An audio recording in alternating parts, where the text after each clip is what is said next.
If I heard that you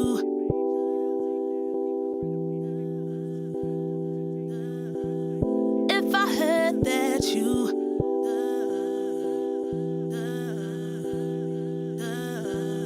If I heard that you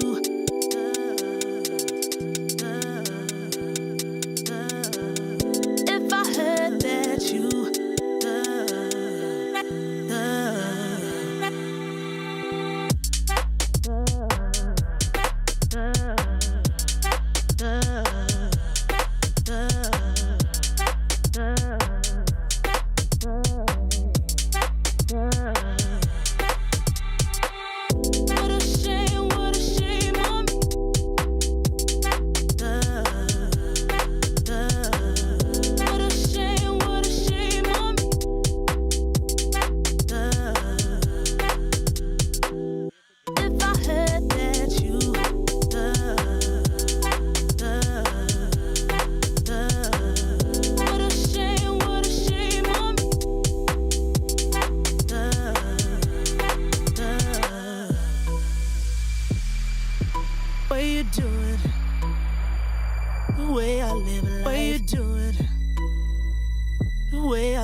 Lately I feel I can't find my feet, pushing closer, my heart skips a beat and now I'm falling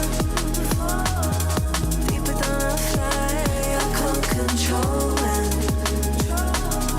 Dark against the sky, it's not so black and white, it's like I told him. There's things that I can't fight, I just keep going, I just keep going. In my time, I've been dreaming of a space to really fill my place. I wish he'd seen what I had dreamed. Before these darker days, I thought I found my way. Quickly it fades, losing the race, closing the page.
League of Legends at the Esports World Cup brings the highest level of competition to Riyadh. 12 of the world's best teams are battling it out for a share of the $2 million prize pool and to earn valuable club championship points. Of the 12 teams, 11 qualified thanks to their recent performance in their own regional leagues. The top 2 teams from the LPL, LTA North, LEC and the LCP were all invited for EWC, as well as the top team from the LTA South. Over in South Korea, the top 3 teams from the LCK have made it to EWC 2025. Gen.G, as the LCK #1 seed, earned an invitation, while T1, the winner of the 2024 Esports World Cup presenting League of Legends tournament, has been invited back to defend their title. But T1's second place finish in the LCK means the third place team, Hanwha Life Esports, also has been invited to EWC. With MSI now in the books, the teams have been seeded based on their performance at the event. The 8 teams who did not place in the top 4 at MSI have been drawn into 2 GSL groups.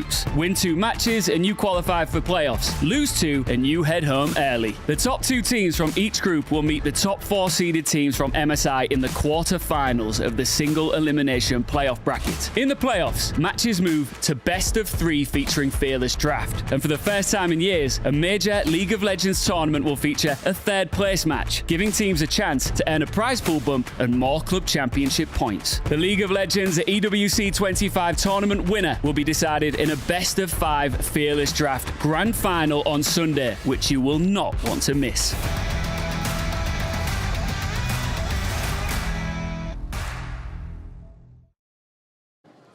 Hey everyone, it's Kitty, and it is currently day 2 at the Esports World Cup featuring League of Legends. I'm currently at the Riot Park.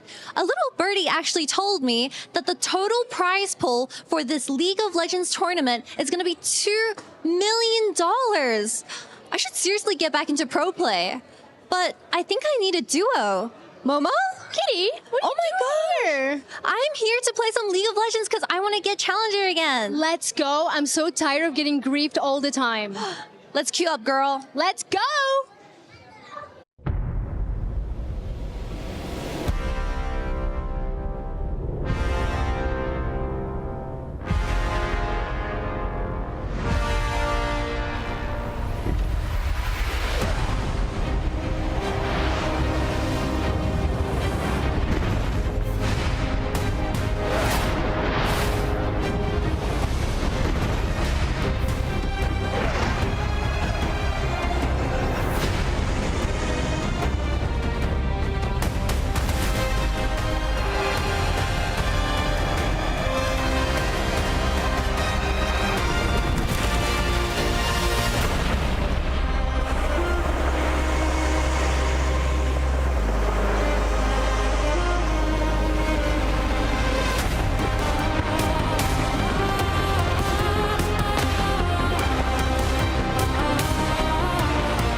one started with 12 teams vying for the title of Esports World Cup League of Legends winner. 2 dreams have already been crushed, and several more will follow today. 4 more to be exact, as we've got ourselves 2 more best of ones to see who makes it to the quarterfinals, and the quarterfinals themselves starting with 2 best of 3s. Welcome back to the Esports World Cup. Presenting League of Legends, it's Digon here alongside Finn, Valdez, and Medios. And just like Kitty said on the intro earlier, she's getting Challenger, and there's 2 of us here who have gotten Challenger before, and 2 of us that haven't. I'll leave that for you guys at home to figure out who that is. Didn't know you've been like that, Valdez. Yeah, it's me, actually. Definitely me. It's not me. Well, we had a lot of great action yesterday with 8 best of ones as we take a look at some of our Kadia top plays from yesterday's matches. It was a battle of endurance, because you definitely had so many matches. It is a format unlike any other. However, everyone was dealing with the same circumstances, and a couple teams rose to the top here, Finn. Yeah, it did hurt seeing MKOI flounder that dive, but here we get compensated with his beautiful Yonel by Judgment that really put them back into the game yesterday, finding that crucial outcome fight.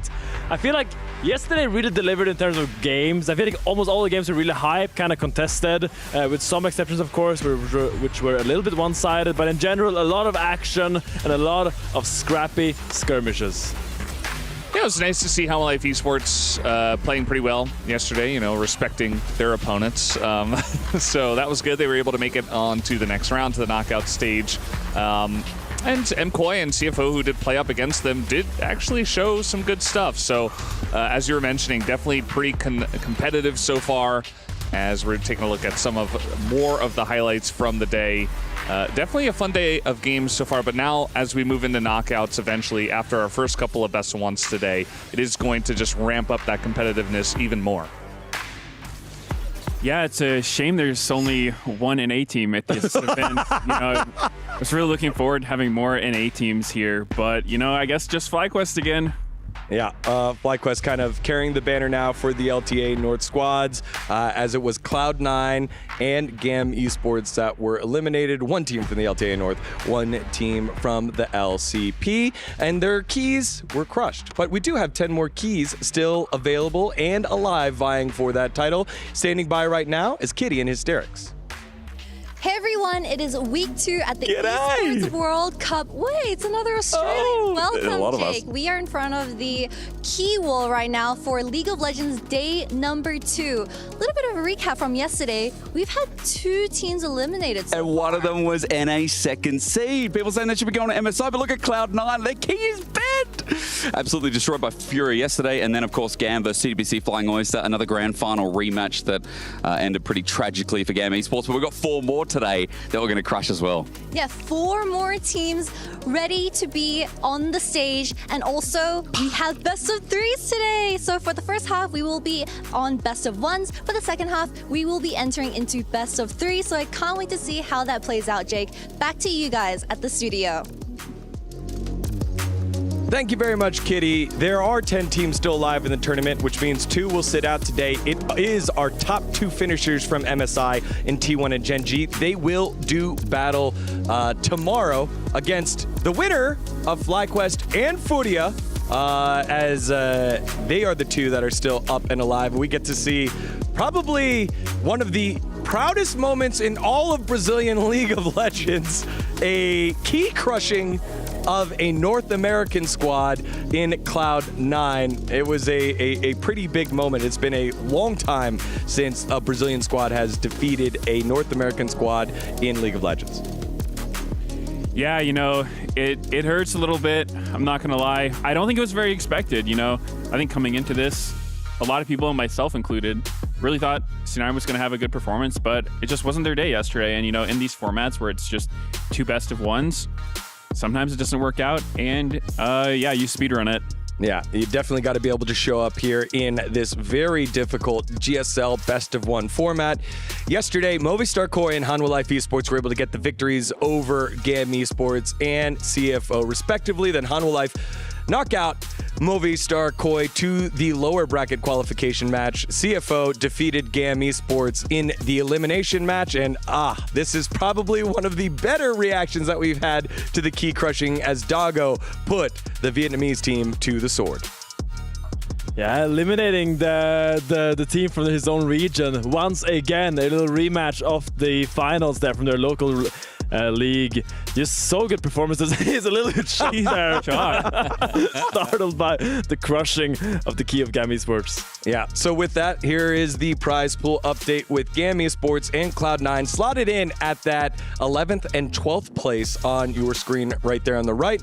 The two teams that get eliminated today will leave with $75,000 for the squad at 9th, 10th. But after that, then you get to the playoffs. Then you get to the best of 3 portion of the format, where now you're starting to think, hey, this is more like the formats we're used to playing. This is a format where we've practiced all year long and we're more comfortable with the draft at that point. And I think, Finn, that to me is the interesting part. We've seen teams try to decide different strategies for the best of ones, whereas the teams that already were seeded into the knockout phase because they had finished higher at MSI, they get to just stick with the best of 3 format here.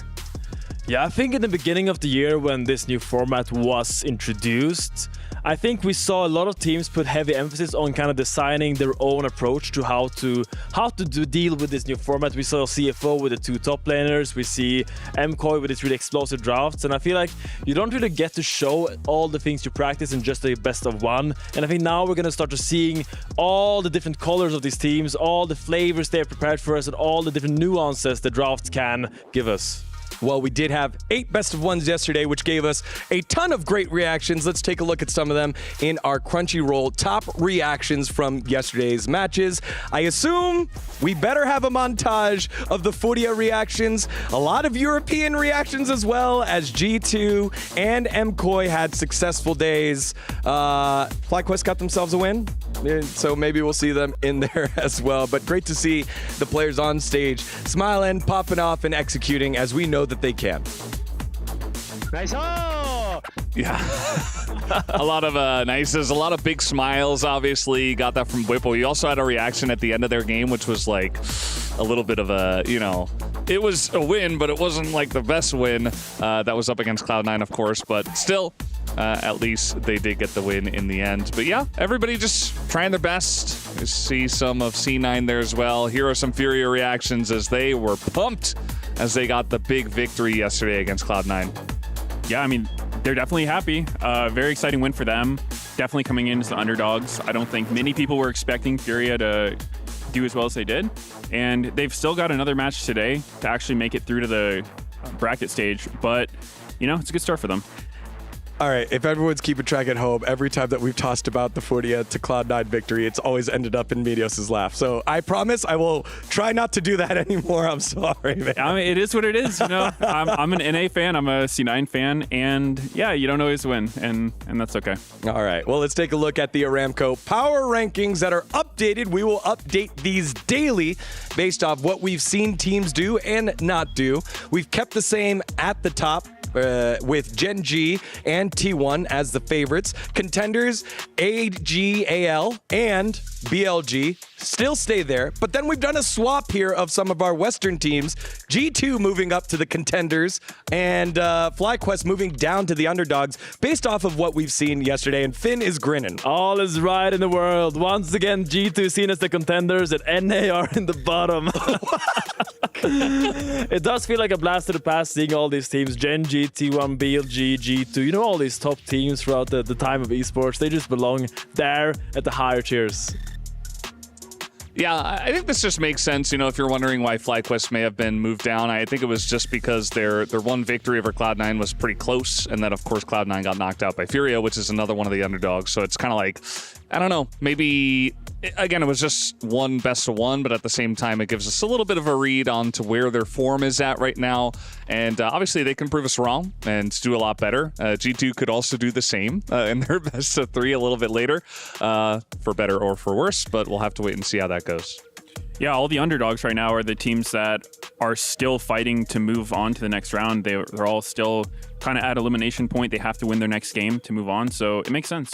Good read. And again, for those of you wondering, AG.AL is Anyone's Legends with a partnership with AG for the Esports World Cup. So we will be calling them AG.AL throughout the tournament. All right, now let's take a look at today's schedule. If we see that it is the best of ones, 2 of them, to see who moves on. All of our underdogs are doing battle as it starts off with the champions of Europe against the champions of the Pacific, LCP champs, CFO against Movistar Koi. Then we move on over to FlyQuest versus Furia for the North versus South battle of the LTA. Then we get to the best of 3s. The best of 3s in the quarterfinals are all single elimination. So AG.AL, who's been sitting watching idly, have to win, even though they haven't had the chance to play on the stage yet. Humble Life Esports, they had 2 games under their belt, took care of business. Same thing with G2, 2 games under their belt in the group stages. Now play BLG, who have been waiting, idling by, trying to prep their drafts and glean as much information as they can moving into this quarterfinal match. I mean, there's just so many good games today. Honestly, like, there's a lot to look forward to. My eyes are, of course, on this first game that is coming up soon. The CFO versus MKOI, the rematch from MSI. If you remember, MKOI was knocked out by the Flying Oysters in that best of 5 series, a 3-1 score for the CFO. So this is a big grudge match. Really would like to get back and get some little bit of revenge, and of course secure that spot in the playoffs for MKOI. What else jumps out at you here, Valdez, when you take a look at that schedule? I mean, it's definitely the AG.AL and Humble Life Esports match. I think that's one we've been looking forward to for quite a while. You know, we assumed that HLE would make it through in first place out of this, to qualify into the knockouts and be matched up against AG.AL. And, you know, it could go either way. I think that Humble Life Esports, if they're on their game, they looked good yesterday, but they also got challenged by a couple of our underdog teams here. So AG.AL might be just licking their chops waiting for that victory. Yeah, you know Han was hungry. They want to prove to everyone they should have been at MSI, and this is kind of their chance to do it. They're playing against AG.AL, the #1 team from China. So, yeah, it'll be a big statement for them if they're able to take them down. But I think for me, obviously, I'm looking forward to the FlyQuest versus Furia match because on paper, you would think FlyQuest would win, but again, it's a best of 1, and it would be huge for Furia if they could manage to take them down because that would be back-to-back wins against NA teams. And I know for the longest time that regions like Brazil and South America have been kind of in the wild card category and haven't been super competitive with the major regions, but it seems like it's turning around a bit this year, and if they could take down FlyQuest, that would be even better for them. Especially because with Cloud9, we knew that they didn't go to MSI, they didn't have international experience, but with FlyQuest, we know how good they are. We know how close they were over at MSI, getting some huge victories, so we'll see how Furia does against a battle-tested FlyQuest. Now, for a caster check-in, let's send it on over to our pair on the first call of the day. That's Hysterics and Ox. I'm next to Orcs, I'm Hysterics, and we're ready to get you into day 2 of the Esports World Cup for League of Legends yesterday, bro. Oh, it was a rough day for some regions, eh? We had some grudge matches. We had 2 teams sent home. We said goodbye to GAM and Cloud9. Domestic knockouts already. Feels good as an EU caster to send Anna home a little bit early, but today... Yeah. No, I've got to. We've had a rough time of it. Today's different though, right? Today there's some big matches and we move into some best of 3s as well. Yeah, I mean, the big one for me, AG.AL up against HLE. That one is such a banger. That's our SMB match of the day as well, by the way. Don't forget to tune into that one as we get into the best of 3s. Orcs and I will see you around, but we're going to send it back to the stage to get the day started.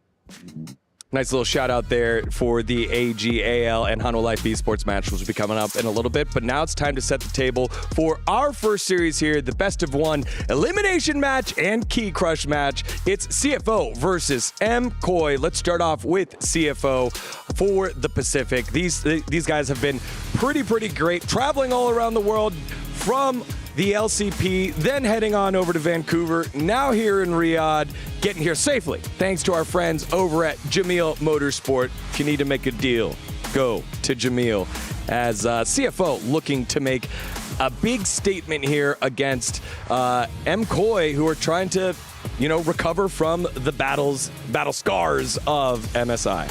Yeah, and always, as when you have a team with 6 men, it's really interesting to see who they choose to play. And it's going to be Driver once again after that Gragas performance yesterday. What a show he put on with those flanks, those mega bombas. I really liked his team fighting, and he is just this stable force for CFO. He's really good at these blind pick kind of tanks. I think of the Ornn, I think of the Kazante, I think of the Gragas and the Sion. All these champions, he's just such a constant player for this team, and it really allows the rest of them to be a little bit more volatile. Yeah, I think that, they've kind of had their struggles in the top lane for CFO, but I think that Gragas for Driver is one of their staple picks, and it's something that I almost expect to see MKOI take away, because in a lot of these high-stakes matches, I think it's his most comfortable champion. If you look at his stats throughout the year, it's his most played, highest win rate. So I definitely expect that to be an area that MKOI would look to punish. And then, you have Merwin. He's been playing great. He's very versatile in how he plays. So that's definitely an area that if I was MKOI, I would look to try to get an advantage in. Yeah, I just feel like, MKOI definitely have a chance here, but it's another best of one. I think if you were watching CFO over at MSI, you see them come over here and they lose that first match to Humble Life Esports. It feels a little bit crushing as a fan of CFO, but remember that it's Humble Life Esports who are here to prove something, as you were saying, Medios. They look really strong, and I think CFO as well, in their victories, looked incredibly strong. So for me, they're the big favorites in this one. Yeah. All right. Well, we have had a long journey to get here. So have CFO. So let's take a listen on how they've been able to get here. 因为来到 EWC 之后，我们其实刚打完 A 赛不久嘛，所以我觉得大家的状态都还是在的差不多。然后我们会利用 A 赛的经验来打这次比赛。从 A 赛的经验来看的话，我们可能打团前的站位，我觉得有很多可以值得我们进步的。我觉得全局 BP 这个模式对我们来说应该算蛮好的，因为我们还有2个上路可以多多轮换嘛，然后我们就大家的英雄值都很，就让这游戏变得特别有趣吧。希望作为去年的 EWC 的冠军，我觉得他们应该会变得更强，因为他们本来就是一支就很会进步的队伍吧。然后我觉得他们今年应该会更强。最想交手的队伍应该是 Gen.G 跟 T1 吧，因为他们是 A 赛的冠亚军。目标来 EWC 的目标应该是先进小组赛吧，就进个8强。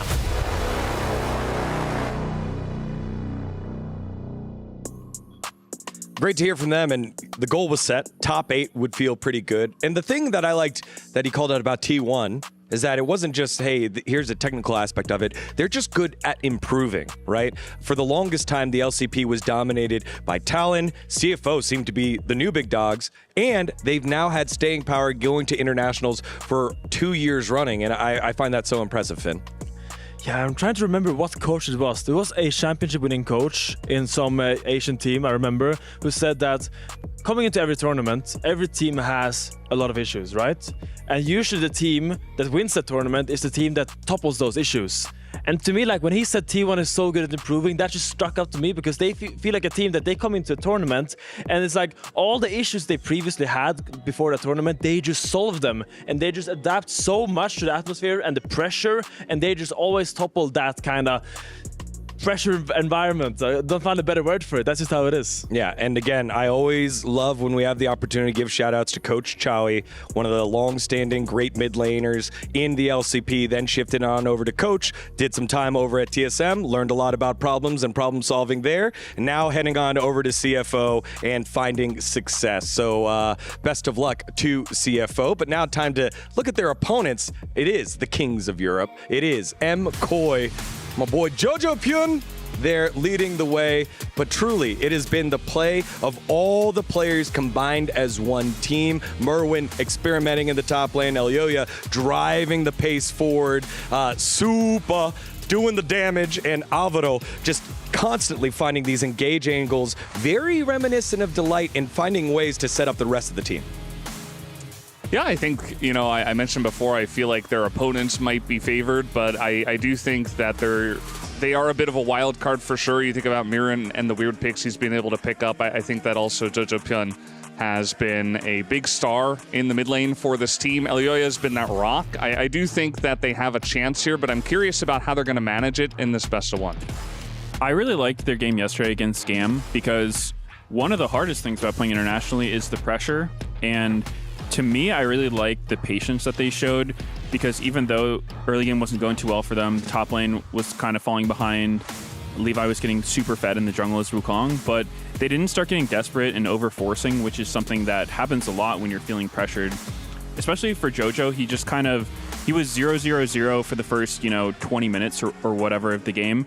And I think a lot of people in this situation would, want to get more involved, try to force something, but he just kind of patiently farmed up, got his items, waited for an opportunity, and then, that Otacon fight we saw earlier was just huge for him. So to me, that is definitely a trait of a very good team, is when you can just stay calm even when it's not going well for you and just find your window to come back. Yeah, and I think that's what makes this head-to-head so exciting.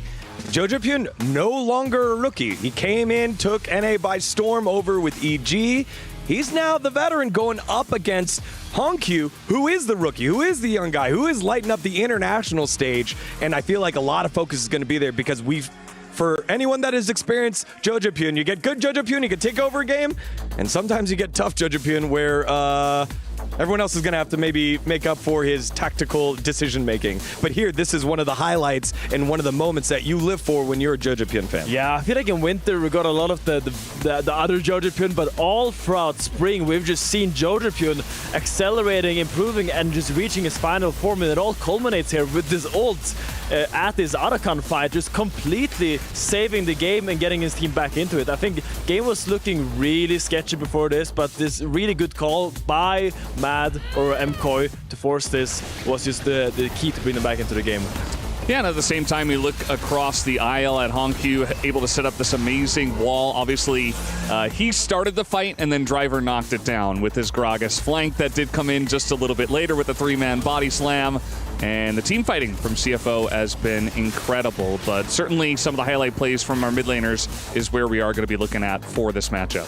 All right, well, it has been a long journey for everyone. We got to hear CFO's journey here. Now it's time to listen to MKOI's.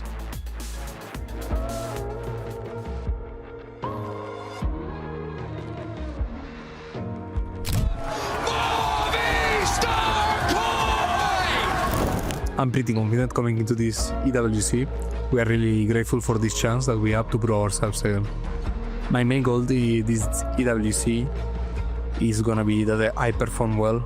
I think the main thing I have improved on since MSI was my preparation, my mental preparation. I wasn't ready for an international. I didn't have my head where it had to be. So I made some adjustments and hope it will be this time. Yeah, I would say what we worked on after MSI to this EWC is just sharpening what we learned from MSI and trying to keep it in our game without losing it. So I would just say, yeah, just keeping the fundamentals we learned from MSI. Playing in internationals and MSI compared to LEC or even LCS is always going to be such a big difference because you're versing the best teams in the world. You get to learn what you're doing wrong, the teams will punish way more, and you get to improve so much faster.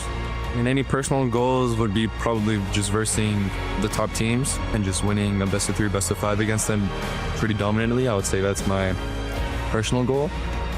You really have to not take it for granted whenever you go internationals and just try learning as much as you can.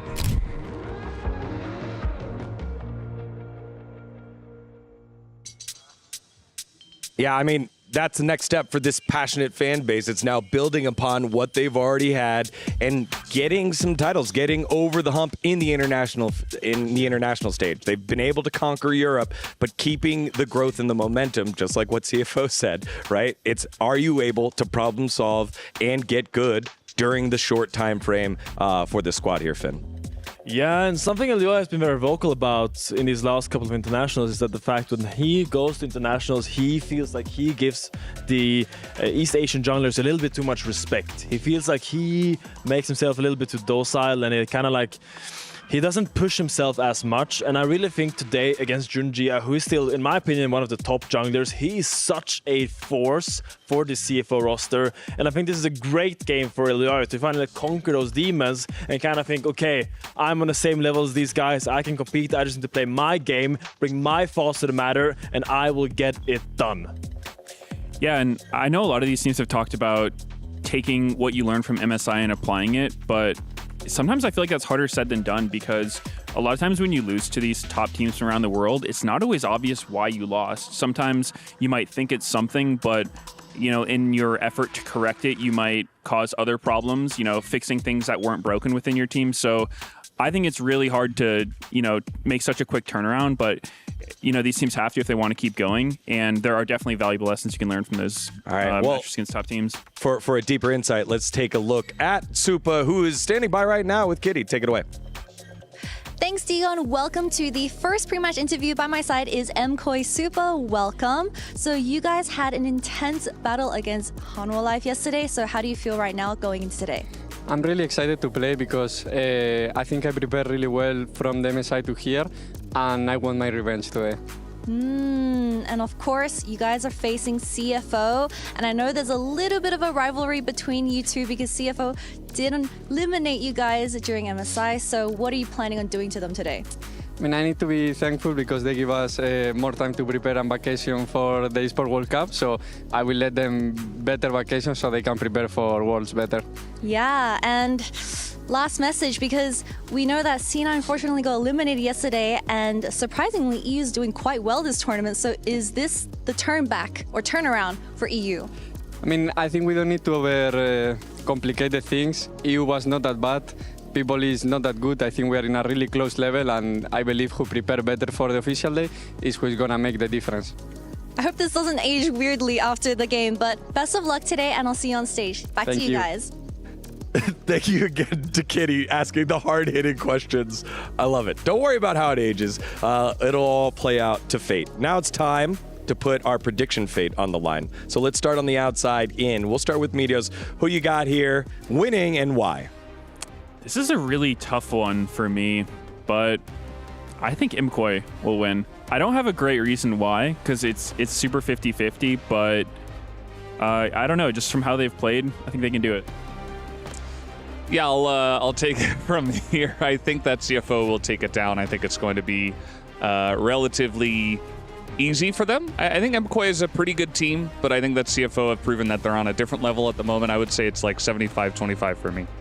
All right, Finn, give it to us. Well, we have converted the American into a believer of European League of Legends. If that doesn't tell you how favored MKOI is to win this game, then I don't know what to tell you. I think it's going to be an easy sweep for MKOI. I think they got it in the bag, and I think they are the better team. Supa said it themselves. It's about who prepares harder on the day, and the other teams are not that good. Wow. That's what all right, I guess that's it. Not my word. That is what Supa said. Now it's time to put aside the talking and time to do the playing. It is the #1 seed from the LCP, CFO, looking to try and make it to the knockout stages and do what they did yet again to MKOI, the reigning kings of Europe. Will they be able to make their squad proud, or will their key get crushed? Let's find out. We start day 2 for the Esports World Cup right now.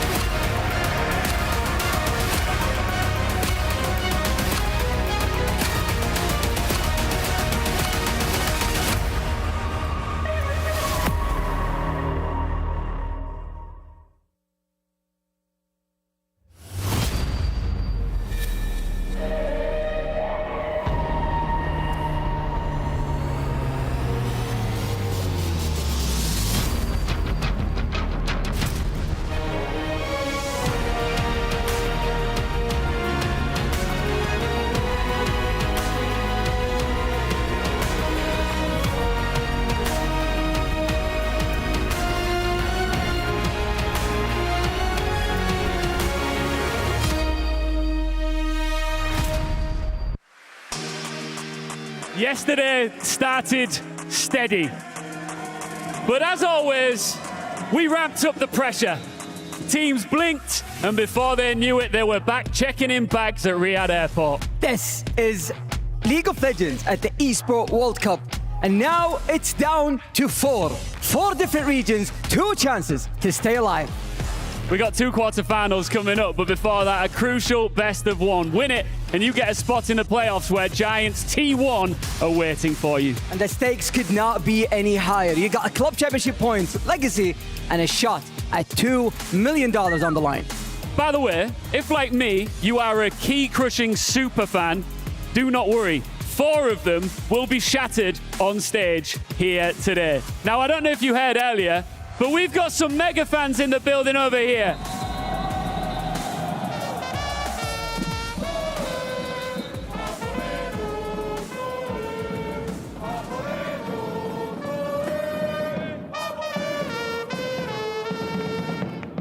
Fancy, let's give them what they want. It's Movistar Koi!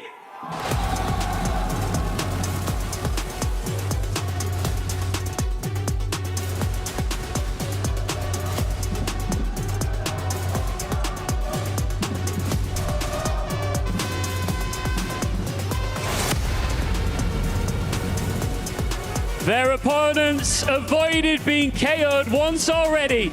Can they complete the lower bracket run to playoffs? It's CFO.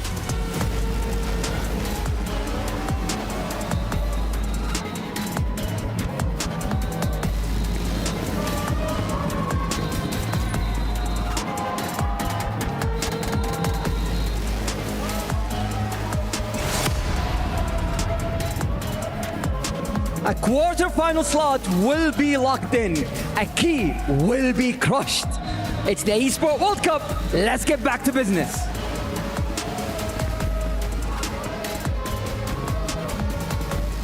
We are back to a qualification match. We are back to elimination.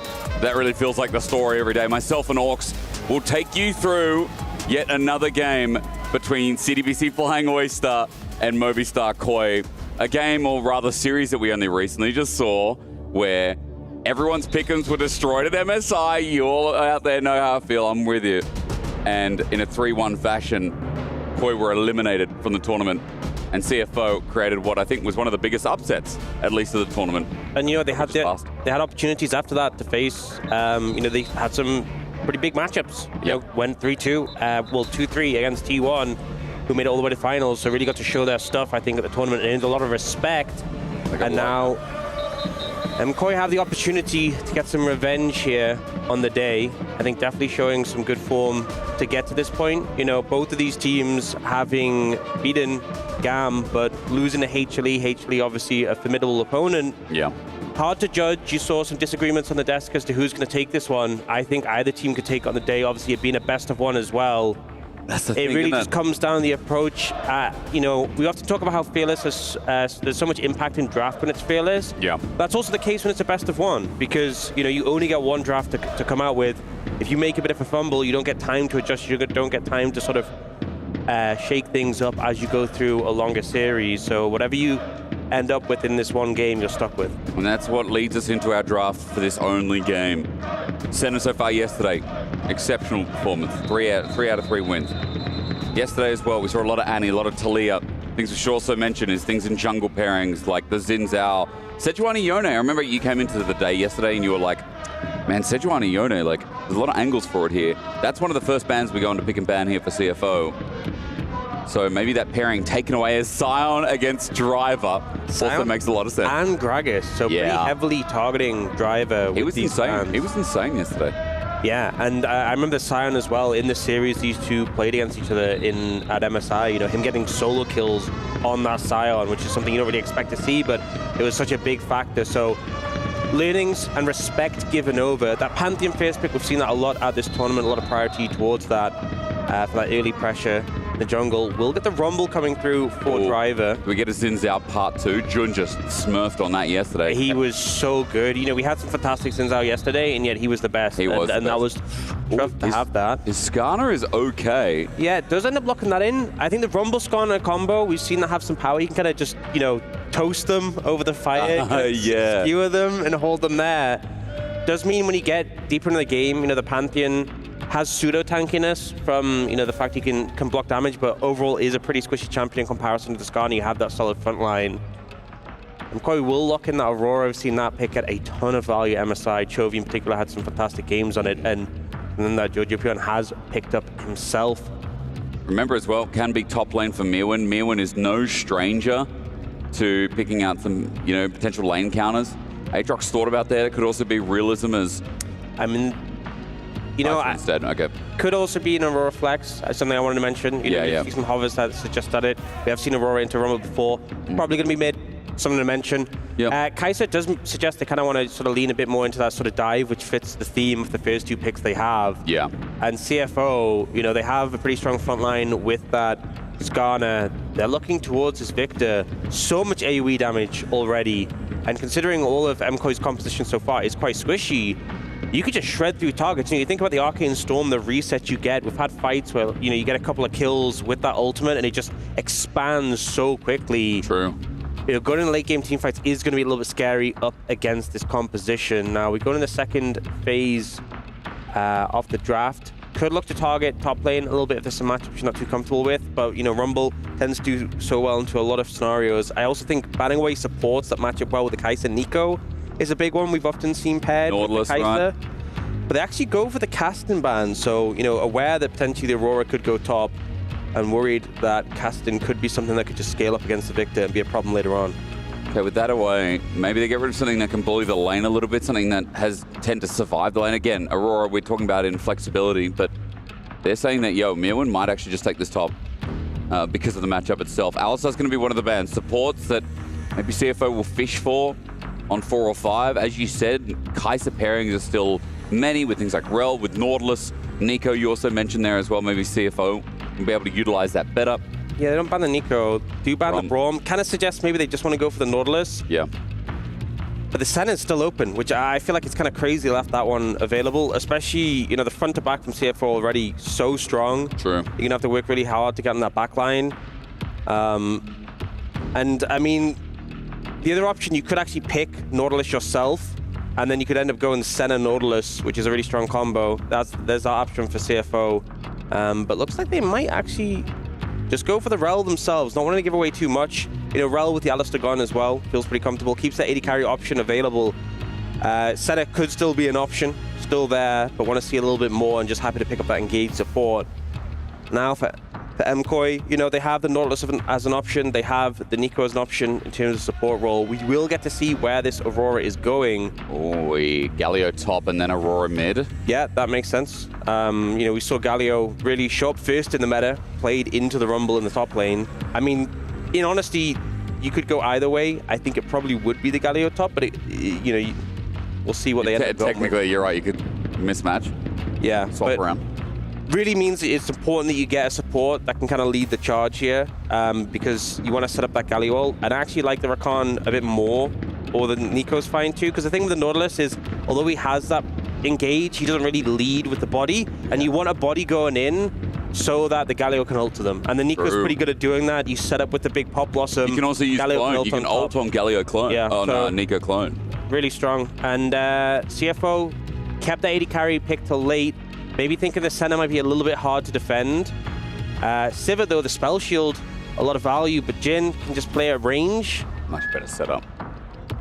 I mean, they do have range advantage. I think Movistar, a lot of tools to close the distance. Their comp thematically fits together. A lot of dive pressure. On the other side, CFO, a lot of AoE damage, and it feels like they just want to play those 5v5s in a more front-to-back style. Yeah. But I think both comps pretty exciting. We know how they're gonna try and outplay each other. They sort of have different win conditions for the fights. And really, I think it's going to come down to execution. I feel like MKOI's comp, just to niche it a bit, there's a lot of committal engage, right? Like, there's a lot of all-in. Yeah. Once you're in, you're staying in. For CFO, you talk about range, and I see Rumble, I see Victor, yes, very crucial ultimates to set up for any team fight. I mean, a lot of the MKOI champions are quite short range. They are, Into like a Victor, Rel, Skarner, Rumble. Yeah. A lot of churn and burns. That's why these engages have to be crisp, precise. You need to land on the right targets. Because if you fumble it, you're going to pay for it. It's MKOI's strength. They're great team fighters in LEC all year round. We have been spruiking that this Spanish organization, this Spanish team of young upstarts are so good at the 5v5 because a lot of the time they'll just hand stiff. They look for blood from the blood god because they'll just send them in and go, hey, guys, first 15 minutes, we win every fight. I could speak better English to you, but ladies and gentlemen, you know who I am. I wouldn't give you a day of your life in English. Does that make sense?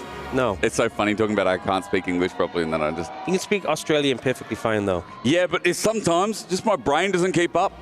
Well, with an elimination best of one, I hope it does, because this should be gruesome and hopefully it is explosive as well. Let's see, MKOI versus CFO, a qualification match. Another key to be crushed for the loser. And more importantly, the winner goes on into the next round, the quarterfinals. Orcs already drawn yesterday. I'm looking forward to it because CFO and MKOI have something to prove to each other. A 3-1 at MSI, where Europe was let down by their first seed. Now in a single game, can they redeem themselves? Or are the Flying Oysters once again just annoying fresh seafood? I think something for me in this game, you know, the fact that they have this Galio Pantheon duo, the double globals, right? Also that CC setup, that damage. You know, you have the range top laner, you have the double range bot lane as well. You're going to have priority in those sides, and then you have the double globals and those skirmishing half the mid jungle. So I really think MKOI, you want to get the ball rolling. A composition like this from ahead feels so much better. We'll see what they're able to do. If they can find an advantage, like if they burn Honkyu's flash early, put him behind, find any way to free up Jojo Pion and Elyoya to move around the map, free up their Galio to make an impact, I feel like the game just gets so much easier. An agency on Elyoya is something I feel confident about as well, as where the super fans have grown. I don't remember them being that many. We've definitely grown the audience. At the start of the show, the super fans were like 10, 15. Now there's 30. As CFO fans are out as well. Yeah, big. I see what I think is either Jayo. I cannot read. You can't read? No, okay. Yeah, sorry. There's some competition in the crowd. Good to see the support. I think that is one thing, though, when there's read Mandarin, some really hardcore fans there getting a chance going. It kind of spreads, you know, permeates throughout the crowd. We're sort of seeing that happen. Do you love the power hat there? Dude, it's looking good. It's nice to see the crowd out and about. And again, like, the CFO fandom is growing, not only because of LCP now, you know, looking after multiple regions in one. Obviously VCS, LJL, OCE combined with it. OCE includes New Zealand as well. Shout out to New Zealand. Everyone forgets New Zealand, Orcs. I didn't forget New Zealand. No, but you didn't go, did you, when you went down? No. Did you go to New Zealand? No. My parents went to New Zealand, you know. They had a nice trip there. New Zealand is actually good. Like, I'm an Australian, but I like New Zealand more than Australia. Whoa. And look, I'll tell you why. You already annoyed Atlas so much yesterday. You're gonna be bothering him. Look, we bag out people from New Zealand, but it's just such a lovely place. And there's not many people there, and I think that's always nice. There's hobbits there. There's hobbits there. There are hobbits there. I want to apologize to any nocturnals I offended yesterday. Any marsupials. Like, I can be honest. They're not the same thing. Marsupials and nocturnals aren't the same thing. I had a brain. If you had to apologize for everything you said on cast, we'd be here all day. Oh, we would be listing it out. And mostly I want to apologize to Atlas just for letting him down as another Australian. Well, we'll hold aside because we're finally back in the game, if you couldn't already get that by the game sound. But 2 minutes deep, Orcs said it. MKOI need to get the ball rolling soon. And in the early game, it's going to be really important. 2v2 is quite impactful as scaling from Supa, but Nico always changes the lane, but a flash engage, Supa in trouble. Ignite down, double shattering strike, deadly flash. Oh no, flashing in front, Doggo, no. Supa can't escape. Really clutch play there from CFO, managing to push the wave a little bit quicker. Doggo got the bouncing grenade in, and then that level 2 hits faster. Supa had Ghost, didn't have cleanse, gets caught out.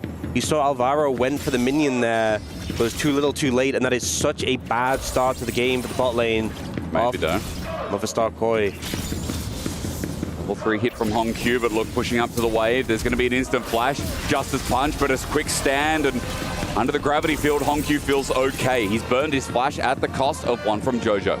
You know, I still think you'd be okay with how the gank went, right? You got the flash from the Victor, return gank, likely to be successful. But a good play from Honkyu there to avoid going down.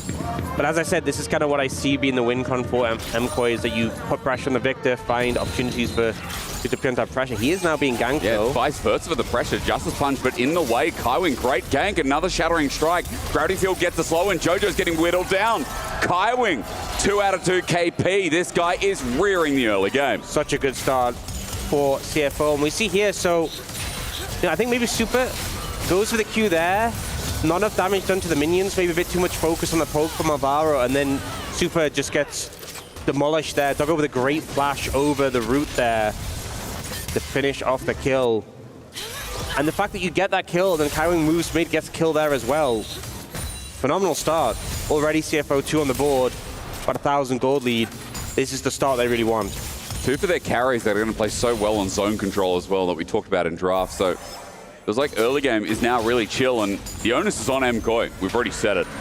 MKOI need to really get the ball rolling, and so for CFO, if they can mitigate that in the first 15, 20 minutes, I just feel like some of these kills add a lot of pressure that Koi might not be able to deal with.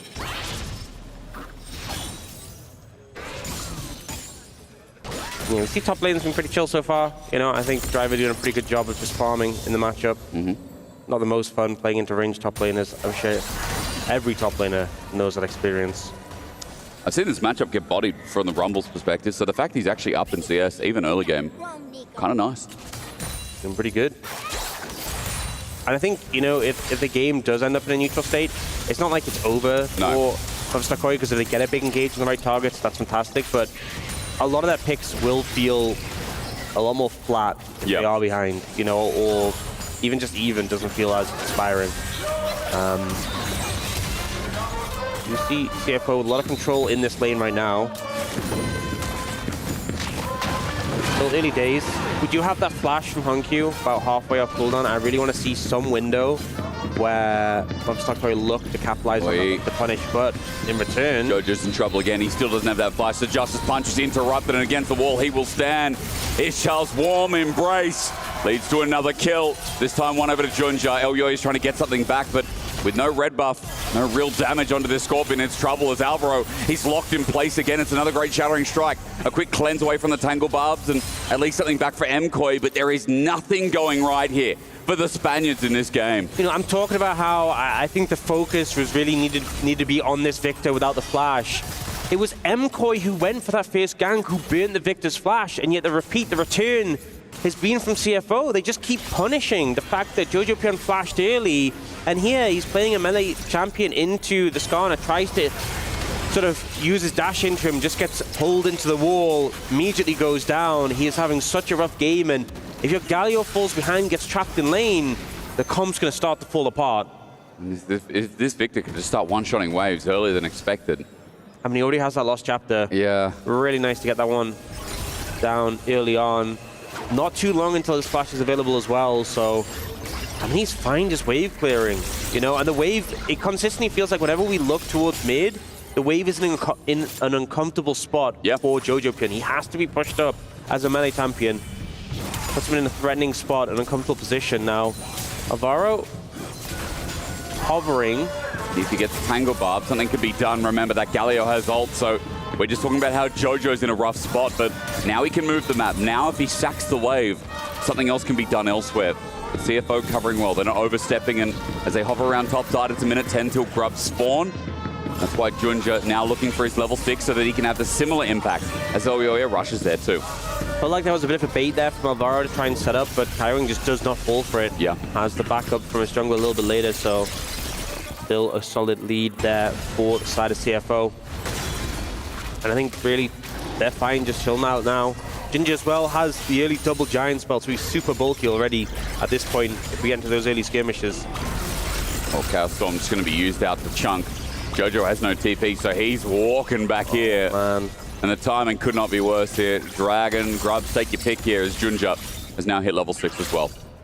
And he's just going to be trapped in lane. You know, if you're not able to move, you know, the matchup we have, the Aurora against the Rumble, has been pretty neutered, right? Driver has the Merc Treads, so a bit of extra magic resist, and he's actually been having an advantage recently. The bot lane matchup, Doggo and Kaiwing have been playing really well, so, you know, if you're not able to unlock that Galio, CFO is going to be able to play the game at their pace. And speaking of which, they are starting up this Dragon. I don't think any contest is going to come through. And nothing happens topside in the meantime. It's not like Elyoya is trading with his ult now available. Maybe there's something can be done for the bot lane that's slowly pushing in. You can see Jojo's also hovering, but pings are going down. CFO are not overstepping. They know that this Galio really needs to move to get the game back on MKOI's side, but they're being really cautious here. You can see, look, Doggo's just stepping back, and River's just going to be given over to MKOI in the interim. Curtain call. Alvaro, flash, engage, Magnet Storm. Keeps in place and even matches the flash to predict for the third shot. MKOI, it's now 0-4. Yes, grubs will be taken, but look at Mirwin Bot. It's turning into a dive. An easy kill. We don't even need to see it because it was a one tick, and CFO are going to find plating through Bot. The push in top. Grubs are the only retribution that MKOI are going to be sitting on. It's just disaster after disaster right now for the side of MKOI. I mean, you know, trading the grubs, losing Mirren on the bot side, like, that can happen, right? You know, the counter punch comes in, but the fact that Alvaro dies there, the setup from Kaiwing and Doggo, they've just had their number in the bot lane 2v2, the confidence to go for that play. And typically, Nico is one of these picks where it's not that easy to pin it down, right? When she has that W, when she has that clone to sort of give us some space with the movement speed and with the disruption. But Kaiwing has just never hesitated when going for this Nico and constantly found angles. And there, the fact that the flash was burned and that shot still connected. Okay. We're going to have a bit of sky falling onto Driver. Flash away. A stun. Alvaro's here, but Tangle Barbs doesn't connect, so the damage is not going to follow up. Supa also ghosted to try and be in range, but because no CC landed, there's no killer instinct. Yeah, it didn't have the follow-up in time, and this feels so bad because you're committing a big cooldown, you're committing your jungler to the top side.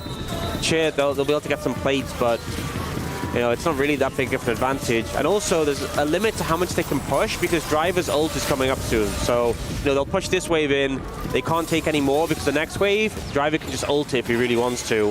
Whereas Doggo and Kaiwing, they can continue to zone Mirwin away here.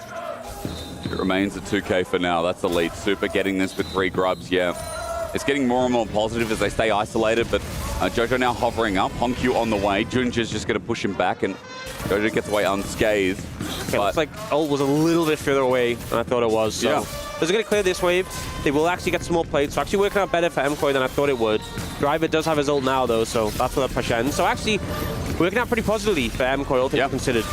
Jojo stepping forward through the gravity field was also a nice play, but again, Ishtal's impact gets him in range, and Judge's now looking. Impale out, yes, in the Justice Punch with the Chaos Storm on top layered. Well, he flashes as Hongq already locks on. 2 times in a row we've seen MKOI members flash and still go down. It's got to feel bad, and CFO 6 on the board at this point, and you know, 2 kills on both their carries, 2 on the Skarner.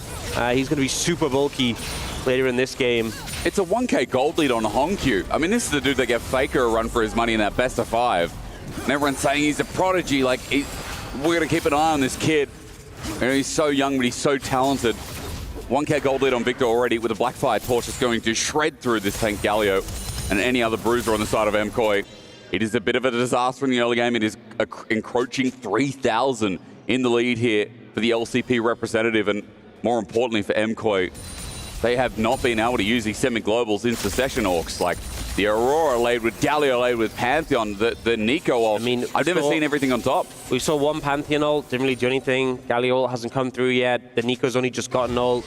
Aurora's been cooked in lane. They're already so far behind, where it feels like, you know, if you end up in a 5v5, we have such a disadvantage, it's going to be a struggle to pull things off. They need to kind of use these tools to find numbers advantages, and it feels really bad to be at 12 minutes and already talking about, hey, we're so far behind, we have to kind of navigate things well. They are looking. Magnus Storm, Deadly Flash doesn't connect. Here's a curtain call, but Driver's burning them down. Okay, no skewer combo here available, but the Equalizer now used. Kaiwing will be a trade for MKOI's first kill.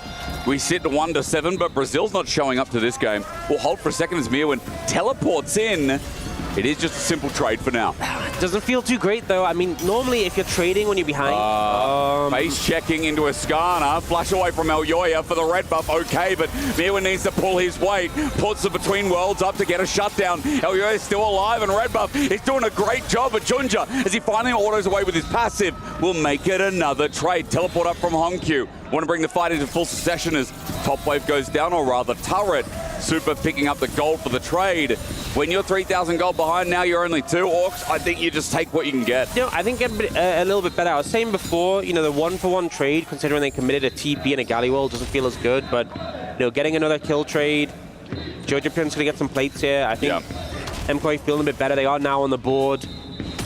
The gold lead closing a decent amount. You know, needed to get some kills, and they have gotten that. So 2 plates as well for Jojo. And Jojo was 1,000 gold behind. He's just picked up 300 from these plates. Yeah, close a lot of distance, and Honkyu's stepping up massively. He is, and his gravity field's down. Alvaro coming in. Tangle Barbs at more range, doesn't connect.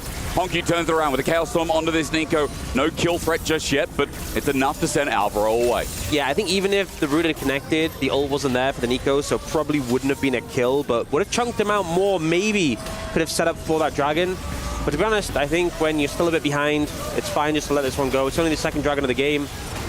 Obviously, it doesn't feel good to give it over, but I think wait till you're in a better position to fight. Yeah.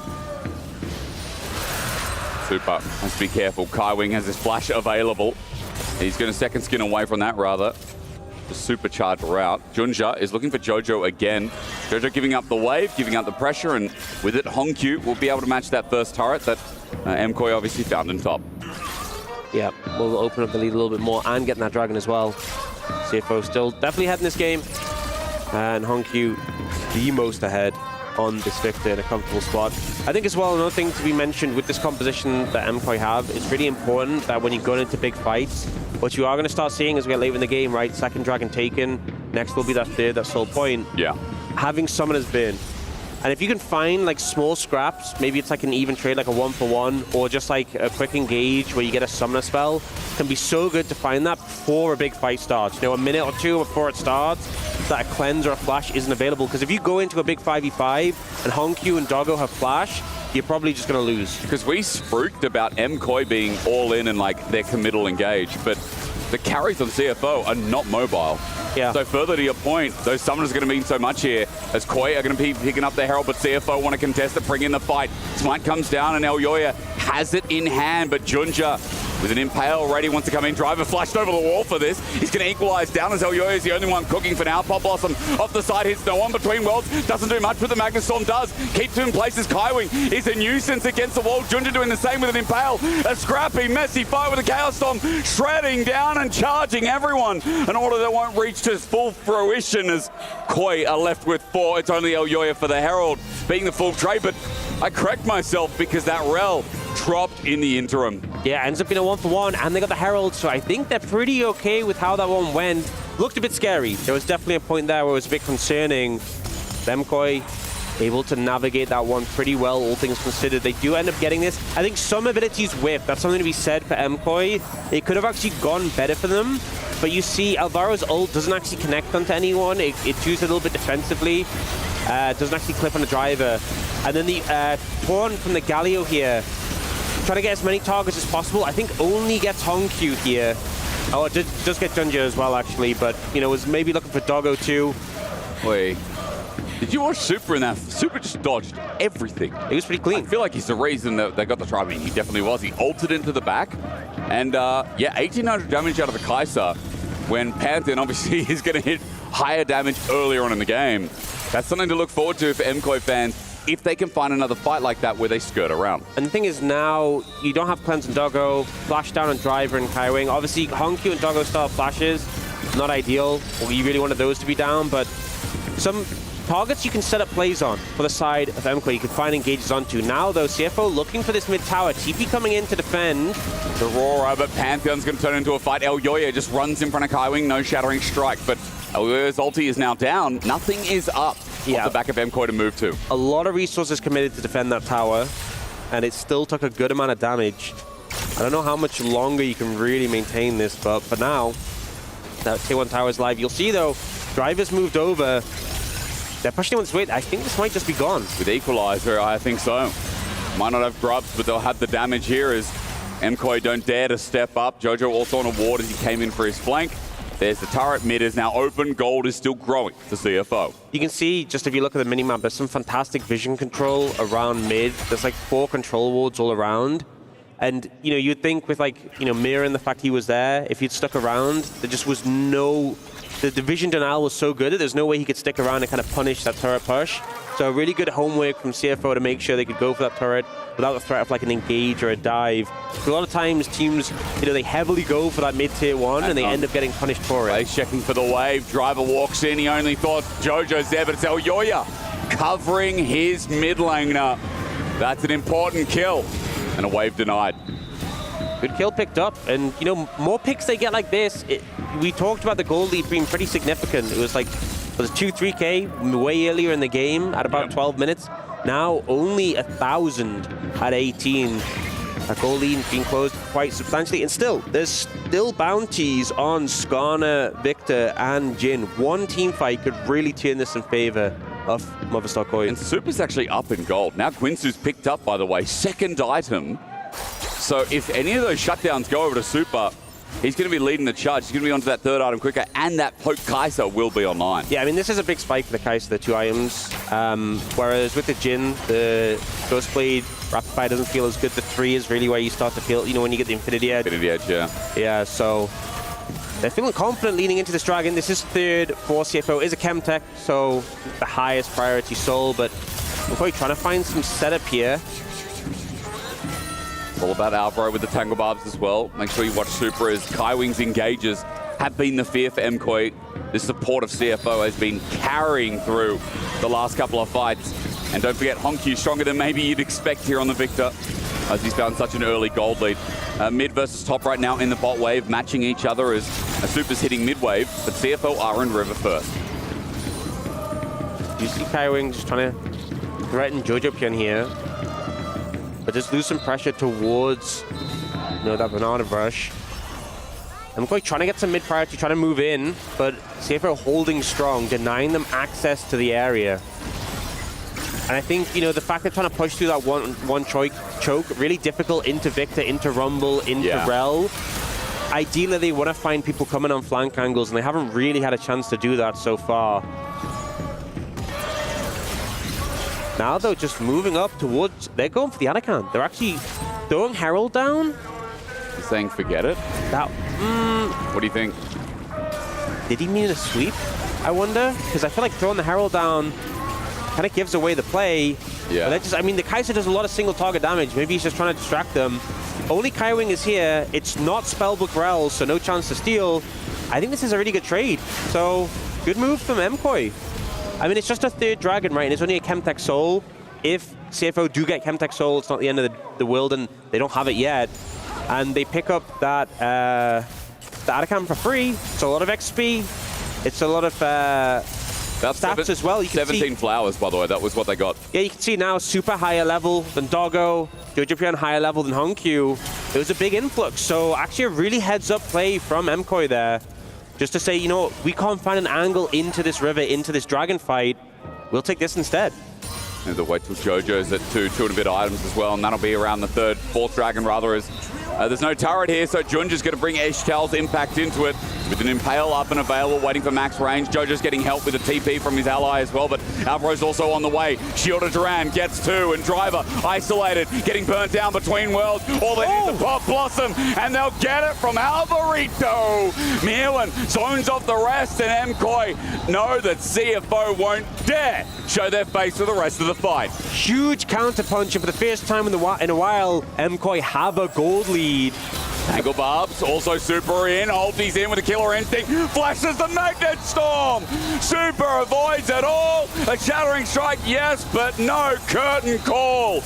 Doggo in the back, interrupted by El Yoya. And even though the flash won't work out, coming close, MKOI are back in this game. Now with a significant lead, finding a great fight. The attempt to punish Jojo Pion there maybe is a response, losing the Arakan.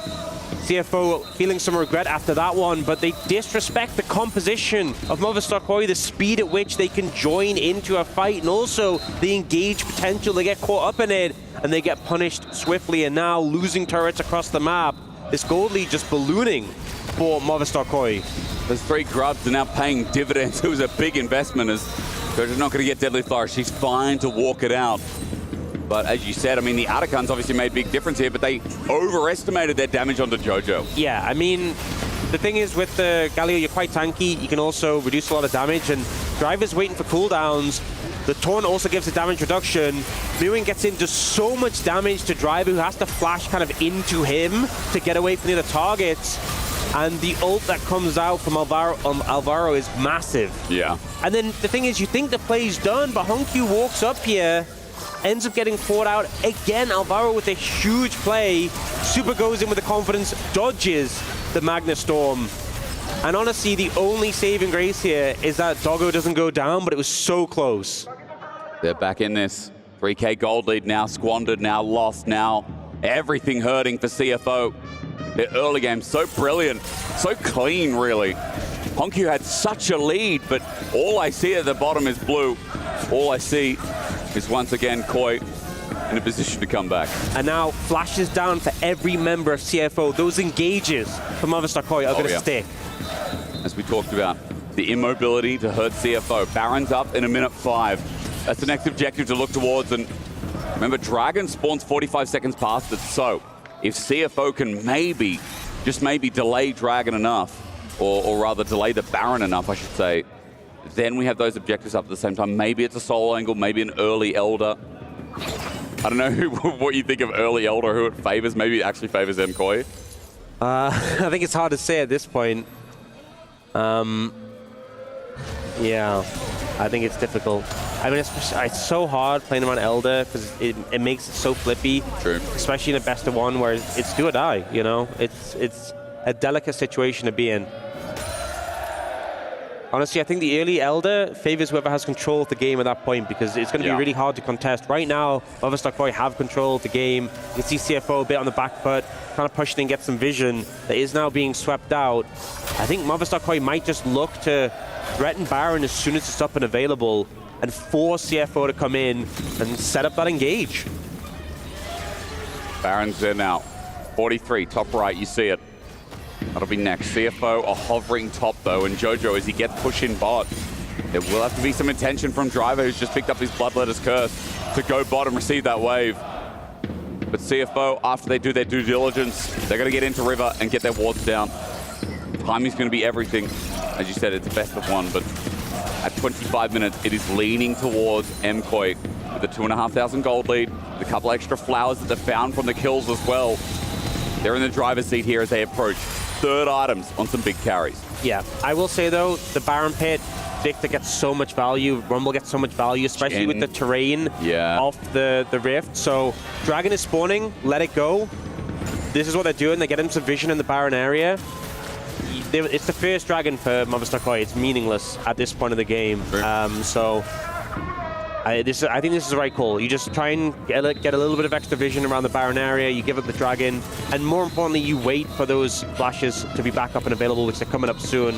I think really CFO playing around the summoners is very important, and if you're going to get back in this game, if you're going to get pressure again, get control again, it's going to be around Movistar Koi being in a scenario where they're in a choke point like that Baron Pit, and you just punish them. You take advantage of that AoE that they have in those solo laners. Just a side note before we get to that fight. Supa has gone Terminus third item, so it's not like he's got, Nashes for enhanced W, for upgraded W. But Terminus means that the dueling power, the on-hit, is still very potent here, and Supa, obviously, we've talked about how he wants to dive in. Makes his job a little bit easier here. I mean, he also has so much objective damage. He really does, yeah. That also helps a lot. Upgraded boots as well.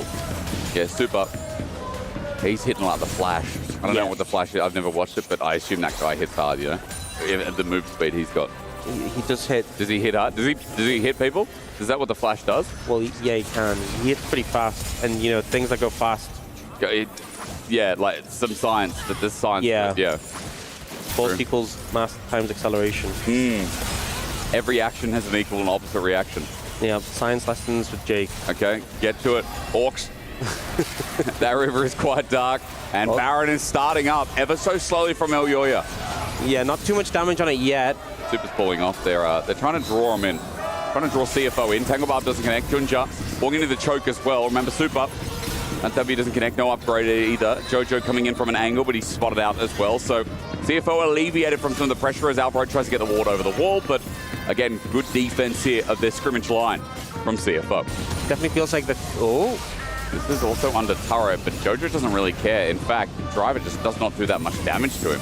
I think it's always scary playing the side lane in this situation because they could just have Super Alioya come in, and you see both of them actually moving over now. Good timing. Yeah, and if Driver ends up overextending, he could die, and I don't think that CFO are quick enough to get in position around the Baron, start the Baron up, and finish the Baron before the response comes through. So he ends up having to back away. They get this tier 2 tower, And I feel like the game has slowed down recently. It's been MKOI just trying to find an angle to push the game further, and really CFO are holding on pretty well, but they do find a little bit of an advantage there. Now, Gen.G is very on a ward position. On a ward with a Tangle Barb as well. There's 3 members on him now, 4, thanks to the Skyfall from Elyoya, and Gen.G taking a killer instinct, can't get his impale. Supa will take opening kill as Kaiwing got chunked heavy. Mirwin jumps into a Chaos Storm to a gravity field, now flashes away from everything launched at him between worlds to escape from the curtain call. MKOI have burned a little bit, but CFO used a lot to try and get something back. Yeah, and now Elyoya's going to pick up the honey fruit. The TP's there for Mirwin, and without the jungler, the DPS of Supa, they can just take this Baron with complete confidence. Those ults not being available for CFO, I think, makes them a bit too weak in this fight. Mirwin's backing away, but he's got teleport instantly channeled as he returns. 3k, 3.5. Elyoya zoned off, flashes in, Doggo cleansing out, but at the back of the fight, there's Jojo! Galio waits, and he receives Hongq with a trade onto Alvaro, but even though it looks like a 1-for-1, Baron still goes down to MKOI. Their return in this game now, more than just a reality. A lot of correct decisions made by Movistar KOI in this situation. The confidence just to start it up, even with 4 members of CFO alive. They knew those ults were down, the jungler's not available. Ends up being that 1-for-1 on the back end. But they get the Baron, they get what they want, and they'll take another tower. They are looking towards that top lane, tier 2 as well. And the gold lead is just getting bigger and bigger. Everything for Supa. And as you can see, he's playing well. I think at MSI, same could be said that Supa was really a shining light when Alvaro and Elyoya weren't coming online as a duo. This game can give you a bit of a story to talk about with mid-jungle, or rather jungle support. But let's look again, because Gen.G sees, hang on a minute, I see a control ward. Where is everyone? Yeah, I think just a bit of overconfidence, because he saw that bot side lead. But the thing is, into this composition, so much engage potential and so much ability for not only the Pantheon to come on in, but the chase potential of the Kai'Sa. And Supa's damage now to cut through even a tankier member like the Skarner. It was like paper. And then here, they try to do the counter punch, but they don't really succeed because they get Elyoya low, but the honey fruit's there to heal. They get Mirwin low, but he just TP's back in. And then here, that flank from Jojo so powerful to find Doggo. Yes, they lose Alvaro, but it's completely fine trade to make. 3k damage from a single fight. He's been glazed enough this game. And Supa's going to take Chemtra Drake number 2. I mean, just bonus tenacity feels nice, but we're not going to see another at this rate because CFO, on their dying breath, 8,000 gold disadvantage. Their base getting rammed in from 3 different lanes. Yeah, and now we have like a 2-level lead between AD carriers, between mid laners. It's not just the gold, but also those advantages. Where the feats of strength, the boots, right, the extra stats from the pedals. Yeah. There's so much going in favor of Movistar KOI right now. And you think to how badly the game started, how CFO had a big advantage. You know, it's so hard to bounce back when it is that high pressure best of 1, but Movistar KOI have managed to do so. And Impale. find an ult. A reward with Deadly Flourish, but can they kill Jojo up against the turret? Another Ishtal's impact, that's nice. Shut down. MKOI stepped a bit far forward, but now that the turret's down, their leaning capabilities to CFO are minimized as Curtain Call's running into a simple clone. Elyoya for the 4th shot will dodge to the right and it wins out. So MKOI are going to lose one. They open up the turret, but that's their siege coming to an end. Yes, they'll have to respect the CC potential of CFO. Oi, don't do it. Jojo oversteps there, and you know, if Hongq had dropped that Arcane Storm, I think he was looking for that next target to try and get the reset. Could have been big. Just didn't expect to be grabbed from over the wall there. And Hongq was moving over, and then I think he was waiting for Elyoya to potentially get a bit lower if he was going to Arcane Storm. If that had opened up, it could have been so much worse, but I think Movistar KOI managed to disengage from the situation. But it does buy time and sort of stall out the rest of their Baron buff. Yeah. Ulti. Grand Skyfall. Starfall rather comes in. Kaiwing, no, he's dismounted, so he's slow as anything. Pop Blossom over the wall also gets Gen.G, and Kaiwing, he's going to flash, but still to his death. Alvaro dies to Hongq. That's a 1-for-1 as Elyoya has to commit hard. Look towards the right side of your screen, and Supa is a new target, and Gen.G finds him, and a wall! Another shutdown to the victor, and MKOI, this game is not in the bag yet. They are throwing it away. Starting to make some big errors, you know. I think the Jojo death was excusable. Oh. Mirwin has him. Again, down in is there numbers. enough damage? That's the biggest question. Equalizer comes down. Elyoya is going to trail to the right. Runs down river. No Deadly Flourish means that he can get away. Jojo, he's in position for a heroic entrance, but Mirwin will not give him one. There's nothing to play for right now, you know. For Movistar KOI, you've lost 2 members. Just back away. just wait for time. You know, your super strong Kaise isn't on the map right now. I think the Jojopion death was excusable. You know, he got caught over the wall. It was a nice pick. But here, this just felt a little bit overzealous. You know, they look for Kaiwing, they don't connect. Super ulting in here, focusing this Rel, who is still quite tanky despite being behind. And then Super ends up right next to Skarner, right next to Victor. A dangerous position to be in, and does pay for it. Again, Junja. And look at that 1,087 gold over to the Victor there. He keeps setting up his team, and I mean, he sets up 2 kills for Honkyu. Honkyu is now almost at 4 items. This Victor has the capability to do what we set out here today in this draft. The big AoEs Orcs, they're still trailing to that point. There's an Infinity Edge on Jin as well. Like, if Koi keep making these mistakes, these fights are going to turn into next Baron, into Soul, into a return for CFO. I think it's clear that, you know, Movistar Koi are ahead. They have advantages, but if they mess up their win cons in the team fight, they can still lose. It's still very possible, right? And that Victor is very strong, so you can't just think, right, we're this far ahead, the game is done. You know, you have to be crisp, you have to be clean throughout, and you don't get a second chance on this, so you just sharpen up for the rest of this one. Alvaro is waiting in the wings. We'll find Kaiwing, but we're really able to threaten each other too much now. We do have Baron coming up in about 35 seconds. Next objective on the map. And they did a good job of setting up around that the last time. Yeah. We'll see if they can find an angle again. This tells Impact being geared up for Junja. He's thinking about it as Elio is trying to steal his red buff away. Mirwin off to an angle. He was on a ward, but he retreats as Smite secures for Junja. Just what he can.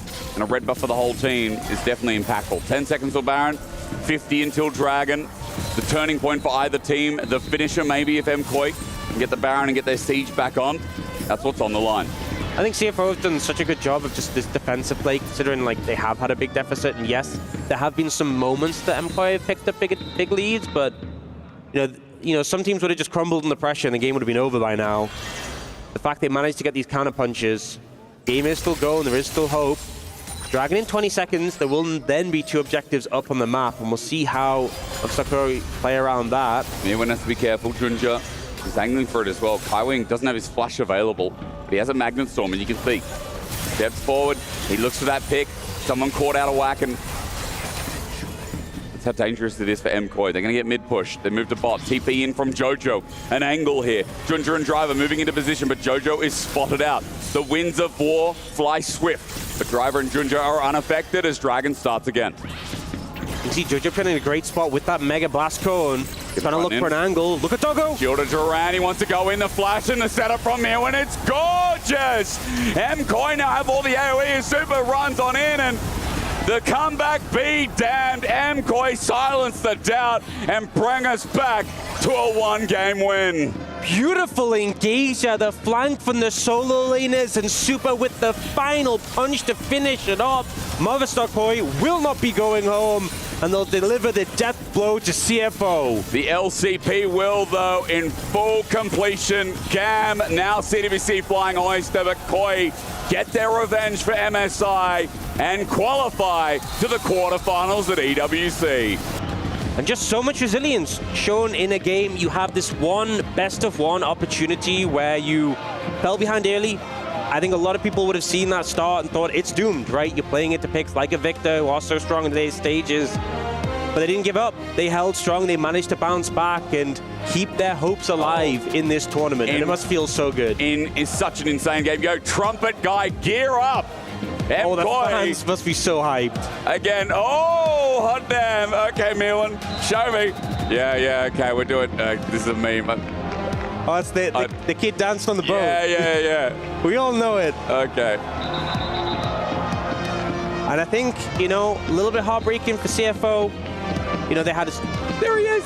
There's a Trumpet guy. He's live in. Let him out. Yeah, as I was saying, a little bit heartbreaking for CFO. You know, had some great performances at MSI, managed to take down Movistar Koi at that tournament, but just weren't able to pull through here in the day, and that's, you know, that's League of Legends Esports for you. But Movistar Koi got their redemption, and EU having some great redemption at this tournament so far. With both of their teams going through to the knockout stage. I can't believe it. Like, this is EU's tournament. And Orcs, you know, with that, I mean, they've got a date with T1, right? B2 is their seed. And they'll be at the bottom side of the bracket. It's exciting for EU. It's just our tournament, apparently. So I'm going to send it over to stage. Ian and Elyoya having a chat. Thank you very much. This is your Amazon winners interview here with Elyoya of MKOI. They've just sent CFO out of here. And it's only been 12 days since they took you down at MSI. This must feel like sweet revenge. It does indeed. I think, I mean, they're a really strong team. So it felt really great, the fact that we could get a revenge on them. And that, yeah, we eliminate them this time. So, yeah, I mean, it feels really sweet. It feels really great. It must feel great as well, knowing that you've got this kind of fan support over here. And I imagine that they'll be backing you throughout this tournament. What does that mean to you, and does it help your performance? I mean, it for sure helps. I think, like, we just play much better when we can feel the home crowd, when we can feel them cheering for us. It feels like it's a 6-man in our team. So I think they are the reason of our win today. Now look, we could spend time looking in the rearview mirror, or we could push forward to the danger that lies ahead. You are now in the quarterfinals, and you will be up against T1. Very formidable opponents, and you've never gone up... Bit of a boo there for T1. You've never gone up against them in this jersey. How do you feel about facing off against the Giants and last year's EWC winners? I think it's going to be a really great series. I think they are obviously a super strong team, and we are really excited to face them and see how good they are. So we're really excited for this matchup. All right, well, there's one thing we need to do right now. Would you like to crush a key at EWC? For sure, as long as you tell me how to, I would. Let's go. Let's do this. All right, we are heading down to the key crusher now. The first one of the day. 4 keys will be crushed. Elyoya here of MKOI is about to seal the deal. CFO, crushed, folded, out.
Vamos MKOI, el rey de Europe, because I forgot how to say Europe in Spanish. I think it's Europa, but that's okay. They got the job done here over CFO after it looked dire. The exclamation point team fight here at the end, at the Drake, gets them into the knockout stages and resets the established order that we got used to for so long. With the dance moves and all, it is 2 teams for EU on into the knockout phases. A big victory here for MKOI. We say goodbye to CFO. We say goodbye to the LCP. But it's a mood enough for dancing. Welcome back to the desk space here. It is myself, Finn, and Valdez, as it is MKOI 15-14 right now.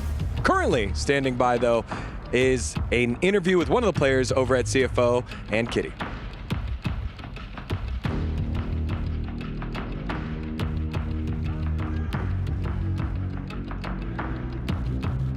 Hey everyone, Kitty live from the... Hey everyone, Kitty live from the arena right now. By my side is Kaiwing, the support of CFO. Unfortunately, you guys were eliminated by MKOI. I know the start for you guys were actually, it was really, really strong, 0-6. So what actually went wrong today? 首先非常遗憾，你们可能就是输掉了今天比赛。但是呢，我们看到在游戏的前期，你们其实是取得了非常大领先的，一度达到了6-0的人头领先。那你觉得在游戏中发生了哪些问题，可能造成了今天这个遗憾的落败呢？应该最主要是我们在团战的前面的布局跟处理没有很好，所以导致于我们该要赢的会战没有赢到。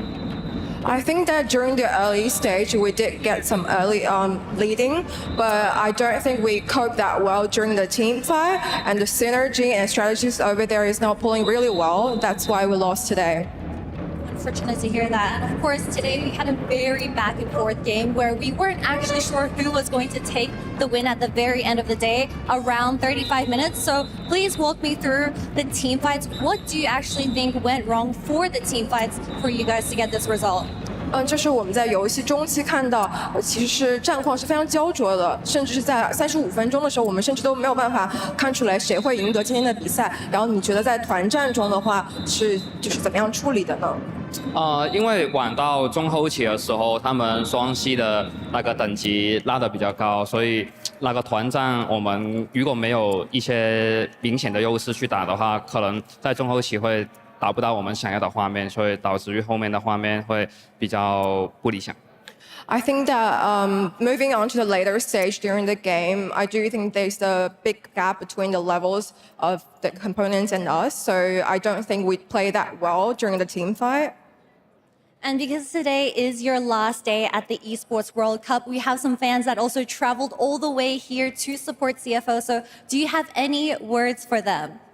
就是比较遗憾，今天可能是在 EWC 最后一天了，但是有很多不远万里来到现场，以及正在看直播的粉丝们，你有没有什么想跟他们说的？就这一次可能有让你们失望，我们没办法进到8强，然后可能我们回去第3阶段的时候会更努力的打好每一把。We're quite sorry about not moving to the quarterfinals, but I'm pretty sure we can do something better during the next season. Sorry to hear that. We will see you next time on the international stage, and back to you guys at the desk. Thank you for the interview, y'all. And Kai Wing and the rest of CFO should be proud of what they've accomplished so far on the international stage. They do fall short here at the Esports World Cup, getting eliminated now, and will not be moving on to the knockout stages. MKOI will. And joining us now, support for MKOI, Alvaro joins us. Congratulations on the win. Thank you so much. The revenge angle is there. The dance is there. Let's start with the dance. Where did the idea from the dance come from?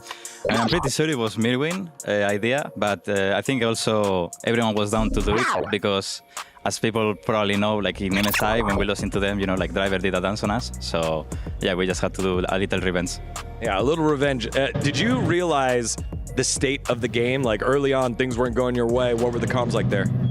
I mean, the comms were fine, I think, when we were like 4 kills down. But when there was one bad play, I remember it was a bit more, I would say we were a bit more tense. But something that we really tried and we have been working all year long, I think, is the resilience. And yeah, I think it shows up like... Yeah, I'm really curious about that Atakan rush. It feels like you guys stalled for so long, not allowing them to start the dragon. At what point were you like, oh, now wait, they can't join us if you use Atakan? How do you see that sequence? So I think it's a lot of conditions. I think Jojo was getting tempo on bot side. Also, Rel didn't have any more wards, so if they wanted to face check into us, I don't think it's a good fight for them. And we were really valuing the risk of actually getting a fight. And if you win this fight, of course, it's something that is good, but it's not really that easy because they are on their spikes, like they have items as well, and we need to walk into them in the day. So I think the best decision that we could take is, okay, we control mid, then we decide what we do, and since we delay them that much, we have the opportunity to go into Atakan, and maybe also they get in panic, and they come to face us in Atakan, and if they face check into us, it's actually better. So that was a great call. Thank you. Yeah, there was a lot that went into that, and I'm curious about, for the rest of the tournament, you've made it now through the best of 1 stage, and you have to go into some best of 3s against some really strong teams. What do you guys think about your chances moving forward in the knockout stage? So we're facing Gen.G or T1, right? It's T1. T1. It's T1? It's T1. Okay, so I mean, I'm happy because I think, for example, the player that I only looked up to, I think is Keria, and it's someone that I have respect, but, you know, I'm not any fan or anything. I think everyone, like, I need to look at them on the same height as me, you know. I cannot look anyone up to because they're my competitors. So, I mean, I'm really hyped. Like, for example, I never played into T1, and as I said, for me, something that is, yeah, it's once in a lifetime, you know, because you don't get that much international. So right now, I think we are confident. Today, for example, the lane was a bit confusing, but I think we have the tools, and the team that comes better prepared will take the win. All right, Alvaro, let's go through some of the highlights here. We've got 3 clips pulled out for you. First one was in the mid lane. Jojo kind of getting bullied pretty hard time and time again, just getting picked off and focused. I feel like that just seemed to be the clear game plan here. Yeah, here I told him Rel can move because we died on bot and he was full HP. And since he didn't show, like in 10 seconds, I think he assumed that he wasn't there. And the problem is that in that play he didn't have face rush, otherwise he could escape. And yeah, I mean, here is just... I think Skarner is so annoying as a champion, but he's not played that much now. Yeah, I think he could have actually, if it W's first to cancel the Skarner E and E's out, he probably could have gotten away. He realized after in the game that, oh, it's just W first and then E, and then Skarner isn't that much of a threat. But obviously, he is getting caught out by the edge of the Skarner E. It was funny because, you know, he's dying on Galio, but we were maybe going to pick Kassadin, but they banned it as well. So, you know, maybe with Kassadin it was even harder. But actually, Kassadin can cancel the Galio with Q, the Skarner with Q. Yeah, maybe a little bit of information there, but maybe good research there by CFO. Then later on, this was one of the coolest replays I've ever seen. This was a race for feats of strength. You guys made the call to go to Otacon, drop the Rip Herald in the mid lane, and then Driver pops ult here with Gen.G to try and burn it down. You guys barely beat them, 97 HP. Then the gank down here. And there's no way you guys knew that he had Rumble. Did you think he had Rumble? I mean, we didn't know. Like, the thing is that probably, I mean, it happened to us also, you know, when you are a bit tense, I think you don't even think and you are like, I want to finish this objective as fast as I can, and he was thinking the ulti was the best DPS. But yeah, I think this fight, for example, we have a lot of tools that we can go into them. We have globals, so it's hard for them because they actually had to move into topside, and we were ahead on tempo. Well, and here Supa with, you know, putting some pressure on them. Yeah. I mean, he was really confident and he was giving confidence to everyone. He's saying, let's go for this fight. As soon as I hit the E, he said, I'm going in and I'm flashing in. So. Yeah, well, we have Alvaro here now breaking it down, but we also have the team comms of what was happening at the time. So let's take a listen to that one there. Time. I can make so much time. I think Supa will be faster, only 3 votes. Okay. I will. Genie stop. I'm gonna W. I'm coming. He's good. I can R, if you go. I go. I still vault. Yeah, don't worry. Did you flash Okay, don't go deeper, okay? No. Push me. Guys, I TP top, but can we play the map? Yeah. Can you push bot? Maybe. Only if they go too deep. Look. I'm here. Run no flash. Careful, Ganyo tank. Someone tank. Ah! Yeah. Yeah. And here I think it's Javi shouted as well, like fucking good, you know? Yeah. Chill. Let's play normal. Chain low? Yeah. Oh my god, I didn't see this. Yeah. And now you get to see it. The meme taking over the world. Indonesian boat dancing, boat racing. I mean, maybe it looks good, but we are not seen, you know, in the back. That's the sad part. He's taking the show from you. When you look at the meme, do you know who's rowing? No, you know the kid that's in the front. Yeah, that's true. Very accurate. Huge win there for you. And then we can fly the final fight and just kind of talk over it in general, just how this feels for you guys, because you know, the MSI performance wasn't exactly what you wanted. What does a win like this do for you, knowing that, hey, we can win in high-pressure best-of-ones, and now we have opportunity against the reigning world champs in T1? And how I actually see it is, since I really love competition, I think being able to compete the most that I possibly can, like having another day and having another chance to prove myself into the best, I think is what actually drives me, like, through the competition. And basically this time, I think also winning them when we actually got eliminated some weeks ago in the MSI, 1-3 in a series that we actually didn't really enjoy playing. I think it's also, yeah, like showing that even if you are behind and all the things that you are actually doing in training, even if one day goes bad or anything, when you are actually doing the things correct, you can still win and show that you actually have the potential and the level.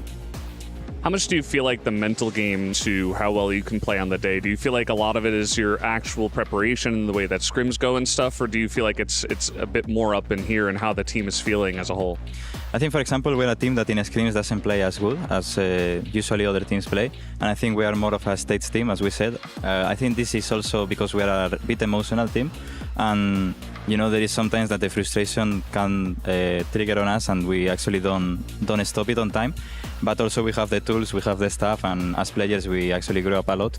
So I think mentally is really important, and also the confidence that you give to your teammates, because the way that you can express your body language, how you are actually communicating in the game and everything, I think is the important part when it comes to the game, because I think the work is already done, like studying the game and outside of the rift. So I was wondering a little bit, because obviously you play in Europe most of the time. Is there something you feel like you can punish more international play than just in Europe? Is there something that you kind of wish you can getting punished more by in Europe? Like, so I can get better not on Europe. Yeah. I mean, for sure. I think the one that impacted me the most, it was the first international I played in Worlds 2024. I think it was the opening of the enemy support. Like in early game, for example, I think in Europe, mostly the support doesn't do much, like it's just mostly opening mid or bot side. But I remember when I was playing in 2024, like openings on top side, coordinating with the jungler at level 4 or level 3, diving. I think how they play with the tempo and how fast they play and how coordinated, I think is something that actually in Europe doesn't happen as often. Sometimes happens, but it's not something that is actually constantly, you know. And yeah, I think when you play into these kind of teams, you actually need to be all the time focused, because if you do one mistake, they get a big lead. Especially into LPL, I think they play faster. And then LCK is more stable and more slow. Yeah. All right. Well, with that victory, you make it on into the knockout stages. Congratulations. Any final words to maybe all the fans, all the Europeans in the world that were looking towards you? I mean, I'm happy because today, actually, our fans came to see us. They have traveled a long time and giving them a win so they can also see us tomorrow. I think it's something that they deserve. And for all the people that are from home and also to my family, thank you so much for the support. And yeah, I wish that tomorrow we also have a banger series. All right, Alvaro, everyone, the victor on today's knockout match. They will advance and play T1. We're going to take a short break. When we come back, one more knockout match to play. FlyQuest versus Furia, the hopes of Brazil, or will it be the LTA North triumphing again? Don't go anywhere. You're watching the Esports World Cup.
Well, after yesterday's triumphant victory, we had to bring in our special guest of honor. It is streamer for Brazil and a epic icon in the Americas. Bayano joining us. Congratulations, brother, on the support for the victory there for Furia. Welcome to the desk. How are you feeling? Thank you. Really good. Yesterday was insane. You know, on the stream, like people in Brazil, we had almost 100,000 people watching. So, you know, for us in Brazil, we have to believe, believe that we can win, and the next match against FlyQuest will be insane. When it comes to wins in Brazil, famous wins in Brazil, what is another famous win in Brazil that this rank compares to?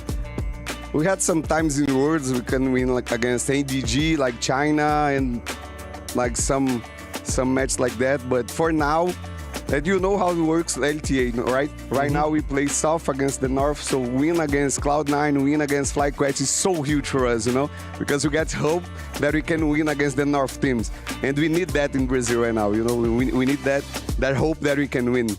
Yeah. All right. Well, let's take a look at the rosters here for Furia after that huge upset victory against Cloud9. And I think everyone was battling the elements in the interview. You could see how red the eyes were. It was not an easy game for either opponents, but the job was done there by Toots and the gang. Medios. Yeah, I mean, congrats on the win against Cloud9. Not exactly what I was hoping for. It's cool to see the South being a little bit more competitive.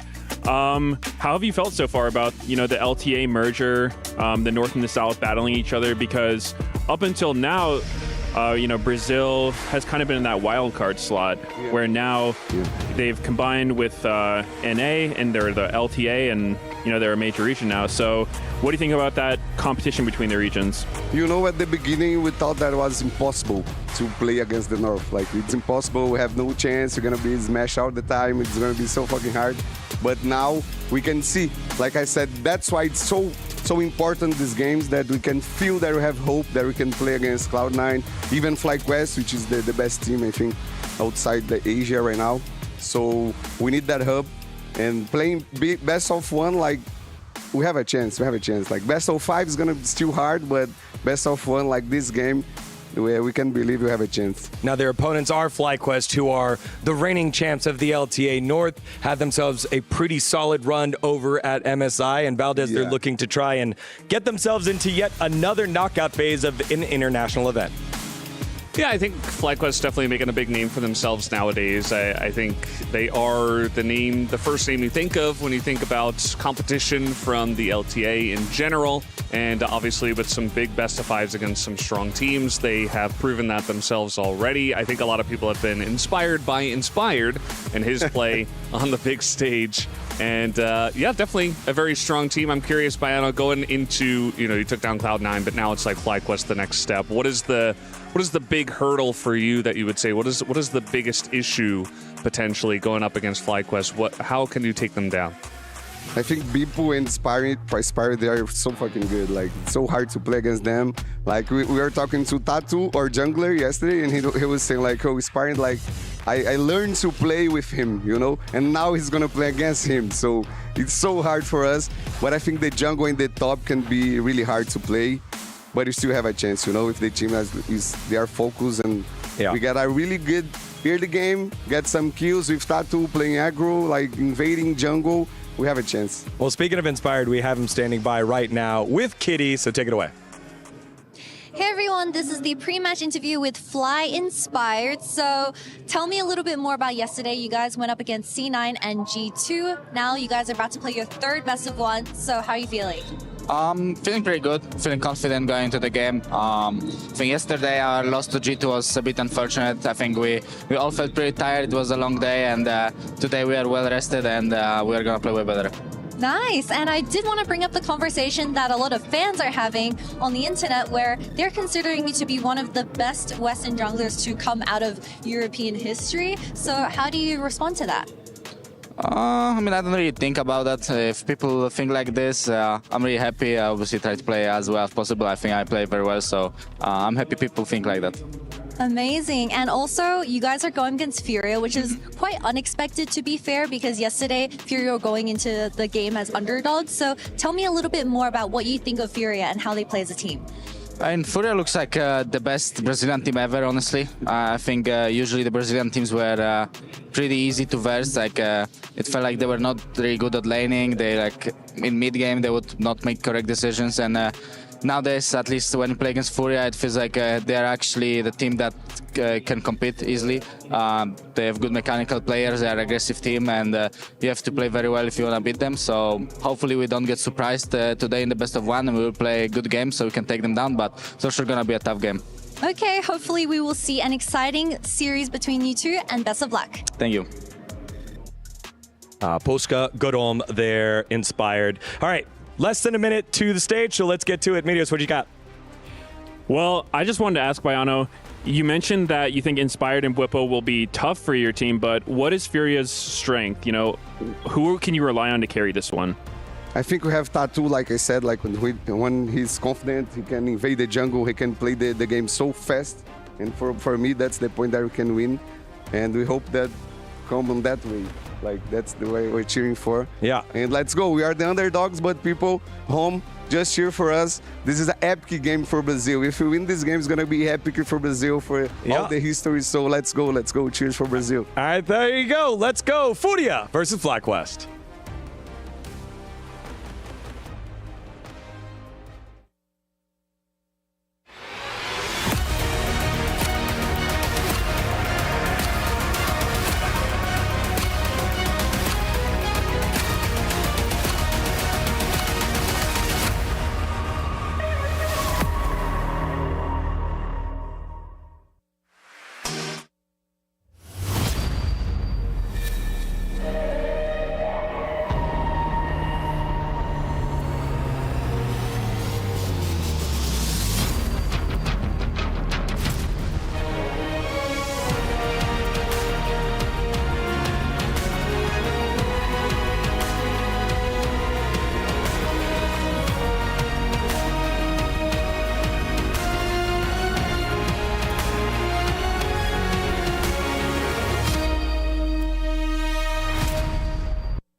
Teams are dropping like flies from this tournament as our key graveyard continues to stack up.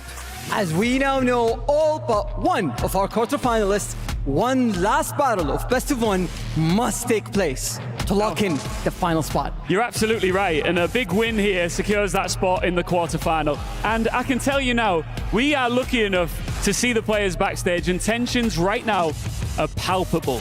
That's because a win here is worth $110,000, Fancy. That's a lot of money, so let's welcome them to the stage. First, we have NA's finest.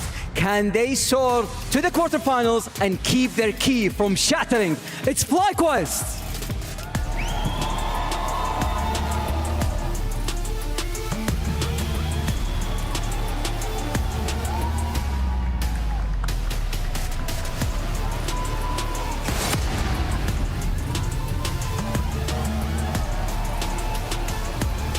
The beasts from Brazil are determined to keep their dreams alive. It's Furia!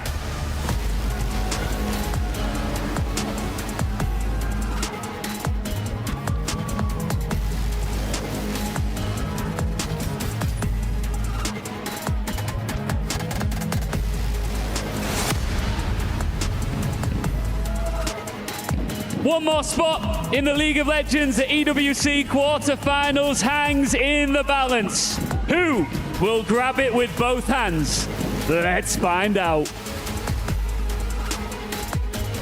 Thank you, gentlemen, for those introductions. And we are here. I'm Atlas. I'm joined by Wolf, and we're ready to get into FlyQuest versus Furia. North versus South. Wolf, for all of the marbles. You know, if this was a best of series, say a best of 3 or a best of 5, I think you really give a pretty massive edge to FlyQuest. They've got a lot of draft flexibility. Best of 7? If it was a best of 7, that same rule would apply. If it was like a best of 11, same thing.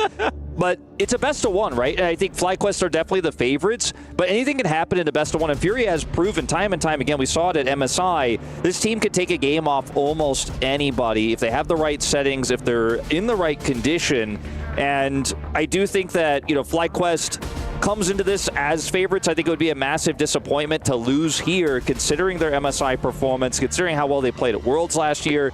There's a team that is very, very strong, and one of the best representatives we've seen from North America against other teams, internationally for a while. But they could drop out here. It's all down to one final game. Exactly right. And of course, this is not exactly the momentum they were looking for either on the side of FlyQuest. G2 were easy opposition in Vancouver, and they were less easy to take on here in Riyadh. So we'll see whether they have got back on the horse after a good night's sleep and will be able to take it to Furia here today. There's one thing I want to mention that's a bit of an aside. Sure. And that is, I just saw Thinkard's notebook, and it looks like he just got it from a pirate ship, like a sunken pirate ship from the bottom of the ocean. I see that, Look at it, man. It's so regal and beautiful. Yeah, there's lore behind that, you know? Yeah, I feel like there really is, truly. Like, I want to read it not for the strategies. I just want to, hold the paper in my hand. Anyway, we're getting a little bit sidetracked, or I am. Let's dive in to the draft here for game let's see, one. Let's see if X marks the spot on an Azir ban in that final spot, because that is what FlyQuest have tried to rely on in their last two series. I like that. It's a map, a treasure map? Is that what the reference was? I liked it. Quad has been really enjoying to play that Azir and trying to scale up. It is going to be that final ban. This is what I expected. I think FlyQuest have really leaned on him quite heavily, and they will have to adapt here this time around on the third time of asking. Kai'Sa priority has been going up a little bit, but I don't think it's really a first pickable champion in this scenario. I like the Varus a lot more. I like Varus. I like Rumble as well. And Rumble in this spot for Furia could also be something pretty powerful. If you pair it alongside a Sejuani, for example, there are quite a few things. The Pantheon being banned away alongside the Vi, these have been sort of the top ticket junglers so far here at EWC. But that is a very early cow, as the Zinzao are going to be locked in alongside it. That is like a 1-2 punch here from Furia for controlling teamfights. Really strong, robust front line here. Strong tanks, really great in mid-game teamfights around objectives. Once the Alistar hits level 6, so difficult to take down. One day, Inspired is just going to lock it, you know? I feel like I just want it to be insta-locked. I know he spends a lot of time hovering the Nidalee. I wonder what sort of AD carry we're going to see out of IU here, though, with this Alistar, because you do budget a lot of your power, away from that bottom 2v2, and you do lock an Alistar in this early, just simply because playing into the Varus, which is already a strong lane bully, your level 1 is very weak, so what kind of prio we're looking for is going to be interesting. Now, this Trundle pick here, you already have two pretty decent subjugate targets, so I like that a lot. Also pretty strong into both of these tanks, because they don't have great ways to get out if they are pillared. If they're going in, they find themselves trapped inside. It can be very frustrating. The 1v1 matchup into Zinzao is also really good for Trundle. Yeah. The good old being able to chomp away their ability to fight back is just not very fair. And Toots, that's a Yasuo. That's locked in, Wolf. Okay, well... that certainly is. Maybe they were looking for his brother, and then Yasuo came to the door, and he's like, "Nah, I'm sorry, he's not home." Unfortunately, it's do you want me to help you out? I don't think maybe that's what they did. Necessarily a weak pick here, but we're gonna have to see what the rest of the draft is that they're gonna try to build around it, because this is not your traditional, Yasuo Gragas or Yasuo Diana situation. I mean, it could still be a Gragas, of course, if that is left available and they want to go for that in the top lane, but it's a pretty unique look here from Furia. So it's blind, Wolf. It's blowing my mind. Like, really? It is quite unusual, but they didn't have to do this. They certainly did not. They could have just looked for an AD carry pick, which also makes me wonder, what that is going to like. It's not like one of those games where you're going to see the Yasuo bottom lane that we've seen in years past. We've seen some of those like Senna Yasuo lanes. We've seen some wild stuff. T1 has experimented with this as well, but the Rumble makes a lot of sense as a ban here for FlyQuest, who are probably still looking at this draft a little bit perplexed, but going, well, there's still some top tier stuff we could take off the board. You see the Scion, the Galio are both removed here. It makes a lot of sense in this draft, especially the power that you could have with the Galio in terms of global on the map. Final ban here might just be an AD carry ban if there's something they're concerned about with that Alistar, to make sure they have the pushing power with this Varus, but A lot of discussion around it. Will ultimately just be the Jace here, so still kind of keeping things a little bit of a mystery here in terms of what FlyQuest's plans are going to be. The Jace is also a really weird one. Because they already have Gwen banned, you know, like... There's a lot of AD on the side of Furia already, right? And we're expecting, like, I don't know whether Toots is going to be playing this. From what I can see, hasn't played it very much competitively in the past. So that is going to be heading elsewhere. Yeah, it may. And Ayu could just be playing this. Yeah, it may be the bottom lane. Yeah, so I just don't. I don't think it's good. I don't think it's good into Varus when you have this Alistair. Now, if they prepared it really well, if they practiced it, they scrimmed it a lot, it can catch you off guard because you're just not used to playing against a duo like this. But very unusual setup here is it looks like we might see Renekton to come up here into the top lane, and then we'll find out what that counter pick is going to be here for Quad. Yeah, and Ayu did play it at MSI, so it does make some sense that the Yasuo would be going to the bottom side. It's again, just because you've played and just because it has been viable in the past doesn't necessarily mean it works here. And also viable is a question mark word there as well, Wolf, because it didn't win. I thought maybe we'd see FlyQuest just go for a Rise pick here to give them a little bit more global power for sides and insane wave clear, extra damage, but they're going to go a completely different route here and go for this Syndra. You and I have been pretty critical of the Syndra that we saw already in this tournament. We're not a big fan of the champ right now in terms of what it does in team fights, but there's some cool new Syndra builds we've seen, and they're going to lock it in here. It's great setup. If you can pillar someone, you can guarantee they're going to get hit by Scatter, and then you can blow them up with the Syndra ultimate. So there's a lot of single target blow up in this draft for sure here on the side of FlyQuest. This bottom lane duo is a big question mark for me, though. You can block some of the Varus damage with the wind wall, I suppose. But also, like, it's really good into Syndra. Like, we talk about the R button being the gameplay button. Well, Windwall means that there's more gameplay than just the sarcastic gameplay button that we talk about all the time. I mean, it pairs well with the Orianna, it pairs decently well with the Alistair. If you can hit a big knock-up with the Pulve, you know, there are ways to set up big ultimates in team fights, but the composition really just screams desperation to me, Atlas. You know, it's got strong parts, and they can, in certain niche scenarios, work together very well, but it's premedicated on a lot of map control. It's premedicated on not falling behind early. If anything goes wrong for Furia in the first 15 minutes of this game, they find themselves at a 2,000 gold deficit. I just feel like this draft becomes unplayable. So insane confidence, you know, insane risk-taking, your key on the line, your tournament life here at Esports World Cup, League of Legends 2025 on the line. They lock it in again. We saw it at MSI, as you mentioned, but I'm just not sold. Yeah, I'm sort of not either. And I also think that there's going to be a lot of fun to be had for Inspired on this Trundle and for this Rakan as well. I mean, if Rakan loves anything, it is a whole bunch of champions all grouped up standing next to each other so they can all get charmed and in position for all of this AoE to come through. Scatter the Weaks could also be very, very dangerous. So I'm a little bit worried here for Furia, but if they start running away with this game, I mean, their composition is a meat grinder, even if it is a very up-close meat grinder. I think it has to run away with the game, though, because you know, they're playing Orianna, would set up some combos, and given, again, the right circumstances, do a decent amount of damage. But it's also more of a burst composition where the Orianna sets up a combo, you have the Yasuo, the Aatrox goes in, and you win the fight basically instantaneously, because if the fight is longer, it's going to be so much tougher to play out here into the composition of FlyQuest later on. And from a deficit, like I said, those opportunities, those combos you have to fish for become so challenging as everyone's super locked in here. Yeah, I was going to say, like, the Furia players, like, really doing the woo-star, you know, like, making sure that everything is calm, they're ready, and looking confident here with this composition. I don't know whether that's how I feel going in, but we don't know. We don't know. And up against FlyQuest here, there is a chance to catch them off guard. That is the spirit of best of ones, right, Wolf? Like, best of ones, this is where you bring out the weird stuff, potentially cheesy stuff, try and take them down. And also going with comfort. Like, before MSI, this Yasuo bottom lane situation that they were running was undefeated. Wasn't exactly a large sample size, but I do like that. Yeah, it's a risk for sure, and we'll see if they can pull it off. Yeah, let's dive onto the Rift here. This is do or die for both of these squads, Furia or FlyQuest. Which one will be advancing to the knockout stage? As we are playing some cowbell as well. You love to see it. The volatility of these drafts as well is something that's really exciting for a best of one. You know, if you are able to get those conditions right, if you are able to make a really strong early mid-game play, around grubs, around first, second dragon, you can force a team fight and get this Yasuo composition accelerated. The Aatrox gets accelerated.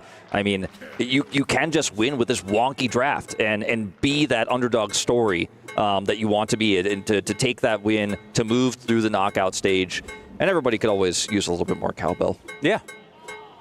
And I hope that we just stay here the whole time as we pan away immediately. It's a bit sad.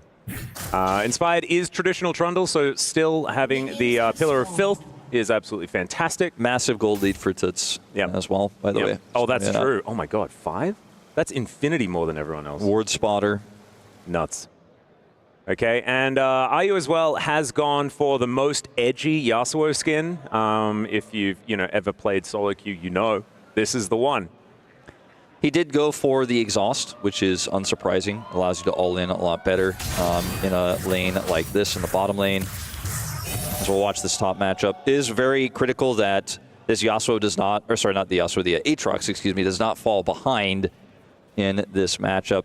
As man, playing Yasuo bottom lane, you kind of just have to pick your battles perfectly, look for your all-ins and your trades when you can, utilize your shield to last hit minions, because otherwise you're melee into range and you got an Alistair support. I mean, look at Maso and Lucio just going, try to play the game. Good luck.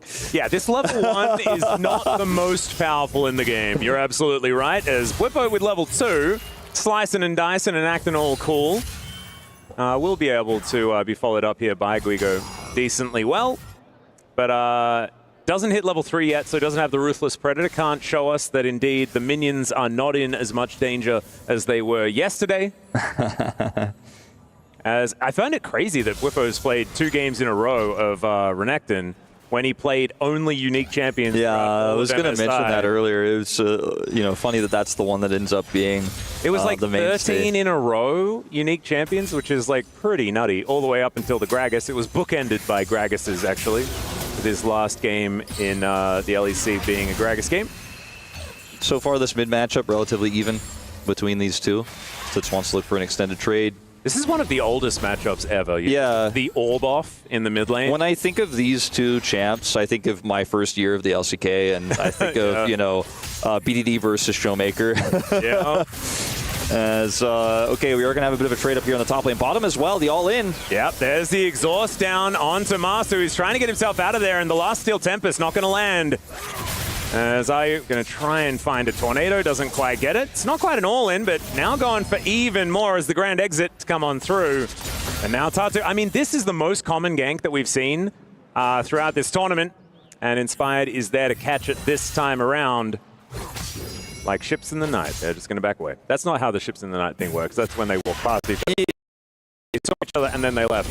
I think the observers are showcasing here really well how aggressive all 3 lanes are right now, like how on a knife's edge and how volatile all these matchups are.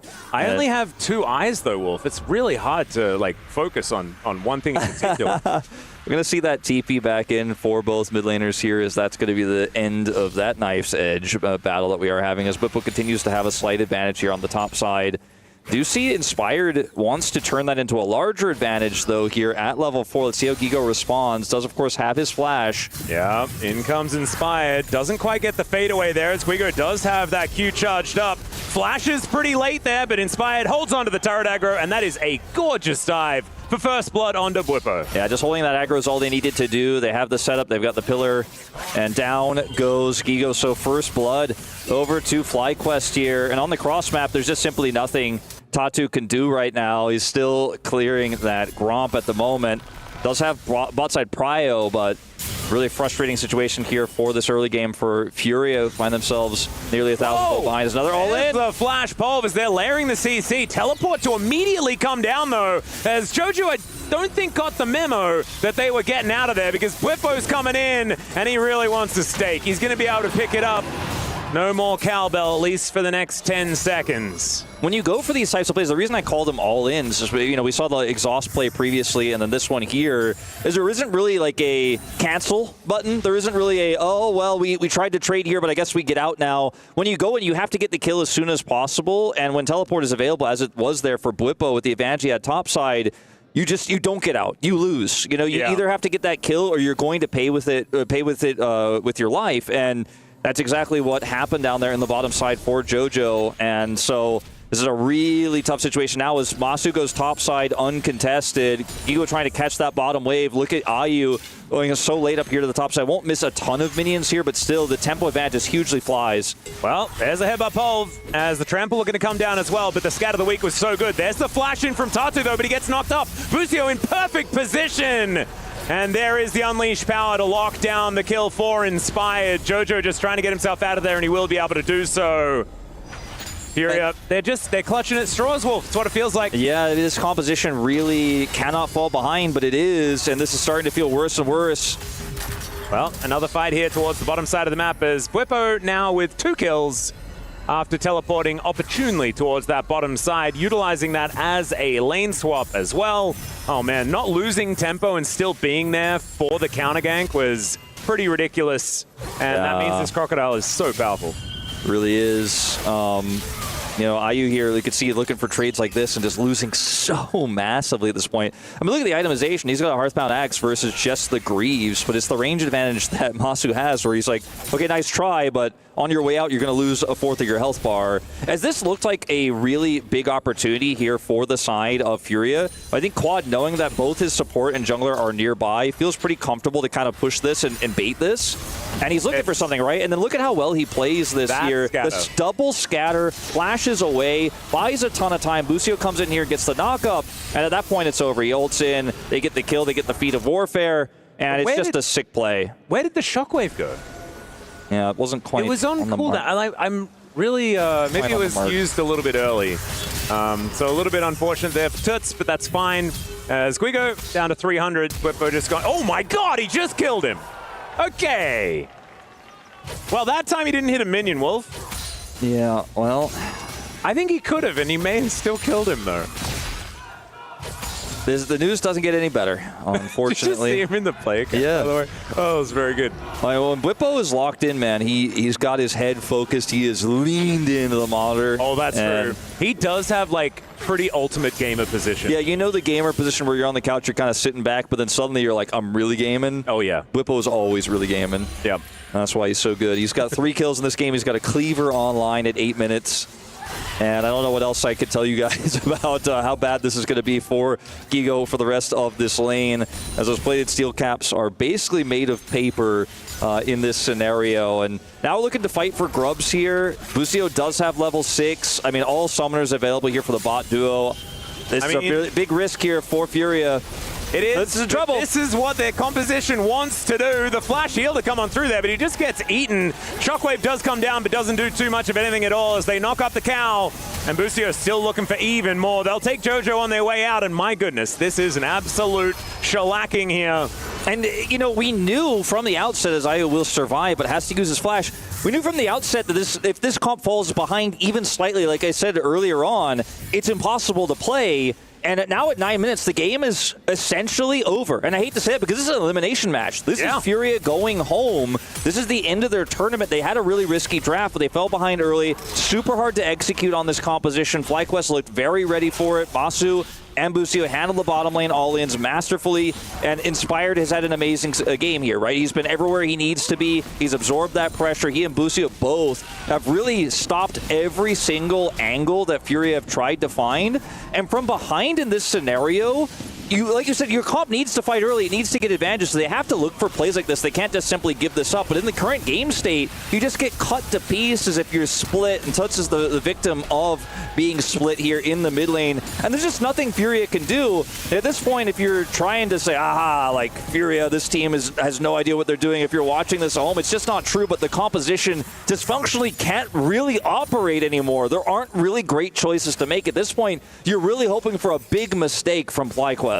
And honestly, sometimes if you hope for these mistakes, they can happen. We saw have even seen it. in our last best of one, the early game was in a fair bit of control by a CFO. But things can happen to bring it back around as Toots taking a big old trade here from Quad, who is feeling pretty good on this Syndra right now, really starting to hit their stride as the Blackfire Torch does come in as item number 1. This is the new Syndra ability, Blackfire, Cosmic Drive, and we get the Blackfire this early. You're happy to just chunk anyone you interact with out of a mid lane matchup, and in this case it's Toots, unfortunately, who got picked in that last fight, who is now going to be struggling to hold on. There's just get TP to come through here for the Rakan. This is going to be Drake Pryo on the lockdown here for FlyQuest.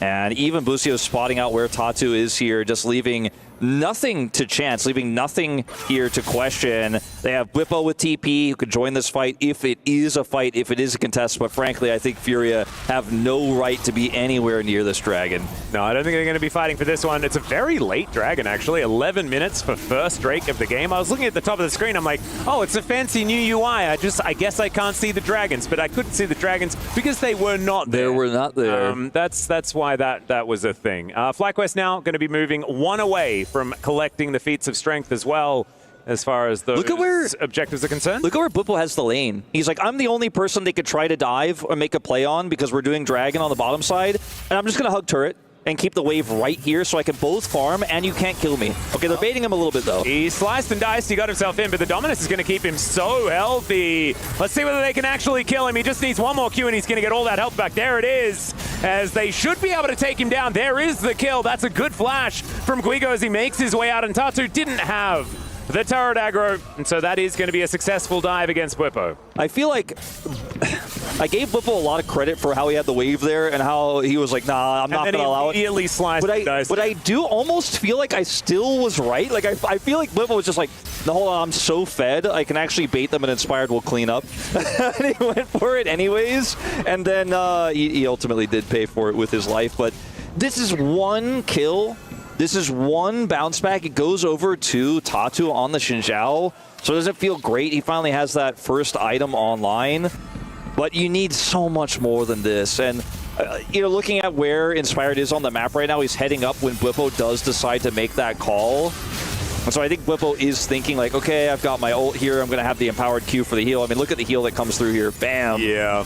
And Inspired is almost here in time.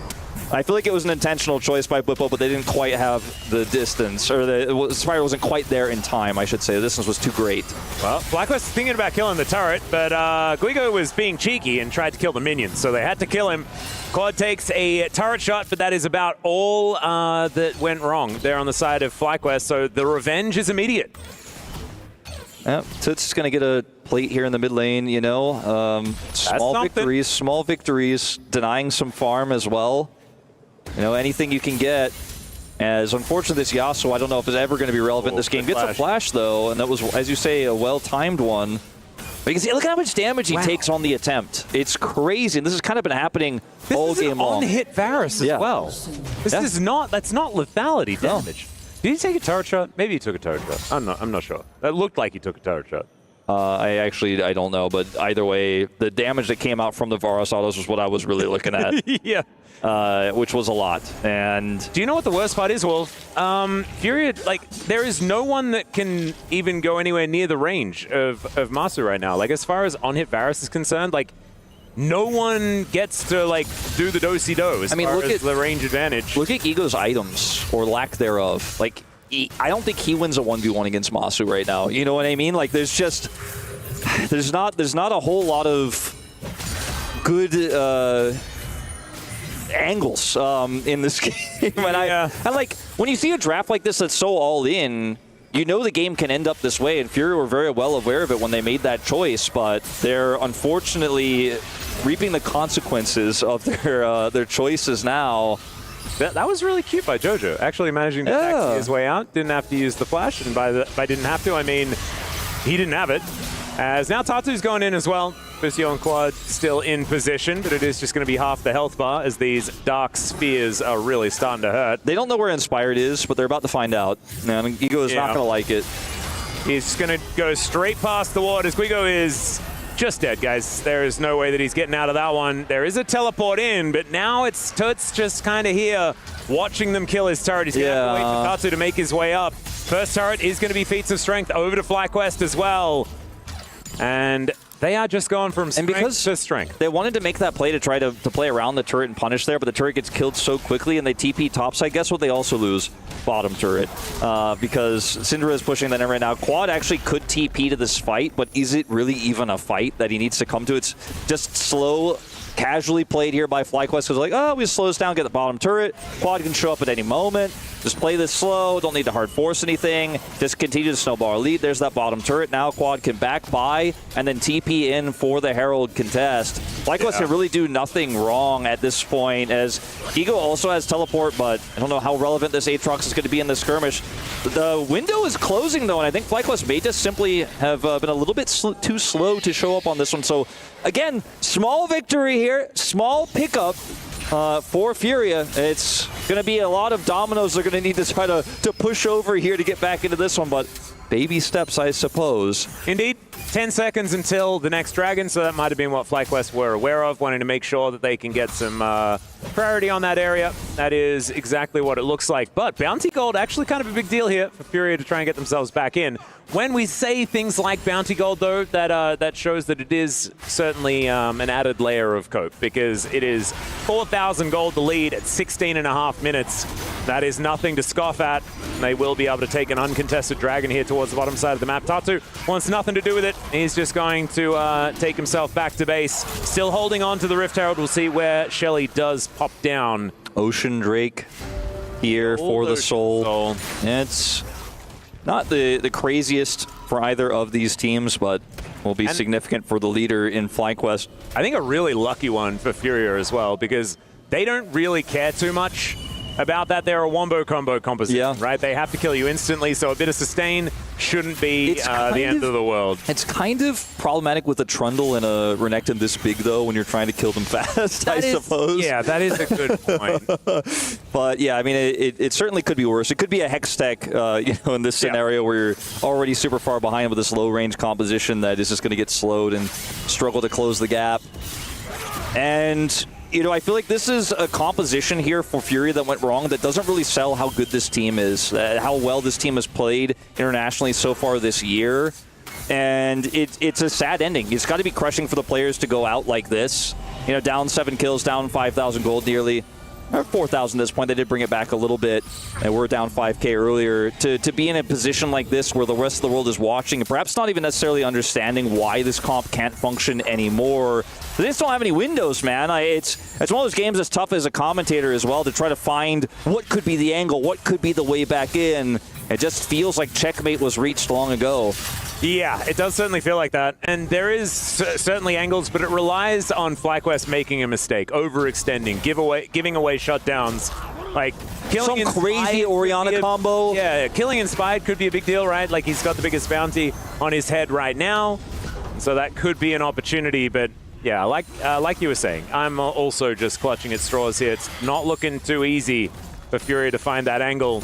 And FlyQuest also just, the way they're playing this is incredibly respectful, right? They've made a lot of great choices. I mean, maybe Blippo's decision on the top lane earlier was not as respectful as it could have been, but otherwise just not giving Furia any ins. They're like, well, if we just play this slow and carefully, it's literally unlosable. We're not going to take any risks. We're not going to play greedy. We're not going to showboat. We're just going to control the map, set up deep vision, and sit back and wait for objectives to spawn. Take those, take the win, and take our spot in the knockout stage. Yep. And this is one of those compositions that can do it so many different ways as well. It's a very flexible draft, and against what they're against, they have like range advantage, infinity. You were talking about Blippo giving away opportunities. That wasn't quite it, but he was pretty extended, but still able to slice his way out. No flash required. Okay, 2.5 minutes until the Dragon, even though we are heading, looking down that way. And the Arakan going to be spawning on the top side of the map. Yeah, it's tough to imagine how IU can break through in this team fight. Like, he has a Kraken Slayer. He has a gold lead. Look at that. Yeah, he does. The thing about the Kraken Slayer in this situation is it's going to require you to proc the Kraken Slayer by attacking people multiple times. I'm just not sure if that's going to happen. Yeah. Like, I don't think it's the wrong build or anything like that. It's just the circumstances are so rough here, and you're still trying to stick to your game plan. But I do think at any point, once these waves are cleared out, FlyQuest can threaten Otacon start and go for a turn so easily, especially with the Syndra. And Quad does have TP, and he has side lane control because he has such a massive lead over this Aatrox that is sitting on still just one item. It's looking dire. 82 stacks on Quad as well. And here's that Otacon start. Up. And yeah, there is vision. And I don't know whether FlyQuest really care too much about them being able to see. They're just trying to bait them into a fight as Whippo's already ulted. And in this interim, while they slow down and control this Tri-Brush and force controllers to be used, they're going to get mid-turret. Masu's going to take that out, and this is that slow, controlled, great macro here from FlyQuest where they force Furia to come over and contest Otacon, and then they just grab turret, and then they can collapse back in. And, I mean, this is going to be a sandwich here, potentially. Yeah, you're already taking a third of his health bar there from a combo from Quad. As Furia, a bit of a desperation start like you were talking about, Wolf. There is the Shockwave landing onto a couple as Busio still not taken down, able to get a scat of the week onto the entire team, it feels like. And Masu is just free hitting wherever he wants to go. That's a very hungry Crocodile as he takes down the Yasuo, and Guigo is just limping his way out. It looks like the consolation, or at least the prize of the Otacon will go over to Fly without any more contest. That is going to be such a huge win for them. Already, you know, a massive lead in Petals, and the XP is going to flow. And from here, I mean, everybody gets an extra level. You're looking at a 3-level lead in the top lane. And a full item lead. 3.3k gold. Yeah. That Cosmic Drive is done here. Obviously, feats of strength. Like, how many more advantages can I read off here for FlyQuest? Well, they now have Otacon, so they've probably got more Petals as well. Yeah, I mean, that's what I'm getting at here, is that just pushes everything here. Lucio is the initial target, but the scatter on the turn here from Quad is amazing against this low-range composition. Gets the 4-man here. The Pillar also just locking JoJo in, and they just chase them down and slice them to pieces. Not a chance, not a prayer for the Brazilian squad. It was a decent little sidestep on that piercing arrow that allowed Guigo to at least get out with his life. But it's 11-1, guys. It's 7,000 gold lead. And FlyQuest seem to be able to do no wrong at this point in time. That'll be Soul Point as Inspired looks to take down this dragon. And maybe a good thing here for Furia is the fact that this is only Soul Point, because it was a very late first Drake. So here at 22.5 minutes, they don't have to worry about a soul just yet. But man, that is not even a silver lining. That is like a gray that looks a bit shiny in certain lighting lining. That's what it kind of feels like. There's a lot of lessons to be learned, I think, in this game about how FlyQuest played from ahead. Because, you know, we talked about so much, like, if they make a mistake, if they overextend, if they're sloppy, if they're greedy, maybe there's a way back in. This is about as textbook, you know, choke out the enemy, take all vision away, blind them, and cut them, you know, kill them with 1,000 cuts rather than just all inning and being like, oh, we're so massively ahead. We just push in between these turrets and look for a crazy team fight. That FlyQuest are playing. I mean, it's not the most quick and exciting way to end the game, but it is certainly the highest chance of success with a lead like this, and I think they've nearly reached 100%. Yeah. As they just won't give Furia any outs, any core. Look at where Toots is on the top side. He's the only one who's free to even move on the map, but even he knows once he hits that midway point, once he hits the river, he's like, that's as far as I can go. I can't touch that turret. There's no way I'm getting a bounty. You're and also to never breathe allowed is so hard. You're never allowed to take your own jungle camps, right? So never. Slowly but surely, FlyQuest will just get further and further ahead, no matter what Furia do, if the game stays in a position like this. And so their only option is to go for a desperation fight, which is always going to be on FlyQuest terms, as Tatsu is looking for that little flank angle. Scatter the Weak comes through. Are you not going to be able to follow up too much as Chains of Corruption comes on in? Tatsu takes half of his health bar just from that piercing arrow, and rocking the Blight. If Furia commit to a fight, they will get wiped and the game will end. So they have to just try to buy time. Desperately, that is all they can do. And with the Orianna wave clear, I mean, you can see here they can buy some of it, right? Like, they have some tools here to slow this game down. Baron's going to spawn in 30 seconds here, though, and that's when things get really problematic. That's when FlyQuest really start to threaten inhibitors. They've already gotten some damage onto that bottom inhibitor turret. The inner is already gone there. They have super clear, deep vision on the bottom side of the map, and they can just simply turn their eyes towards the Baron with these resets coming through here. You see Quad is back, Masu is back, Whippo is buying here.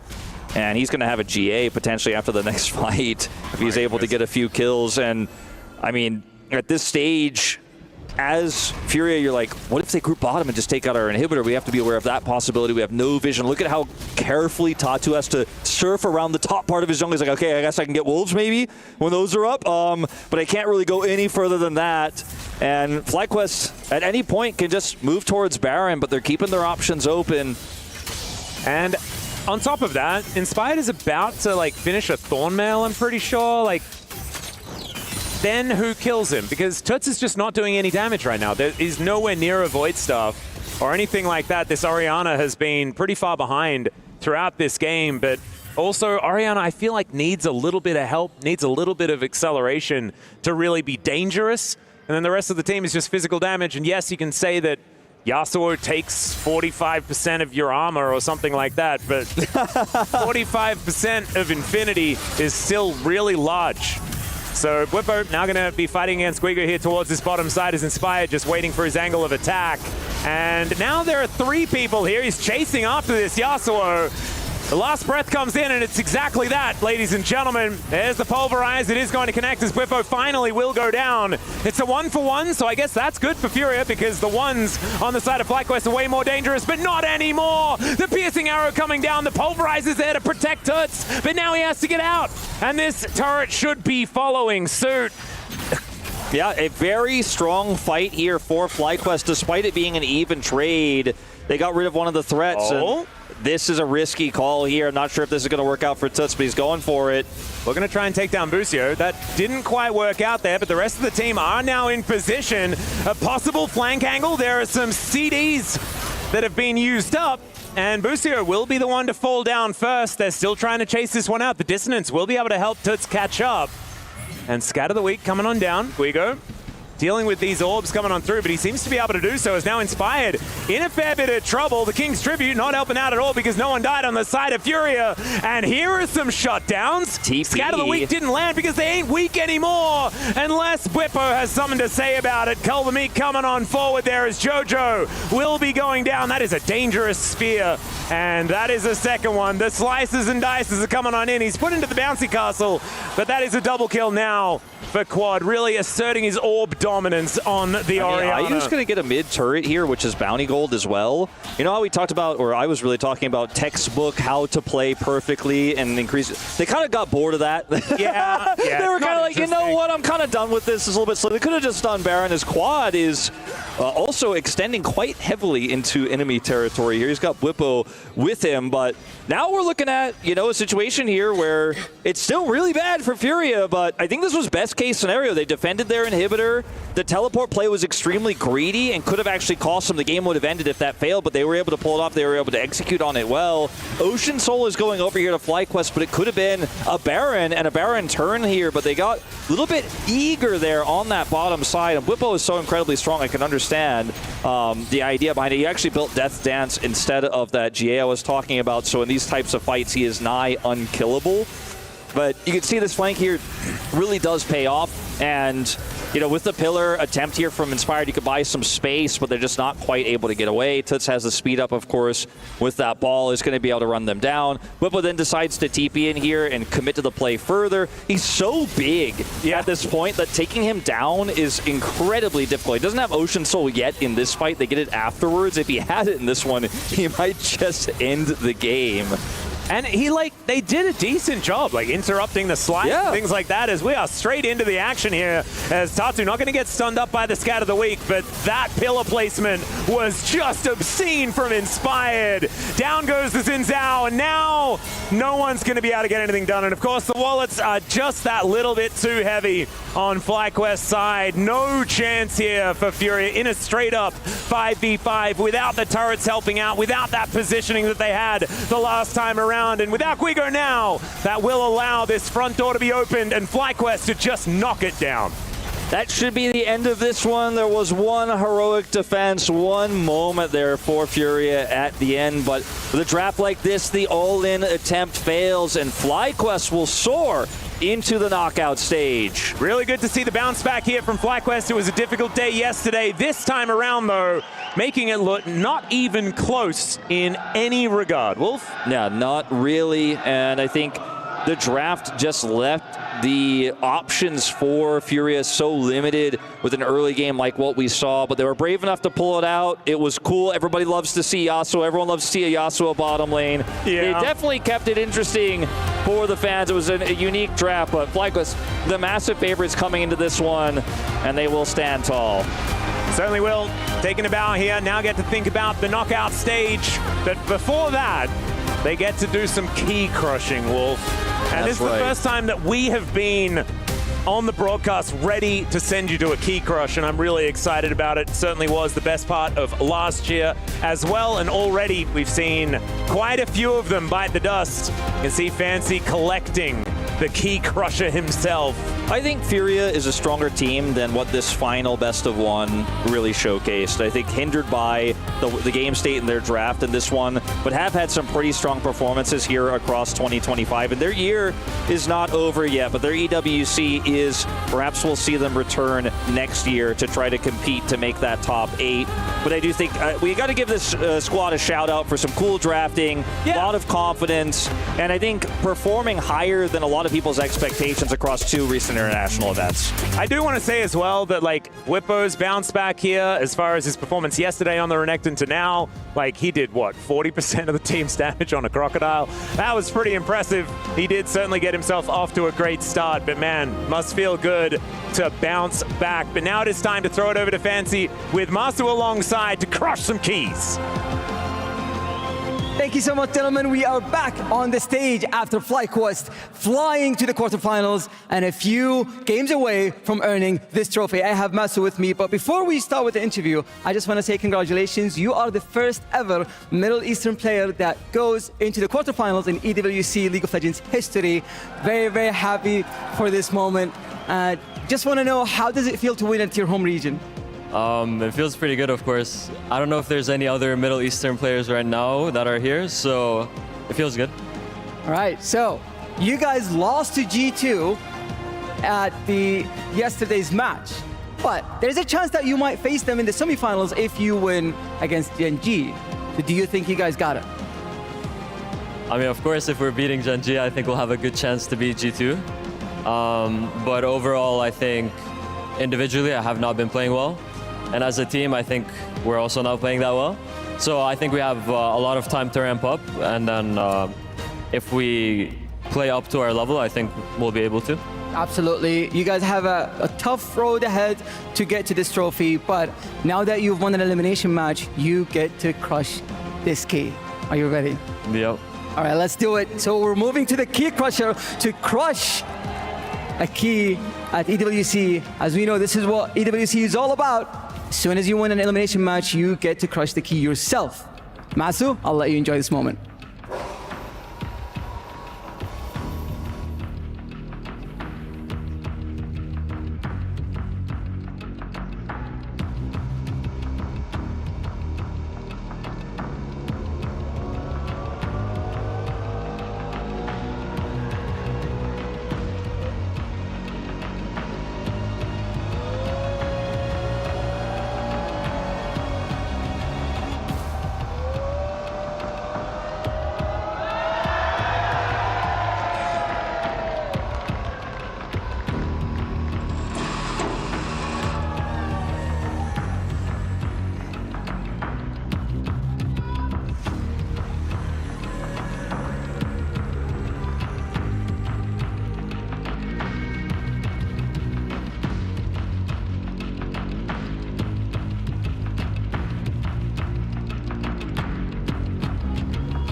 That has to be one of the best key crushes I've seen in the last, since the beginning of the Esports World Cup. That one was just dented straight through the middle, just like Furia's hopes here.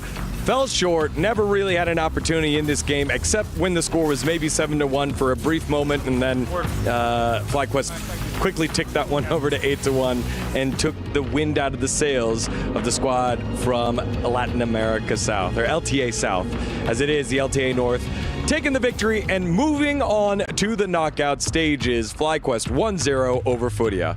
Welcome back to the studio. Digon here alongside Medios and Valdez. That gold graphs says everything here, Medios. That was an insane game from Whippo. He's one of the people that is so scary under Renekton. I think a lot of the time when people pick this champion, you know, it's something that you can go even on, hard to punish, but when Whippo gets it, he just runs the game over. I think Inspired did a really good job of getting him ahead early, and then he just ran the game. All right, well, standing by right now for their exit interview is Toots. Take it away, Kitty.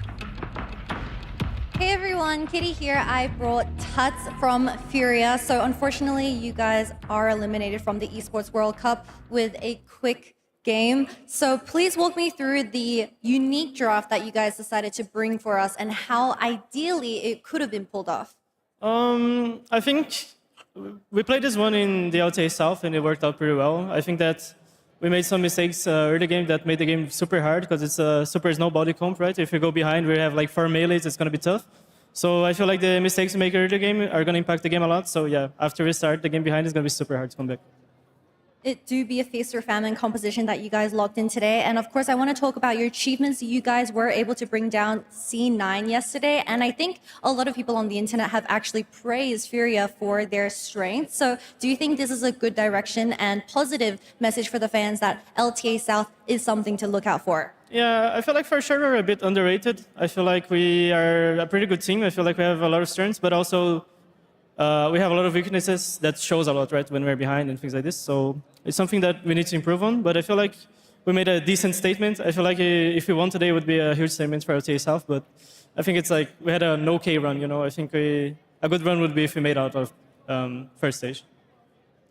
Recognizing your weakness is a type of strength in itself. I'd like you to send a message out to the fans back at home or in the arena in Portuguese. Is that okay? Yeah, of course. Bom, queria agradecer toda a torcida, todo mundo que apoiou a gente, que confiou na gente. Pode ter certeza que eu dei meu melhor o tempo inteiro e é muito triste a gente não conseguir passar de fase, mas eu espero que a gente tenha outras oportunidades futuramente para provar diferente e provar que a LTA Sul é uma região boa. Então, muito obrigado à torcida, muito obrigado aos fãs, amo muito vocês. Thank you so much. That's all from us.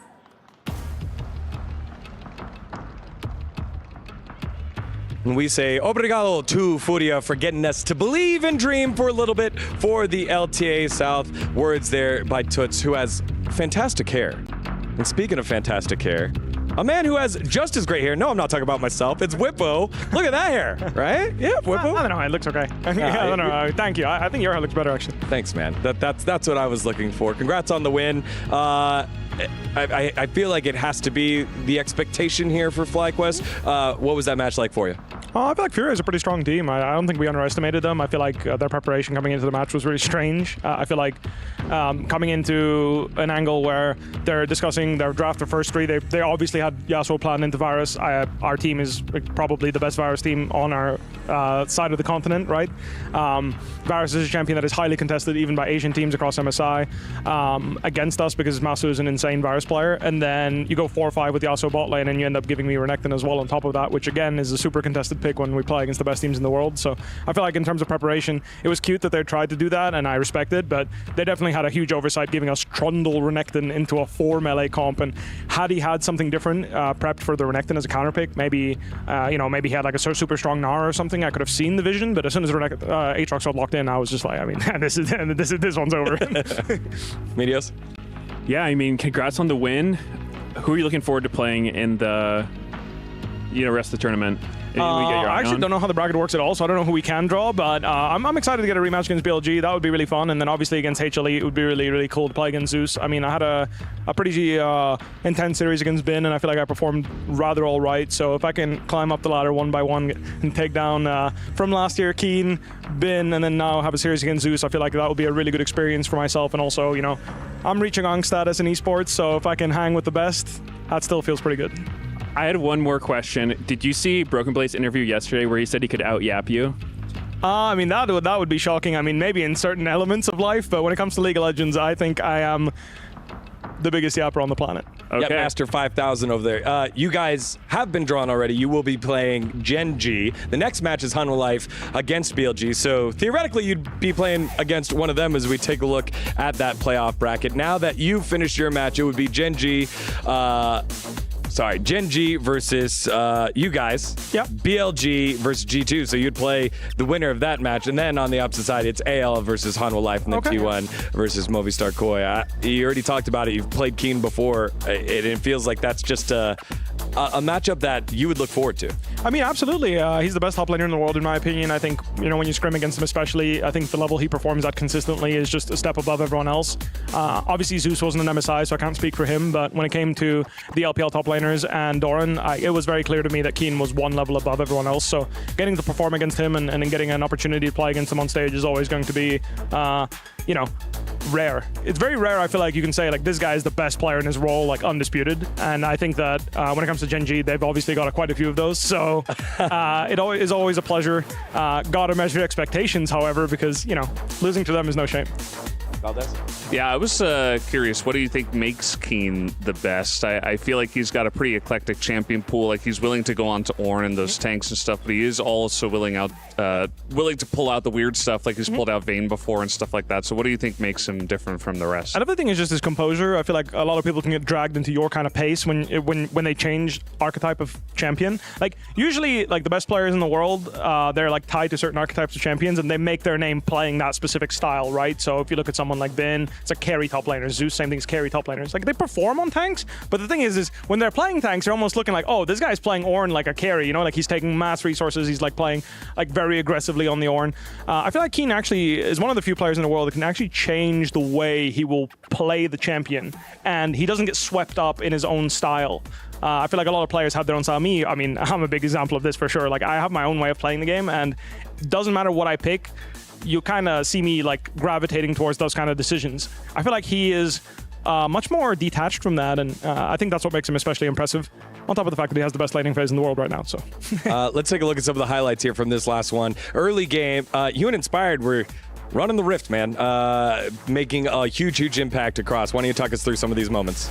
I feel like, generally speaking, when you're playing Trundle, like if you're playing Trundle or Renekton, it's a really strong early game against champions that are weaker than you, and you're basically just the biggest bruisers on the Rift.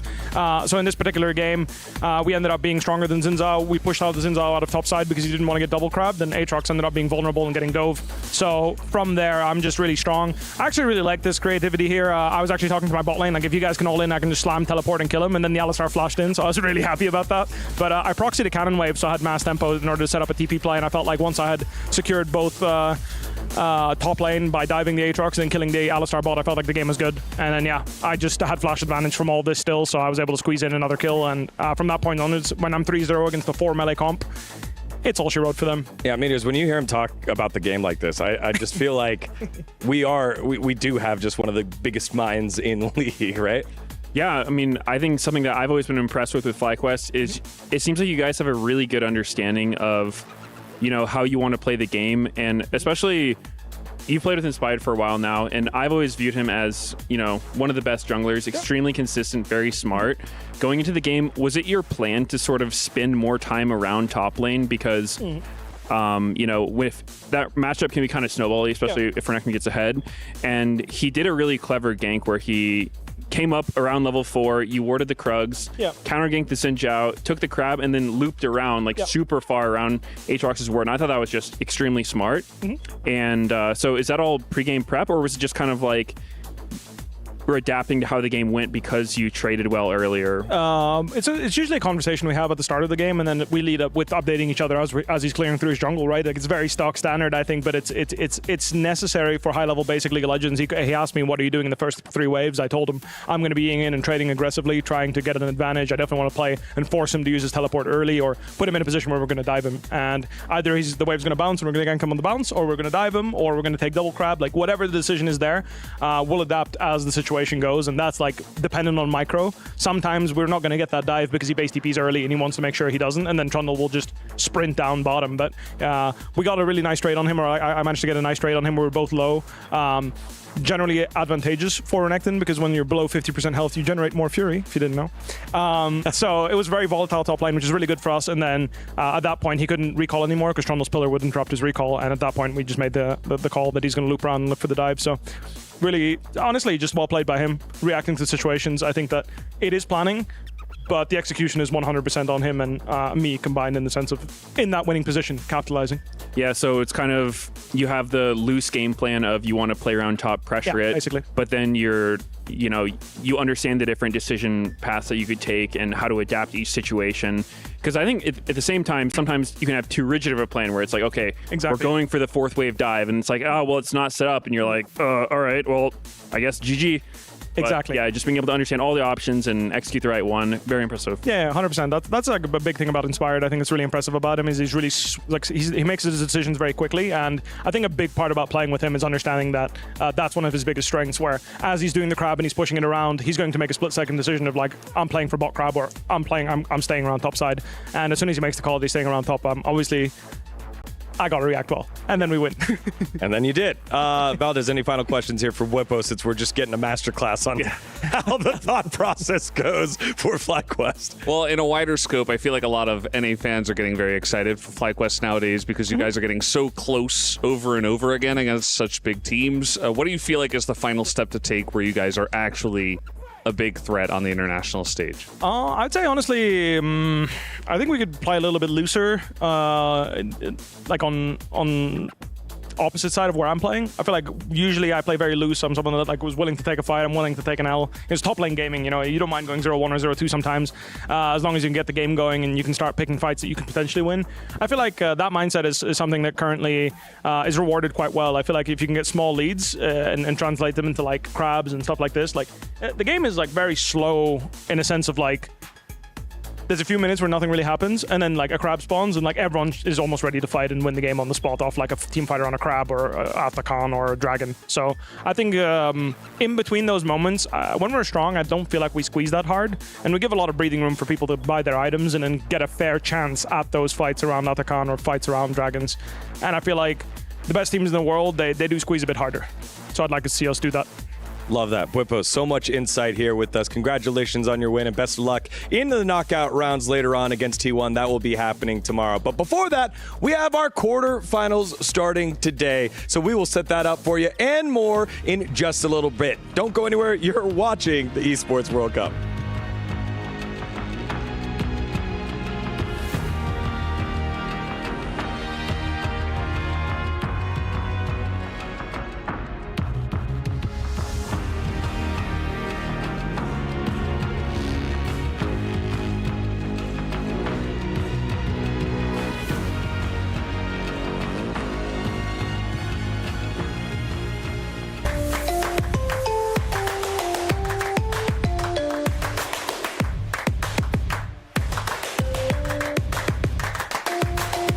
Level up your gaming experience with over 8 billion playlists, only on Spotify, the official audio streaming partner for the 2025 Esports World Cup.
Nice. GG. Calm down. No hack, okay? No, Calm down. no, guys, they moved. No. Oh no. Renekton's also there, guys. Mid, okay? It's on Dragon. It's on Dragon. I drop. You flash, I'll kill him, Okay. I'll kill him, you kill him. Okay. I'll kill him no matter what, okay? Don't die. No worries. Don't Dragon. JPV? Yeah. Good job, very good bro. Okay. You can W? Yeah. I'll E. Nice. I will. Contact. I will as well. I will ult him. He's out. I see, we kill. Okay, it's on you. Kill the turret. Okay, I need to go. I'm fine, bro. Just get out. If you're dead, you're dead. Just keep pushing. Rank some, I get to top. Nice, guys. Nice. We're just built differently with this. He was back, baby. That's close, bro. Oh my god. Good job, guys. Nice.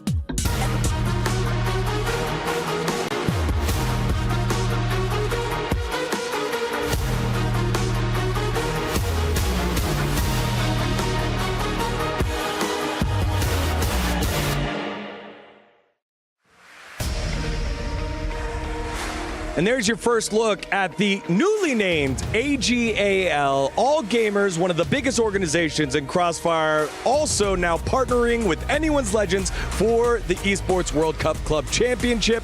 You still know them, same guys, Flandre, Tarzan, Shanks, Hope, and MKOI, as they will be doing battle against Hanwha Life Esports in the quarterfinals for the first time at the Esports World Cup in 2025 League of Legends. We're going to best of threes. Degon here alongside Finn and Valdez. And Finn, best of threes. Now the draft getting on. No more fearless best of ones. We don't know her anymore. We forgot him. We're going into draft prowess, I'd say. Yeah, I'm grinning up to my ears right now. I'm so excited for this game. I think AL is one of my favorite teams to watch globally, because I just think this is a team that really understands approach angles. Whenever there's a fight, you always see them go from 2, 3, sometimes 4 different angles and just pincer the opposition so well around objectives. And I think they're one of the only teams that have mastered this art. And going up against a team like HLE, who is just so solid across the entire board, I think we have an amazing game in front of us.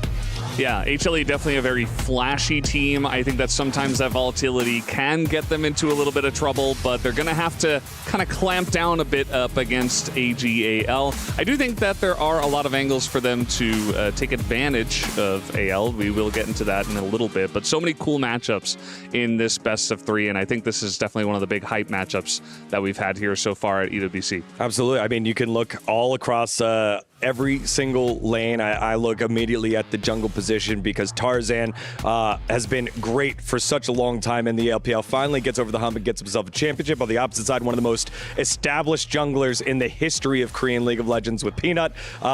So it is going to be a lot of fireworks in this single elimination best of 3 quarterfinal. And to set us up, we have a chance to talk to one of the greatest coaches in all of League of Legends, Tabe, standing by right now with Kitty. Hey everyone, this is the pre-match interview between AG.AL versus Hanwha Life. By my side is Coach Tabe. We will be heading into game very shortly. However, I do want to talk about this short turnaround for you guys, just coming from MSI. So tell me what the biggest, most important fact for this team to have a really good, strong performance going to today. I think it's because everyone in our team are very willing to strive in scrims, and also we pay a lot of attention in different tournaments, and also what happened in the games. We will always tackle our weaknesses and to strengthen our strong things. So I'm happy with that. Yeah, and talking about AG.AL, I wanted to ask you specifically, so what do you think AG.AL as a team really excel at? I think we excel at we are really willing to learn, and we are really hardworking. So we really devoted a lot of time in our daily scrims and practices. And I believe it's your first time in Riyadh, so please share us your thoughts and opinions of being here. I think everything here is great, and but because I need a lot of time to practice and scrims, but if I have time, I will bring my team to have a good walk in here. I heard that you can ride camels here, so maybe that's something we can consider. Thank you so much for your time, Tabe, and best of luck. Thank you, Kitty, for that interview. and maybe the extracurricular stuff will come afterwards. AG.AL, again, getting over the hump, representing as the #1 seed from the LPL. When you think about this team, what makes them so dangerous compared to some of the other traditional powerhouses that we've seen for a long time, like a BLG, like a JDG, like a RNG, EDG? You can go down the list.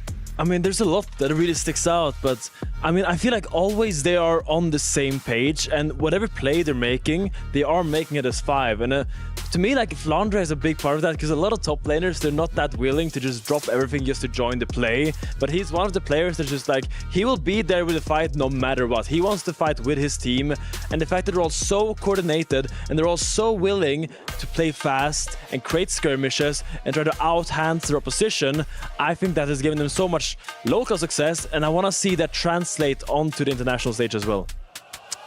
Yeah, I mean, they're definitely a very strong team. I think they were pretty close to getting some big work done at MSI. They fell just short to T1, I believe it was, right before the finals. So obviously an incredibly strong team if they get that close up against T1. I do think that a lot of this is going to come down to the form of HLE. You know, we've seen them in a couple of best-of-1s where it's like, you know, they look pretty good, but against that competition, it wasn't exactly too difficult for them. I think that AG.AL have been sitting back, watching, getting ready for this one.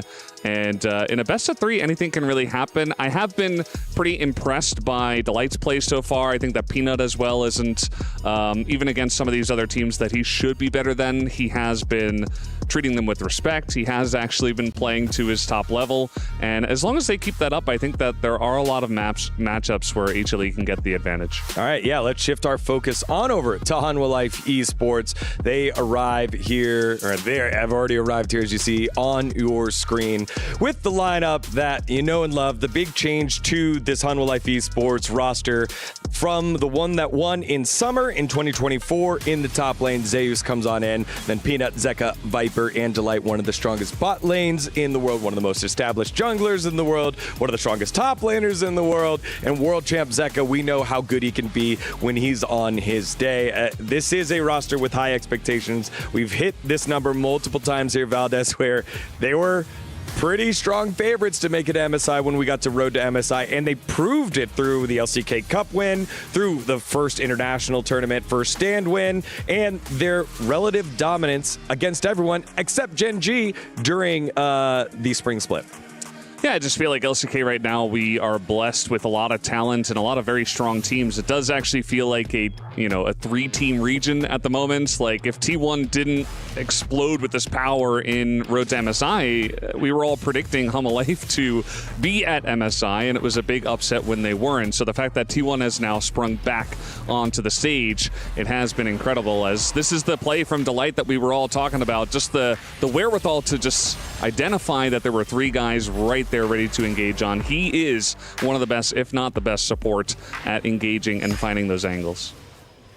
Yeah, and paired up with Viper as well, who I think he's been a little bit quiet this tournament, but we know almost every AD carry in Europe, at least, when I ask them who's your favorite AD carry, 9 out of 10 people say Viper. He's so well respected in the scene, and obviously has won a world championship together with Flandre on the opposition team. Together they won 2021, so a little bit of a fun matchup there. But in general, I really have high hopes towards this bot lane today, because I think that is going to be the main driving point of HLE, because I think the solo laners are a little bit more evenly matched. Yeah, speaking of those evenly matched solo laners, let's take a look at the mid lane. That will be our head-to-head for this matchup. It is the young gun in Shanks up against Zeka, the world champ. However, one of the unique things about this matchup, when Zeka spent time in 2021 in the LPL, Shanks has had the advantage over him. So not unfamiliar. It is 4 years ago. However, it is Shanks 7, Zeka 2. Yeah, and it also is telling that a lot of people see Shanks as this rookie. People see it as like a player that just came up, but he's been there a long time and he really earned his colors. He's really put in the work for a long time and grinded to be at this stage right now. Grinded to be at this international stage where he can compete with the best. Yeah, I mean, Zeka, another guy where he was not meant to win a world championship, it feels like. You know, you think about 2022 DRX and the fact that he was on that roster and he has that title under his belt. And he's really developed in a huge way as a player, I would say. You know, he used to be just kind of a two-trick pony. Silas Akali, he would just play one style. You know, Bippo was just talking about it before, where it's like the players are just known for one style. But nowadays, Zeka does have a lot of different shades of play that he can bring out. He can be the aggressive guy or just the control mage farmer. He really has developed a lot as a player. Yeah, and that was the narrative for Zeka last year going into that summer playoffs, where when we were stuck in the Azir Corki meta, he did not have a lot of success on the Corki, and you're getting worried about it, but he was able to level up into the playoffs. He's carried that over on into this year and is looking pretty solid here, Finn. Yeah, he has been a player that I watched for quite some time when I analyze. Not really like, because I'm not a mid laner when I was pro player competing, but the way he finds flanked through Fog of War is immaculate. He really plays around with these champions that he's so good at. When he's put on these champions where he can play make, he will just appear behind the enemy team and have like these monster angles or like a charm from nowhere. I just think he sees the game so vividly and has like this eagle eye on what his team sees and what the opponent's team sees as well. Yeah, I like the way that you bring that up, because we said the same thing about the Light having the eye for engages. We say the same thing now for Zeka, for eyes for flanks. We still haven't even talked about Zeus against Flandre. Again, two dominant world champs in their own right. But it's time for predictions. Valdez, let's start with you. I'll go with the HLE 2-0. I think, I don't know. I'm feeling pretty strongly about them at this tournament. I think that they should have been at MSI. They choked, for sure. T1 played well, but like they kind of choked as well. And I think they should still be respected as one of the best in the world right now. I love this, because this is the first time where we're getting some LCK biased on the desk. Yeah. It's been this man cheering on all of the LEC. So who you got here? I mean, I think it's going to 3 games for sure. I think these teams are very closely matched, but I actually have AG.AL as the winners. I think what I saw from them against T1 was just a masterclass. I think they were so evenly matched at that MSI, and I really think they have what it takes to beat HLE. We're blessed with one of the best possible quarterfinals. The reigning champs of the LPL against the reigning champs of the LCK. Who will come out on top? Let's find out. Hanwha Life Esports against AG.AL.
The top 8 teams at the Esports World Cup presents League of Legends have been decided. And it's time to put them to the test. We're stepping into best of 3 territory now. And this is where things get really serious. In case you didn't know, in fact, come here. I want to tell you this up close and personal. Our total prize pool is $2 million. A win here in the quarterfinals alone guarantees you $160,000. That's a lot of money. So the process to crown our next legends starts right now. Should we do this? You really want to do this right now? Let's do it right this now. second. What do we think? Should we do it right now? After a phenomenal, fantastic third place finish at MSI, please welcome onto the stage, it's AG.AL.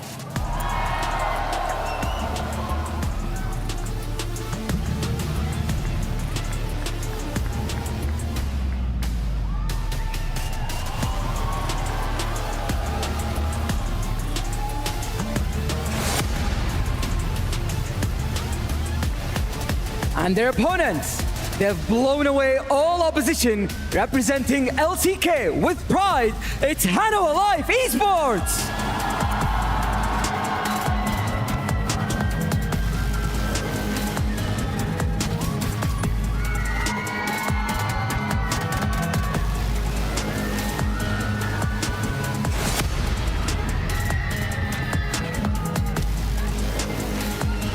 A semi-final spot hangs in the balance. Who's making the top 4 and whose dreams will die here? Our first best of 3 matchup begins right now.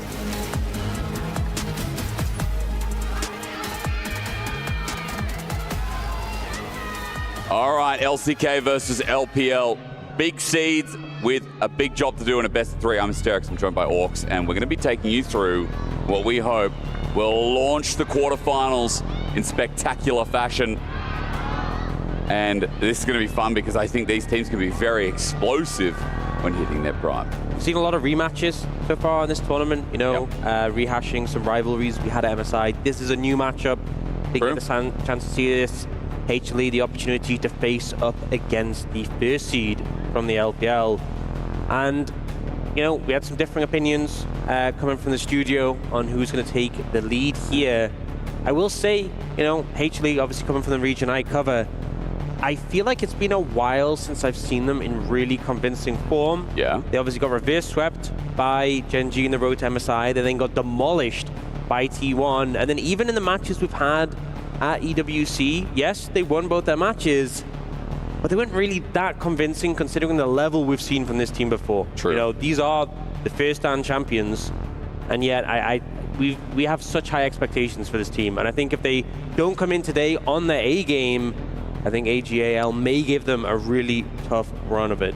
Whereas for anyone's legend on the other side, fresh off of MSI, they made a bit of a run of it. T1 obviously got in the way, but went to a full 5-game series. Had plenty of those over at MSI, counting 9.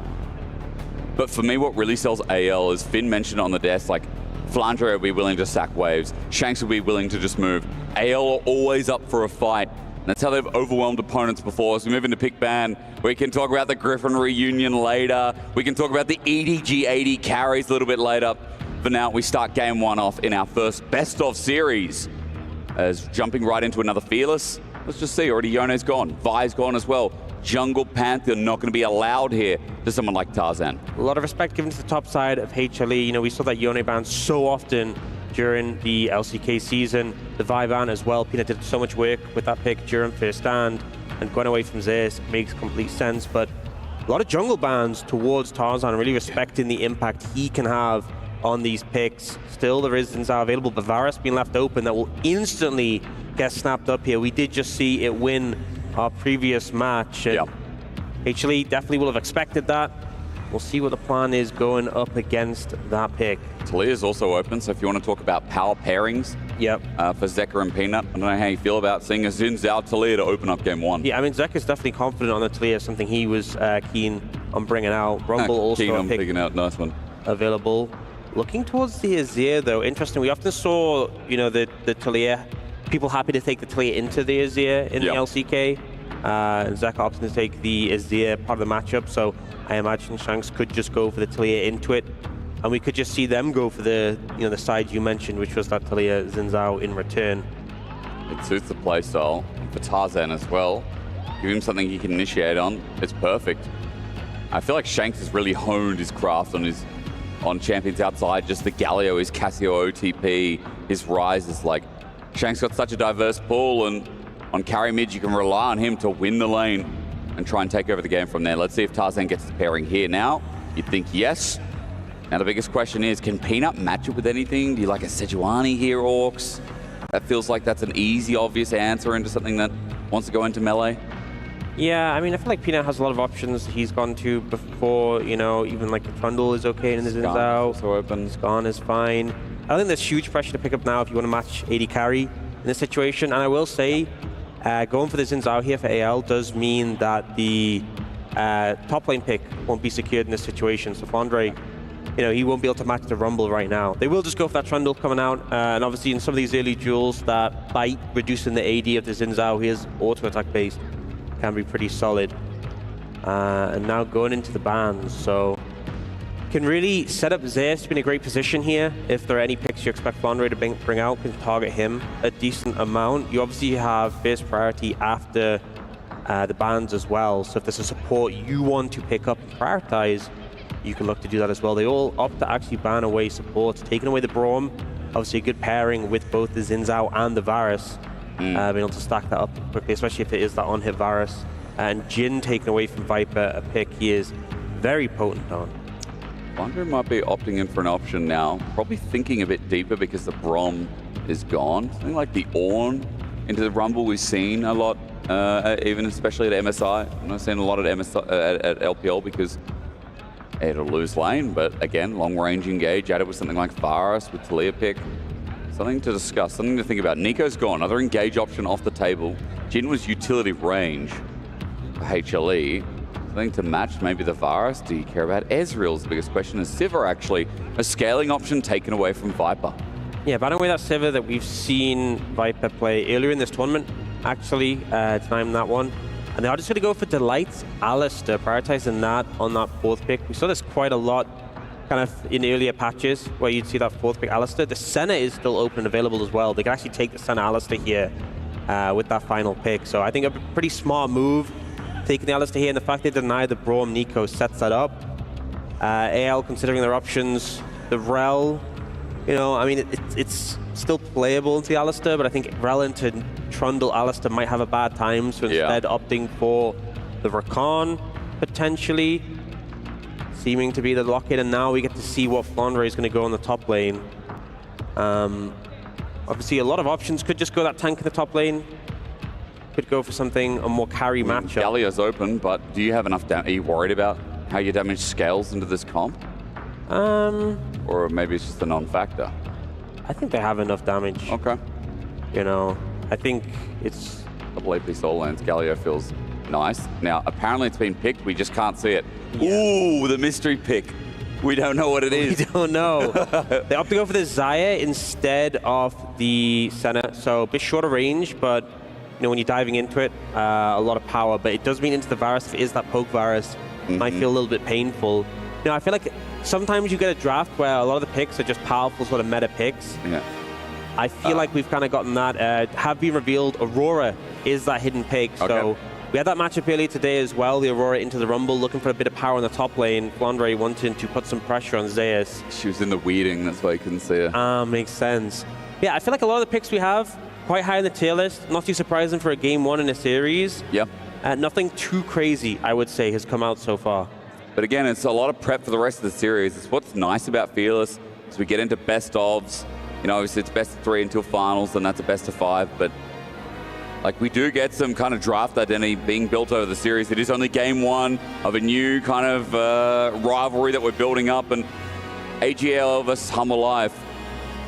They haven't had the chance versus each other, mainly as well because anyone's legend, new to the top. This team has kind of been sourcing itself for the past couple of years, trying to find their identity, put this roster together with players who have been pushed to the side a little bit. Hope's a great example, never really getting his time in the sun, and you know, it was in Gen.G, replaced by Ruler. And then after that, Hope had to work his way back up. Shanks is someone who's been around Team WE. He was like 4th place, 6th place, 8th place for the longest time. Worked his way up. Flandre obviously won a world champion in championship in 2021 with Viper, by the way. Yep. A lot of relationships between these two teams. Work his way back up as well. Yeah, that's what's so cool about this, is there's so many stories. Tarzan and Viper, you know, used to be on that amazing Griffin roster in 2019 that we thought would go so much further, but IG stopped them to eventually go and win the world championship. It's story galore with Anyone's Legend versus Humble Life. Our first best of 3, our first quarterfinal. It's still a knockout stage. It is single elimination. The loser of this will have their key crushed. The winner moves to a semi-final to verse T1 MKOI, whoever comes out of that series alive as well. I mean, I feel like we got a lot of good quarterfinals ahead of us, but we do. You know, I'm kind of locked in on this one. This one really felt like it was set up to be. We're going to cast it together. 3 hours together. I know you're locked in on something else. It's like, you know, like I'm your wife or something. You're looking at someone else. Even before I knew I was going to be casting with you, you know, I was like, that one looks like a banger. Well, this could be the dingo of the series today as well. Thanks for that one. It's like a really cool dog, you know? Yeah. Well, if you didn't watch yesterday, you're out in the wilderness right now. That's okay. I'll bring you back in. Listen here. We're looking towards how mid-jungle operates. And also, I know Humble Life, we've got a bit of scaling in this comp as well, but it's a self-sufficient 80 carry. It's about snowballing here for AL. Bit faster of a comp, you think? How are we operating? Yeah, I mean, I don't think the game is like cooked. The thing is, I feel like the poke virus in this situation, you know, has a lot of value into like the Zaya and the Azir. I feel like that long-range poke can have a lot of power. I do feel like some of the picks you want to have a lead with, like the Aurora and the Virus, can feel a bit underwhelming when they're behind. But I don't think it's like as desperate. It's like some of the games we've had this tournament being like you're against the Senna, and it's like if you don't do something early, it's just cooked. Yeah. But not cut and dry. That's nice. Yeah, I do want to see what Shanks can do because he had such a good performance at MSI. Yeah. A lot of people, you know, expectation coming into the tournament with so many stacked names, you know, your Chovies, Fakers, your Knights. A lot of people were very impressed with Shanks' performance, and a lot of people saying he was the best performing mid of the tournament. And now with this Talia into Azir matchup, has the chance to really take over the game. Zeka is kiting well though, in the Unraveled Earth. Flying astray a little bit. Peanut is quite behind towards that mid lane. Behind meaning he's just moving up towards the top side, out of vision. Shanks doesn't have a deep ward here towards Raptors, so Jungler's just going to be shipped in the night. And defensive ward's actually set up from Hummer Life to make sure that this Sin isn't getting in and trying to clear Peanut's camp before him. Yeah, and this is one of the concerns, is that you end up in a situation where, you know, the poke virus bot lane with Rakan and Alistair, Talia mid, Aurora into Rumble. A lot of priority across the board for AG.AL right now. Nothing that Tarzan is really able to make use of it yet, but put you in an uncomfortable position if you're dealing with pushing lanes on the opposite side across the board. Oh yes.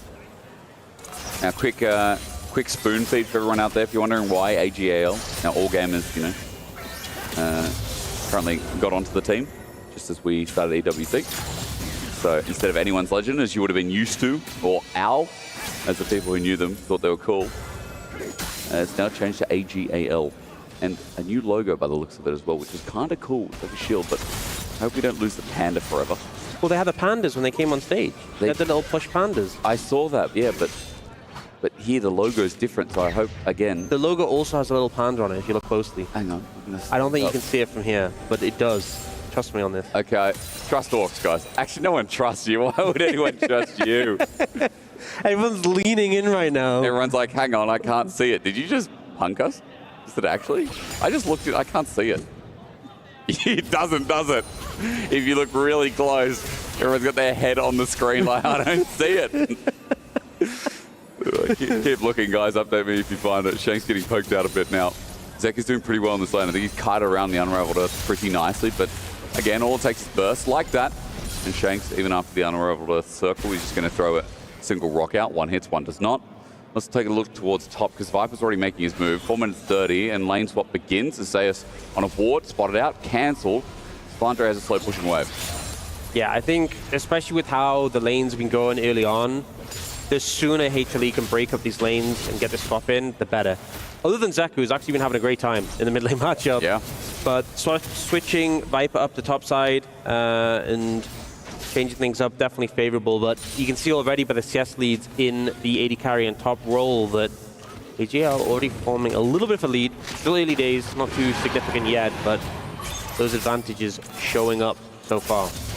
AL's hovering around mid, looking to get some information. Gleaming Quill will spot out Peanut. I think he was just trying to stop Zeka's recall for as long as possible, being a little bit annoying. There's a lot of supports who will do that and just harass you whenever you're trying to recall. True.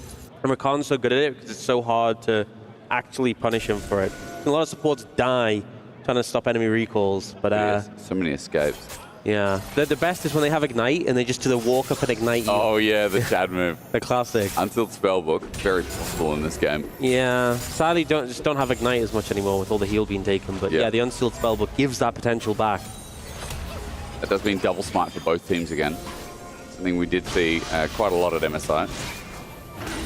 But the Bards always taking it as AL going to start up Dragon now. This is widely uncontested. Peanut just walking down.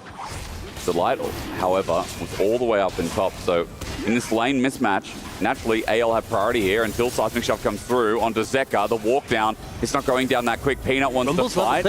And then teleporting in, it's going to be a full contest, but it's smited by anyone's legend, but shoved back in. It's easy from Zeka. With Zayas burning down as well on a double flash, it's going to be match. Zayas gets over the wall and says howdly doodly, but Shanks, as he gets burned to the side, he's just trying to survive. Helped out from KL. Shanks sends the rocks out, survives for now. Now Delight has run out of damage. Flandre joining in. The 6 did wonders. And while the 80 carry and top stayed there, Viper missed out on the action, and AL complete.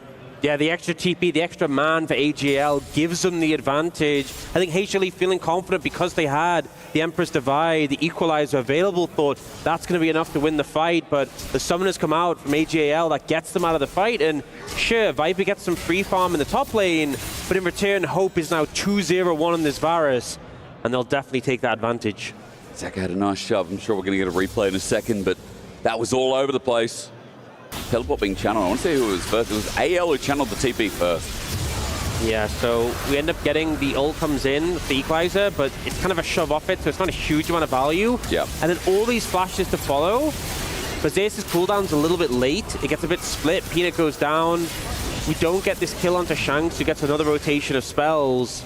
And Delight kind of has to commit so deep to finish off the Rakan, so very scrappy fight, and it was kind of one of these things where they'd already committed, so when the TP was coming in, there wasn't really a way to get out again. Yep. And again, Viper was just in the top lane farming.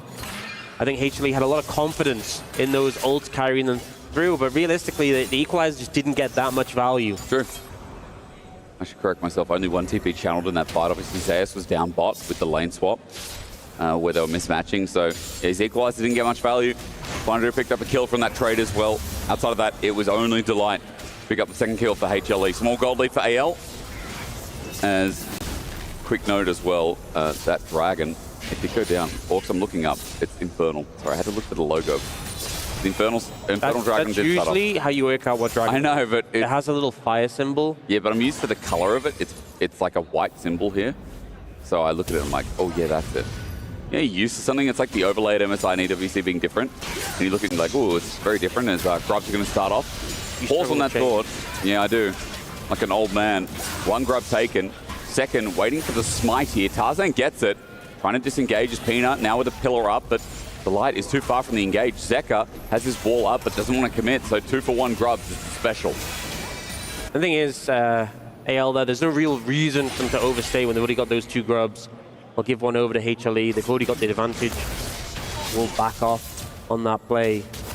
But again, game's still very close at this point. You can see feats of strength are built up pretty heavily in favor of anyone's legend right now.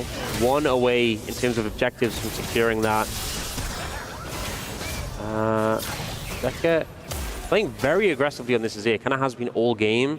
And he is the only person with an advantage on HLE, apart from Delight, who got that kill earlier, and he's now looking for a play. Flandre, yes, between worlds. Zo pops him under turret. Look how thin the minion wave is. Delight still in his ulti, looking for his trample. He's going to run out shortly as the Featherstorm will fly. HLE, that 2-man dive, pulls out an ulti, gets some damage, but in the end, 2 ultis for 1 is the trade. Such a hard champion to dive. I feel like it was a little bit ambitious to go for, you know, and in the end, you're trading both of your ultimates for the ultimate of the Aurora. You do chunk Flandre out, but I mean, they went for it. They didn't exactly lose. They didn't die for it. They didn't burn any summoners massively. And it's just a trade of ultimates. But yeah, a hard one to try and pull off there. Even though Viper did get a good amount of damage down with his ultimate. It's now a minute until that next dragon. You can see supports down in the bot side of the map starting to get a little bit set up in the area. You know, will pick up that Scuttle Crab.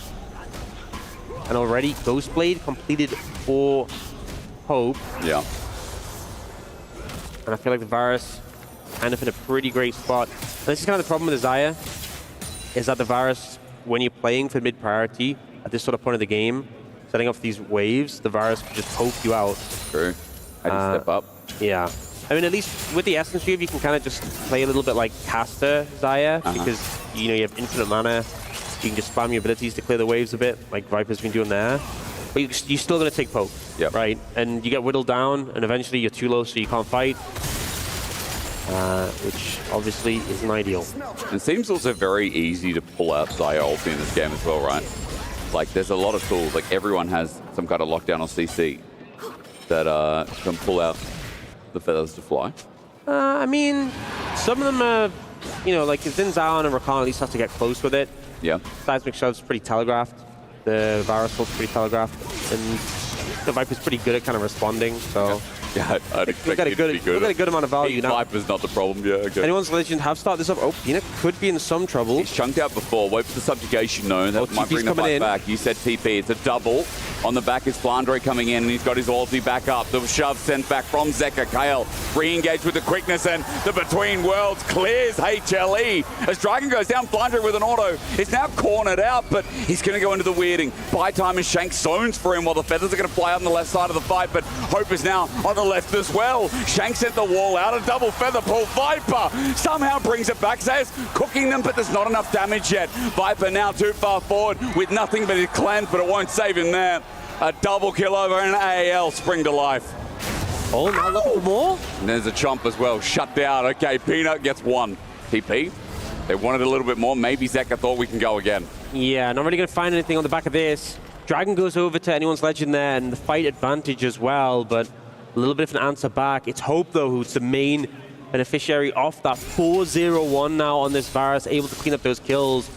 And think KAL here able to find Zeka. Really great play. So initially, they look for the Azir get the ult, and then he re-engages, catches him after the ult's down. So immediately Azir's gone. Peter gets chunked. Zayas looks for Flandre, but kind of gets juked by him here, so doesn't have the follow-up damage. I gotta say, Viper's doing everything he can in this situation. Manages to get a huge blade caller on these two. That's the only reason the fight wasn't completely doomed, but even he can't do enough because Hope is just charging forwards, cleaning up kills in this fight.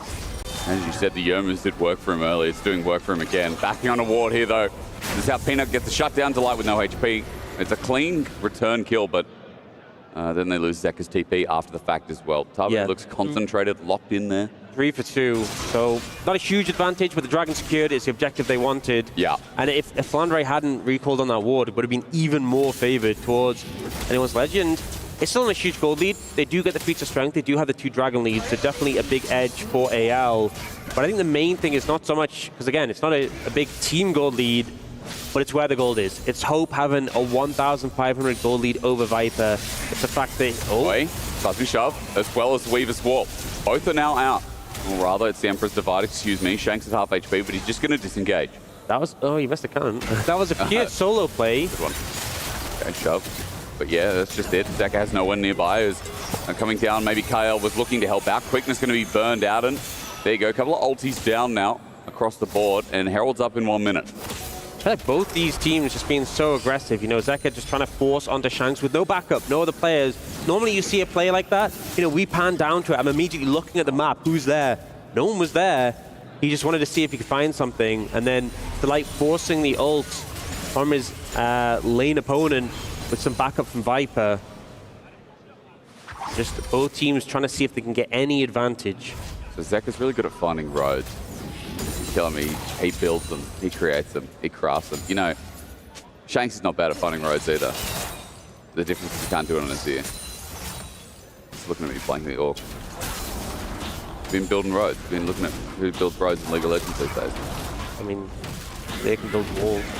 Yeah, I'm not asking about a wall, I'm asking about roads, don't worry.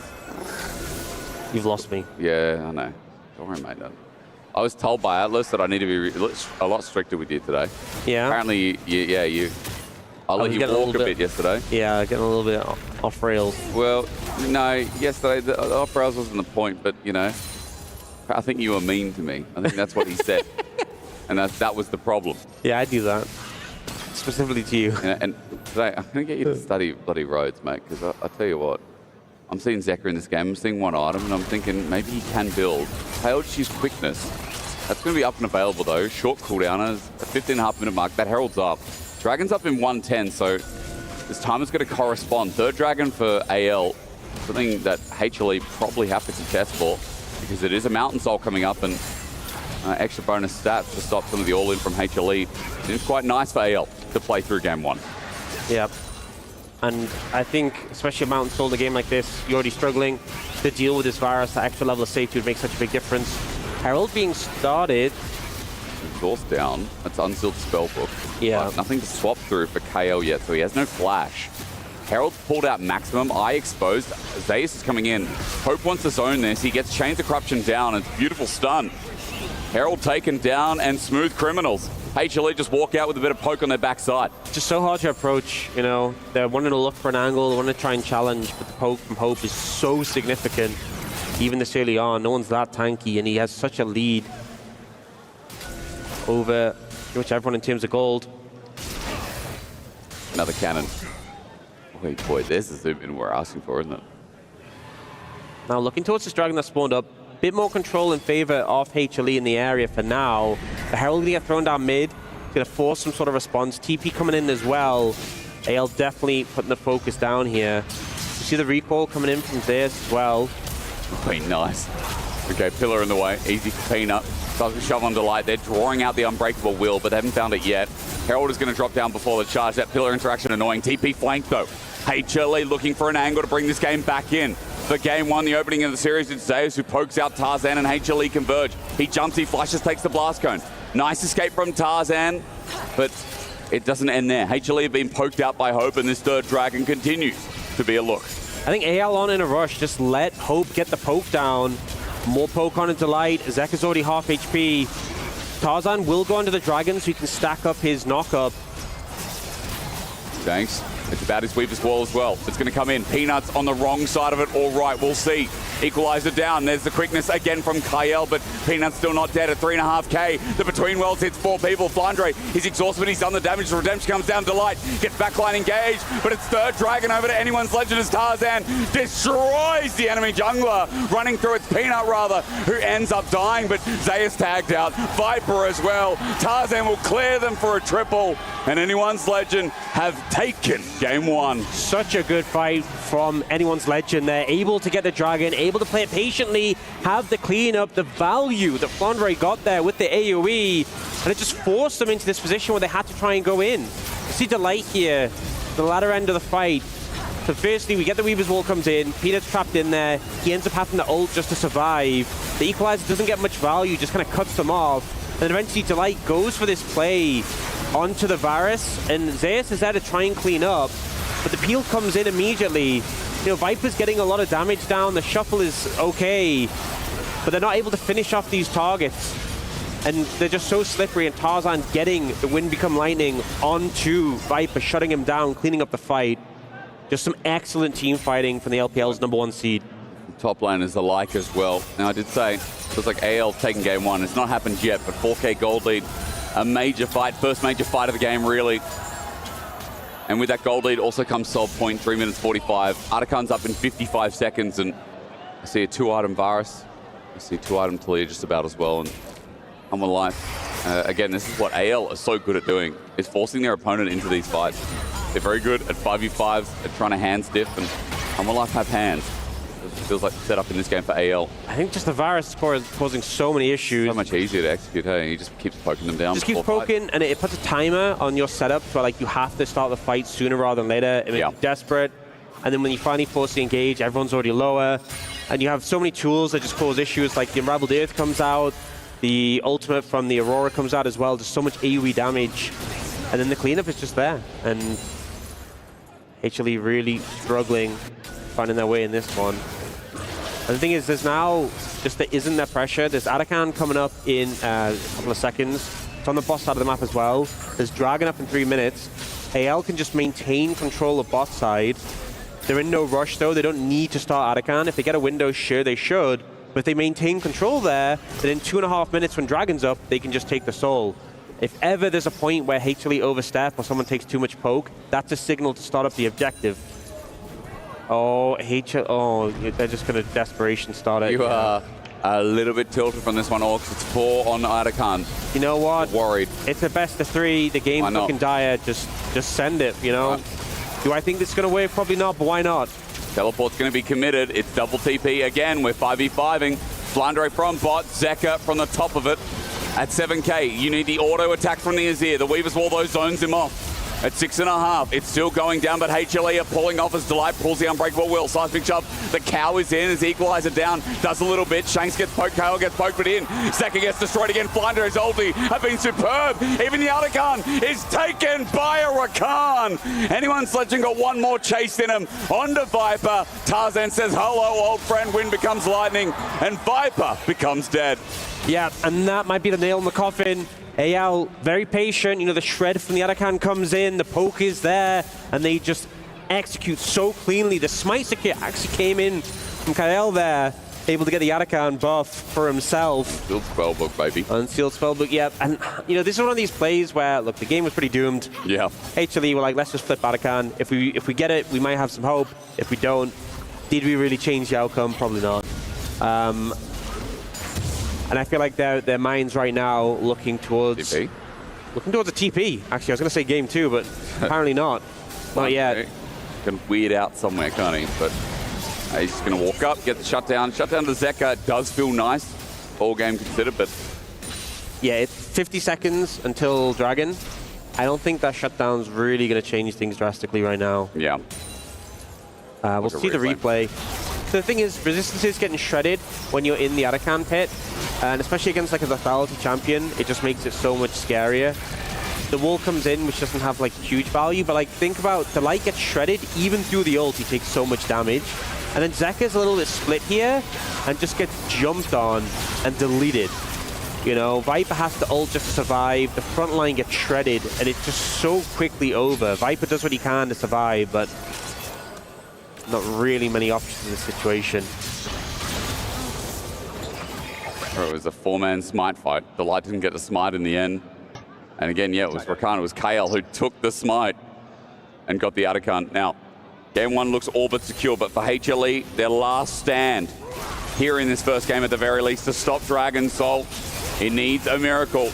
They need Zeka with the shove, but the Weaver's Wall begins us off. Seismic shove comes through. Peanut dodges away, but the Between Worlds set up with KL is beautiful. Now Mountain Soul easily smoked it down. Delight's unbreakable will hangs in the balance, but Viper can't save his support. All from anyone's legend are in. They're all gamers, they're all legends, and that's all you need to know for a successful game 1. Zeus and Viper get out, but the game is all but done. Chilling smite for the follow-up. Tarzan, he cares not. He'll ulti out, and Viper will be the last to go. Again, AL sink in their fangs.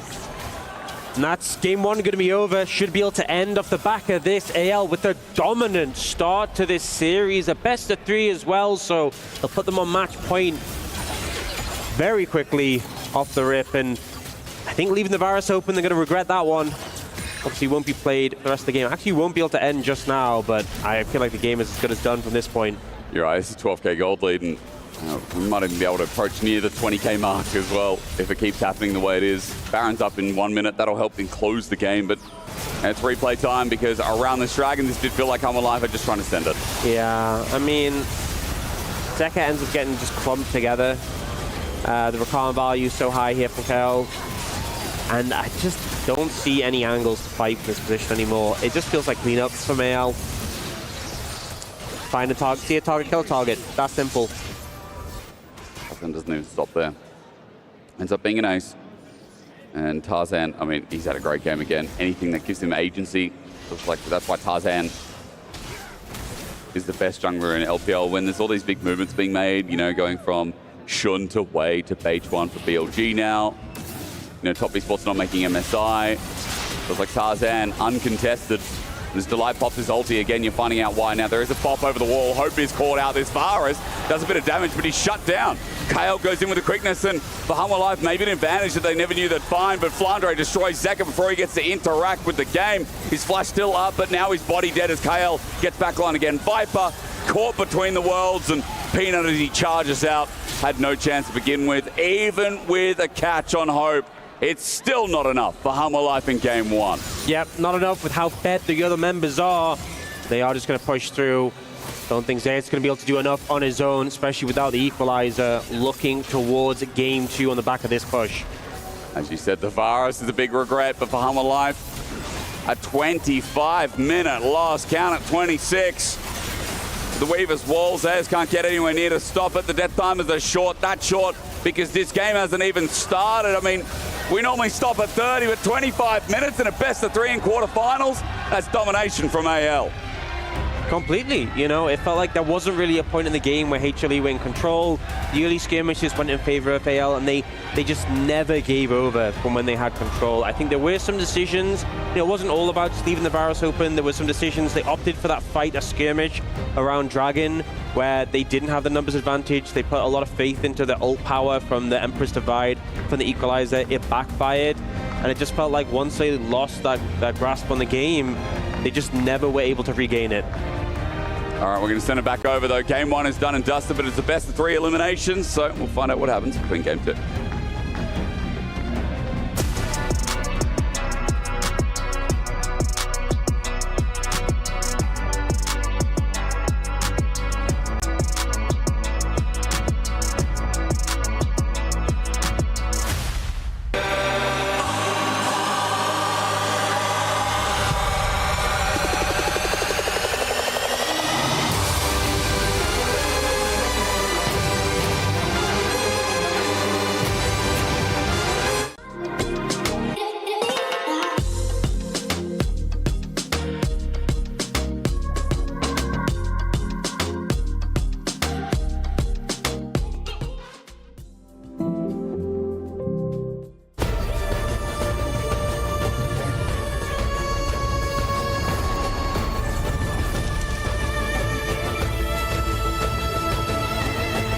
This land is calling.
Well, after the fist bump, it was all AG.AL. Hanwha Life Esports fall in match number 1 in the quickest game in Esports World Cup 2025 here for League of Legends, as the LPL champion showing off their prowess and their understanding of objective control, and really didn't give Hanwha Life Esports too much room to breathe. Welcome back. Digon here alongside Medios and Valdez to break that last one down, and that was a tough one for Hanwha Life fans, and for AG.AL, you're feeling good up 1-0.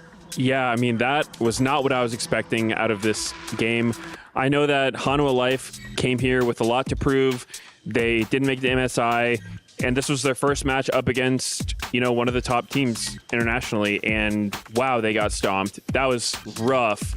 It kind of started with that 4 versus 5. They kind of forced it Dragon without their AD carry and snowballed from there. So yeah, I mean, that was pretty brutal. Yeah, I thought that Hanwha Life Esports were going to look a lot better than this, obviously. The draft, I think, was fine. You could look at Zeka getting the Azir. He has played a lot of Azir over the course of the last 2 or 3 or so years, but it's not like the Omega Zeka wheelhouse, but it still felt pretty good, especially in this meta. But into Taliyah, can run into some problems. Also, you can really feel the difference when Peanut is not playing Vi. He got Vi earlier in this tournament, and we were like, wow, just do whatever they want, and the engages are so clean. And then he's playing Trundle, and it's like, huh.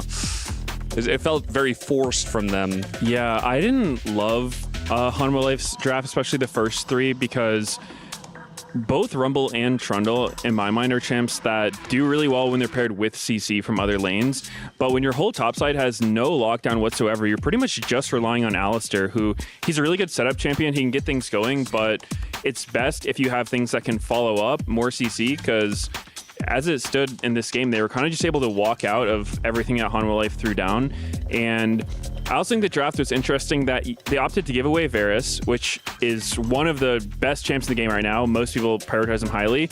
They triple banned Tarzan, so they definitely wanted to try to take AG.AL's jungler off of his comfort, and he just ends up dropping a bomb anyway. So it was just like crazy. Yeah, we heard Whippo earlier say Renekton and Trundle makes sense, but like you guys said, no hard CC there to hold someone in place for the Rumble, and wasn't able to have impactful ults. As we take a look at some of the early fights in our first highlight, it was back-to-back Drakes here, and the setup was just chaotic. Like, they're like, all right, I guess we're running in. We're going to try to fight on top of this. But key here is keep your eye on Zeka, because he didn't last very long in these team fights.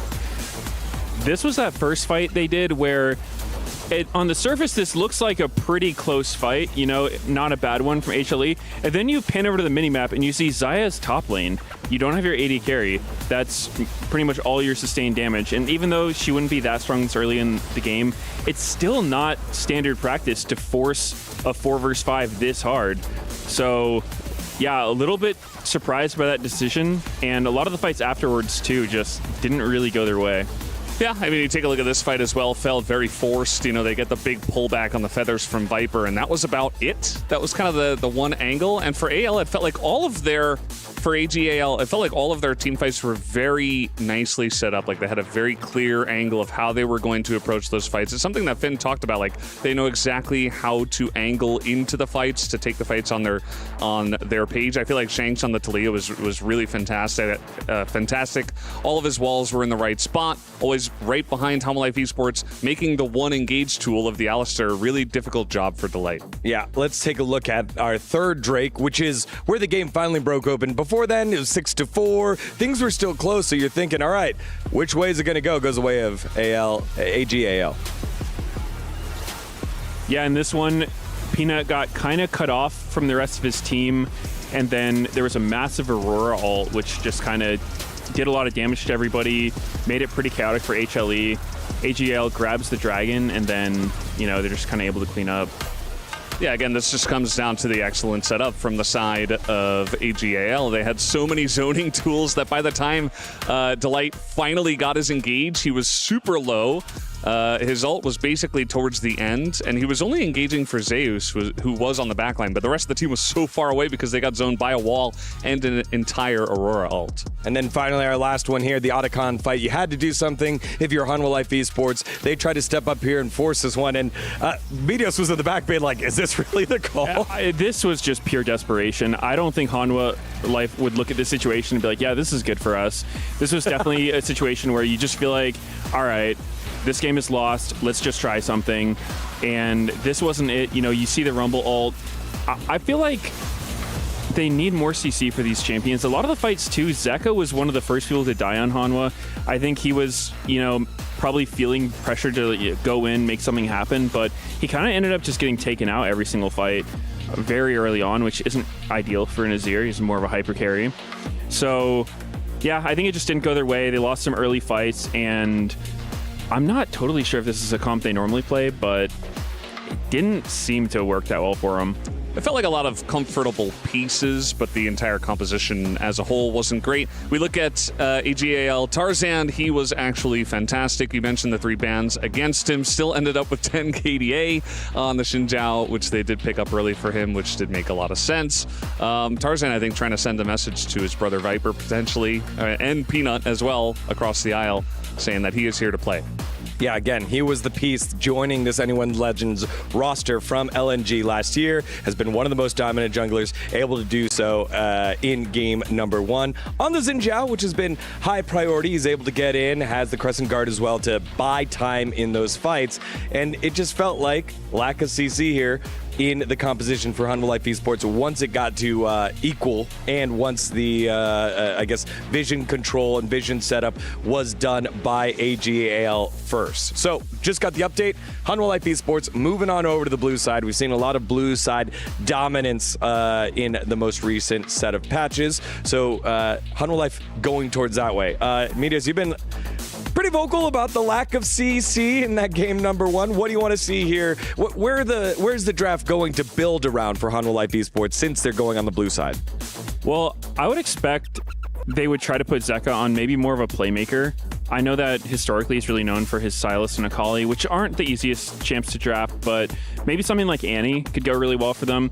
And a lot of these fights, it felt like he was trying to posture up to get the fight started, which, you know, on Azir, it can work, but it's not always what you want to do. But something like Annie could be really effective for him. Yeah, I mean, other picks, I'd like to see like Delight's Rel, maybe like a Poppy for the team, but also, of course, Peanut. Although I don't think he can do what he does to some of the lower level LCK junglers against Tarzan with that champion. Yeah, definitely a lot on their shoulders. Again, it is fearless, so there are going to be some big champions taken away for this game number 2, which is pretty exciting. Yeah, we didn't have a 2-0 AG.AL on our panel here. Myself, of course, expecting Hanwha Life Esports to take a win. So kind of a surprise if it ends up going that way, but also maybe yet again a re-evaluation of the power rankings here for AG.AL, the champs of the LPL. They did have a great tournament over at MSI, finishing 3rd and only by a game in that best of 5 there against T1. So I think rethinking like what is the true power level for AG.AL when we think about our potential title winner here for the Esports World Cup, Medios. Yeah, I mean, they looked pretty dominant in this last one. I can say that for sure. And I think Hanwha Life Esports is just going to need to chill out a little bit. They had so many deaths in such a fast game. It really sort of seemed like they were super desperate early on. And I mean, a lot of the fights didn't go their way, but like we've seen from MKOI, I think a lot of times you have to be patient, especially if you're playing champions like Xayah and Azir. They have great late game scaling. You don't really want to get in a situation where you have to force super hard like that. So I think they just need to, you know, have a game plan and stick to it. If you're going to play scaling champions without a lot of CC, you probably don't want to be forcing tons of fights and trying to play like you're a pick comp or playing stuff. You know, if you're going to treat your comp like it's Vi, Ari, whatever, then you should probably be on those type of champions, not other styles. So I think they should draft whatever's comfortable for them. You know, fearless drafting's hard. I don't know exactly how their comp's going to look after this one, but whatever they end up with, they should just chill out and try to play to their champion strengths. Yeah, a little bit over a minute before we headed back on over to the stage for game number 2. Valdez, one thing that we pointed out early on in that last one is the amount of respect in the very early game. Remember last game, the first game that we saw, Zeus on the Gwen, just constantly pushing, creating lane pressure and dying, but still creating lane pressure. Not doing that in this one. Maybe that's an edge that they need to go back to there. Yeah, it's kind of weird because sometimes we look at Zeus and we're like, you're just going crazy. Like, why are you doing this? You're so good. you could control the lane, but yeah, maybe a little bit too reserved here. I'm not sure exactly what the idea was. As Midos has been touching on, it felt like they were a little bit confused about how their composition was going to play out and how aggressive Zeus should be and how the rest of the team should be. I'm just worried for them. I thought HLE were in a much better spot just based on the little that we saw from them so far. But right now, it looks like AG.AL are the big favorites for Game 2. All right, here we go. Well, AG.AL locked on in game number 1. Hanwha Life Esports, they need to find an answer here. Otherwise, their key will be crushed, and their Esports World Cup journey will be over in the quarterfinals. For AG.AL, they look great. We're worried maybe that the time off would harm them. It was not the case. They were dominant in game 1 and looking to close it out in game 2. Now it's time to send it on over to our casters for game number 2, Hysterics and Ox. Thank you, very nice redhead man. Well, it is good to get into game number 2. And as he said, Orcs and I will be joining you for what has been, I guess, a surprise for some. But again, the time off for AL hasn't been that long in comparison to Hanwha Life, who lost 3-0 against T1. Egon has red hair, right? Yeah. HLE's colors are orange, but AG.AL are red. Wait, so he's a traitor, or he's betrayed the LCK? He has. He has. What is that guy doing? Why didn't he dye his hair orange? That's a good question. Maybe they needed that support, and they didn't get it. Hey, let's get a... If this is the 2-0 or even 2-1, whatever happens, let's get an interview with Digon. And let's ask him, as someone's keys being crushed, why the color choice for the hair? We've got many questions that need answering. One is whether Hanwha Life can get a game, take us to a game 3. Remember, single elim. You don't get another chance. You don't move to a loser's bracket. This is it. And as I was saying before, Hanwha Life have had quite a bit of time off. I mean, Orcs, you were there. I know it's your league. 3-0 from T1. Kind of the beginning of bad news, maybe. I mean, for Hanwha Life, sorry. I feel like the road to MSI was super disappointing, especially given you were saying before, they had a strong performance in the regular season. Yep. They had a great performance in the LCK Cup. They had a great first stand. And then both T1 and Gen.G went to MSI and were the two strongest teams, right? Yeah. Met in the finals, 3-2 to Gen.G. It was a close series.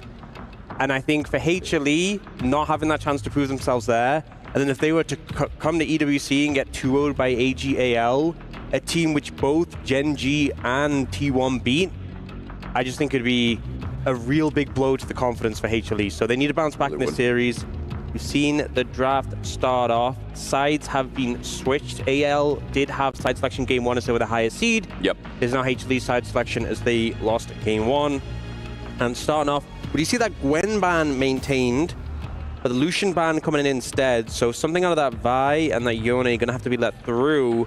On the other side, we saw the triple jungle bans come through from HLE last time, but they're only keeping the poppies. That Pantheon and that Wukong are going to be available. We'll see what ends up getting denied here. I would think probably the Vi, but then again, if you leave the Vi open, then maybe they just pick Pantheon, or like... You can take the Pantheon in response. I mean, it's a completely different draft from last time, just purely for the fact that Hanwha Life had that triple Tarzan ban. Now it's a singular one. Now it's just that Poppy that he pilots so well. So, as you said, jungle here is an open book. And something I will say is that T1 left the Vi open in the Road to MSI series against HLE, and Peanut picked it, and the expectations were huge, and it flopped completely. Yeah. So the Vi has been left open, the Yone's been left open. With a lot of junglers open and available, HLE make the decision to lock in that Yone. Now this is a humongous pick for Zeka, but it's also something that they could flex to Zeus. Expectation is it's Zeka's pick, but you know, still has that possibility. Looking towards AG.AL, they are looking towards a Pantheon. We've seen a lot of blue side first pick Pantheons. Hesitation though, as they look instead towards that Sion for Fondre. Sion with a Pantheon jungle works quite well. AP mid laner, kind of a must though, but we'll see where they go with that. So they're not worried about taking like the Sejuani. Obviously Trundle's not available to pick into it, so maybe for HLE that's why Peanut Sejuani rises. But as you said, the Vi or the Wukong are both up higher prio jungles. They might not care about the partnership, instead rely more on the setup that comes from the jungle role. Yeah, also, I mean, sometimes we see high priority on the Sejuani to pair up with the Yone, but I think Peanut looking for a jungle he puts a higher tier on, not opting to go for the Vi that was banned in game 1, going for the Wukong instead. A lot of dive, a lot of teamfight power, but heavy AD so far. Yeah. And you got to remember, Gwen is banned, Rumble was taken away because of Fearless in game 1. You know, even options like Aurora that we see top lane taken away. Yeah, what do you have? And if you are a heavy AD composition when the enemy team already has a Scion, does make you feel a little bit concerned with how tanky he could end up being. Now, they do end up securing the Rel for the Light, wanting some of that engage power. Their composition is very dive-focused already. I think that makes sense given that Rakan and Alistar already taken off the cards to insanely good engage picks that Delight has a lot of proficiency on. But he's also extremely good at Rel. We've seen him have a great Rel performance already at this tournament, so we will lock that in. Oh, the slam. Shanks goes for the Akali. What a call out into Zeka, who has an Akali Will's skin. You were complimenting this guy, though, at MSI. You were saying, like, Shanks had an insane tournament. He pulled off some insane plays on this specific pick as well. So for Shanks, I mean, I have confidence in the pick, but I'm excited. We get Zeka versus Shanks, Akali versus Yone. Again, it could be a flex Yone, but we know it's most likely going Zeka. Let's hold off, though, see where we go next, because Aatrox is the blind ban. AL want to make sure that this Scion gets a decent matchup and don't give a free scaling matchup to that of Zeus. Yeah, Aatrox often does pretty well into the Scion, so denying that one away. We'll see what Zeus ends up picking up in this situation. I also wonder about the AD carry pick, what Viper's going to bring out Do you think he pulls out a Ziggs because of their lack of AP? Or what do you think about Ziggs into Scion? I guess is a better question in the grand scheme of things. I think it's okay, but I think it's pretty uncomfortable here. You know, Harley gives a lot of problems to Ziggs. True, actually. Hard to keep up with the mobility, so I don't think it's going to make that much sense in the situation.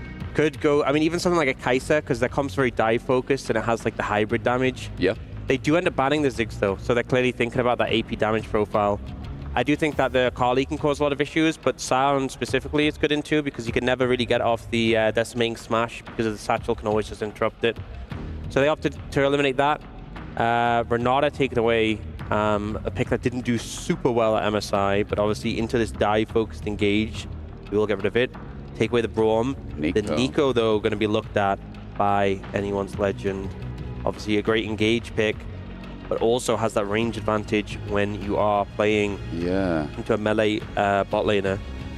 Let's see where they go. I like the Kai'Sa call out Orcs. It feels like that's like the last option. Again, is there an AP lane he can pull out? Sivir would be a scaling option that could play with that all-in wombo that Hummer Life are building up. But the damage profile makes us question. Final pick. Are there any AP top laners we've missed? Volibear AP? I'm trying to think what goes smoothly into Scion. Or do you just forego it and you just say we can't pull AP in this game? Maybe just forego it. Could be an option, you know. Ooh, looks like they might put the Yone in the top lane. Okay, the Yone top. Go for that Ahri in the mid lane. There's that AP. Dive potential from that. And this is the thing, right? You know, one of the reasons the Yone is banned so heavily against HLE is obviously Zek is phenomenal on it, but, you know, it's also a pick that's been huge for Zeus as well. Oh, and yeah. that ability to flex. Can obviously prioritize items like Blithering King into Scion as well. Kai'Sa comes through. Kai'Sa and the Nico, really strong duo together, a lot of dive potential. So pretty dive-focused composition with that Scion is a bit of an outlier in terms of a front line. On the side of HLE, high mobility composition, and these comps just feel so explosive on both sides. Yeah. And I feel like the skill expression is off the chain, and I feel like both these teams are willing to, you know, we saw it in the last game, they're willing to fight, and these are compositions that reflect that completely. Yeah, I'm just hyped to see how this goes. A very squishy comp, though, I will say, from HLE, whereas at least AL have that sort of bulkiness in the top lane, but I'm not sure it really matters that much when you're relying on picks like Akali and Pantheon, that mid-jungle. If they fall behind, can feel super underwhelming. It really can. And for Wukong and Ahri, always a way to force as well. It does feel like the pressure's on for Hummer Life. Game one, got a bit of criticism. You know, running into fights consistently, and every time AL, obviously just in the driver's seat. It sounds like a plain vanilla thing to say, but it is the truth, where AL always look comfortable when they're the ones who are able to force fights. They've got tools to do it again going into game two, but as we started off our quarterfinal, we had high expectations of the series, but AL slapped HLE in the face in 25 minutes. One more game's all it takes. They're on match point to move into the semi-finals to versus the winner of T1 versus MKOI. Be one step closer towards that EWC finals, which is a best of 5. Fearless is good. It's put the pump and pressure under both these teams, but we have to see if it's really going to be enough. Ladies and gentlemen, it is a pleasure to have you here. Orcs is sitting next to me. Not because he wanted to, but because he has to. It's an obligation for him to cast with me. So he's trying to make the best of it. I can slide a little bit further away, though. You can if you want. But I didn't. He chose not to. I hope that means something. To me, yes. To everyone out there, probably not. The keys are in the sky. Yeah, I do think, you know, the matchup, I think it can be a bit rough for the Yone into the Akali. I think the Ari is going to have a much more stable time. You know, it can be hard to really get the jump on the Ari with the amount of mobility you have when you hit level 6, but also just like the Charm as a defensive tool. The Faker skin. Respect. You know what's funny? This was actually talked about in the LCK. Yeah. When we had a lot of Ari being played, every player in the league, apart from one, used the Faker skin. And it's Faker who didn't use it because he just used skins. I think someone said he played it once. It's probably on release. I don't know when. I don't know if you have context on that, but he never plays skins. And that's that is GOAT behavior. As, oh my God, the giant panda. Oh my God. Oh, there it is, Orcs. There it is. We've been looking in the logo in the wrong place. That's cool. There's nothing in the eyes, though. It kind of looks scary. Like, you know what? That's a throwback. Do you remember the panda costume incident? Panda as in Panda C, the player? No, it was in the LPL. It was when I thought AL would make playoffs, and I said, if they don't make playoffs, I'll cast the first playoff game in the panda costume. Oh, yeah. And they didn't make playoffs, so that's what happened. I've got that saved somewhere on my computer, actually. If you can't Google Orcs Panda costume chat, you'll have to look at it a different way. DM me, I'll send it to you. It's on my home PC. I've saved it as my desktop. Wow. You're next to Odoamne as C-3PO. I got a huge folder. But I think it goes to show, you know, making bets whether or not they'd make playoffs, and now #1 team in the LPL, how far they've come. Boy. This is Grass matchup, by the way. Just talk individually about what's going on top. So Grass versus Grass, that's getting real dicey up there, but Flash engage, HLE, pull the trigger onto Hope, who goes down to an Ignite. Auto attack by Viper, flashes away, but it's matched. First blood over to Delight. Ain't gonna be Vipers, but he's still more to come. With the remount onto Kale and the Boomerang player to double on Trouble, but the flash in from Tarzan, the redo, and Vipers now down. Tarzan gets a kill, Kyle gets out. All 8 summoners burn from the bottom lane of AL and HLE. Yeah, so much action already in this game. I feel like we're looking at a top lane battle going on between Zeus and Flandre, but bot lane even more exciting. Delight starting the fight early on with that all-in and managing to catch out Hope. That aggressive play, beautifully executed. A bit unfortunate that they end up backfiring because of the presence of Tarzan, but just lands everything on Hope, and Hope is like in a position where he's pretty sure he's dead, ends up using the flash, but it forces Viper to trade his in return. And then they think they can find another kill, but Tarzan is there to punish. Just a little bit greedy. And the ricochets that came through on the wave, I wonder if that puts the wave in a bad spot. Oh, that's a good question. On the back end. Observers, I wonder, we've got a slow push in bot at least from the looks of it from Viper and Delight. Yeah, I think it might have slow pushed the wave. So I think Hope is actually going to end up, because look, Viper's actually level 2. Yeah. Not even level 3. And Hope is picking up farm and is actually a bit ahead. So I think the ricochets actually kind of went against HLE's favor. Ooh. And the wave wasn't in a great spot. So nice detail, yeah. In the end of the play, didn't work out too favorably for HLE, despite the good aggression from Delight. That's something he's definitely known for. It's also Tarzan getting a kill again right last game. Snowball effect on his Zins out. Tarzan was definitely jungle diffing. Yeah. I feel like Peanut couldn't really operate much in the fights as Tarzan had so much backline access. I mean, especially a pick like Pantheon, and I feel like Pantheon's the sort of pick where, you know, especially if you play the game for a long time, you think of like the old Pantheon, of how he was like really kind of cheesy but fell off a cliff. Yeah. I feel like new Pantheon actually holds his own a lot more in the later stages of the game. But you do kind of need gold for him to function. But like, he actually does so much damage if he has a lead. Yeah, I mean, look, we're not going to see it now because HLE are going to dive in the reverse. Hope is going to get bopped up, crash down. Nicely done. Turret shot to mean nothing. Delight rooted up for the time being. A couple more autos. Kale needs a bit of a pop, but he won't find it. Peanut cleanly done, and the kill also goes to Viper. That was beautiful, though. That is the sort of thing you want to see, where it's a punish. You take the opportunity when the summoners have been burned. The execution was good as well. Hope was trying to pull away from the tower.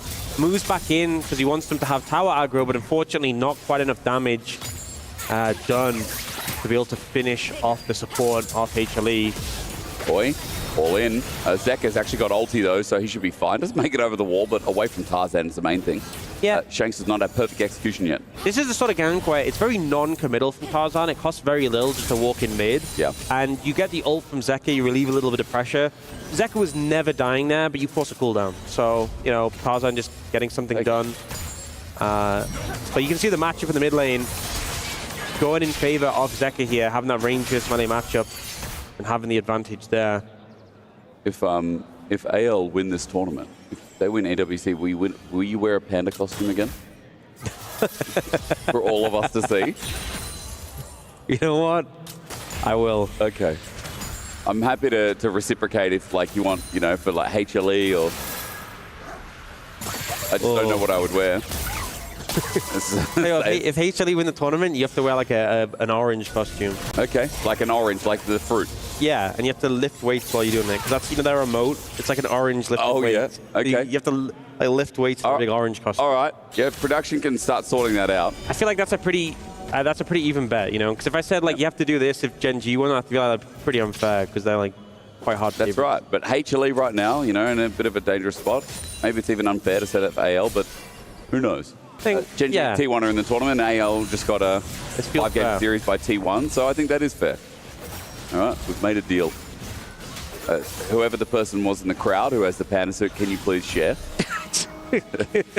Maybe a wash before, I don't know, but we'll get that over to Orcs as soon as possible. We'll have to maybe buy it from them. Still couldn't find that photo, Orcs, but that's okay. We'll lock in for a little bit. Peanuts on Dragon. Now, off that bottom side gank, there was a bit of a swap, and the swap was for the bot lane of AL getting out of the 2v2. Viper also has a 400 gold lead, so I understand why, but I think with the back now, you're looking at Hope probably going towards bot, going towards mid for now, just to fish for who's in what lane. But as Peanut picks up this Dragon, he's going to be first Dragon of the game. Over to HLE. Yep, summoners are back up for AL's bot lane, so a little bit safer on the back of those. We're going to get that first early Dragon from HLE. I feel like they were on the back foot in terms of objectives for a while. We see Shanks matching up into theirs, though, and this is the matchup really that AL wanted. Dekali into that Yone. It's cinema, isn't it? It is, but also a little bit uncomfortable, I feel like, for the Yone. Yep. The ability to follow when he uses that Unbound Soul. Charm, flash, immediately under Zeka. Look at the Tangle Bar fall off as well. Zeka ultis, but not in time. Tarzan takes him out in a brisk walk, and that's beautiful from Tarzan again. Layered CC so good, and you know, Zeka thinks he's got a good trade there onto the enemy support, but baited in beautifully with the chain CC from that stun, the flash W. And no real recourse right now. You can see some pings coming out in the bot lane. Andre, though, hard to see if they could kill him. Maybe if he overextends, but I don't think they're going to find an angle. So it's just 3 grubs for AL on the back of that play. Also opens up top a bit because a reset comes through in the meantime from Zeus. No TP, has to walk up. So maybe a couple of minions denied. That's 2 kills now for Tarzan. It's big, isn't it? As you said, the Pantheon has the goal to kind of escalate this game. I said it earlier, and I think to really drill it into people's heads, like Tarzan is reliable with a lead, I find. That's what makes him such a good jungler. He's moldable. You know, we talked in the past, like LPL junglers, like I think Cast was a great example where Cast was always just what called like a dog to his laners. He would always just follow after, you know, such great players. I think Tarzan is a great player in his own right. He can be the carry, or he can, you know, help Shanks carry, he can help Flandre carry. He's so versatile. Yeah, I feel like you could have just cut that sentence short and just said Tarzan is reliable. Yeah, but you know, I wanted people to really know how passionate I was about him. Yeah. I mean, to be fair, Peanut's the GOAT in that regard as well. Like, I think Peanut's had some hit or misses. You know, I feel like recently, I mean, especially in that recent run of, you know, their form not being so hot. I think Peanut has had some matches where he hasn't really shown up. Peanut at his best is obviously still a fantastic player, but it definitely feels like at times he's been better as a facilitator rather than as an individual carry. He has still had some fantastic games, but I mean, a big example, the one I brought up earlier was a Vi game against T1 was a big flub. So, you know, he is on that Wukong. We've seen the Wukong have some high impact games. Hopefully he can get the ball rolling a little bit, is behind right now compared to Tarzan, but I feel like it's different when it's a jungle matchup. If the enemy jungler's ahead, you don't necessarily have to interact with them. True. But do you want to see, especially now he has that ultimate available, see what impact he can find with that. Looking trades down bot while Zeka all in, perfect execution. Ulti Adam response, Shuriken Flip doesn't connect, and that's 2 down of the ulti from Zeka. Spirit Rush will just be used eventually anyway. Shanks gets over the wall, and yeah, it's ulti for ulti. Yep. I mean, it's one of these things where you go for the play. If you can land the Shuriken Flip, that's why it becomes really scary for the Ahri. But just ends up being a trade. Pushing for plays, and I feel like that's kind of been the story of this mid lane matchup we saw last game as well. Now, though, Peanut looking bot. Flandre just have ult and flash. He wants to wave in, but he can't step up as Peanut's coming in. But the biggest question is he killable, right? Because Thornmail first. Flandre is going to reduce healing, and with the armor stacked up, I think they're like, maybe I don't think Blade. he is, because Tarzan has ult. So it's not just the fact that you have to kill him. You have to kill him before the 2-0 Tarzan with Sundered guy shows up. Because if he arrives, you lose that fight. So I think Peanut rethinks whether or not he wants to start that and disengage. And, I was talking before about how you don't necessarily have to interact with the enemy jungler. When it's a Pantheon, maybe you do. True. You're forced to, right? And say it's a bit of healing up from Van Scepter. Tarzan also rethinking whether he wants to make this dive happen. There's pings going down like, hey, yo, Delight's MIA, and the pings are actually right on where Delight's position was at the time, if you could see on your minimap. Yeah, good read. It's just cool to see the sort of thought process of the players when they're like, hey, we might put set up play. Yeah. And then, you sometimes get moments like this when on paper it looks like nothing's really happening, but you actually see that they were trying to go for something, and then, a bit of information they got sort of spooked them, and opting not to just overcommit and have it backfire. The tempered aggression. Still hovering in case something happens with Flandre. Flandre 500 stacks, by the way, so that's not bad. He's going to be very tanky this game. Oh, yes, he is. And we talked about it in draft, right? The problem was originally there wasn't really much AP damage. Or there wasn't any AP damage. Yeah, I mean, but with Ahri, are you still worried about that? Because Ahri is not really that great for tank shredder. I mean, it's one of these things where, like, Sion obviously gets super tanky. Yep. But I feel like eventually you get to the point where you get, like, armor, like, you get shred, right? You get, like, pen. So, like, there will come a point in the game where you can shred to him, but, like, is that point in the game gonna actually come? Because I think Sion really in the mid game is where he's so strong.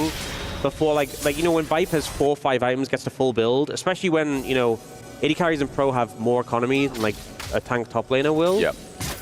When Vipe is full build, he will be able to cut through Flandre. It might take some time, but he will cut through him. Even Zeus in side lanes with Blade and maybe I don't know if he goes Mortal Reminder later as like a 3rd, 4th item. Maybe like yeah. But in the mid game, that is where it just kind of feels like you have to devote so much time to kill Flandre. Yep. It feels impossible.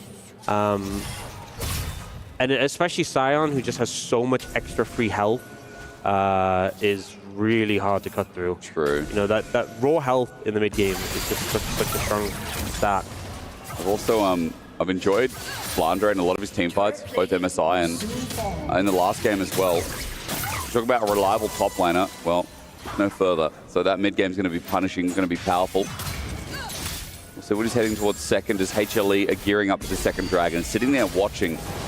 Dragons this game a little bit more delayed than you would expect as Peanut picked up the first one, but they've sat on this for a while as Flandre doesn't really have prior, but Tarzan's coming in.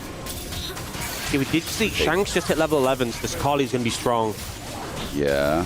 TP in from Zeka. He doesn't have level 11, so worth a mention. At 2k, Tarzan wants a Q Smiter, but Kyle comes in, pops the Blossom, dies for it. As a steal in the Ocean Drake is good now for AL. How does the fight look? There's an exhaust onto Shanks who tries to jump in onto Peanut, looking for the 5-point strike, finds it in the end, and jumps back. Smooth criminal. He runs out as a flash away from Hope to get out from the Zeus ulti. Flandre tanking up for now. He's not really that beefy, but he manages to survive with the Pantheon ulti. Jumping over 3, Tarzan has taken the fight into new hands, but again, no one's dying. AL playing on the brim, and Humble Life know it. A double over to Hope, he dies. Eventually, Shanks jumps in, but it's not enough. AL somehow, some way, found a way to survive on 200 HP every bloody carry. Such beautiful team fighting from AL there, using the health bars as a resource, the in and out, going in aggressively, but just never too much. So many people escaping with just slithers of health there. And it made all the difference, able to clean up that fight in the end. And we see it starts off with this flank attempt. AG.AL here with the Nico. Does manage to land onto Peanut. Viper does avoid it. But he's instantly targeted. Tarzan does steal the Dragon. But then we see this play. Peanut's chased down upon. Shanks uses the Shuriken flip so he can finish him off and then disengage. And it feels like HLE very much in the back foot. Zeus looks for hope, but it's a great flash. They do almost finish off Flandre, but the shield comes in and look, because it's a fed Pantheon, he's so confident to go in with his ult, and the ult actually gets a lot of AoE damage here. Holy. That's like a 600 damage Pantheon ult. Yeah, and then the E there as well buys so much time, flashes from the charm. This buys space for Hope to go in, who manages to disengage with the barrier X, does end up going down, but then it buys space for the rest of the team. Take you off. And it just feels like, other than Hope going down there, the rest of them just able to shrug it off and survive for so long. Again, Hope, great flash, good damage, but after that fight, you said it so well, Orcs, they were playing with their health bar as a resource so damn much. And it comes out the back of the fight where Tarzan still has a huge lead in this game, and Akali, who picked up a kill, Shanks as well. It is still close though, and I will say, it is mega close though. Yeah. Viper was pumping damage that fight. He is 3-1. When he starts to get items, this could be a very different fight, because you think about everyone on AL is short range. Yeah. This Sivir will get a huge amount of ricochet value, just shredding through targets.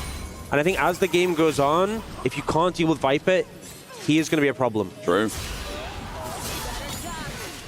I mean, again, as we talk about HLE in this game, note that their Dragon stacking would have provided a better outlet for them to get some of those fights.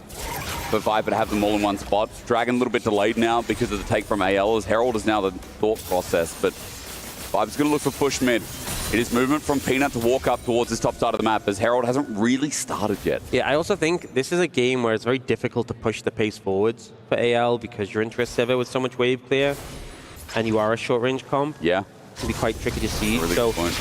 A lot of focus is going to be on these neutral objectives, because often that is kind of the modern game of League of Legends, where these neutral objectives force fights, force the pace of the game forward. So, you know, AL need to be crisper around these objectives and also using them to push the pace forward. So right now they're in a good spot, 1,000 gold lead, right? A lot of that is on this Pantheon, but Tarzan's been having a phenomenal performance so far. But he needs to keep the pace up. Next objective is still that Herald. Dragon up in a minute 20 though. Quite interesting, it's already coming back up. 5 minutes goes fast when you're having fun. I mean, just look at Flandre's health bar. He just looks... It just does not look fair. Yeah. With Merc Treads as well. Charm, Shattering Strike. Yeah, it's not really going to do much, is it? So let's see. That Dragon seems to be the next port of call, because Herald's second guess. Tarzan's doing his full clear, probably so that he can get himself maybe that Black Cleaver. Yeah. Before they fight next. But we'll have to see, because might end up being an ulti depending on how quickly he clears his wolves. I mean, it's a Mountain Soul as well, by the way. So. Yeah. Oi, oi. Do not let AL get Mountain Soul. Yeah, that would not be a fun time. And it's not even just a Mountain Soul, but like any Mountain Dragons. Yeah. It's just going to extend. You know, I talked about how eventually, like, if Viper gets full build, he will be able to cut through Flandre, but it just becomes so much more difficult if he gets those extra resistances. True. It kind of puts, it just delays it more and more how many items, because, you know, I said like maybe like 4 items might be it, might push it back to 5. Or might just buy a bit of extra time, like an extra second or two, an extra auto attack can make all the difference. CP though, hang on. They are looking. Yeah, but Flandre, he's delayed. His back just got cancelled again. Every time Zaze is cancelling it, so it's going to be a 4v4. But Pop Blossom, after the Herald, draws in Tarzan. He finds a kill onto Peanut, who immediately dies, and he didn't get to pick up the eye. The Eye stands there staring at AL. Hope though charmed out. Really nice with the Magna Storm as well. The damage isn't enough. Flush away. Hope is out for now as Viper is starting to auto attack with the Flicker Blade. He's feeling more confident. Zaze finally teleported in. Tarzan though blocks all the damage. In with a penny, in with a pound. Zeus drops to the ground. Tarzan up next looking for Viper. And he doesn't die, Orcs. His fed Pantheon is just not dropping. Even those big charms still not able to find the kills, and I feel like it must be so frustrating for HLE, not able to finish off these key targets. They don't get the Herald as well, not able to pick it up there. I think maybe that should be the protocol after they got that first initial burst of damage down. Tarzan's still alive, heads straight over to the Dragon to pick that one up.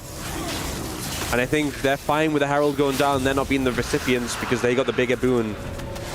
It's crazy that, again, that No Eye was picked up and the Dragon going over for AL. It's a massive win. It's 2K gold lead.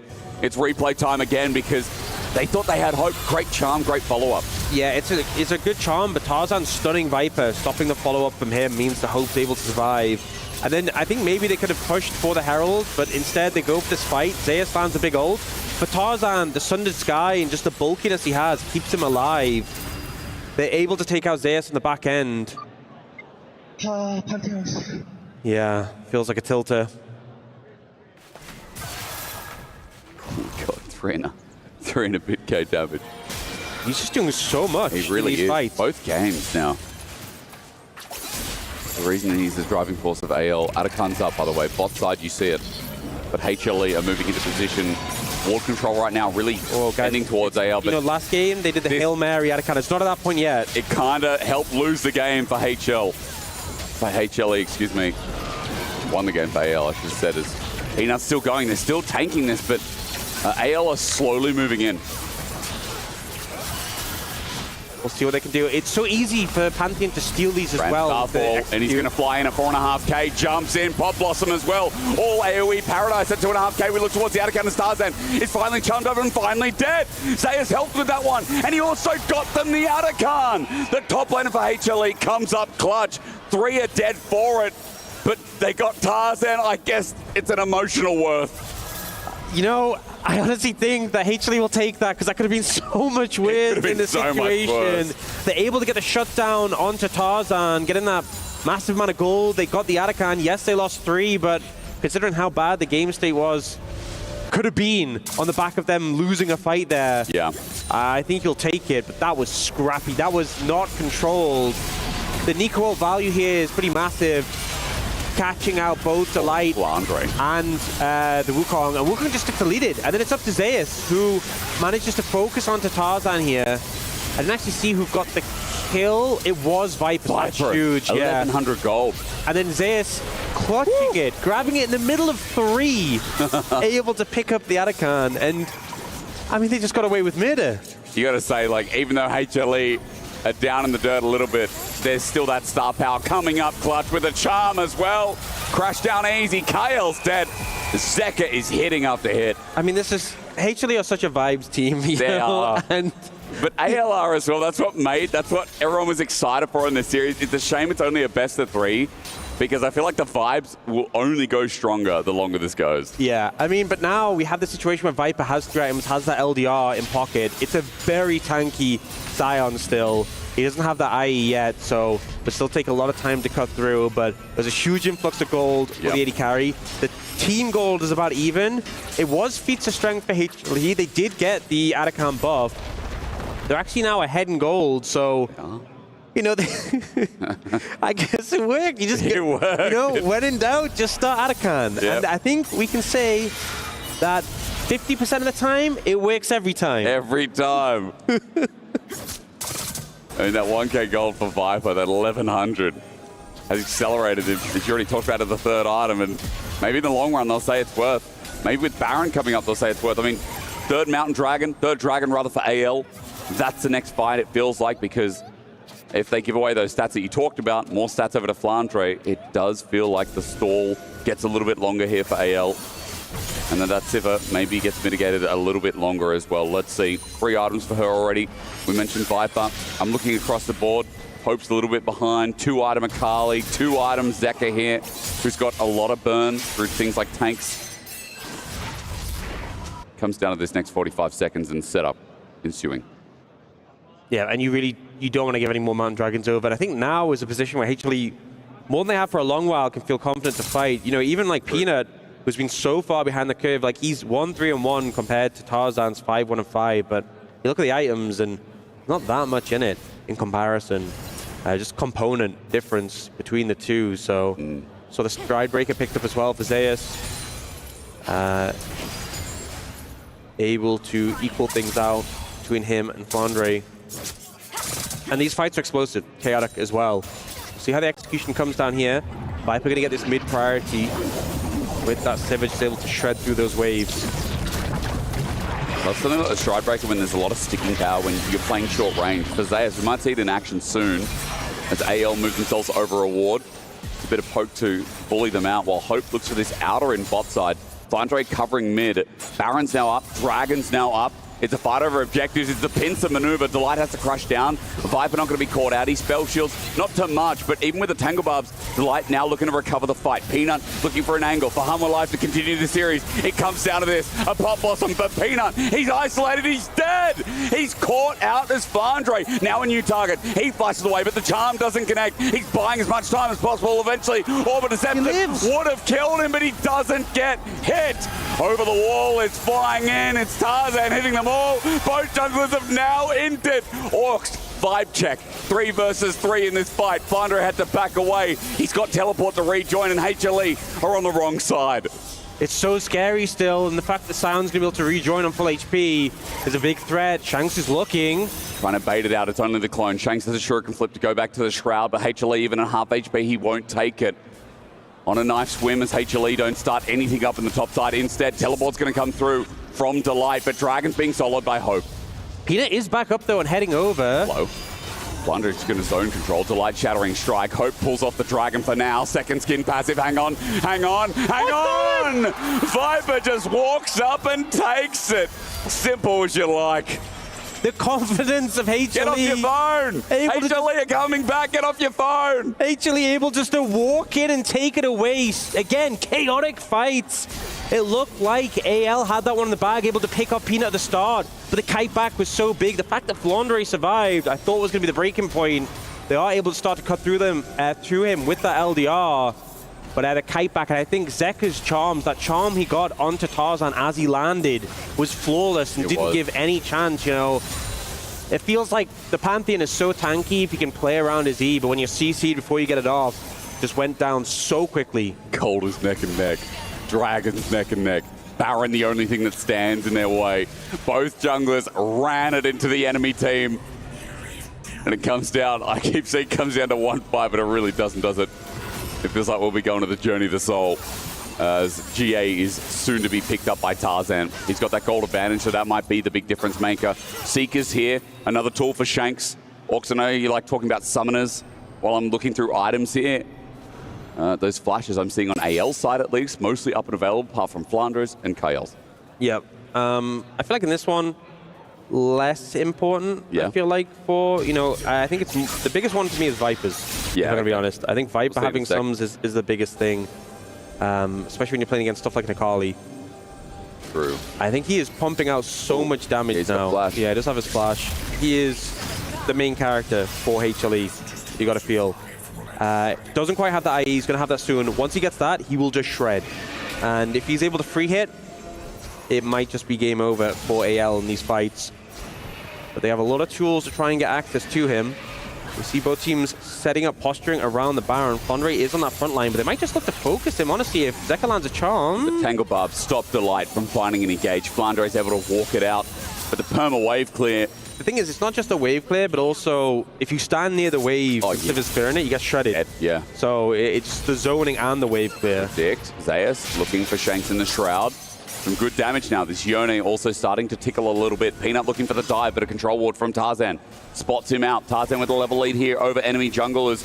HLE are looking for that pick, but every time it's a clone. Tarzan zoning out while Baron is still cleared of vision, and AL have to trickle in to find themselves an angle of attack. Honestly, so much value from the Nico just being able to scout with the clone. Yeah, there really is. And just throwing it in constantly so you don't have to face check yourself. Especially as, you know, obviously Flandre is quite tanky, but even him, if he walks into a charm, he'll go down a lot faster than he would have 5 or 10 minutes ago. Protobelt use Shanks is not overstepping his mark. There's actually pings in the alcove. Really smart from AL, spotting out what HLE want to do here. I mean, Delight on his rel has made game-making plays many times before and will many times again. Peanut clears out the last of vision from AL. Baron is still staring them in the face, but remember that Dragon, it's been long enough that in a minute 45, we had that discussion again for third drag for either team. Yeah, you know, I feel like the focus very much towards the Baron, but I'm not sure we're going to see it started up before that Dragon spawns.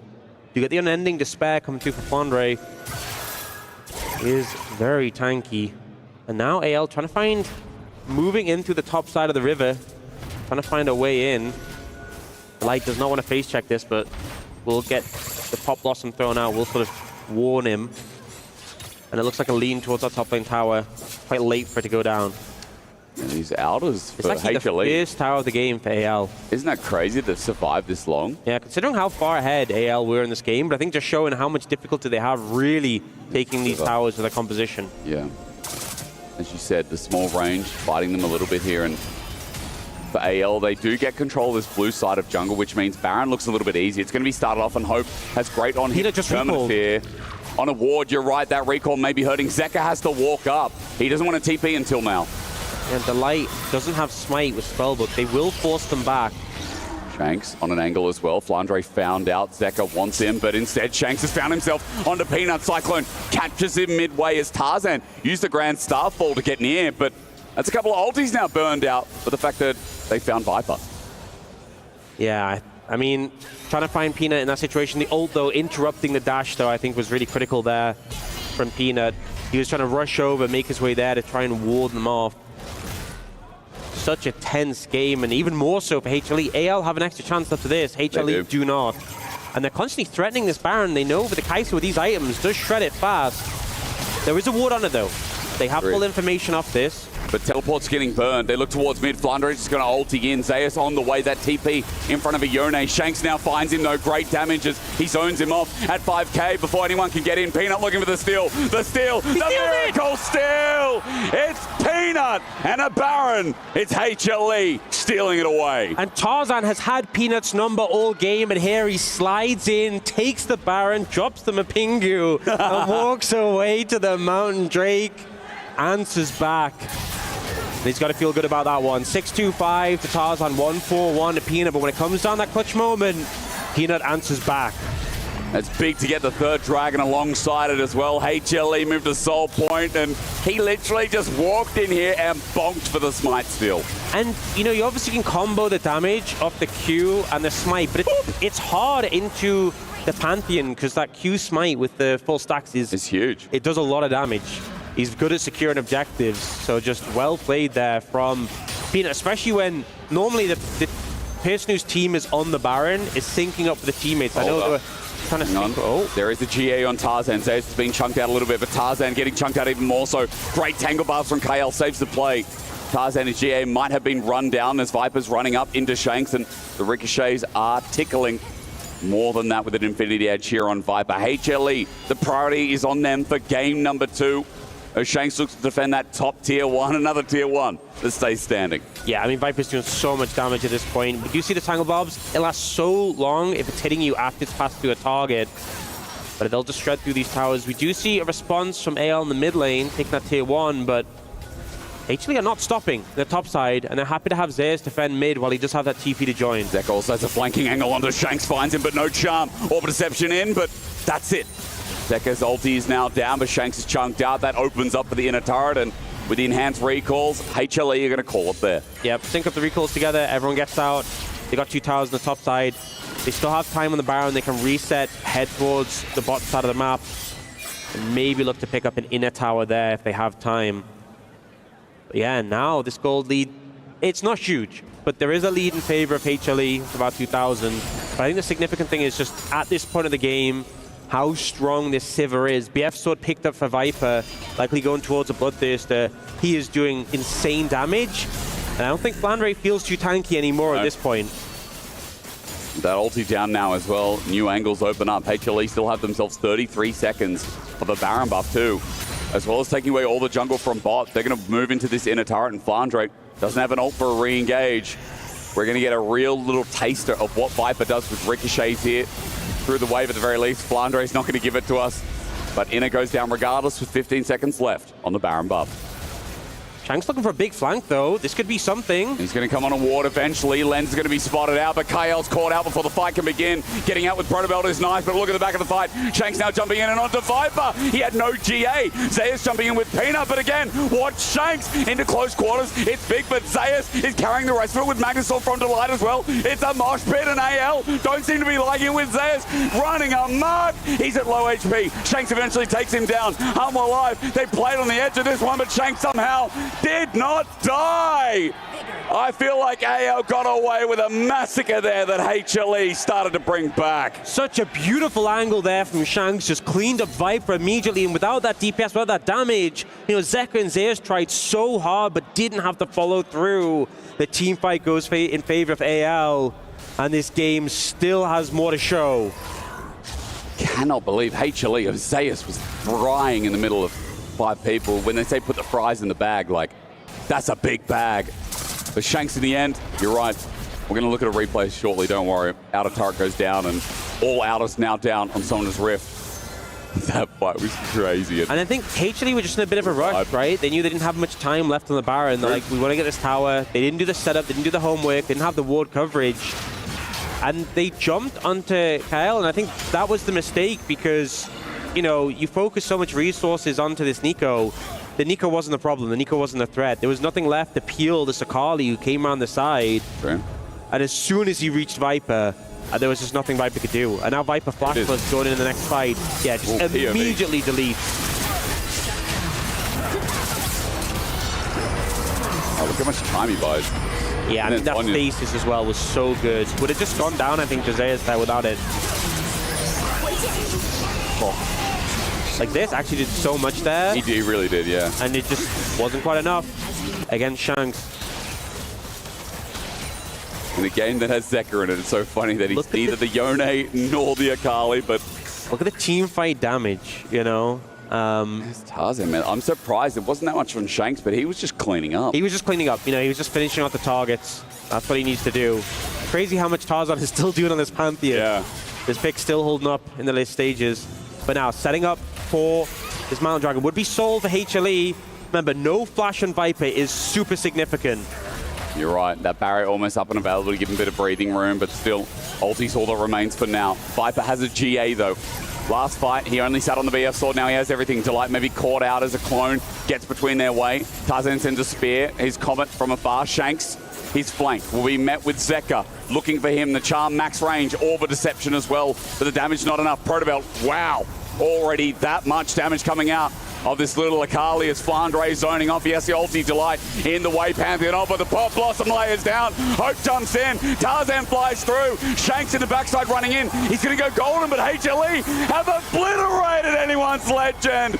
All in the span of 10 seconds. HLE keep their dreams alive. And that's the late game Sivir. They put AL into a blender and they take them to game 3. They just shredded them there.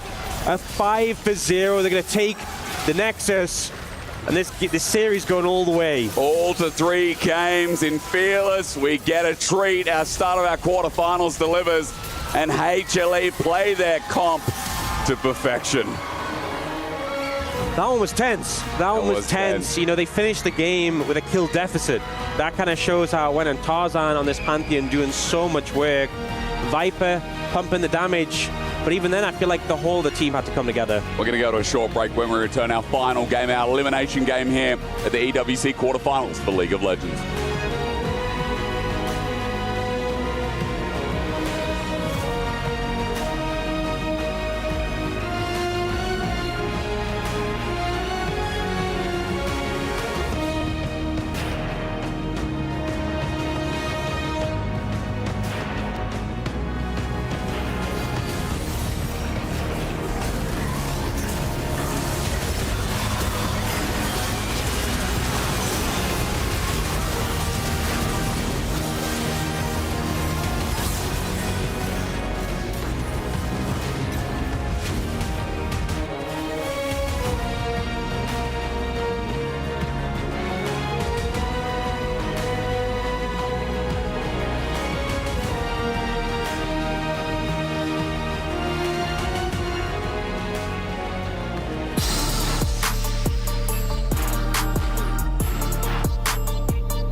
What a game number 2 here. What a way to kick off our best of 3s. We are going the distance. Hanwha Life Esports tied up against AG.AL in the most unlikeliest of stats. I mean, we could just set it up where it's like, okay, here's the HP of this objective. What do you think happens? No, it was stolen. Here's the HP of this objective. What do you think happens? No, it's stolen. And we'll show you all of them here on the desk. Degon alongside Finn and Valdez. Maybe at 10 minutes, 15 minutes, I thought, okay, we're just going to start breaking down AG.AL's win. We'll say goodbye to Hanwha Life Esports. Not so fast, my friends. The hope is still alive. LCK's 3rd seed battle back in one of the best matches in the tournament. Yeah. No, I mean, it was an absolute banger. Honestly, it was such a weird game because it felt like AL were winning every single fight, but the goal was even. And the objectives were going to Hanwha Life, and eventually that Sivir just became such a menace, and they couldn't dive anymore because she had the GA, she had all the peel, and with the Atakan buff, all the bouncing ricochets were just too much to deal with for AL in the end, and yeah, what a comeback. Yeah, Brenda, let's take a look at the draft here, as because it was able to drag out a little bit later, some of those champions like the Sivir was able to get online, the Yone as well having huge impact here. Yeah, I mean, this is something we always used to talk about with Hanwha Life Esports, which is they can flex the Yone. They didn't do it for the longest time, but then it came out actually here at EWC where it kind of made sense. You know, the Ahri Wukong, a very strong duo from the mid and jungle with the Yone. I feel like the Sivir was kind of the odd one out where it's like he got that major scaling, whereas there's a lot of action that can happen on the top side. We all in the back, we were looking at the AL comp, the AG.AL comp, and we were like, it's all right, but we weren't exactly convinced by it. You know, it felt like they were lacking a little bit of damage, very reliant on the Kai'Sa to be in a very good spot and the engages to be crisp. And for the majority of that game, they were. For 25 minutes or so, it felt like AG.AL were playing out the fights as you would expect, but eventually it just kind of fell off. All right, lots of highlights to get to here because almost every single moment was a critical moment. Let's start off early on at the second Drake. This is where it felt like the obituary was being written for Hanwha Life Esports after a huge follow-up by Viper on the Pantheon. This is one of my favorite fights. This is exactly what AL is good at. They come from 1, 2, 3, 4 different angles and create these super scrappy skirmishes on multiple fronts. And in the end, I think they just know exactly how to navigate that fight. Look at that snapback from Shanks going back, and the Yon tries to find an angle, but now we're gonna see the most damaged Pantheon ult I think I've ever seen. Brrr, flies right back in, and it's a nice cleanup from AL. And here I really thought the game would be a simple cleanup from AL, but boy, Cypher been wrong. Yeah, it was kind of crazy. I mean, at this point, Tarzan was just taking over the game again. We were already talking about AG.AL. They were going to take the 2-0. Tarzan is the MVP of the series, all this kind of thing. Didn't play out like that at the end of it. Spoilers for you all who missed the entire game. But yeah, actually a pretty close one, all things considered. Hope got a lot of damage there at the end. We saw Shanks coming back in with very low health, and AG.AL ended up winning that fight. Yeah, a big fight win, and I like the noise there. It sounded like the Zombie Slayer Pantheon with the chainsaw going on through and mowing everyone down. Then, Otacon time. We saw it last game where Hanwha Life were kind of running out of ideas and started the Otacon. This one looked like it was going the same way. Yeah, and here is where our beautiful cart starts derailing a wee bit. This secure by Zeus, I think, is the crucial point. I don't know how we got it with a Yone Q3 with 44 HP left. I don't know what kind of Mega Mind he is, what kind of Giga Brain he is, but I don't know, he got that, and I think this was really crucial because it's so much XP, so much stats, and that slow AoE after you get a kill was so crucial, especially with all those ricochets. Yeah, again, the gold being relatively equal to even despite the kill score not being great made it that the game would continue to scale, maybe make AG.AL rethink some of the fights that they wanted to take because of the snowball nature of the Otacon, which then leads to this mid-skirmish with Sivir coming up huge with a Drake steal. It steals nonstop, and we're not done yet. Yeah, the game, I feel like AG.AL slowly but surely started to lose a handle on this game because, again, like, the fight is looking great. You're like, okay, you got the kill on Peanut again. They're going all in onto Sion. Like, what are AG.AL doing? They're overextending, but... He lives, and you're like, okay, well, this should be fine. We do have then the follow-up from Tarzan, which, you know, maybe he was getting a little bit overconfident, and then eventually Hope's just trying to, like, solo the dragon by himself, and they just waltz on over and steal it. The second time there's no junglers around, kind of unacceptable, and that's another moment where AG.AL get a massive step back in the game, because if you have a Sion, the front line with 2 Mountain Drakes, then you're just kind of getting too far behind as AG.AL. Yeah, again, any one of those things going the way of AG.AL, they feel comfortable in this. So now the pressure is mounting and the call for Baron is made. And let me tell you, Hanwha Life Esports must have made a stop over at Jamil Motorsports, because not only did they get a deal, but they had multiple different steals from Jamil. It all started off here, the Wukong getting caught out, and AG.AL trying to jump on to Peanut, but he has to use his ult. No ult to get on in. There's no way they can get on in, Finn, right? Oh, there's so many questionable decisions this fight. Side ulting to Baron, and all the catharsis of it all is this steal. The flash bonk by Peanut secures the Baron for HLE, and now it's like, oh, they can go get the dragon as well, and all just kind of fumbles apart because they didn't go to dragon. They said, we don't need to do dragon. Their jungler can't get into the pit. We can just get the Baron instead. They couldn't. They couldn't get the Baron instead. Yeah, I don't know.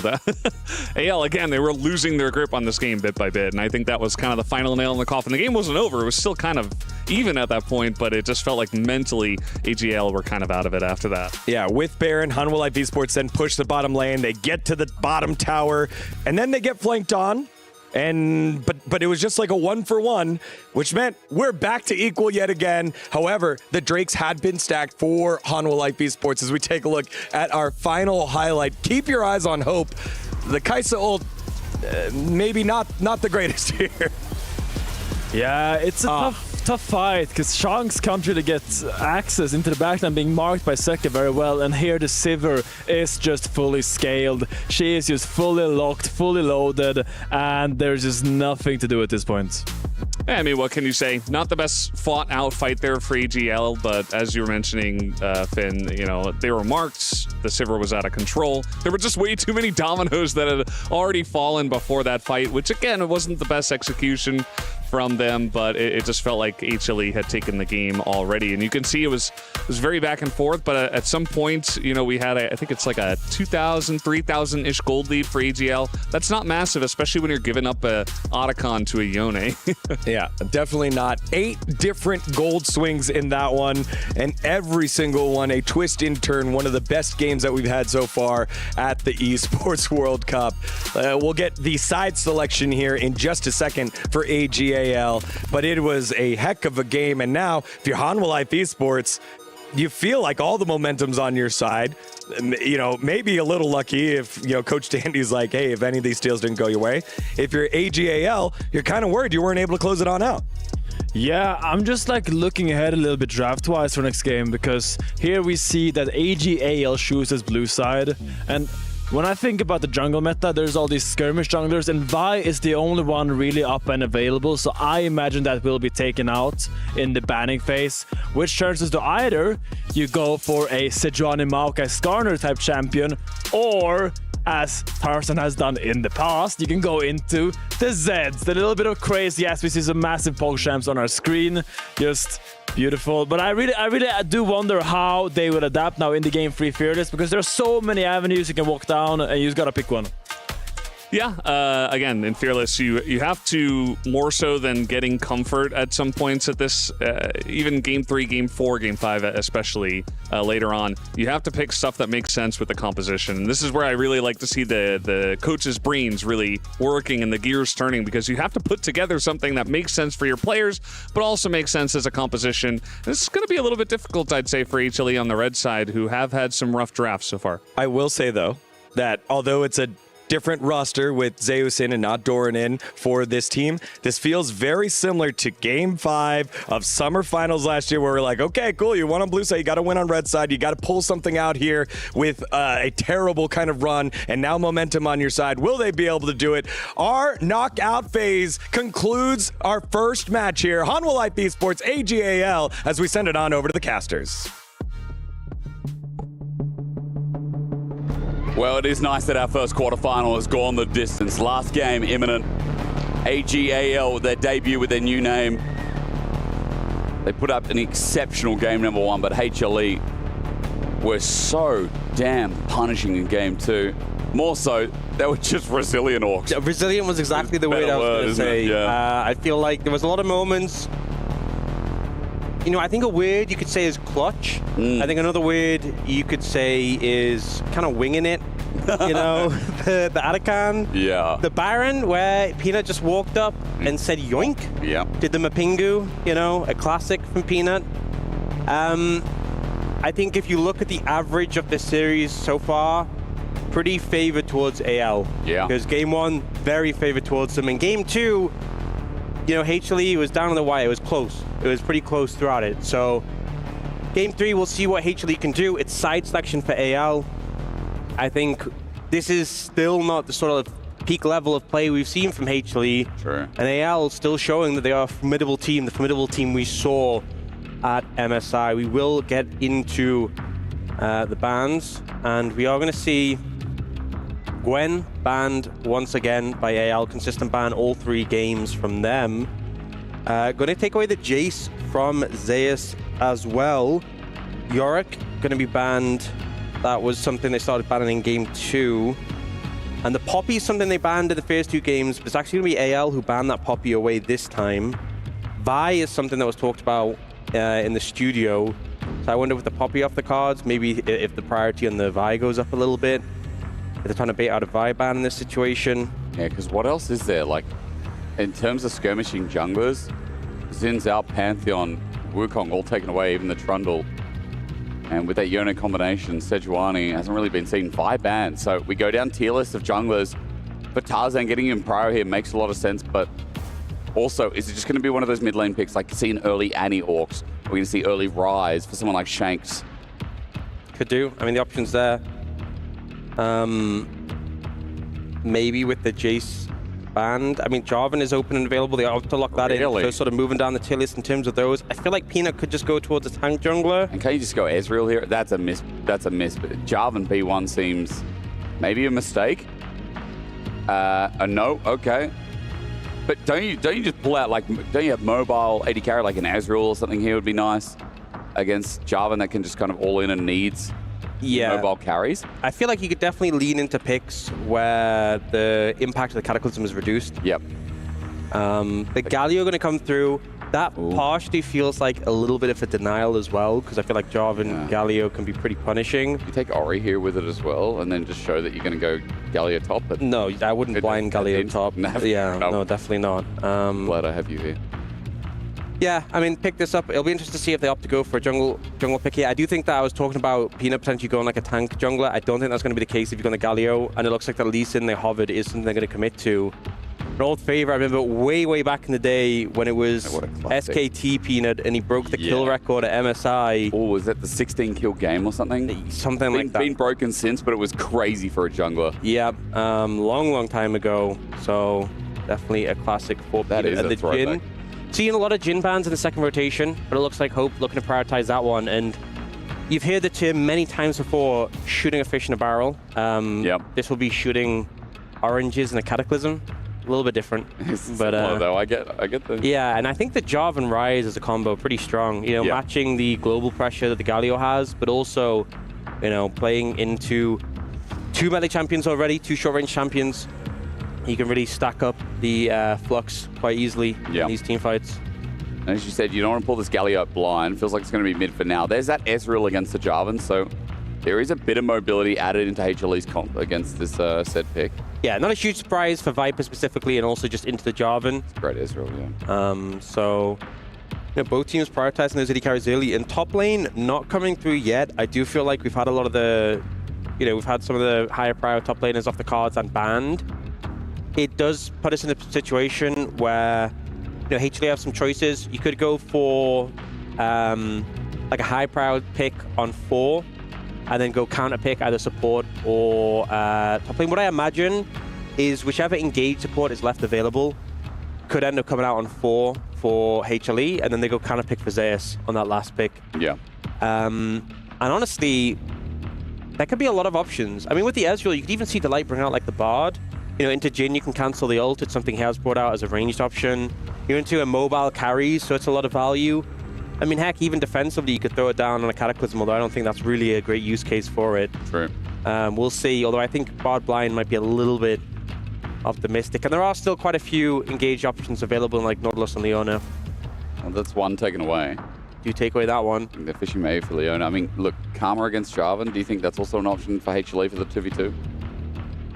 I with this Ezreal, would not pick Karma. Definitely not Blind, and also into Jarvan. Because the thing is, you have the Ezreal, and Karma I feel like can be quite a vulnerable target. They can just look to focus. But it really depends on the bot lane matchup.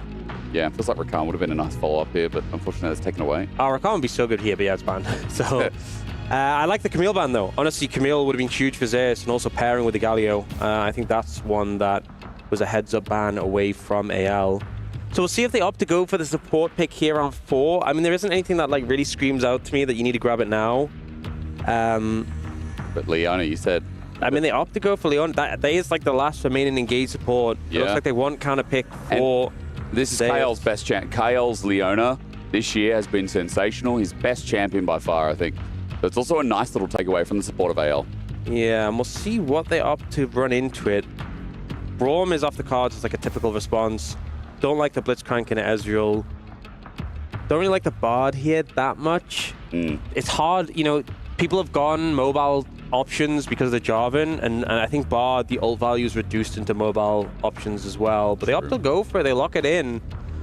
Can see what he can do on the map though. Bard is obviously something that if you can get a lot of value depending on the skill of the player, and if you can roam around, make an impact, you can definitely take off. Does have that range advantage as well into Leona. Now the top lane pick that is going to be blind for Andre. We have seen a lot of them banned away already, and it looks like he's just going to go for the Cassante. And I will say, a lot of people expect Zeus. We've seen so many historically counter picks from him in a lot of eras where he is like that counter pick player who has lent into that. We haven't seen that as much recently in the regular season of the LCK and even into Road to MSI. Will we get it here? Oh my god. Will he bring out some old favorites? Will he say, hey, you're going to pick Sante into me, I'm going to punish that? He has a supporter for Galio who can lean towards the top side. Oh my god, please. What? Oh my god. Okay, Orcs, is this Kindred top? It's not Lee Sin top, is it? It's Kindred top, isn't it? Or is it... Why are you asking? We ain't seen this. Or this is brand new. I think it might be Lee Sin top. It's your Kindred team. I want to know what he's cooking. Lee Sin top? Kindred jungle? I think it might be. Right. Because we used to have, in LPL, we used to have a Kindred AD carry player and someone who would, in solo queue was playing a lot of Kindred top. So that was ages ago. That was like 3-4 years ago. No, there's just a lot of trust, but this is a huge amount of trust. Into the Cataclysm, the Kindred has some mobility. You also, the ult counteracts it quite effectively. But even the Lee Sin into the Cassante in the top lane, if he does end up going for the all-out, you have the execute damage on the Q. Yeah. This is some cooking, I feel like the composition that came out from AL, pretty standard, nothing too crazy. HLE went a little bit off the rails on the back end with that flex, and we'll see what they can do. A lot of confidence being put in Peanut. If I'm just going to be strictly honest, he's been gapped by Tarzan so far this series. He needs to pull out a strong performance on this Kindred, because we have seen many times before how feast or famine this pick can be. If you fall behind, you're not going to have an impact in this game. Well, it's a Game 3 draft. It's like when your back's up or against the wall. For HLE, this is what they went to. Did they overcook? Did you decide yes or no? What do you think? Ask me after the game. You're a results-based Andy. Well, to be fair, seeing a Lee Sin top versus the Cassante, I'm very curious as to how this matchup's going to go. I think AL's comp is pretty solid. I mean, it's more standard for sure. But it's not infallible. I think the Ezreal pick was pretty heads up. Yeah, the Jarvan B1, do you like that? You know, the blind Jarvan before the comp? Not fully convinced by it, but also like Kindred is such a feast of fam, and like it does well into things like the Jarvan. Yeah. But I don't know. You know, Kindred has Peanut has to have a great performance on this Kindred. We'll have to see what he can do. As well as Zeus and that Lee Sin top versus Cassante. HLE, have they overcooked is the question of this game number 3, this final game of the series. Our quarterfinals have just begun, but one team is going home. After this, is it HLE or anyone's legend?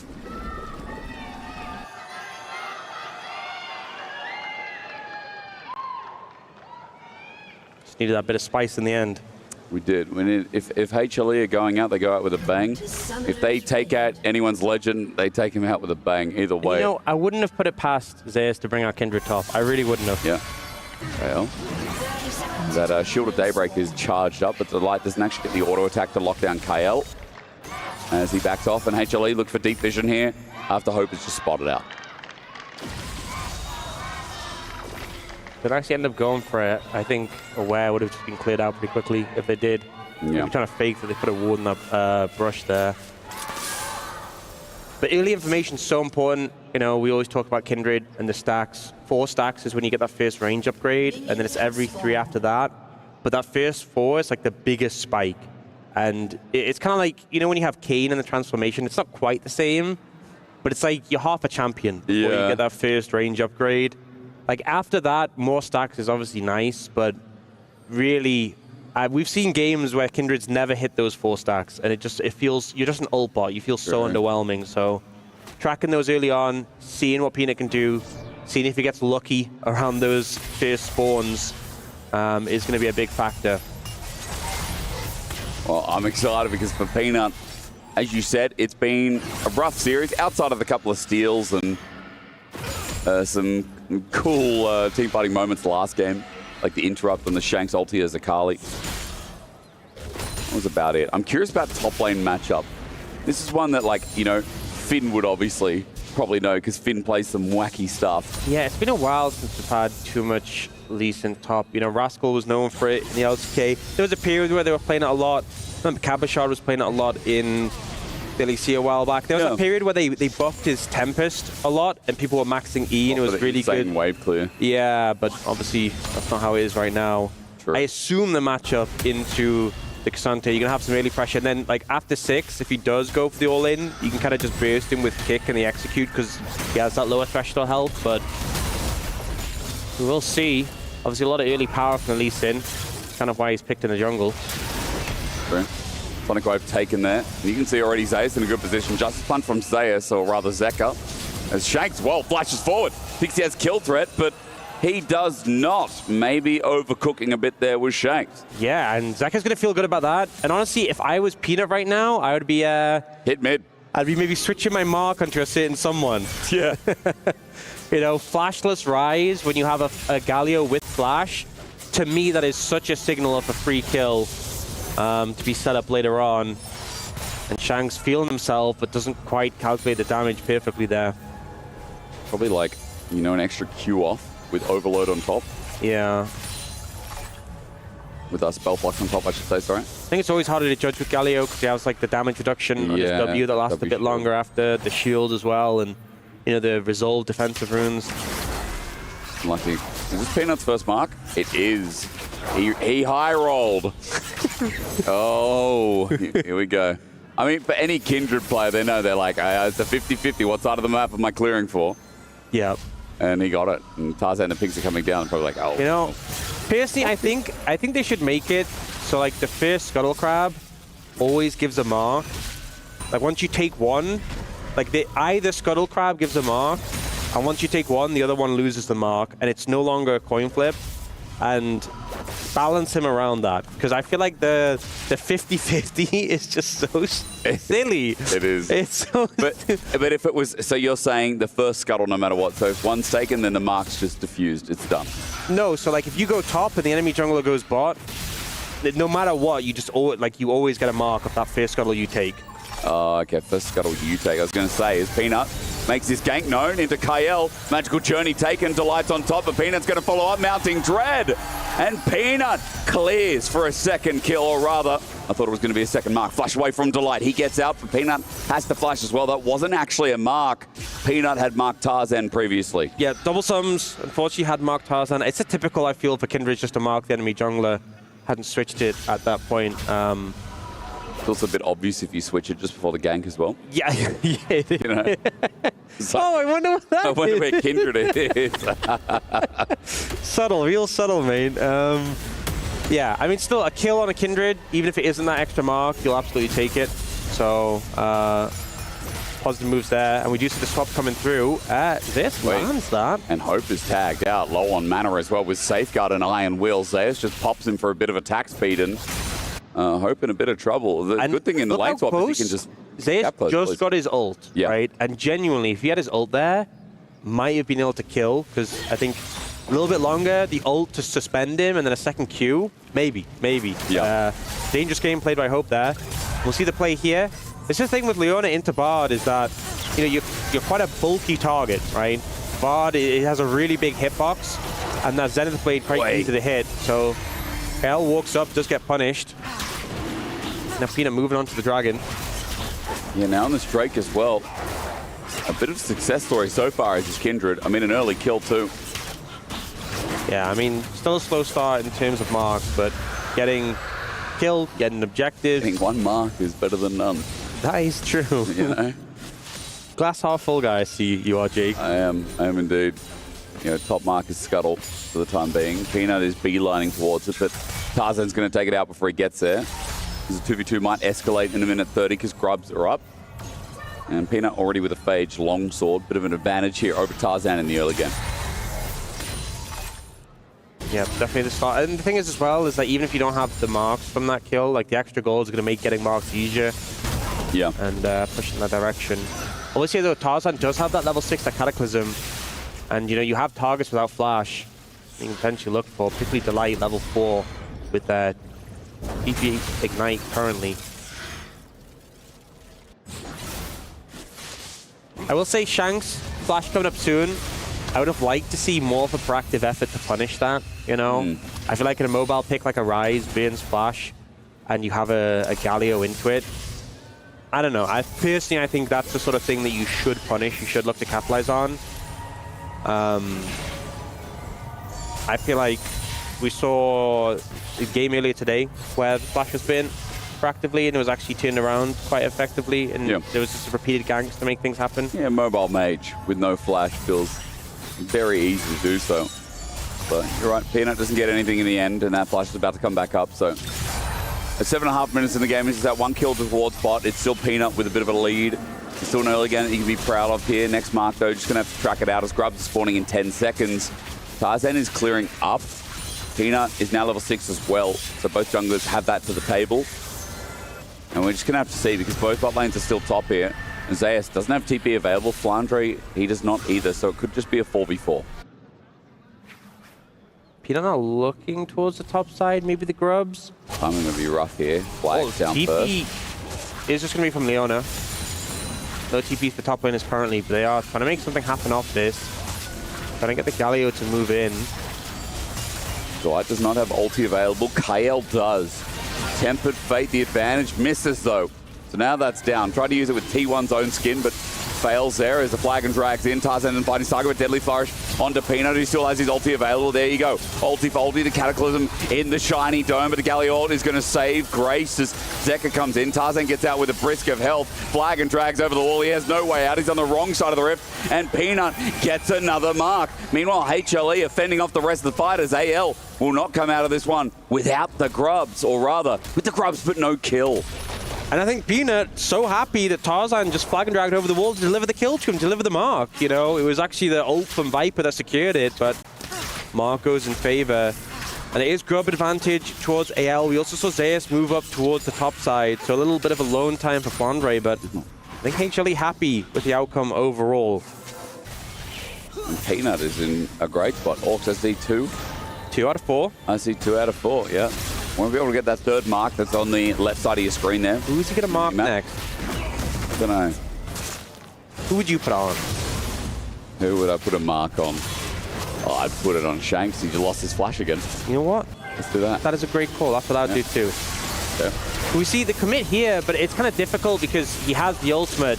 This is kind of why the Kindred's been picked in the job and ends up having to flash out. And I think Zeka did a great job of disrupting and keeping the rest of the team busy, as did Delight. And then here, I think Tarzan, you should have just given the kill over to Zeus. Because by that point, Peanut hadn't actually hit him for a while. True. I don't think he would have got the mark credit, so I think you should have just given it to Zeus, denied the mark. In the end. Wait, Shanks, no, remember, no flash available, flash in, Zeka doesn't connect, but shielded around. Shanks going to stand there with a full taunt duration. Unfortunately, Peanut does not have it set over to Shanks, but it's a kill regardless. If he'd listened to you, he'd have 3 marks. He would have 3 marks. Yo, 3 marks, better than 2. Yeah, well, still a good kill, but... Well, 1 is enough. 1 mark is enough. Yeah, taking advantage, though, of that lack of flash on the rise. Zeka, a little bit of a miss with that initial flash. At least he tried, you know. He unfortunately didn't have to try too hard to be able to secure that kill. I'm going to fight bot now, though. Oh, it's like very aggressive. TP coming in. Zenith Blade, Solar Flare, True Shot Barrage. There's the damage down. KAL's going to get Magical Journey, though. Nicely done. Zeka does commit the TP. That means Shanks is going to be alone and isolated for top lane. He's going to get the push in. Well, that dragon spawns in 3 seconds. HLE will have numbers advantage. Yeah, good Magical Journey to get them out, but at the end of the day, you still leave the area, you still sacrifice the objective. And second dragon for HLE. It's already been an Ocean Dragon and a Cloud. They could end up getting a high-value soul here, which HLE would feel really good about. Oh, high value. Oh, it's Infernal. Infernal feels so good, especially with like an Ezreal, a Lee Sin. Lee Sin, yeah. And the thing is as well, when you're playing into a Kindred as well, you know, you have that extra element of making it so tricky to smite objectives. Because you go in with a smite and he pops the ultimate, you waste your smite and then he waits for it to end before securing it. Adds an extra element of chaos when we already have 4 potential smites in this game. Classic. Just until spellbook shenanigans, isn't it? There's Trinity Force now picked up for Peanut. This is going on. Actually, interrupt was nice from Flandre. Zeka not in trouble. It's just Grasp of the Undying to be farmed. And I was going to say, where the items for AL, they're still a little bit behind in this game, about 1,000 to be precise, at 12 and a bit minutes. Nothing's up, so this item advantage not going to be abused yet, but HLE are definitely strong right now as we've got Thunder Sky for Zeus as well. This Lee Sin has just been farming it out in the lane, waiting for the skirmishes to come through as KAL just caught out, but he's got a Magical Journey over the wall. Yeah, hard really to pin down some of these targets. I feel like if KAL's playing it right with the Magical Journey, can kind of disengage before the CC's layered, and you know, Jarvan also a hard target to pin down, so not finding too many picks. Although we see the light constantly sort of looking right now. Viper does just pick up the Triforce, and I feel like another situation where, you know, the Jhin, 3 items, I think, really big spike for him. I mean, the 1 item spike is nice, the Ghostblade, but 3 items is a really big one. We have to see, like, Ghostblade Rapidify IE. But the 2 item for the Ezreal will be a really big breaking point for HLE to play around. Because as this game gets later, a Ryze and Jhin will be a little bit hard to deal with. They will indeed. No true tank on your team. The Leonos, that's it.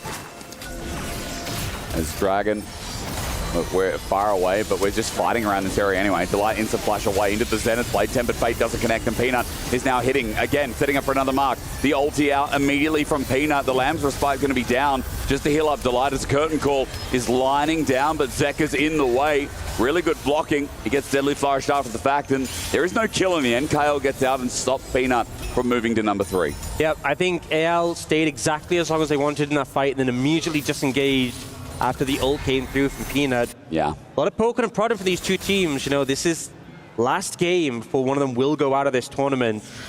And you can feel the tension between them, but they're still trying to find advantages, find these windows. Not for lack of trying. They've only had 3 kills in this game of 14 minutes, but both of them respecting their opposition. All out might be used here. Flandre is getting maximum trading onto Zeus, but then again, Zeus doesn't really mind. They both are okay. Zeus actually has to kick away, even with his healing. He's worried about that further engage as Flandre, the only one up, by the way, in gold, after the laning phase is all said and done at the 14-minute mark. Yeah, at least they're not really cutting through the Sante so well, it seems. And also the Bramble Vest kind of limiting a lot of that sustain coming through. Who knew? For Zeus. So it's not the usual counter matchup. It's not the Garen, you know. It's not the Garen. It's not, I guess people see Renekton still as one of the good matchups. It's not the Vayne top that we almost got. So, Orcs. Yep. Does the Lee Sin top, do we expect big engagements to happen? Like, is Herald going to be a big fight now here with it, with the TP? What do you think? I mean, if you find an angle, you can go for it, you know. A kick onto Shanks, I hope, would be huge, but they don't really have vision. They don't have great TP wards, and it's going down so quick. In comes Zeus, or Zeka, excuse me. Zeus no busy in the meantime in a side lane. Herald's just down.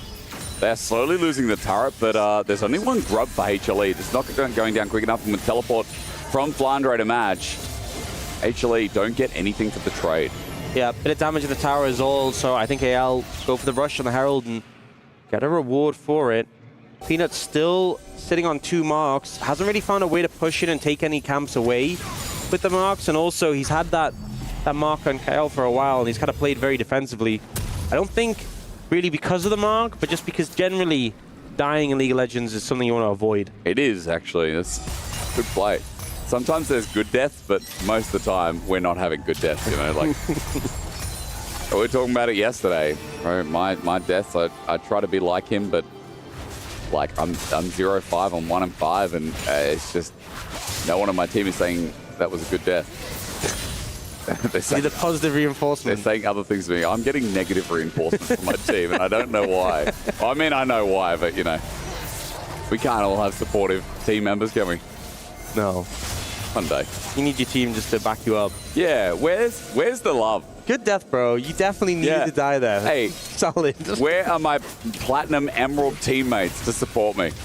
Okay, set up for Dragon now. You see Zeus at a bit of a flank angle. TP coming in from Zeka. Okay, Zeka with ultis well, Solar Flare. Instant flash from Shanks. Look towards the front line. Flandre has disengaged on the rest of the team. Tempered Fate, a 3-man while Delight is dying. It sets up time for AL. Zeus jumps in though with an instant burst and snap onto Shanks while KL flashes away. It's weird from AL. They're separated and torn apart. A flip back from Flandre, good again, but AL just can't get any kills. The damage onto Zeka. Isolated is good, but in the all-out and the curtain call, they need to start finding some bodies to hit the floor. Peanut with the Lambs Respite, buying time again, Deadly Forest. He disengages, he runs back. He's getting the DPS down, but AL have stood their ground. Hope with the last, Peanut the only one alive. And they methodically pulled apart the fight there from anyone's legend. Such a broken up fight, but really Flandre and Hope got so much value there.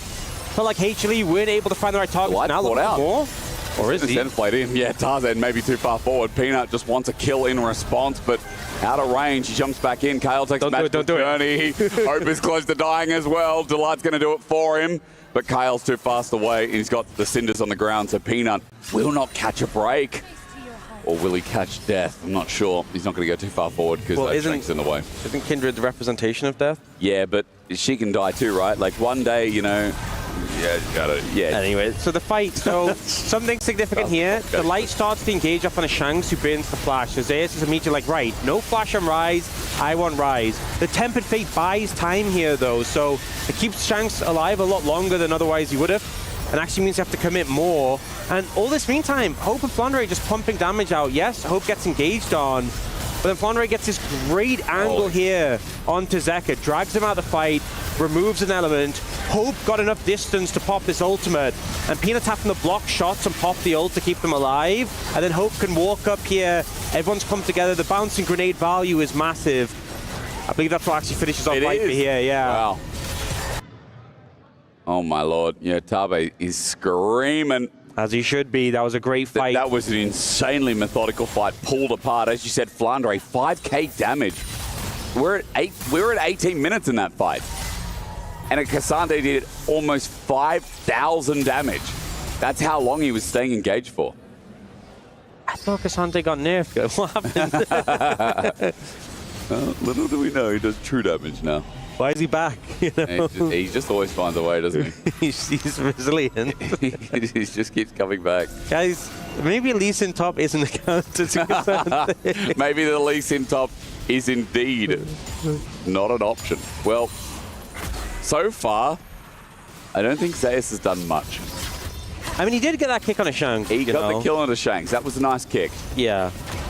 But then they're also lacking a lot of damage in that fight, you know? Yeah, I mean, Peanut's still on 2 stacks. And as I said before, without that 4 stacks, you feel so much weaker. Just a lack of range. And particularly intra composition where being short range into Cassandre, Jarvan, Rise isn't fun. It's not a good thing, no. No, it's not good. Viper also not quite at that significant spike, the 2-item spike we always talk about with Ezreal's. Deadly Flourish. It did connect. I saw Hope just take a chunk from True Shot Barrage. AL are posturing around Arakan, but this has been a semi-throw this series. Arakan has not 50% been... 50% of the time it's... 50% of the time it's the correct decision. But maybe AL are just standing around it so that HLE started up. Also, they know they're jealous. Like a baby with a rattle, and they're like, oh, I want that. I mean, Peanut attacked it. It's a compulsion. You can't help it. Arakan is so dangerous. And they just go back to it. HLE are backing off, rather. So, for AL now, they just control vision. Maybe wait towards the next dragon. Minute 30 to the start of that Infernal. I mean, that's the thing. When the Arakan is next to the dragon, you're in a position where you just control the vision in the area. And even if you don't do the Arakan, you have it set up for the dragon in the future. Now, they are looking for this bot lane tower.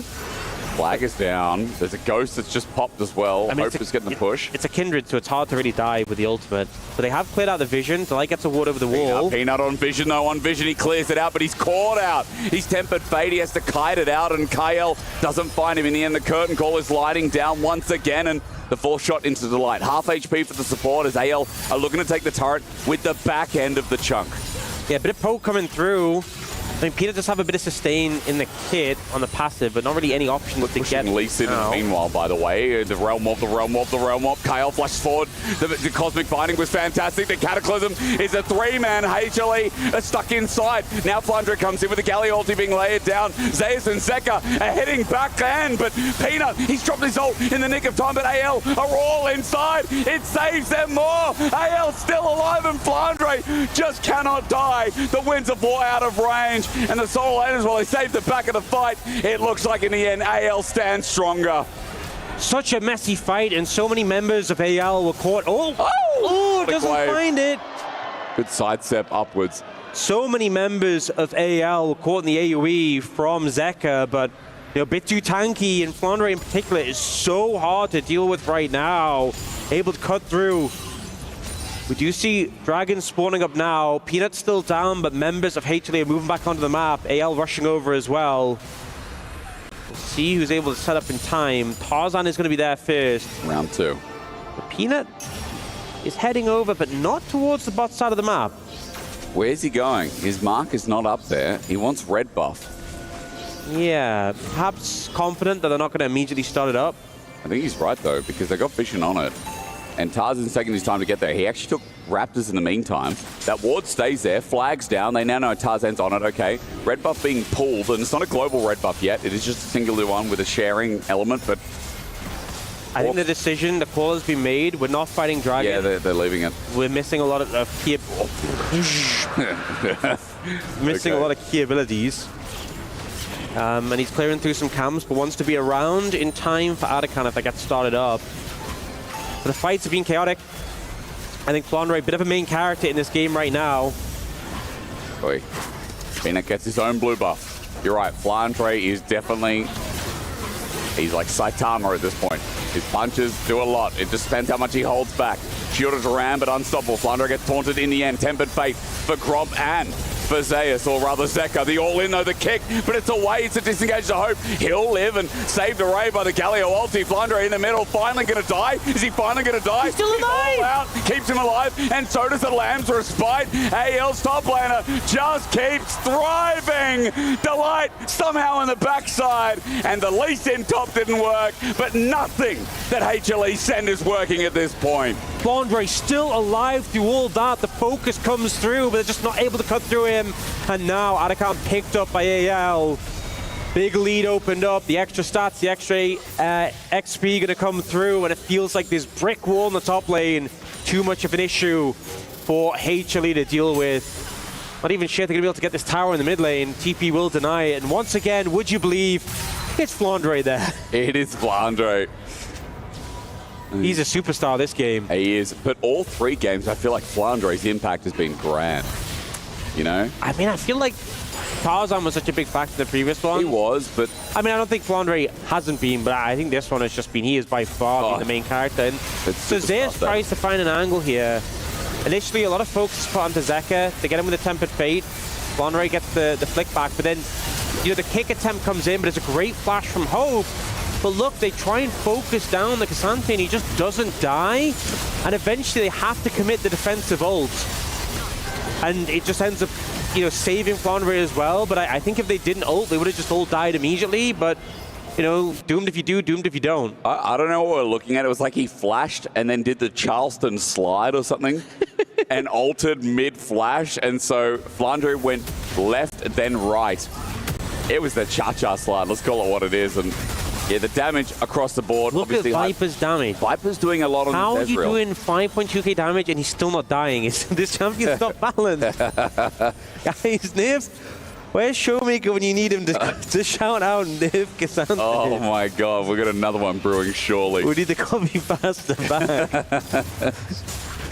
It's rough. I feel like HLE, they threw this draft up and said, hey, let's throw a spanner in the works. Call it what you will. The Lee Sin R5 pick. Sorry, it was Kindred R5. We saw the Lee Sin earlier on, obviously. It turned to be a flex. Yeah. But I don't know how much work it's doing. Peanut's caught out back of the pit. Lamb's Respite up and available. Curtain call. He's just not going to press it. He knows it's doomed. And the shots from Hope are going to get the kill and help with the Baron here. No smite available except for Delights. Delight, if he gets a Miracle Steal here, he's the hero of Korea right now, but with the Tempered Fate, look, Flandre waits, Deadly Flush, not time, but the CC chain, the Cataclysm, AL turn for the fight instead of Baron, and they make it a sure thing, no steal in sight. AL don't give any opportunities over, and this 2-shot barrage a little bit early, unfortunately. We'll just do a bit of poke damage, but rough game right now for Peanut. Tries to find an angle over the wall to clear some vision out, I think, and unfortunately just gets trapped there. AL being ruthless with the control, and Peanut still struggling to find that 4 stack. And you know what I talked about earlier, those games where you just never get the 4 stacks. I think this might be one of them. I think this might be one of them. The fact he even got the 3, I don't know how that happened. Must have been from an assist in the last fight, but it's definitely not coming from any camps because they're gone. Look, I think sometimes when you have a big goal, it can be a bit overwhelming and seem a bit impossible. So you break it down into smaller goals, right?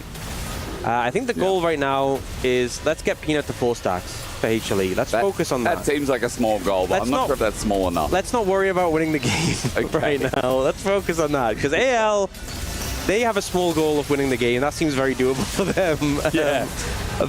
Especially given how that play went. But for HLE, 4 stacks. That's all we're looking at right now. If you can do that, then we'll talk about the next step. Okay. I want to give highlights. Tarzan again, 100% KP. Kale's Bard has actually been really clean. Yeah, a lot of impact.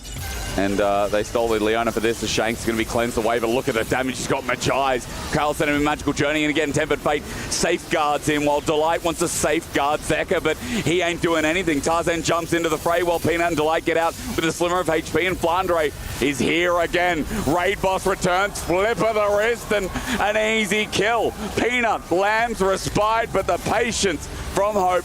4-shot damage. Viper is going to be joined in by a Team Realm Warp. They bring minions as well. AL are behind enemy lines, and Viper slowed down to buggery. Won't get a chance. Has to flash away.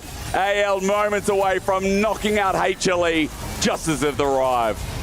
And AL making such a convincing case. The game that HLE won was such a struggle, but the 2 games Anyone's Legend are taking, as they're on the cusp of finishing this one, have been very convincing. HLE with the last-ditch defense to keep the hopes alive. Peanut getting away. I think you're right, Orcs. I don't see a full stack inside. I see a 29, 30-minute win. Delight sent packing. Flandro doing it for him. This top laner smurfing. And so is Kyle. Time stands still, but only for anyone's legend as they take apart the puzzle that is the base of Hummer Life Esports. They arrived, but soon they will depart. Quarterfinals done and dusted. And anyone's legend move on to the semis. Huge win for them, you know. They were on the receiving end of 2 series losses to LCK teams at MSI, and they get to hand one over to HLE, the team who won first stand. Obviously, a really stacked roster, but not able to match up to this team on the day. And I think a lot of great performances across the board. Tarzan had a massive performance in the jungle, but Flandre in that final game in the Cassante, an absolute monster going up against Zeus. Of all players. There's a reason that this team drove T1 to 5 games at MSI. There's a reason that they came so close. I mean, it's an exciting roster. It's actually, I think, one of LPL's most exciting rosters since the EDG Worlds win that Viper was on the roster for. But since IG, since the days of, you know, Doomby's FPX, like, yeah, sure, a little bit gung-ho, maybe we're not there yet, maybe it takes into Worlds, but semi-finals at EWC is a good statement, especially when, again, they came so close to getting into that finals at MSI, then who knows? Yeah, and we're going to see how far they can go in the tournament. Well, ladies and gentlemen, Tarzan is standing by, Ian on stage, another key crush, and this time it's going to be Hummer Lives.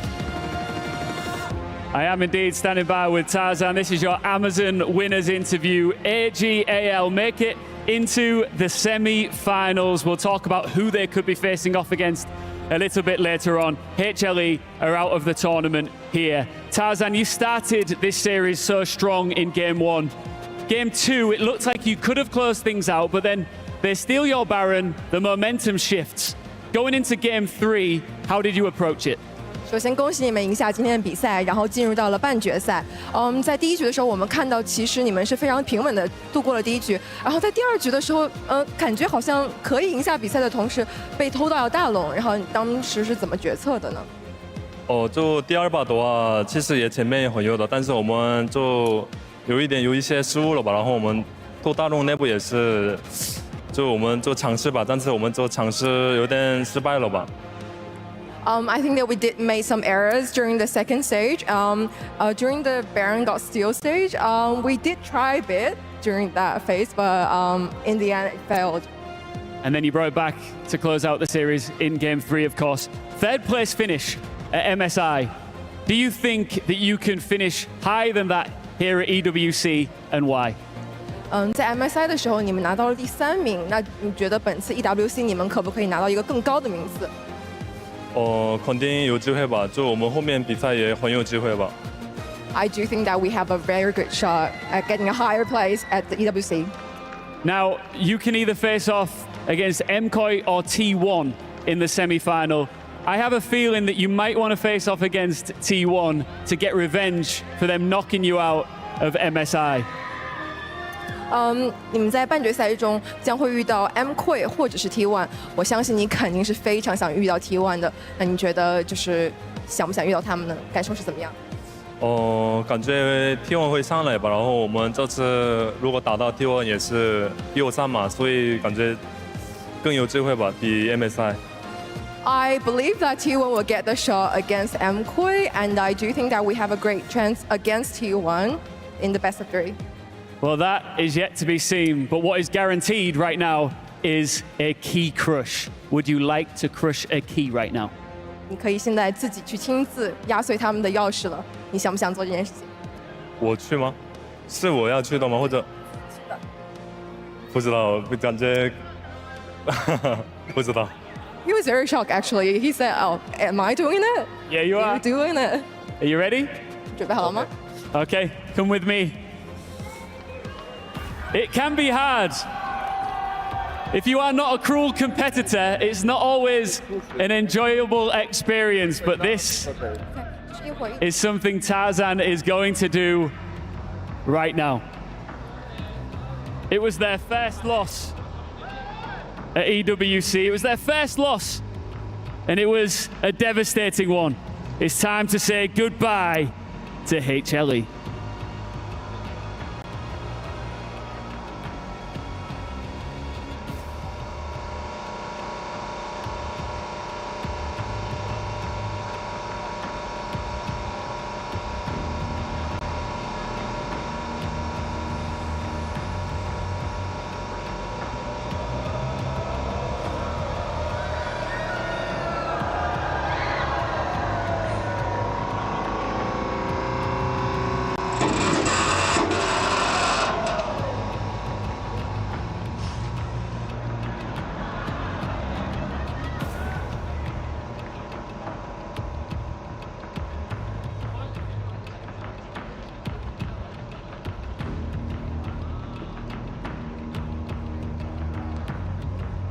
With the first best of 3 done and dusted, I have Zeus from HLE for our losers interview. So please walk me through that match point game where you guys decided to play something like the Lee Sin and Kindred, where these champions are often seen kind of off meta for their respective roles.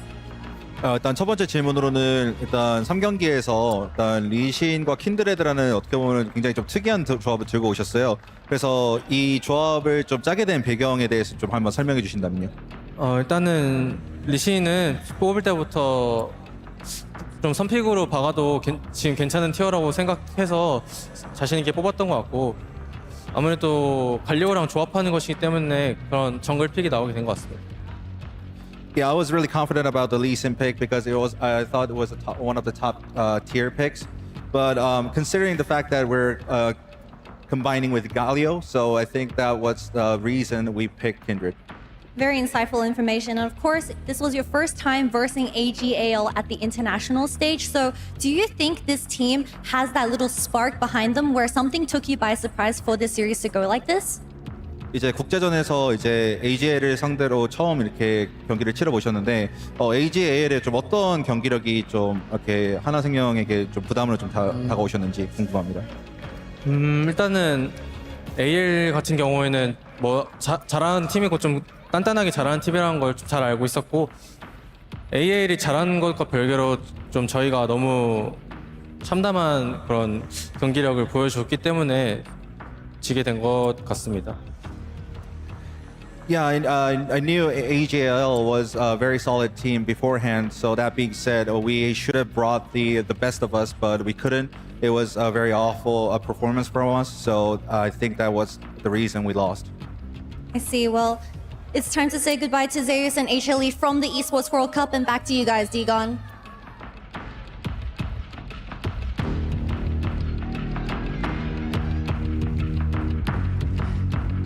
Thank you very much, Kitty, Maddox, and Cheryl, and In Chambers for all the insights that we had from both Zeus and Tarzan. It is AG.AL outlasting Hanwha Life Esports in that game number 3. Many different angles to look at. The draft, the fights, the ults, many different ways, but in the end, all that matters is that AG.AL survive and will move on to the semifinals. Yeah, I was a little surprised from the draft, first of all. Hanwha Life picking Lee Sin into Jarvan, which is a pretty normal jungle matchup, although not something that Peanut's particularly known for. But then they ended up flexing the Lee Sin top lane, taking Kindred, which was certainly a curveball. Didn't go very well, though. Kindred didn't really get a lot of stacks, even though he had a pretty decent early game. And I'm not too sure about that Lee Sin top. It didn't seem too impactful. Zeus seems like a bit of a grasp merchant this series, you know, pulling it out on Yone last game instead of the lethal tempo, and then this game on Lee Sin versus, you know, something like Conqueror, which is pretty non-standard. It is really good for laning, but I was pretty surprised to see that.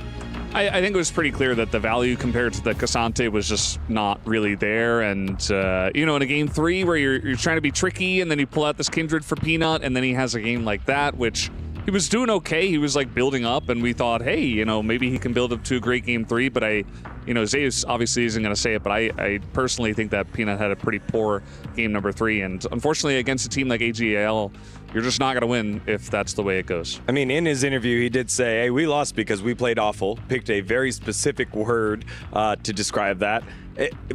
But I feel like the draft was a little too cute, a little too creative. The Kindred did get started there, but then after that, it had such a hard time finding kills and maybe a couple of ultimates, those tempered fates, that really stunted the rest of Hanwha Life Esports from getting in by the Bard. I just feel like this was a tough one to play unless you snowballed it all the way through, and AG.AL had so many tools to stifle the game plan, the idea for Hanwha Life Esports. Yeah, I think on paper, maybe this could work if Kindred got super fed, but I don't even know if she's that good right now in general. You know, a lot of times when Kindred's strong, you see a lot of the one tricks and solo queue doing well, but I haven't seen many Kindreds lately, and I think the champion might just be kind of on the weak side, and so Yeah, I mean, especially if you're going to play it, though, you have to play to it. You have to help Kindred get all the marks, you know, move as a team with your support. Make sure you can get the 4 stack. That's super important to be able to play the game. Wasn't able to get it. And then they kind of ran into this damage problem where you have Lee Sin, Galio, Ezreal, and they just couldn't get through Cassante. I think Flandre had an insane series.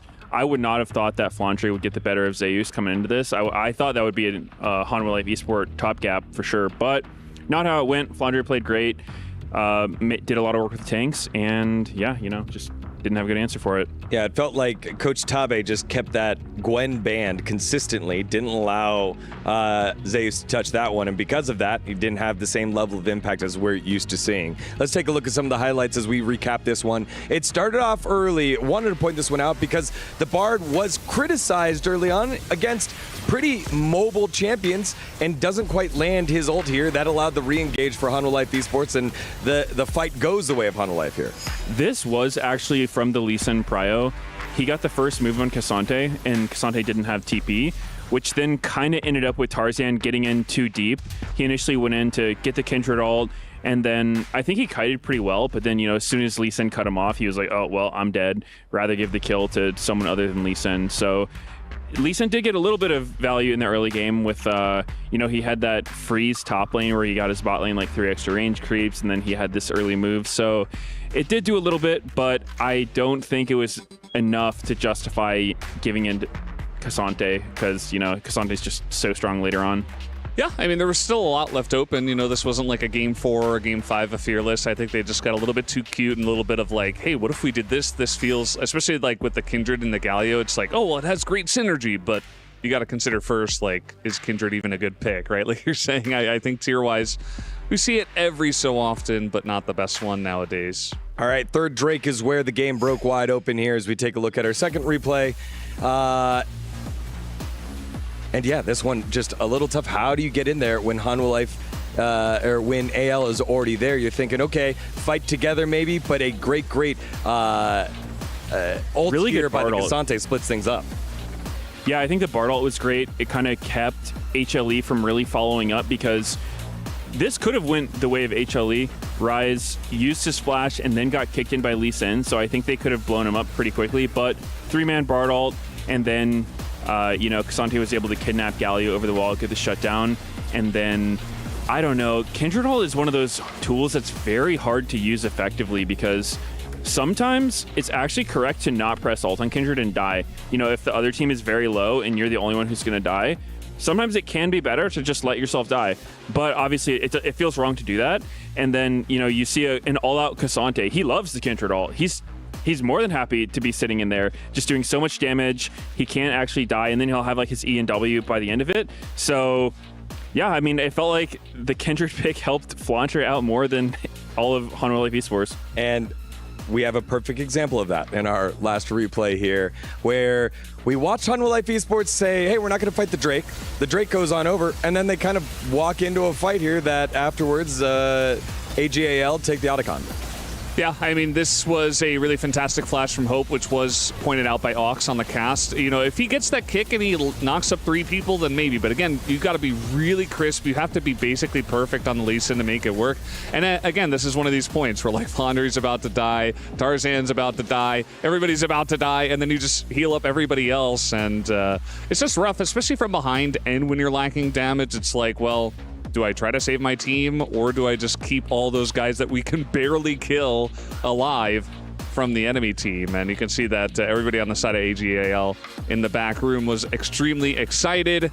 Just another day at the office for the players as, you know, I think HLE, they could have played better today, but also kind of a warm-up one. I still feel like AG.AL have more in the tank than what they showed today because, again, from my perspective, I do think that I agree with Zeus. I don't think they had the best day, and it was still yet a close series, so I feel like AG.AL still have more in the tank.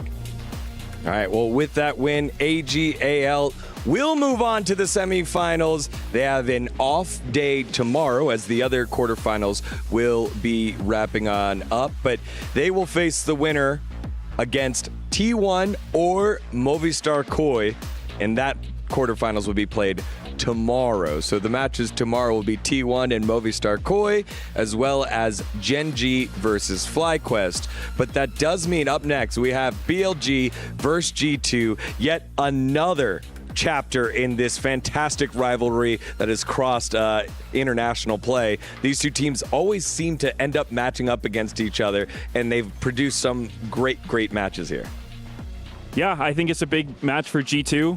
They looked a lot better coming into EWC compared to what we saw in MSI. And BLG, they've been kind of hit or miss. I think they're still a very strong team overall, but they haven't had the cleanest games. I don't think they've really gotten the results that they want. So I'm sure they've been super focused, trying to get back to where, you know, they want to be. And we're going to have some awesome matchups like Caps versus Knight and Ben versus Broken Blade. I think it will be a good one as well.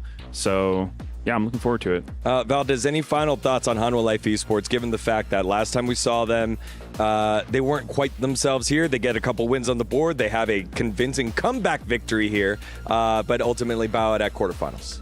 Yeah, I think it's just a bit of struggle street nowadays. I think really that loss to T1 and road to MSI did a number to their mental, and you know, they got 3-0. They got smashed when we were all expecting them to win. So to go from that, you can tell that the players weren't feeling great from there, and then they come here and they don't show their best stuff. So it's rough for them, but hopefully they can bounce back at LCK. I still think that AG.AL, though, were a great opponent, and they can do some damage here at EWC. Yeah, maybe for Hanwha Life Esports, a win with the draft like that would have signified maybe some swagger coming back in the sales. Instead, they head back to the LCK, getting ready for the second half of the season. We're going to take a short break. When we come back, we'll set the table for G2 against Billy Gaming in the quarterfinals. Don't go anywhere. You're watching the Esports World Cup.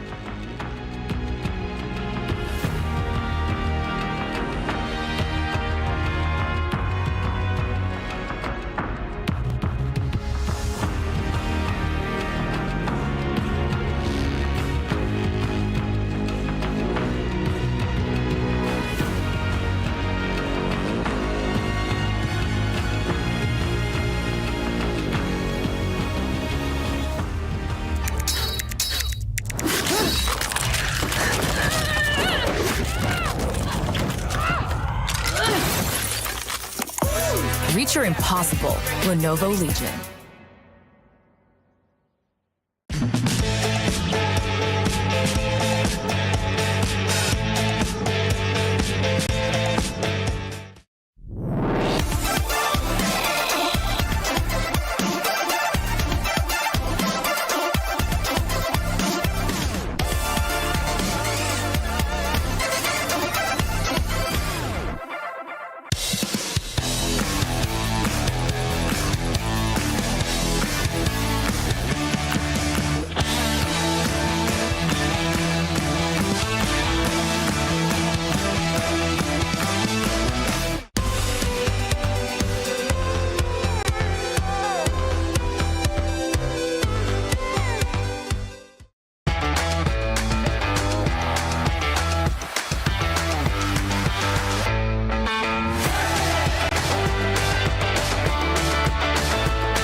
Amazon Esports Arena where the playoffs of Dota 2 are happening. And honestly, it looks really exciting. The crowd is amazing. And I'm joined here by Nomad to tell us more about this.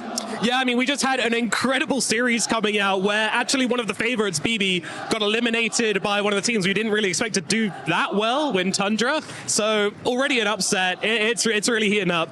Oh, wow. And who looks like the strongest team in the tournament so far? I would say probably Liquid coming into this. They've had a really good year. And also they won TI last year. So I think a lot of people are looking at them. All right. Well, thank you very much for all these informations.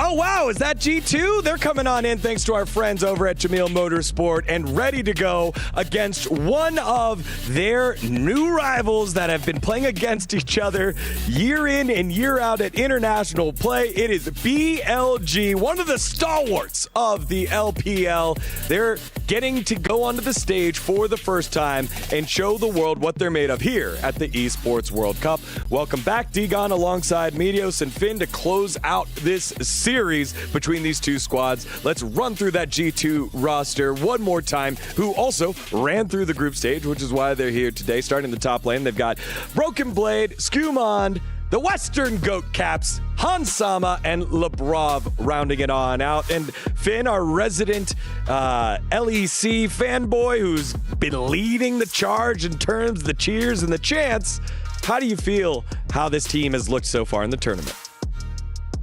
Those are my boys.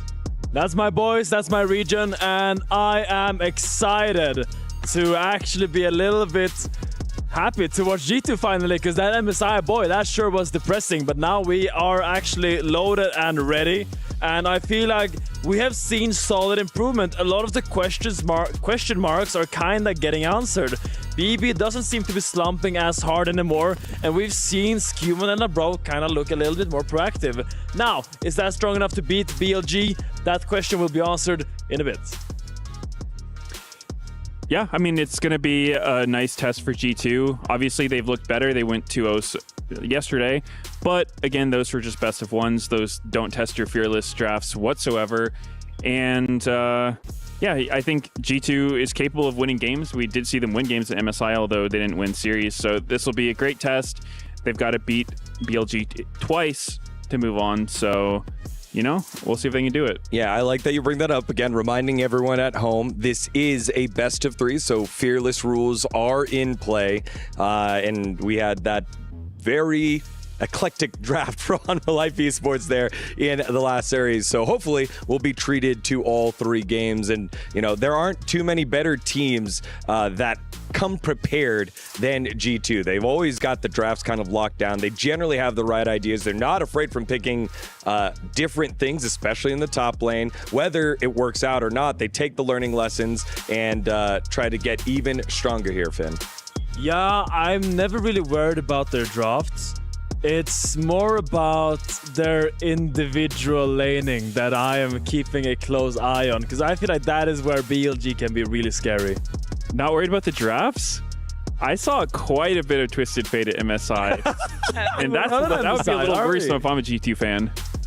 Yeah, I mean, we're not an MSI anymore. That's we shake that off. Okay, no more TF. That's good. All right, let's look at the opposite side here. It is BLG, Billy Gaming. They're coming off of MSI as well as a 4th place finish and looking to prove themselves here at the Esports World Cup. Bin, the new jungler moving on in literally from playoffs at the LPL, Beishwan, the stalwart in the mid lane, Knight, Elk and On, really strong duo in the bottom lane. We know that if they get a lead, they will not let it go and can close games out here. BLG is a super interesting team to watch. I think they're one of the most entertaining in the sense of you don't really know what you're going to get. They have extremely strong solo lanes. I think Bin and Knight have both been staples for this team, some of the best solo laners in the entire world, but the rest of their team's not always having their back, as we've seen in recent competition. Beishwan is new. He doesn't have as much experience as everyone else, and he's looked to be a little inconsistent. he has some good games, but other games he looks a little bit lost. And then On is he's a coin flip for sure. He makes some great plays, and then he'll just have a series of feeding his brains out nonstop. So yeah, I don't know what we're going to get, which makes it all that more exciting to watch. Yeah, sometimes on, sometimes off. But what's on right now is an interview with Bayano standing by with Kitty. Thanks, Dagon. We are here for the pre-match interview between BLG versus G2. By my side is Beichuan. 欢迎Beichuan选手. So we will be asking Beichuan, what do you think the biggest difference between best of 3 and best of 5s are? Because today your match is a best of 3.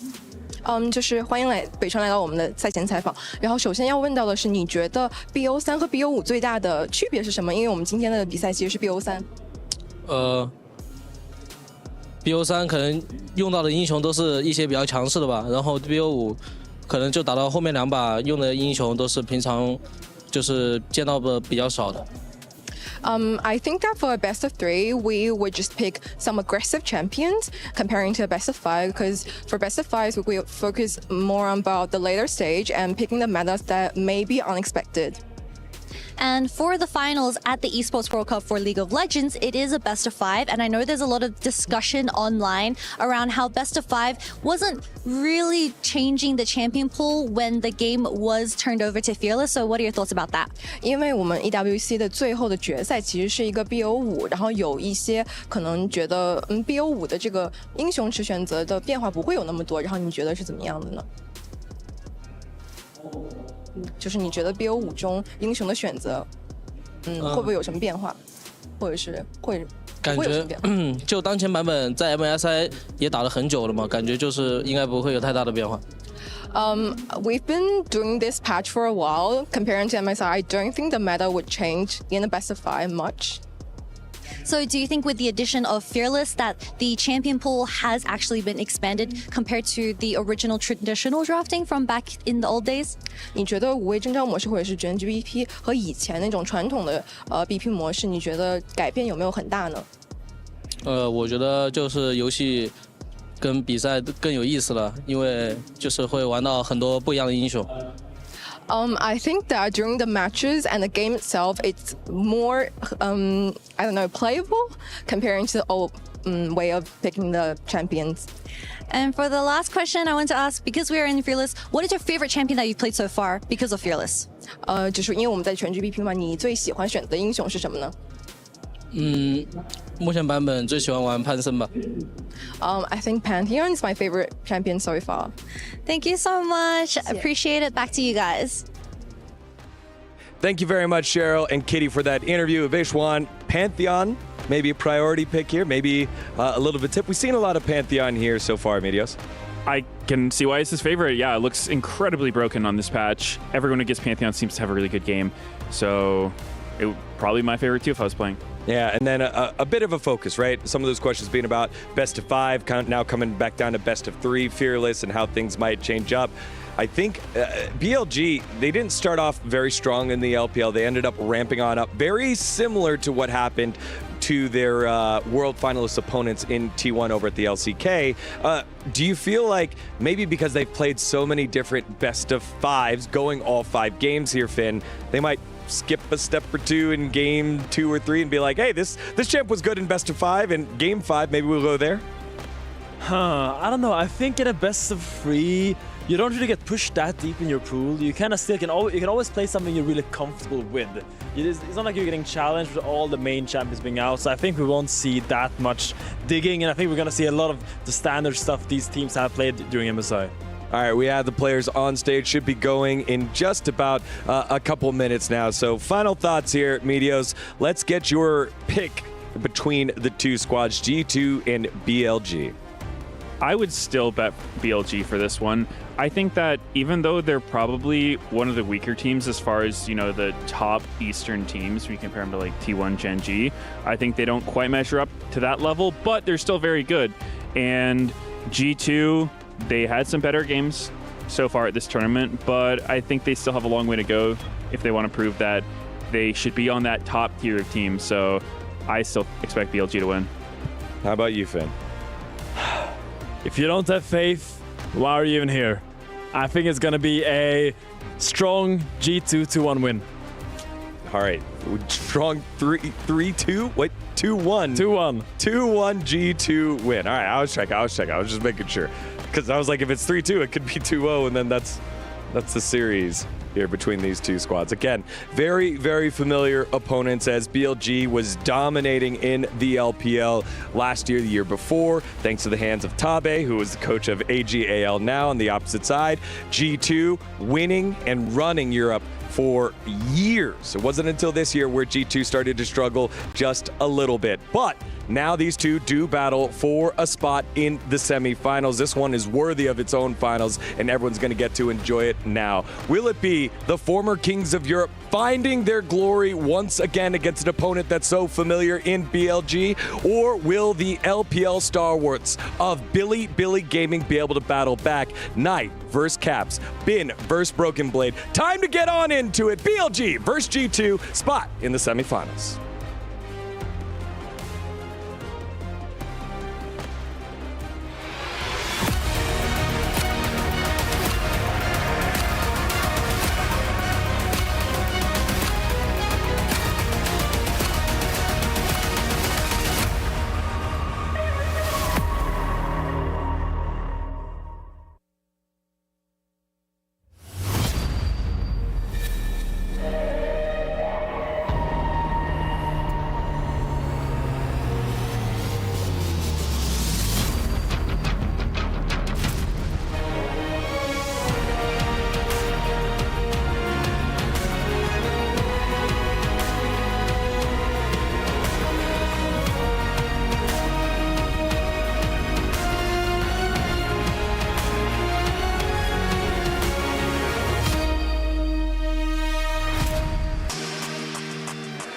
This tournament truly shows no mercy. Day 2 of League of Legends at the Esports World Cup concludes with one more best of 3. Absolutely, and it's a big one. You know why? Because we got two teams from opposite sides of the world dead set on a place in the Final Four. 3 keys have already been crushed. The last one was brutal, and one more will feel the weight of our crusher crashing down before tonight is over. It's a best of 3 match for a final or semi-final match. So let's bring out the teams. First, we got the former kings of Europe want to reclaim the throne by beating the world. Please welcome G2 Esports.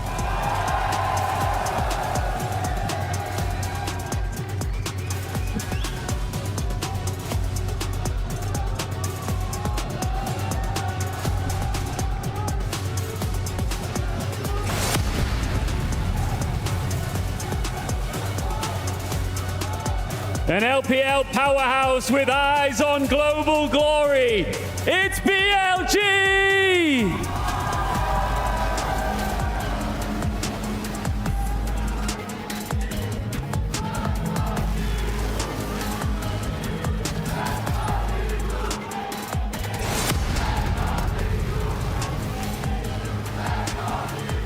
On global stages, BLG have been dominant over G2 since 2023. Can G2 flip the script here? Let's jump into the rifts. Thank you so much, Ian and Fancy, for that phenomenal introduction. I'm Atlas, I'm back with Wolf for our final best of 3 of the night. Once again, a tale of revenge from the very recent MSI. And last time is time that G2 would like to forget. That was a quite brisk 3-0. But we already saw that G2 can bounce back with their victory over FlyQuest. We've seen this roster jump back into this tournament with some revenge-oriented mindsets, right? The bounce back has been real. Sure, it's been up until this point best of ones, but we have seen this team have a much stronger performance than what we saw from MSI. It looks like a lot of preparation went into this one. I would still give the edge to BLG in this series, especially considering, like you said, that very recent history. But drafts will be important here, as both of these teams will, for the first time, be pushed into Fearless. As, you know, you get a second chance. Sure, you drop game 1, but you have to choose your champions wisely. I do think while we have seen some pretty good performances from G2, they've also left us a little bit puzzled sometimes with the side lane decisions we've seen from Broken Blade. You know, sometimes it works out for him when he pushes super deep. They get a lot of map control, but he gets punished oftentimes. We've seen Caps looking a lot better here at this tournament than what we saw at MSI. I think his champion pool is going to come through big, but they are up against the Titans that are BLG, and this roster is star-studded. Certainly is. That gentleman right there that we can see very, very close. The zoom in on his microphone there was quite interesting, to say the least. Bin is definitely going to be a different opposition here for Broken Blade, but I do think that practice on this stage is really important. We've seen teams ramp by playing more games with the pressure of the competition actually on your shoulders. We'll see whether G2 can utilize that, as we have dove in to pick and ban already. The Poppy and the Rumble both taken away. Anti-Yordle here on the side of G2, as the Varus and the Pantheon also removed. We'll see whether the Gwen is going to be the next one. There it is on the blue side, and now like a Vi or a Talia or a Nazir, something like that could be taken away, and there is the Vi. So the Azir is open here for Caps to take, should he want it. Is it Talia, though, and then you're like, I've got the better side of the matchup? It depends on how you want to play out the game and what kind of draft you're looking for, because obviously Talia is strong in the matchup and has a lot of global power, but doesn't quite have the same damage output later on that the Azir is going to provide. So, and also Azir has strong engage. They do look for this Talia, and we'll lock that one in first. And this may mean that BLG are looking for the Azir perhaps later on in this series, and might actually look for something else instead. There's no Pantheon here, but you could still go for an Ahri composition if you want to play that way, if you want to look for dive with Knight. The Orianna is more common these days, and it's going to just be the Orianna Nocturne combo here. We haven't really seen this yet this tournament, and you know, it's a tale as old as time. You put the ball on the Nocturne goes in deep, you press R, and you set up the combo. Yep, it is pretty unavoidable as well if it does work out. We've seen it messed up many, many times as well, which is a whole lot of fun. But here's a hover of a fun one here that G2 have played in the past, as Dr. Mundo being considered, but I don't think that's going to be the lock-in.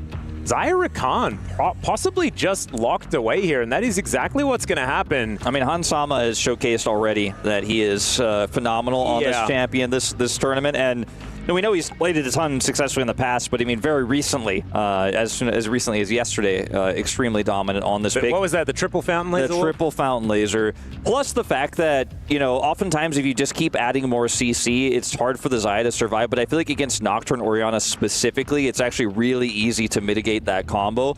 The addition of the Nico, though, does make it a little bit tougher. Also will make the laning phase a little bit tougher here for Hansama and Lebrov down there in the bottom side. So I like this pick here for BLG. Yeah, this is a fun one, and a lot of combo potential out of BLG right now. I like the global as well coming through from the Nocturne, but will mean that the early game should be something that G2 can attack with their last couple of picks potentially. We'll see what Skimund and Broken Blade do want to do, but so, the Wukong not going to be a part of that. Wukong is gone, Poppy is gone.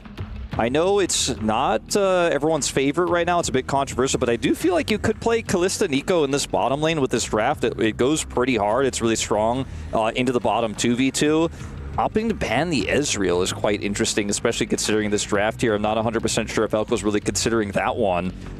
You have strong engage. You have the Weaver's Wall, you know, into looking for a flip back. You have the Rakan, so it's a safe pick there, but not necessarily, I think, what BLG were looking for, as the jungle's getting pinched.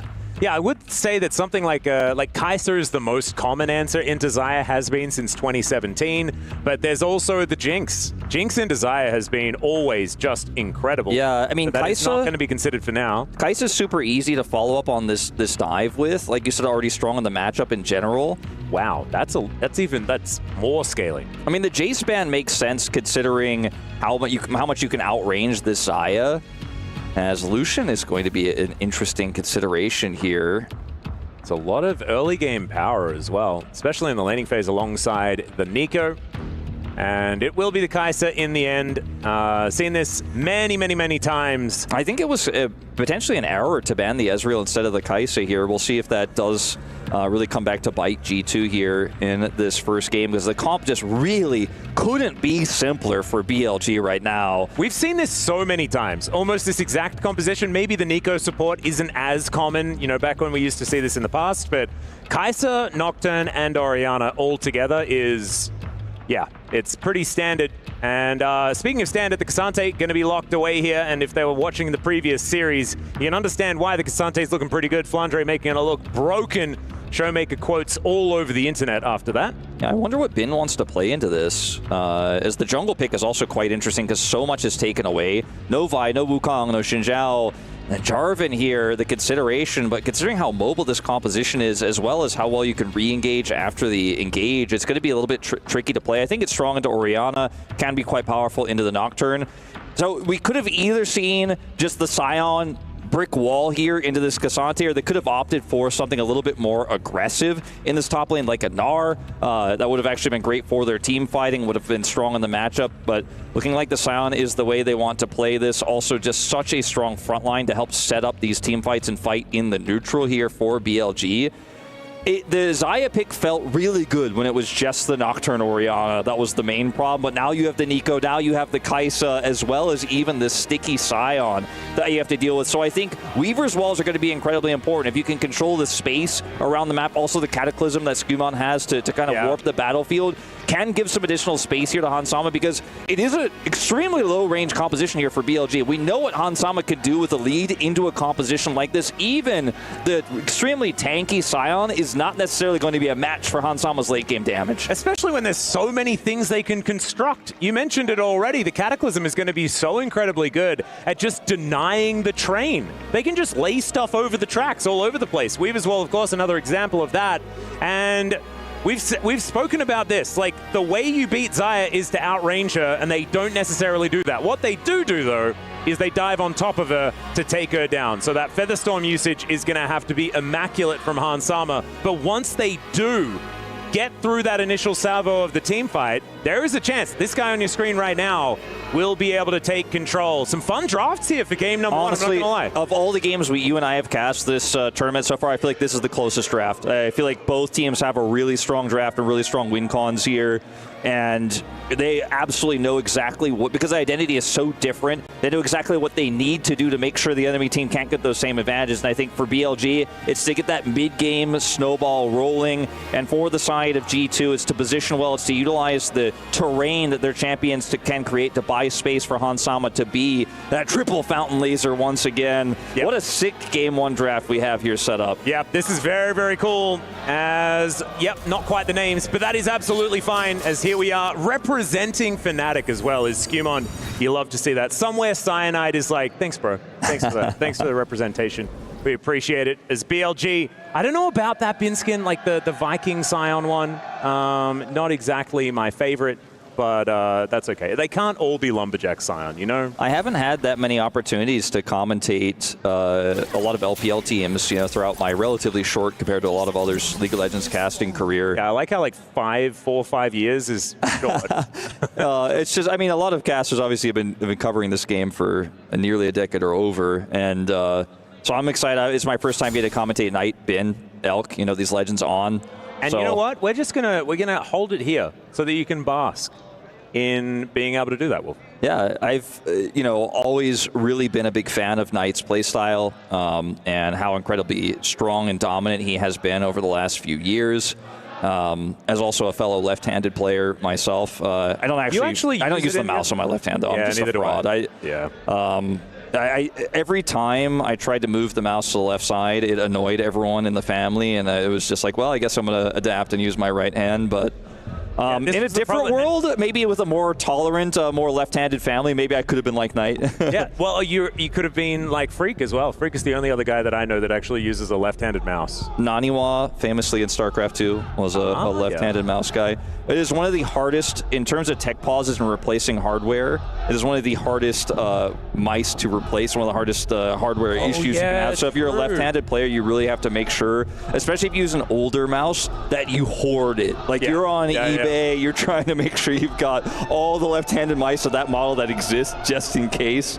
And like, that must have been even harder in StarCraft as well because everyone was so particular. What was that, like, that one SteelSeries mouse that like everyone needed to have, and then there was that one guy that like bought all of them in an entire country or something like that? Yeah, like 50? It happened a lot. I mean, I heard Nani telling me about the super old Logitech mouse that he used back then. That was rare.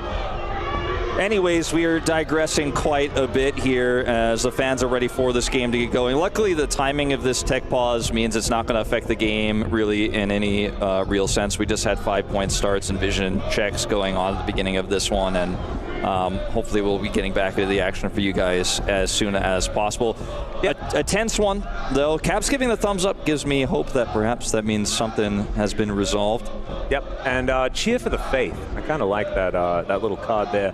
Of course, the first that we're seeing of BLG here in this tournament, I think not having the MSI that they really wanted. This is a squad that has been so incredibly close to so much glory for so long, right? Like this, the name BLG, Billy Gaming, has just been formidable for many years. Being able to take MSIs away from T1, things like that, certainly has been impressive in the past, but... I mean, it has been just synonymous with showing up in a big way at international events and being a top team in the LPL to earn those tickets. And this is no exception here for this BLG roster. So, you know, a big one here for them to try to end up making semis out of this best of 3 and try to do what Top Esports could not for the region last year. Of course, Top Esports weren't exactly in the greatest position last year, but still managed to make the distance. So we have seen some of these more underdog teams finding the angles. See what can happen here as G2 looking to do exactly the same thing and buck the trend that was that 3-0 for BLG. They could make it a 4-0 with a game 1 start here. As Elk already putting on some pressure here towards this bottom side. This is going to be a tough lane. Yeah, tough to lane into a Nico, just in general. She's just going to offer so much poke and harass in the lane. And you can see Hanzama and Labrov are just taking the brunt of it for now. Yep, and Labrov, any of these Qs that he misses, it's just going to feel bad, right? Getting that extra healing is so important. It's so necessary to be able to deal with that poke, because if you end up going down to a 3rd health here, I mean, you're going to have to start chugging potions, you're going to be diveable. In a lot of cases, not in this matchup where you're playing against a Nocturne, so you're feeling good about that at least, but you know, if it were a Poppy or something like that passing down here, you'd start to feel real nervous about getting that chunked out. Well, Caps, you can see, taking a bit of damage, but does have control of the wave for the moment. Yeah, he's chosen to hit the minions instead of the champion to push this wave in, as Knight's getting the harass off with this Orianna with the ramp-up damage. Yeah, Caps with a couple of minions here, so Knight not going to go for any sort of weird all-in. Did look a little bit strange when the seismic shove put Knight in melee range, but it is going to be just some very early resets. As Knight actually thinks better of it for the moment. Caps goes back, will be teleporting back in once again. So nothing really gained just yet, but you can see in the lanes, it's BLG getting the majority of the shove here as there is the snare on top of Labrov. He's down to 200, and that's just first blood. It goes over to On, and this has started early for BLG. Yeah, this is massive, and Hansama going to potentially lose some farm here as well. We'll see how much of this he can pick up once that cannon so desperately, and we'll get that at least, but... We'll never know. I'm pretty sure he did get it. Yeah, number went up. I'm like 99% sure he got it. Based on the timing of that auto flying when we panned away. Yeah.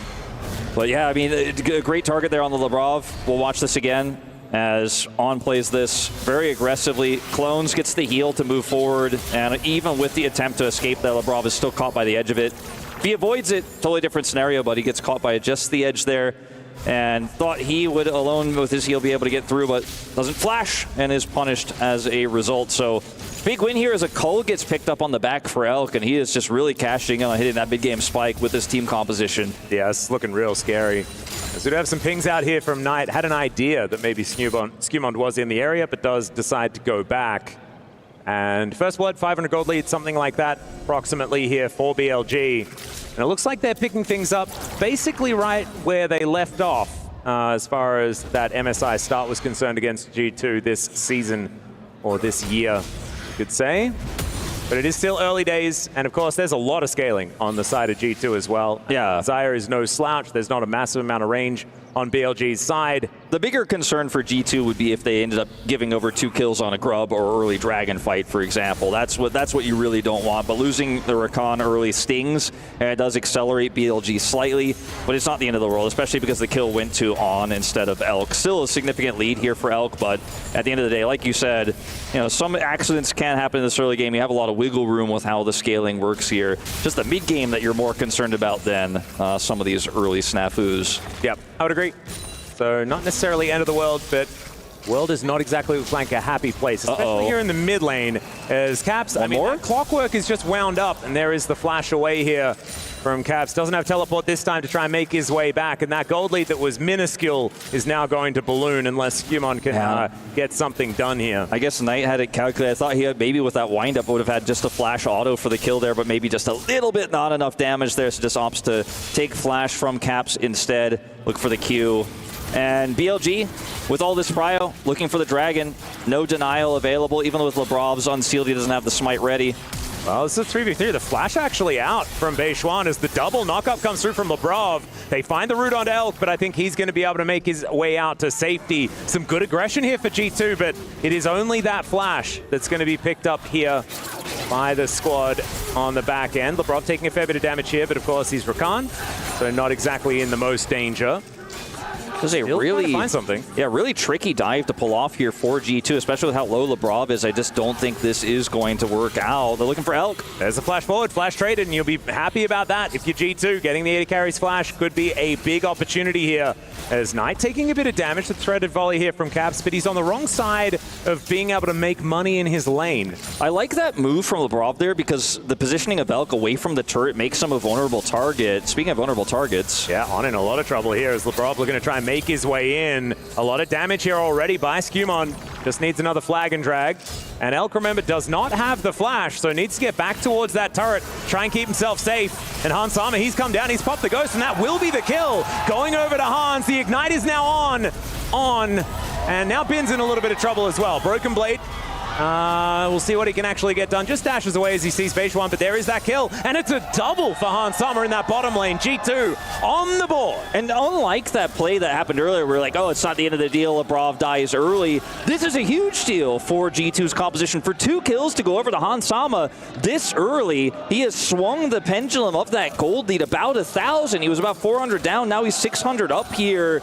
Picks up a BF sword, and the G2 fans are going wild because we know what Hans Sama can do with the lead. We saw it already just yesterday on this champion, and they stuck out the extended dive, right? Like it wasn't going to work initially, but they were super patient with it. They got multiple flashes and then waited for that punish. G2 very methodical, and now in a really nice position in this early game. They really are. Paranoia comes down. That is going to be Beishwan finding Skirmon here, who just flashes away. Not going to get feared, but it should be his blue buff going awry. Lebrov looking to try and make something happen, though, as it's down to 38 health. Thank goodness. Beishwan did not have his smite available, so that was a bit close. Does manage to get the steal and now looks for the grubs. Yeah, looking for this off of the play with the ult. Doesn't get the kill, but it's enough pressure here as Lebrov. Still no smite at the ready. I don't know if he really wants to go in here anyways, as they're just going to group around it. I mean, Caps does have ultimate if he could find the right angle. Well, On could be in a little bit of trouble here as Hans Sama putting some feathers on the ground, and On now finds himself in the back of the pit. No flash available, and he is not getting out of this. BLG, can they actually get anything off the back end? And the answer is no, as Caps goes down to 50%. BLG will lose their support, and that is going to be feats of warfare already put together here for G2. Going from strength to strength, not actually getting enough of the grubs in order to get themselves a feat there, but I don't think that that is going to worry them too much, keeping things very even here in this game. The kill goes to Hans Sama. It's a 3rd kill on the Xayah. I think this is 100% worth for G2, and BLG didn't even get the triple. They only get the 2 out of 3 for this, and I mean, Caps knows he can engage from so far away there. The sacrifice of On, I think, is not worth it, and BLG had a great start, right? But things are looking a little bit more rickety in this game now, considering how much late game scaling they have. As Caps comes in here late and On is just left alone, they get the grub there, but ultimately just 2 out of 3. The kill goes over to Hans Sama. You can see Knight wants to set something up, but the split here is so good for G2. The positioning is so strong. The Orion is not going to get a multi, and G2 fans feeling positivity back to back here, and now this Xayah already has Yuntals, and she's just getting bigger and bigger. Yeah, this is a very big 80 carry on the side of G2, and that is only going to get worse. I think 3 items is where you're going to feel really good as this Xayah, and so that is still not quite there just yet, but hitting that first item before the Kai'Sa feels absolutely amazing. What doesn't, though, is the bottom lane, or the top lane, or what you want to call it in this game. It's the K'Sante versus the Sion, because Bin is just kind of running away with it, just having a really good time, has his Sunfire Cape now completed, as we can see, and we'll be driving towards that top side. Do you call it driving when it's a train? Because normally a train is on tracks, right? You wouldn't really be driving. I think he's just charging, you know, he's charging quite aggressively. Perambulating. He will get his teleport up relatively soon here, so if they are going to try to hard force, they need to be aware of that. He's going to get some free push here in the top lane off of that ultimate, and BLG will disengage. But the Sion being your big gold lead isn't necessarily how this mid game is supposed to look here for BLG. They'd rather it be on the Kai'Sa or particularly on the Nocturne so they can continue to snowball. They're not out of this game by any means, but fights like this early on around a dragon are how they need to control the tempo. Because if G2 get a dragon here and buy that extra time, it really puts a big wrench in their gears looking for the cap pick. Combo, and even with the flash, it is going to be a lot of damage, and a cap's going down. There is the snare connecting onto Skewmond as well. He does make it out. And they should be able to turn this into a 2-Drake lead here. It is Infernal Dragon worth of stats as well. This is pretty massive here for BLG. Not to mention, as you said, Cap's flash still gets caught, so now doesn't have his flash available for a follow-up potential setup there with the Nocturne. Now they don't have any of the ultimates, though. Yeah. And On isn't level 6 yet, and so Hans Sommer is actually feeling like he's pretty capable of just walking up here next to Labrov. And Caps does have TP, control. and they are just going to give this away. Like you say, this is actually kind of huge. Like I said, buying that extra time feels massive, and with that commitment there, BLG just don't feel like they can actually win the fight straight up. Yeah, beautifully done. And good realization there from G2. They were powerful, considering the amount of cooldowns that were used just to kill this Taliyah, who then is able to just immediately teleport back to the lane. So really nicely done, making sure they don't give up something that they don't need to just from the intimidation tactics. With a trade of 1 Drake apiece, it is going to be for whoever gets it a 3 Mountain Soul for either a K'Sante or this Sion, and frankly, that's incredibly powerful. So these next few dragons, how they stack up is going to be really, really important. Even the Jarvan is going to really enjoy those additional resistances later on in the game and the shield that comes with it. So pretty impactful soul here. Let's see how this one's going to go. You're exactly right. I think either team is going to feel absolutely fantastic about that Mountain Soul. BLG mainly just for Sion, but Skewmond and Broken Blade are both going to be feeling brilliant about picking up that bunch of tankiness that's going to be coming in. BB actually feeling a little bit better here towards the top side as he's bringing the battle to Bin. It's a lot of Bs in that last sentence, but that's okay. We're going to check this 1v1 out, and I think it's just wet noodles, guys. I think we need to worry about it too much. Sunfire getting some work done here. A lot of value, yeah. Yeah. The old standing next to him is bad tactic. I've seen this play before, ladies and gentlemen, but now G2 look, no, they don't have quite the answer. As Knight might be going down in response, the flag and drag to try and finish it off as he gets caught on the minions, but I think was dead anyway. On moving on in, and now Beishuan will get knocked up. Not another spell shield in sight there. So the flag goes down, but that is going to be the last little hit. That was really patient there from BLG. I think a lot of teams would have just flash ulted as On in this situation to try to look for the turn there, but they didn't know exactly where Hansama was, but likely knew that he was going to be nearby, so don't actually commit to the play there, as Labrov was playing very aggressively, so good judgment there. After what's initially here, again, another play on this flashless Taliyah, so they end up getting the kill. The problem is they're now stuck here, and Hansama is missing on the map, right? So it's in a moment like this as On comes over where he could consider trying to actually look for the counter ult, especially after Labrov comes through here, but they decide not to, knowing Hansama is probably headed up because he's not showing there on the bottom lane, so they don't overcommit. It ends up being a 1-for-1. Yep. And I think that, like, if this was, as there's the, you know, the huge base drop as Bin makes his way towards the bottom side of the map, not necessarily the most ridiculous, but does give us that satisfaction of eviscerating the minions. But I think that, like, if it was Hansama that they were diving on over and over again, you'd be feeling way better if you're BLG, because Caps is already having a little bit of a rough time. He's the one that's borne the brunt of the, well, I just press my targeted ultimate button and then the hula hoops around him and it's just a bad time. Like, there's not a whole lot that Caps can do about that.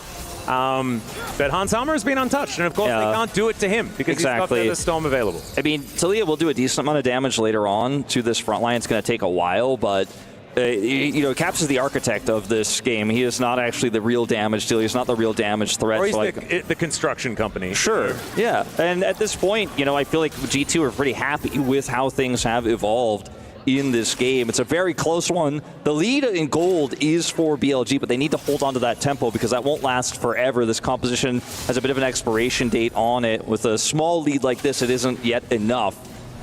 Yeah, we'll see. Especially with 1,000 of it being, of course, on that Scion. Yeah. I feel like there are the answers later on in the game in sort of like an honest 5v5. Still do think that BLG's composition can work. And there is another shockwave. They find their target, and down goes Skewmond. That is going to mean no smite for this battle around the Herald. But can they still win with those key cooldowns now used up as the rest of G2 now in position? Throwing out a lot of these rocks, and Bin just putting himself in front of Hans Sama. And now with only one item, like, Bin is just so hard to get through. So that will be the Rift Herald going down, and BLG reasserting control of this game. Yeah, really careful fight is Yeah, the train coming on through as Lavrov is going to be able to make his way out. The Pop Blossom on absolutely all of them. And that is the Scion getting a kill, but Hans Sama gets another one as he's now looking to back away. Look at this health bar. The Blade Caller doing so much work. The Blade Caller from BB. And Knight is able to flash away, but still, I think there's the fear of God in them now. I just don't know if I really agree with that play there from On. Hans Sama handles it so incredibly well there. 3,200 damage in the skirmish. He's already so big. Those are not the trades you want to kill for your top laner versus Hans Sama picks up another one, plays the rest of the fight out brilliantly as well. And it also means that tempo goes back to G2 a little bit here for this next dragon. You can see Hans Sama is ripping through this early into the game. And it's a quick rotation over from Labrov and Broken Blade as well. With no ultimate here for Bejuan, I just can't see a contest for BLG. Yep, that is not happening. So that is going to be the second dragon going over to G2. So they got the Infernal, and they now get the first mountain that is on offer, and there's a lone Chemtech dragon for BLG so One thing far. I will say about BLG with this Nocturne Orianna is they have absolutely not hesitated. The execution has been crisp, and it is a simple composition to execute, but they know the right timings, and they have been able to get insane value out of this early, which has given them a pretty significant gold lead. But it's fights and overextensions like this where On goes in here, Elk follows up, but you end up losing him. And then watch Hans Sama. Elk has turret aggro here. Knight also eats a shot. And then the follow-up from Broken Blade gets the flash out of Knight. Just so scary to be forcing these fights into this Hans Sama that's so huge already. Exactly, and I think if Knight hadn't have moved like perfectly away from the never mind, we got another battle here as the quickness is going to be the answer, and this time the Paranoia Shockwave doesn't kill Caps. That's a change. And already a bit of a maybe shift of the tides in this game. Zelk for the 1v1. They're actually getting a lot of work done there with the Acathian Rain. Nicely done. As Skewmon making his way over On. Caught out of position. There's the knock-up, and the Nico is dead. Very dead. Yeah, On heavily criticized for some of his performances at MSI. I thought his early game was fantastic in this one, especially in the laning phase, but has been looking for some really aggressive angles, and this one has been punished several times now for deaths. You know, really outside of Knight getting caught that one time and the Elk death, like that's all of the gold for G2 they've picked up has been on this support punishes. Yeah, now Bejuan actually looking for Skewmon here, but Lavrov is in the area. The fear is going to come on through, but Bejuan, you don't win the 1v1 anyway. So he's just going to go down. I do appreciate the courage. Knight had TP, but didn't commit it there. And perhaps there's a miscommunication or a disconnect there on this one. We are going to see a TP potentially interrupted. Yep. It is interrupted. Bin was trying to make his way in there. As now Elk is also trying to do the same, but Hans Sama is pretty happy with that. Elk going to have to ult away. Feels like it's weird to say this, especially considering some of these veterans, but some nerves here on the side of BLG with some of the decisions we're making. Like Bin just teleporting in the face of a Cassante who's just going to say no is a bit of a weird one. Now Broken Blade's going to end up with TP advantage out of this. They end up winning the skirmish their top side, putting a huge dent into that turret. Knight will be able to get this in return, and the turret wasn't actually taken by G2. That's feats of strength also going on. That's a bit massive. of BLG. That is a big deal. Yeah, absolutely. Upgrading the shoes. That's feeling pretty good. I feel like G2 are still going to be happy about their position in the game. We can see that the money is still in favor of BLG. We know that if they get their ducks in a row and make this team fight work the way it's supposed to, it's still going to be very, very difficult for G2. But I think that they're looking at a 4-0 Xayah. They experienced the last time they played where Hansama was just absolutely terrifying. Probably thinking they're in a pretty good spot. And I wouldn't blame them. When you consider that G2 has that extra Mountain Dragon, that's part of where I judge this situation to be slightly favorable for them, because they have some additional time. They have some wiggle room around how they want to play around objectives. They're the team with the Talia. They're the team with the Jarvan, you know, that could steal so easily, that could set up fights so easily, can disengage so easily for an objective take, that I really like the flexibility they have here. I mean, it's a Xayah composition, right? But at the end of the day, the comp is still formidable. If Hansama loses his ult for any reason, he's a prime target. This Orianna has farmed so well, sitting on 2 items. Super aggressive build here as well with the Luden's Companion, the Shadow Flame. So much burst. So maybe you avoid the Nocturne ultimate, but then you get killed by the Orianna anyways, or you get followed up on by Elk. So positioning is going to be paramount here for Hansama as we have a bit of a fight here. Yeah, LeBron looking for a little bit of an angle as there is the wall, and On is just going to press R. Does flash out of the way of the seismic shove, but the Paranoia not necessarily doing anything. And BLG now with a bunch of stuff on cooldown that they would like available for the next fight. Certainly would, as Bin is just like winning the trade by running away. Yeah, this is going to be pretty dangerous here for Bin, who does get knocked back and doesn't have a lot of exit options here, although he does have the ult, so never mind. Broken Blade is going to struggle to stop him from just driving away. It's funny, until he all-out, Bin is just like walking away and burning him and being like, yeah, well, I win this, by the way. Yeah. He is up an item. The all-out did make it look like he did take a damage, though. So yeah. That was kind of nice. Well, now ult advantage goes to Bin, which can be used, of course, as an engage or team fight joining kind of semi-global tool. Turret goes down here in mid lane after that exchange in the bottom lane, so a significant amount of gold going over. Hansama's lead isn't what it once was. Skewmon very aggressively positioned. Yeah, he is going to get a little bit afraid here, but otherwise not too much else going to happen. 50% health bar on Hansama is a little bit worrying, but he should be okay. Hasn't actually been back for a while. He's been sitting on just that crit cloak in the first 2 items for quite a while. So it could be that that Infinity Edge is getting closer, or the Lord Doms if he does want to go that way. But I mean, I'm assuming Infinity Edge, you know. Consider the Kaisa is only 250 gold behind at 0-1-2 to a 4-kill Xayah. They've injected so much gold into Elk here. He's staying so relevant.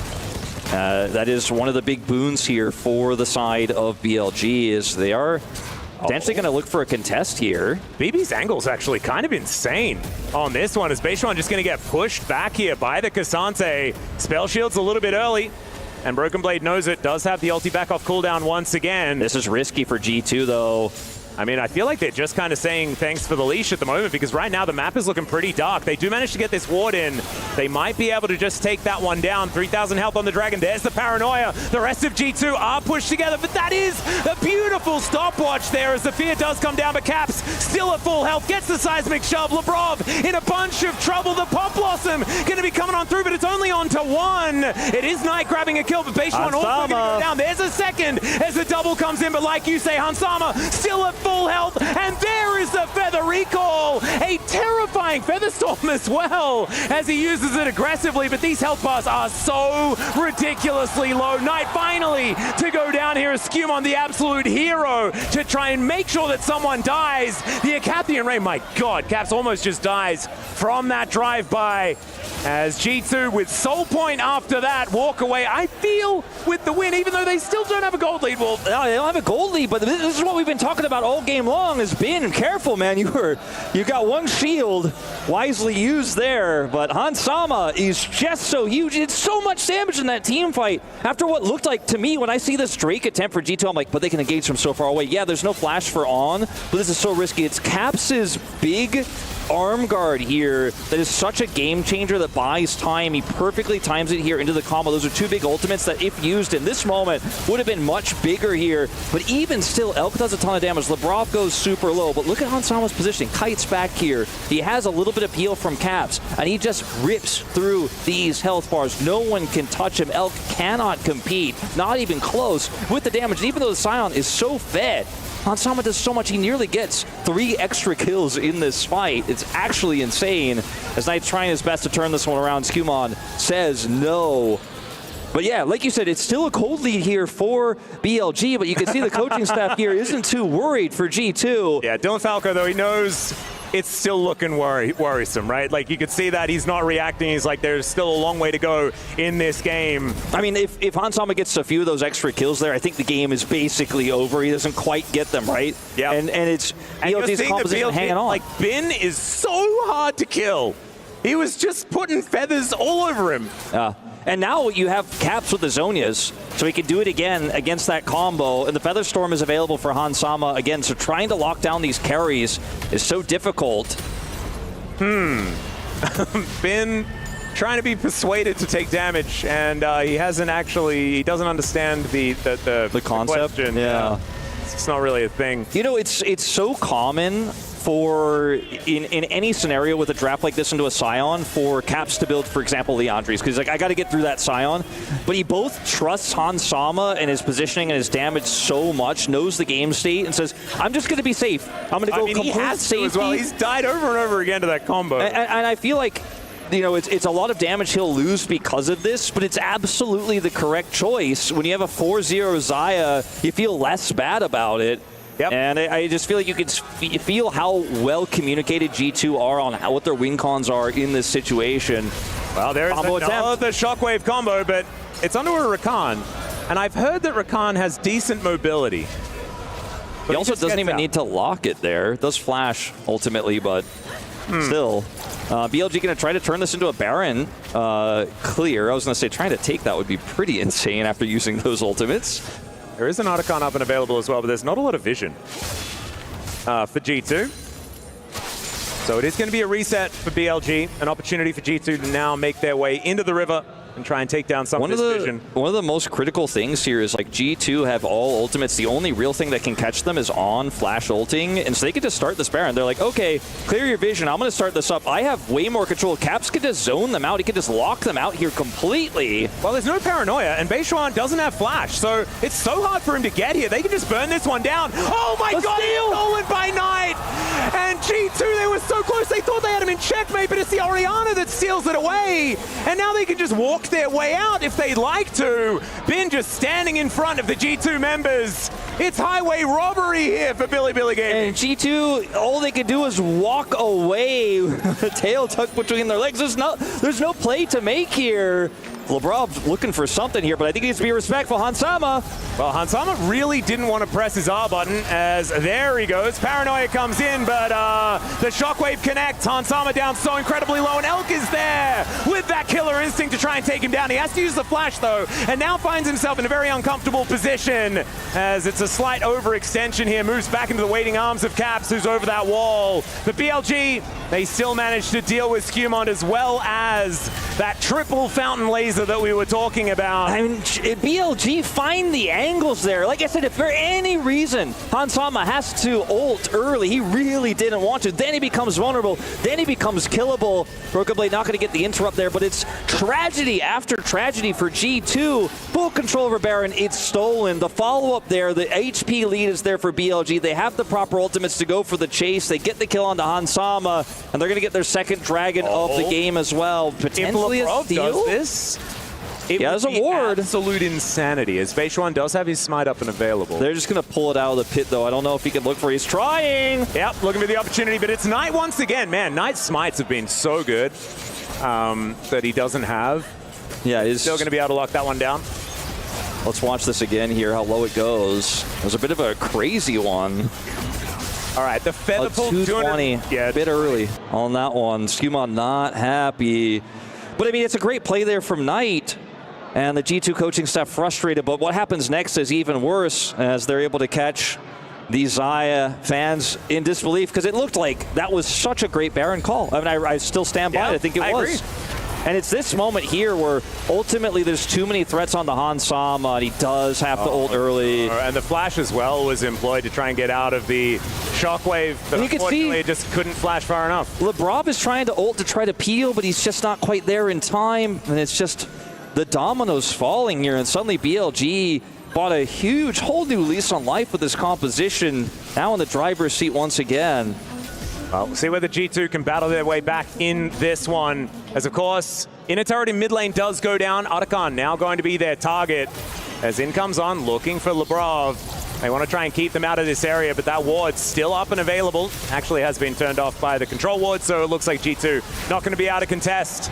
And because BLG was so close in gold all game, even though things looked like they were going G2's way, now that something's actually gone BLG's way, they're 3,000 gold in the lead, it starts to snowball pretty significantly. Now they have big experience leads across the board as well. Like Elk's got level 16 advantage. Knight's caught up to Caps. He was significantly behind in XP. Bin furthers his lead to over a level as well. And so, you know, you're getting all those additional stats. You're getting all those additional points in all your abilities. And, you know, looking at this next fight here, it will be potentially a 3-3 Dragon situation here if BLG pick it up. And then Bin just becomes so difficult to kill, even for our Fountain Laser in Hansama. IE is done here for Elk. He's gone for the crit build, which makes a ton of sense into Broken Blade. So even though the Xayah scales better, the Kai'Sa is still very relevant. And even just a straight up front to back fight, if you can kill either carry, Caps or Hansama, particularly Hansama, if he is dead, Elk could just do whatever he wants. That's absolutely right. As BLG now parking themselves in G2's jungle. Lebrov trying to clear out vision where he can. They do manage to get some control vision down as there's the knock-up, very nicely done, as Bin actually crashing into the wall there momentarily, so the train not going to be up and available for the next little while. Broken Blade trying to deal with the minion wave in the mid lane, but he can be over here in a moment. I mean, On's got flash and ult. This is so scary here for G2. They need to play respectfully. I'm really worried about that Paranoia Shockwave combo as well. And that is going to be Skewmod being able to collect his red buff for the team. That feels good. That's not going to be stolen away. Of course, BLG have one on the other side of the map. I really like how aggressively BLG play this, because oftentimes you're like, why are they doing this? The Drake's not even up for 2 minutes, but you're playing a Scion comp, the outers are gone. You know, where are you going to side lane here? Just start taking their jungle away. Just start taking vision away. Threaten the situation, because you have all of your crucial ultimates where if G2 make even one mistake, you practically win the game off of it. You get a kill or two, you get that inner, you get the inhibitor turret, and you start to really open up the base. And they're just constantly putting that threat on because they have control over the map right now, which is so powerful with a composition like this. You can basically choose where you want to pull that pressure point. Baron up in 45, and that's going to be the next place that BLG set up shop. Yeah, Skewmon now does have his GA completed, so the Jarvan feeling pretty good as far as being able to get in amongst it. Still not with an IE done yet, as Caps looking for a wall onto On, who does manage to get past that pesky very punishable turret. now. Yep, there's the train coming in, looking for Caps, finding the angle there. Doesn't get the CC though, does do the damage, but the Talia will be okay. Seismic Shove throws back this Scion, who is going to flash away. The Shockwave finds the back line, but the redemption is so good. Now On looking for the angle, but he doesn't quite get it. He just goes down. The front line is now dead, and Hansama, he's not actually involved in the battle. The GA I was talking about before is going to be utilized, but then Skewmon just explodes, and BLG, they have to sacrifice their support, but everyone else remains standing, and that's going to mean the timing of this as well, right before Baron, and I just don't agree with the call to look for the wall onto the Nico that has splash, has heal available. They really overextended on that one. Yes, Caps has the Zonias to avoid the combo, but he's not the target in this one. Hansama taking so much damage. They win to front to back, and that's Baron into Dragon here. Bin is the one who goes for the punish, right? Caps doesn't end up getting caught by the CC here, but look at now how split G2 are into a composition that can engage from so far away. And look at this, so much damage is absorbed by Bin here. Nice timing, but you're not the target. They get Hansama. It's a trick here. Hansama now so low on health that it's hard for him to walk up, and that means it's front to back territory here. Bin takes out Lebrov. Skewmon left on his lonesome, dies twice. Will lose that critical GA. Baron goes over, and you got to imagine Dragon is with it. And G2 were in such a good position in this game, but now it feels that's all but washed away. I tell you what, though, I love Knight's build, man. It makes the Orianna actually look like a damage dealer. Yeah, which is it's just fun. It's just nice to see. Shadow Flame Void stuff, and now what the heck did that? Did that hat just come out of nowhere? Yeah, he just he pulled a hat out of a hat. He pulled a hat out of a hat. He really did. Wild. Wow, that's an absurd amount of extra damage now complete. This is sort of maximum damage. He just needs 25 stacks on a Magi's, and then he's going to be feeling brilliant. As now Skewmon will find on. No snare to come through there as the paranoia will come down. You can see Caps gets off the wall, is going to be able to survive, and now they've got a brief window where the lights will remain on no matter what BLG wants to do about it. The defense a lot easier here for G2, even though they don't have the wall to stall. They can actually play up like this, like Hansama is, because that threat of the combo isn't there anymore. So this is going to take the wind out of the sails a little bit here for BLG's Baron push. They still have 80 seconds left on it, but I think G2, if they continue to just group like this, should be able to prevent any of these inhibitors from going down unless somebody gets picked, but setting up that pick is so challenging.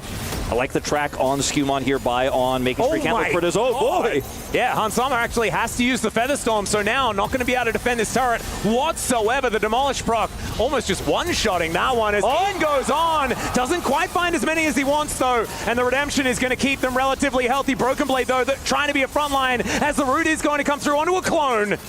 And BLG not quite getting any kills, but man, I did not expect that. I did not expect that. Big Orianna ult coming through and just coming in and setting that one up without the Nocturnal, just walking forward and looking for it. And I take back what I said about the inhibitors, is this one in the mid lane is very vulnerable. God, Knight does so much damage. Hansama lost half of his health bar from a W. He just pressed Dissonance and Hansama has to walk back home. And BLG, they're going to take 2 inhibitors in the blink of an eye. Back up here. They could look for the end. Yep, let's see whether they find an angle here, as the Shockwave could be so pivotal. Bin could tank these turrets for about 15 years. As there's it, there it is. He finds the backline as Beishuan gets on in there, Elk with the Killer Instinct, and that is all of G2 lying on the floor in the blink of an eye. The wall not going to do anything good for G2 here, and they're going to have to say goodbye to their first Nexus in this best of 3. What a great game to start off the series, though. 4 kills for Hansama early, looked invincible, but all it takes is just a few errors, a Baron steal into a few punishes as G2 started to get more and more desperate, trying to fish for picks, looking for that pick onto On in the mid lane. Really felt like it was such a huge turning point in the game, because at that point it looked like, yes, the pendulum had swung back to BLG's favor, which is I think why Caps was looking for that type of desperate play. But after that moment, after that big team fight win, they never had control. There was nothing they were going to get after that. Baron goes over, and the siege was real. And Knight, man, what an insane performance on this Orianna. Yeah, that was ridiculous. Watching an Orianna do actual damage was an absolute pleasure to watch. But now it is time for us to take a short break. This is not over yet. More of this best of 3 after this.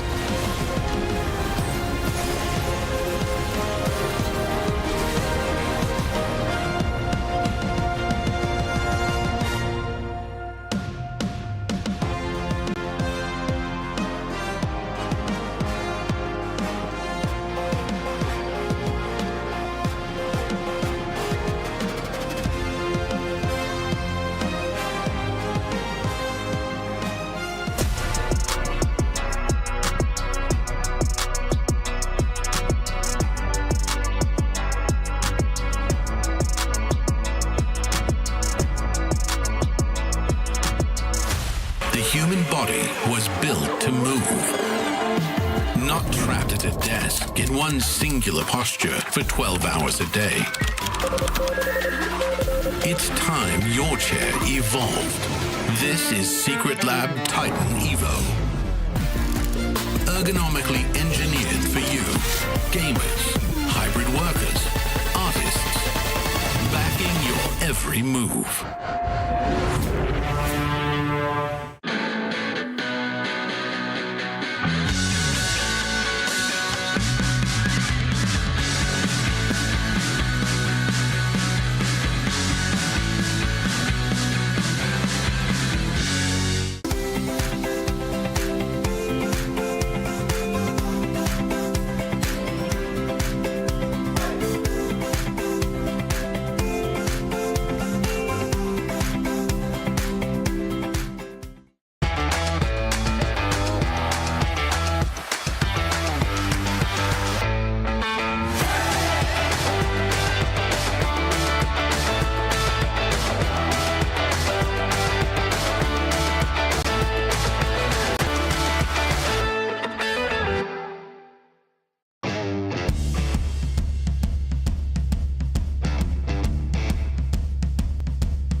dark horse is going to be us in EWC, because the last international tournament we didn't perform as well, but this time we want to be more prepared and ready.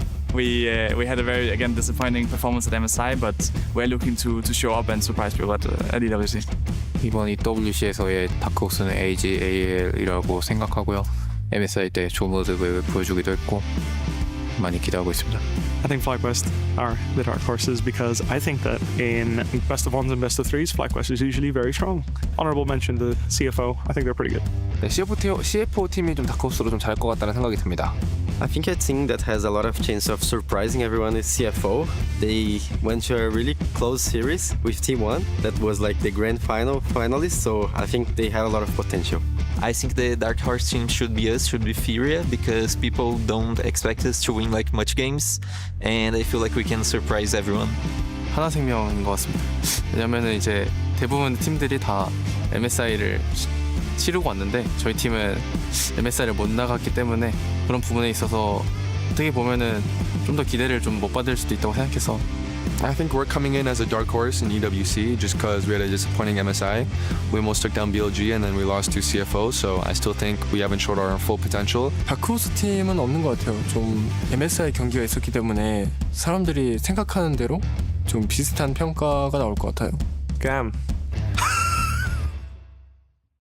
Hi everyone, Momo here. I am currently at the SNB Esports Arena where I don't want to be biased, but probably the coolest tournament of all time is happening. And I think I'm going to let Rose explain to us why. Hey guys, Rose here. So I am the reporter for MWI. Now MWI stands for Mobile Legends Bang Bang Women Invitational. Now this is the biggest female tournament in the world. We started off with 16 teams. We are down to the final 8 or 6. And today, you know, we have just recently concluded another match.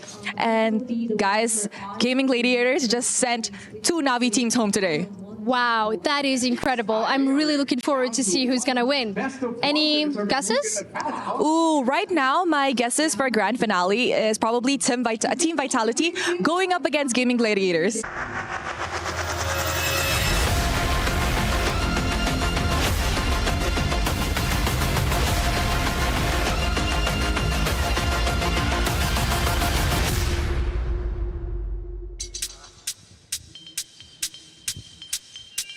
It was a banger to kick off our second quarterfinals here. G2 fans, lots to cheer about throughout that one. However, it was the powerhouse of the LPL, Billy Gaiman, coming back in that one and closing it on off to get a 1-0 lead in this best of 3 single elimination quarterfinal. And yeah, we're left with some shaking heads. That guy's shaking head wasn't the only one.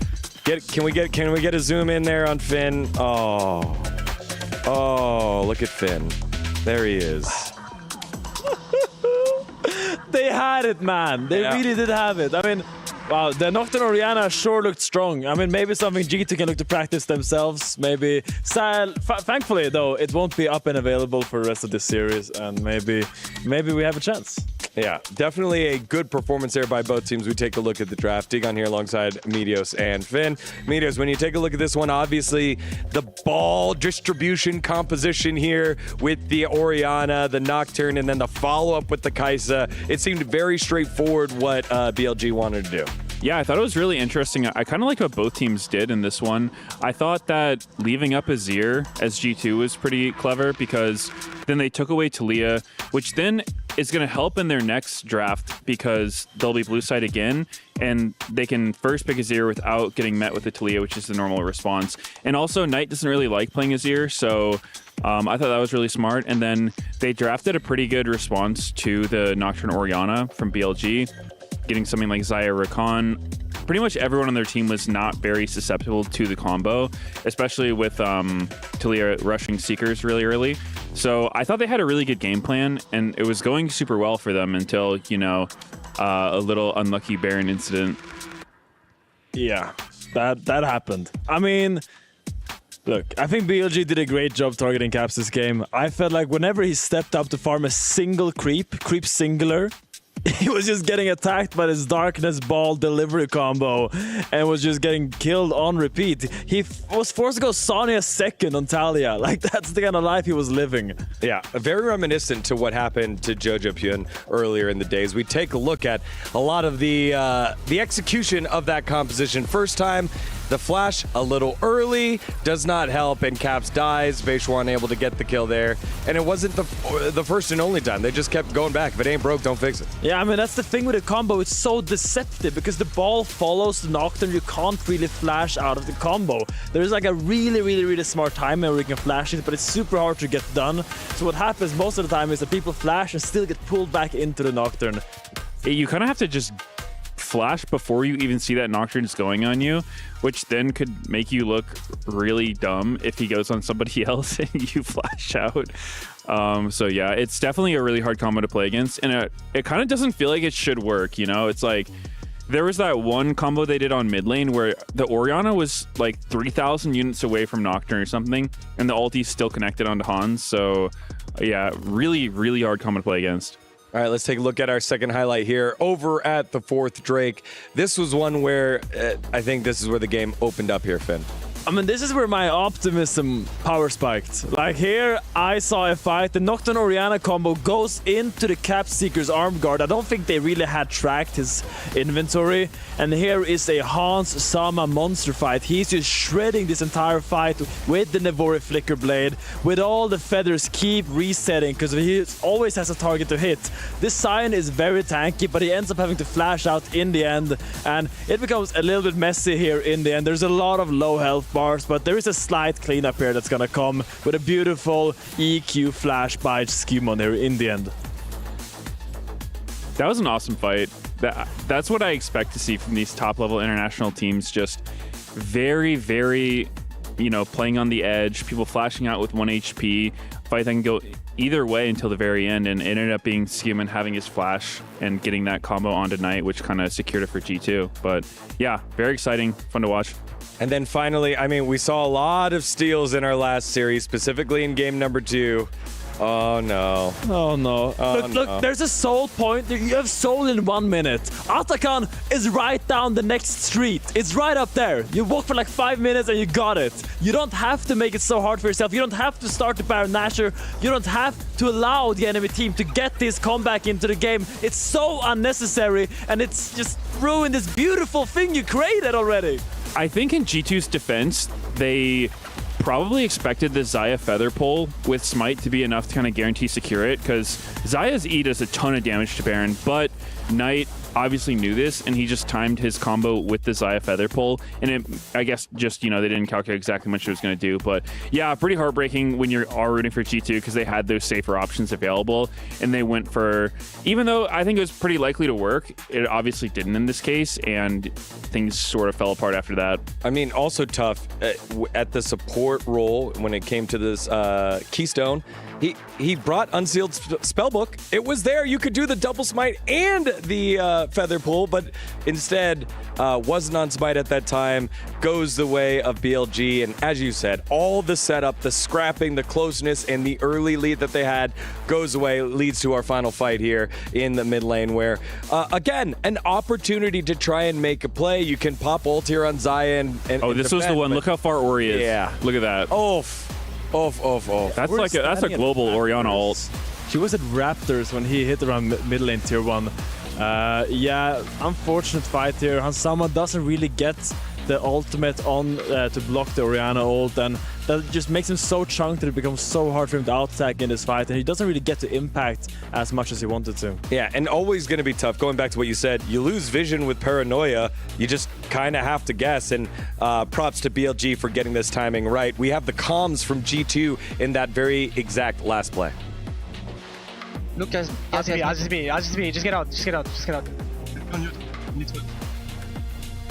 Play slow, guys, play slow. Nice, we got go back.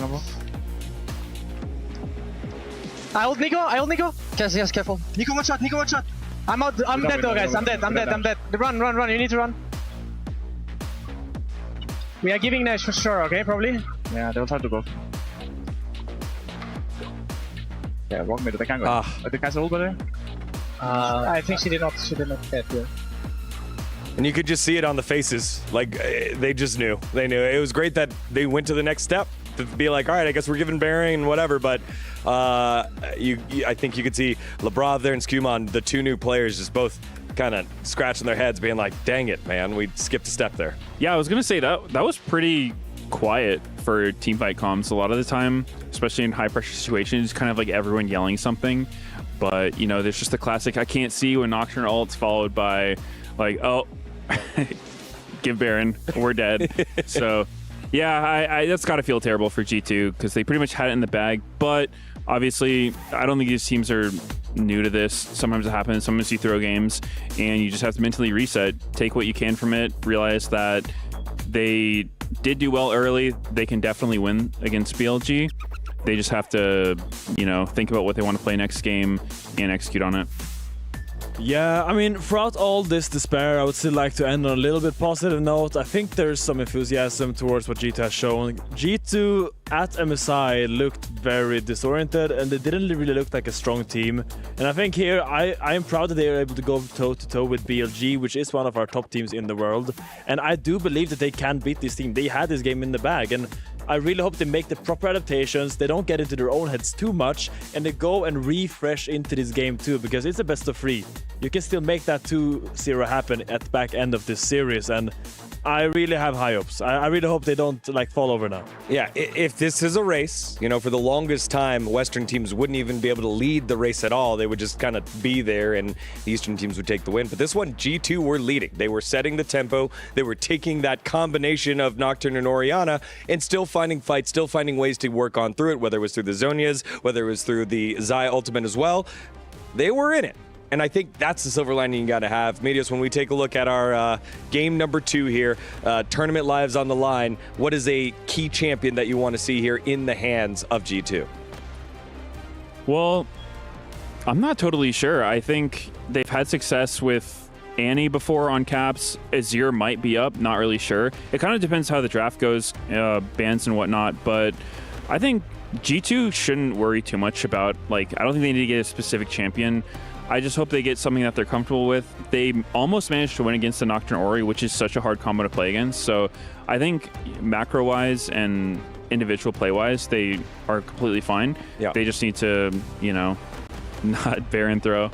All right, Finn, final thoughts here before we go back for game 2. Yeah, I mean, we're about to go into draft. Just some things that I really want to see. I would love them to try to take out that Pantheon and look for a Maokai for Skumon. I think that is his best champion. He's so comfortable on it, and right now G2 needs to lean on what has worked in the past. All right, well, do or die time for G2. Backs against the wall against BLG. For game number 2, let's send it on over to Atlas and Wolf.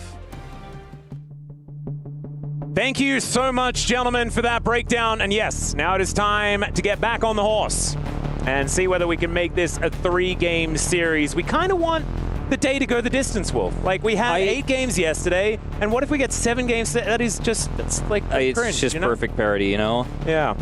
I feel like the momentum, though, right now between these two squads could not be more different, right? It was a secured win here for BLG. They played extremely well. They had so many punishing moments.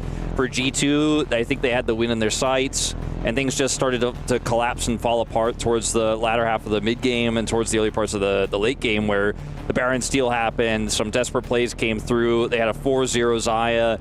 And on one hand, you could take that, and I think the coaching staff and Dylan Falco probably took that as, hey, we were so close. This was absolutely winnable. Was. And even Orianna didn't take a Baron, they win. Yeah, right? and like, the Baron call was crisp, it was correct, and you got to try to shift your mindset into, we can do this, this is winnable, and we have blue side again now here, G2.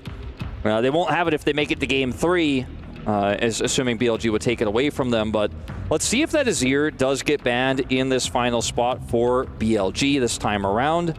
Yeah, or whether G2 are just going to take it away here and have a different matchup perhaps in mind for the mid lane. We'll see what they do decide to go with.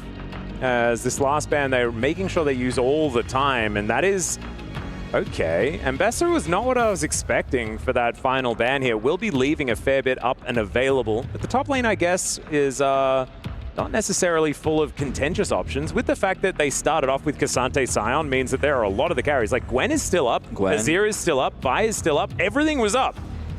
Gwen is a big one. Is it bigger than Azir, though, right now in this meta with Talia already gone? I feel like that's probably what Caps has his eyes on. It's an extremely flexible pick as well. Oh my goodness, that is just a Maokai. Yeah, that is really not quite what I expected. Is it just Gwen Azir? Gwen Azir makes me frightened for the whole three. Well, the other thing is we were talking about? Sejuani is up, so you can go for Sejuani Gwen. Feels pretty good. That's true. I mean, Bin was going to play Gwen, and this is giving me nightmares. Like, I needed Gwen to be banned because Bin playing Gwen, like, I actually can't handle it. I mean, consider the Rumble is banned, the Ambessa is banned. It is really quite a potent pick here that BLG pick up, and I'm not 100% sure if the Maokai Prio is worth it. Double circles. Yeah, this is not a shock. And I think the Xin Zhao is more powerful than the Sejuani in general, even with the permafrost energy that Gwen does provide. We've seen a lot of power in picks like, you know, the Jace with this Maokai, where you lock people in place, you get those shock blasts, a lot of really strong combos there, but the Maokai is technically a flex as well. I just don't quite yet understand. We're going to have to wait and see what else comes through here. What the plan is going to be is playing Jackson to Gwen as one of those other counter picks that we've seen Broken Blade play so many times. Doesn't necessarily win you the lane, but it's a skill-based matchup where you can go toe-to-toe. And he has a big opponent here in Ben, like you said, like one of the strongest top laners to ever play the game, to play this matchup into that's relatively volatile, but he's confident enough to do it. And the Azir looks like it will fall in line here. So a lot of late game damage, a lot of side lane power. They can match sides with this Jax, but that top lane matchup is going to be so important. Yep, and I believe Scumon's only lost one game so far this year, or at least since the start of the spring split on this Maokai. So there's a reason why they've locked this one in, even though it looked a little bit quizzical. Now with the Jax and the Azir alongside it, it's going to be a fair bit of power as Knight will lock away the Sylas. I strongly double prefer circles and a Sylas. Wolf, like, this is so scary. I strongly prefer the Sylas to the Twisted Fate that he was hovering for some reason there. I feel like that was a troll. Yeah, I don't think that really made any sense here, but I agree with you. Probably was a troll. See what these bans here in the second phase do end up being. As you know, the AD carry position is completely wide open at this point. We had the Kai'Sa Xayah, so a lot of those other prio picks are still open. The Varus was banned on red side, as is very common, but picks like the Ezreal are very safe here. I feel like Elk would be happy to play it in a draft like this. Can offer a lot of poke in an otherwise melee composition here when fighting for neutral objectives. They take away the Karma, which might just be a trade for the Senna ban. We're not sure what that first ban was for the side of BLG. It's a bit hidden from us. Yeah, unless there just wasn't one. That is a thing that you can do if you just don't. If they ran out of time, yeah, I'm not sure. Yeah. We'll get confirmation for you guys when we can. But either way, the Karma kind of screams like, I'm considering playing a Senna draft here. All right. Last ban going to be a Renata, or second last ban. Not entirely sure. One of the bans going to be a Renata here. Braum ban. Braum, we just got the confirmation. Okay. Braum was stuck in a big snowstorm that got in front of the camera. That's why it didn't quite work out there. Freljord's weather is not so good right now, but that is fine. Braum is super strong into BLG's composition, so I think that's really smart. And it will be a rel ban here to follow things up. So 4 support bans actually to come through in this second phase. So the AD carry pool is still very open. And Elk could just lock away the Ezreal here and play keep away.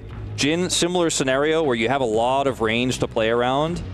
I wouldn't mind the Sivir here as well. It just fits thematically with these relatively low-range champions that really do want to get on top of you. Gives them a whole lot of mobility. For me, it's like Senna Ezreal feels the safest and best here. The Ezreal is safer than the Senna in terms of, you know, getting away from engages, but the Senna is just so strong with this front line, and you'll have so much time to work with, and if you end up getting a top lane advantage, you have a lot of side lane power to buy time for that Senna to get bigger and bigger and bigger. See if Hans Sama wants to pick it up into his own hands here, if they want to try to get a stronger pushing lane down on this bottom side, try to punish this Ezreal pick. Is it a Draven angle? It's not, it's a Sivir. That is what they're looking at right now. Lebrov will just pick up the cow, making it all the way to B5 is kind of nutty, but the Alistar going to be their final lock-in. A lot of team fight strength here for G2, and they are very burly, a lot of AoE CC, and the AoE damage with Sivir and Azir. Man, the Shuriman combo of just rip you to shreds. Pretty cool, as On is going to lock away the big bad Brad, and Ezreal Bard in this bottom lane once again. I mean, the Ezreal Bard just feels really good in the lane, and there's so much warping of objective control you could do with his ultimate, as well as people don't always think about this for Bard. They often think about, okay, he's ranged in the bottom 2v2. He can ult people and take them out of the fight or turn a 5v5 into a 5v2, but he gets these melees around the map faster. He finds flank angles for the Sylas. He finds angles for the Gwen. He's allows you to chase and often circumvent the Maokai's ultimate. So On has some big roles he could potentially play in this game. Didn't have the greatest start to the series, if we're totally honest. Was definitely not the MVP of game one, but maybe with the agency he has with these melee carries here could really be huge. But mind you, we're playing Alistar into Sylas, so Sylas is going to just be so tough to kill. They could steal the Maokai ultimate away. It's just so much value here for BLG. I have to give them a huge nod in the draft. Not going to lie to you, I think I understand it, okay?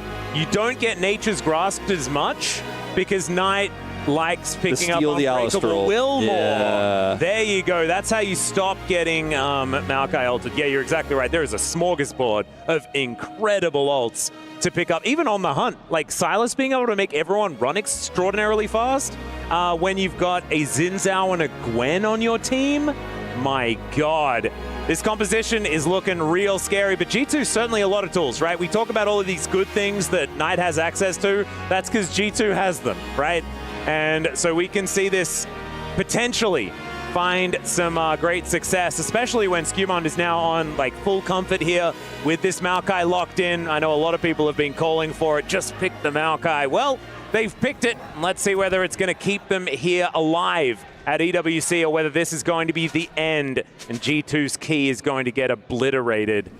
Could be one more game though, as Pulsefire Ezreal coming on in here. I always love that skin. It's a great one. Yeah. That's of course Pack Sivir.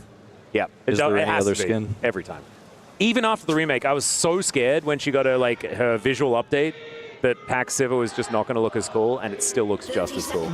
It's amazing. She loses her triangle feat though, which was a bit sad. No one respects pizza. Hey, what? No, the sneaky skin? Yeah. No, the sneaky skin was great, but like this skin is just too good. I mean, I like it. I think it is the best one, but I feel like pizza gets a shout out. I mean, pizza's pretty iconic. My biggest fear for G2 in this game is that Bin gets large, Bejuan plays through him, and then this is just a really tough late game comp to play into because they have map control with these melees and the Bard is just sending them wherever they want to go, and then you steal the Maokai ultimate away and you're like, you can't even be near this objective. You can't even come close to it. Good luck, Caps, you can't set up an ultimate. And the volatility of this top lane matchup means, you know, whoever ends up starting to get a small lead there can balloon it into a huge lead. And on the other side of things, of course, if Skewmond plays the top side, Broken Blade gets a lead, then all of those things change, right? And then the Jax becomes this huge side lane threat. The Sivir and the Azir late game scaling becomes insane. And they can just, you know, ricochet through this melee composition. So not to say that G2's composition is unplayable, but I think it's going to be a lot about top jungle in this second game. Lebrov trying to single out on here momentarily, but then he realizes he's level 1 Alistar, so he just used one ability, and now it's about waiting quite a while before you can do anything of note again. As Elk missing a skill shot and On not quite finding that Cosmic Finding, so that's going to allow G2 to remain in this lane. There is that cooldown that we were talking about. Lebrov getting some extra value. Yeah, a little heal coming through. As we are going to see a path here from Skewmond actually straight towards the top, going across the river into the Krugs. And this is kind of a cool little tech here. Of course, Bejuan matching on his enemy's Krugs, so a bit of a vertical jungle setup here is spotted. Yeah, level 2 actually picked up here by Lebrov and Hans Sommer as they are looking to come on over and try and dissuade Bejuan from taking everything away. There's a heal being utilized by On just to keep them in this battle. And the reset does actually come on through. Of course, getting this big Krug going to be important. There's the headbutt pole as the smite comes on down, and Bejuan going to try and make his way out of here. The ricochet not enough to take him down there. I mean, Elk ends up getting a small CS advantage from all of this, but I think if he were there, that play to go in would have made a little bit more sense. And Lebrov switched to smite. I was trying to work out like who managed to pick that one up, but you can see that he did not. actually get a smite if you did manage to switch, as I don't think you actually can. I know there was a big old zoom in, so I'm like, what was happening? Well, my eyes were on Elk the whole time because I'm like, well, he's not joining, so he's really trying to, with this trade, freeze Hansama out of a ton of money, and he is successful in doing so. You could see his CS lead starting to really stack up. He ends up getting a pretty significant gold advantage from this exchange. Skewmon just power farms the whole time, doesn't look for a gank topside there, as the Jax is already having the push there, so he gets the Krugs and continues to actually outfarm just slightly Bejuan in this jungle matchup. But I think the biggest winner of that exchange was Elk there in the bottom lane. Yeah.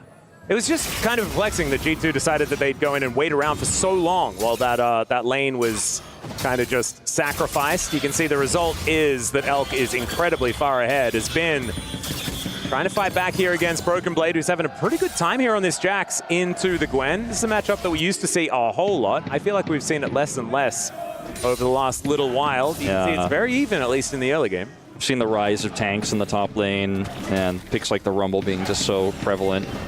As Broken Blade will look for the interrupt. Scary moment there, as Bin doesn't have his Q stacked, so Broken Blade, I think, wise to look for that annoying stop, but it's not going to amount to too much, as the bottom side of the map here, now we see the back from Elk, got his tier picked up, is able to budget an extra longsword there into that back, which feels amazing, as the Ezreal, you end up getting both on that first back. Start stacking the tier, you get those additional AD stats.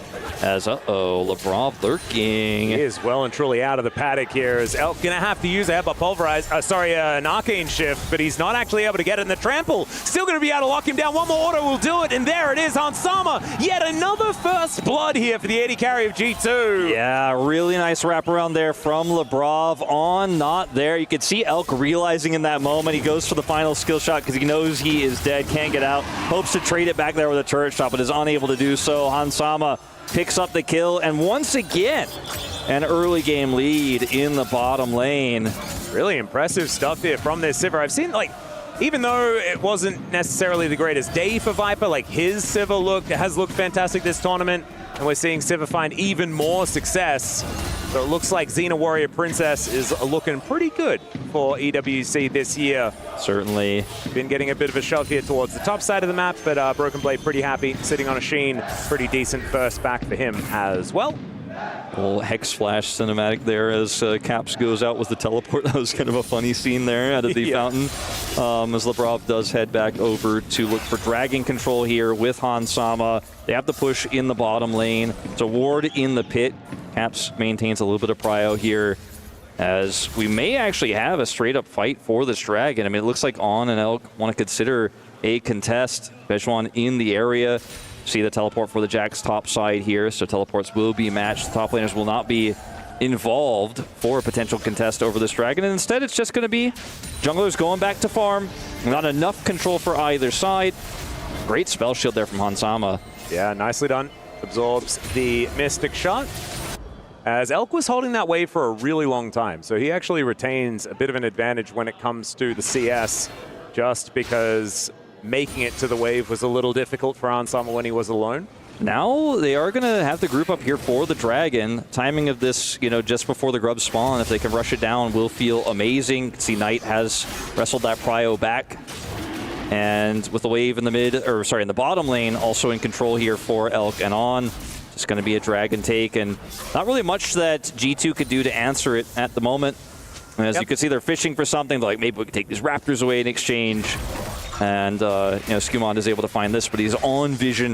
And BLG do know everything at the moment. They do. Skewmon's still going to be able to take this away, though. It looks like the top side is just going to get eviscerated here by the tree, as the Dragon is going to be taken out here. As some needlework here from Bin as he pulls the circle around. Great counter-strike here from Broken Blade, but he doesn't quite have lethal damage. And so it is just a trade, but it's Bin that holds on to his flash. Yeah, maybe an advantage, maybe. If Skewmon was up there with level 6, could have looked for this. They might still want to try to make the play happen, but they don't commit. Skewmon comes up. Okay, Bin stops the recall, actually, in fact, so maybe there's an angle. Bin knows this. They're going to have to commit to the TP. On swaps his spellbook over and is going to come for the defense. Yeah, Bin actually going to be getting a decent amount of damage onto Broken Blade there as he makes his way out, but they'll take it, as the teleport pretty valuable. Skewmon not going to get cosmically bound.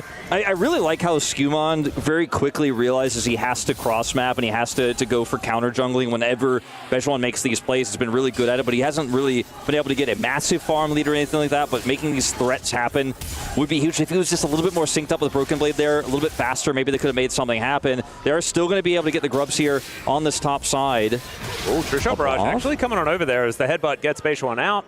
And so not going to be killing the cow. Shout out to Lebrov as well, using the barrel skin, my personal favorite player. So that's pretty cool stuff. A lot of people do really like the cowbell. Don't blame them. But that one is the one that Beryl uses every time. As Knight now picks up an Emperor's Divide, Caps is just going to back himself away. G2 blasting rod. Have a pretty significant gold lead. You know, it's farm leads across the board that actually give them this advantage. The grubs were picked up, all 3 of them, for this Maokai. So Skewmon is like, all right, well now, you know, our top lane has a slight lead in farm, and he is going to be the one that is going to take a ton of value from these grubs when he hits turrets. Broken Blade is going to be a menace in the side, especially if the game state continues the way it is right now. So doesn't have a flash disadvantage at the moment, but at the end of the day, Dragon was not for free. You know, it was a big trade-off here that G2 were able to get in return. Oh, Bin actually going very aggressive here as they trade the ultimates. The needlework coming down. Remember, there is no flash for Broken Blade, but he finds that the leap strike comes in. The snip is not going to land, and Broken Blade just brings down the lamppost. And that's a solo kill against Bin for BB. And this is so huge because, you know, I already talked about the lead he had in lane. His hold up. Yeah, Emperor's Divide comes out from Knight, and the Emperor's Divide comes out from the Emperor himself. It looks pretty good as now On's moved down. Caps gets himself to safety. Lebrov's there with the headbutt pulverize. And now Bejuan down to about 100 health, but he's going to be able to walk his way out. Teleport in from Elk as he gets towards this mid lane, and BLG really starting to bleed in this game. This is one of the biggest leads that G2's had throughout this series. Absolutely. And it felt like they were further ahead in game number 1. Yeah, no, I mean, now you have this lead in the top lane, which we spent so much time discussing what the ramifications of that are, which is so much side lane control, but you can see the Maokai ult already at work there. A very big commitment there from BLG to look for the kill onto Caps. Does not succeed. As watching this again, Broken Blade has a level advantage here initially, but as you mentioned, does have the flash disadvantage. Plays it confidently, goes into the mist here, hits the counter strike. Bin has to stack up his Q here. Broken Blade disengages during that moment, avoids the needlework. And Bin is out of stacks now, and Broken Blade's super confident, right? And Bin's like, this is not the situation I want to be in. If he looks for the auto trade, he fails, has to flash away, and Broken Blade predicts the Q, sidesteps it, and gets the kill. Yeah, beautifully done. Very tense moment there because that's the kind of volatility of that matchup where if you don't dodge that Q, the kill goes over to Gwyn. We're talking about this in a completely different way. Yep, exactly right. Sometimes that is just how top lane works. It's about taking the risks and seeing what is going to pay off. And for BB, it's looking fantastic on this Jax. Work is not done yet. We've, you and I especially, Wolf, we're very good at recognizing Gwens that are like 0-2, that still win. Thanks, Doran, for letting us know. Or in this tournament, Zeus. Yes. We'll see if Doran ends up doing that later on as we move deeper into the knockouts. I think Zeus went a little bit too far with the 0-5. I wasn't a huge fan of that one. I liked like the 0-2-0-3 that Doran showed us. Broken Blade's going in again. Yeah, he is looking for the angle. The counter-strike going to go down as On coming on in with the Tempered Fate, but isn't going to be able to find BB this time because he does get the Meep slap. The Magical Journey going to be taken here by BLG as Lebrov not going to get the wraparound in time, and there is a full health turret here for them to sit under.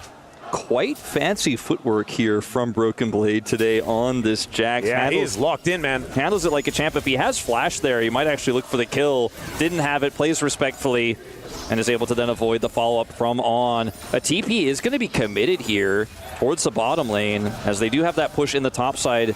Knight could come over at any moment. This is going to force Broken Blade to go up to the top side. A plate is given over to the Silas here. So a lot of good macro here in a pretty tough situation. As there's that flanking TP I was talking about. Knight going to look for the angle. Yeah, flying on over. All right, there's the engage. Skewmon down to 50% already as he steals away the Nature's Grasp. There are roots everywhere. It's absolutely ridiculous. There's now Knight right in amongst it. BB gets in there. They're on Bejuan. He's going to be the first target, and down goes the Xin Zhao. That is Feats of Warfare over to G2 and control of this Dragon Pit. Yeah, a bit of a risky call there from Knight, and goes in for the Maokai steal right in the face of a Maokai, so it's just going to be kind of an even exchange there, which doesn't really give you the advantage you were looking for as the flanking Sylas, but wanted to make the quick snap decision to go in for that, but it ends up just being Bejuan who goes down, so G2 happy with the exchange. Another TP going to come through here for Labrov as they want to actually set up a dive here onto Bin to give Broken Blade a further lead in this side lane. All right, Labrov looking for that angle.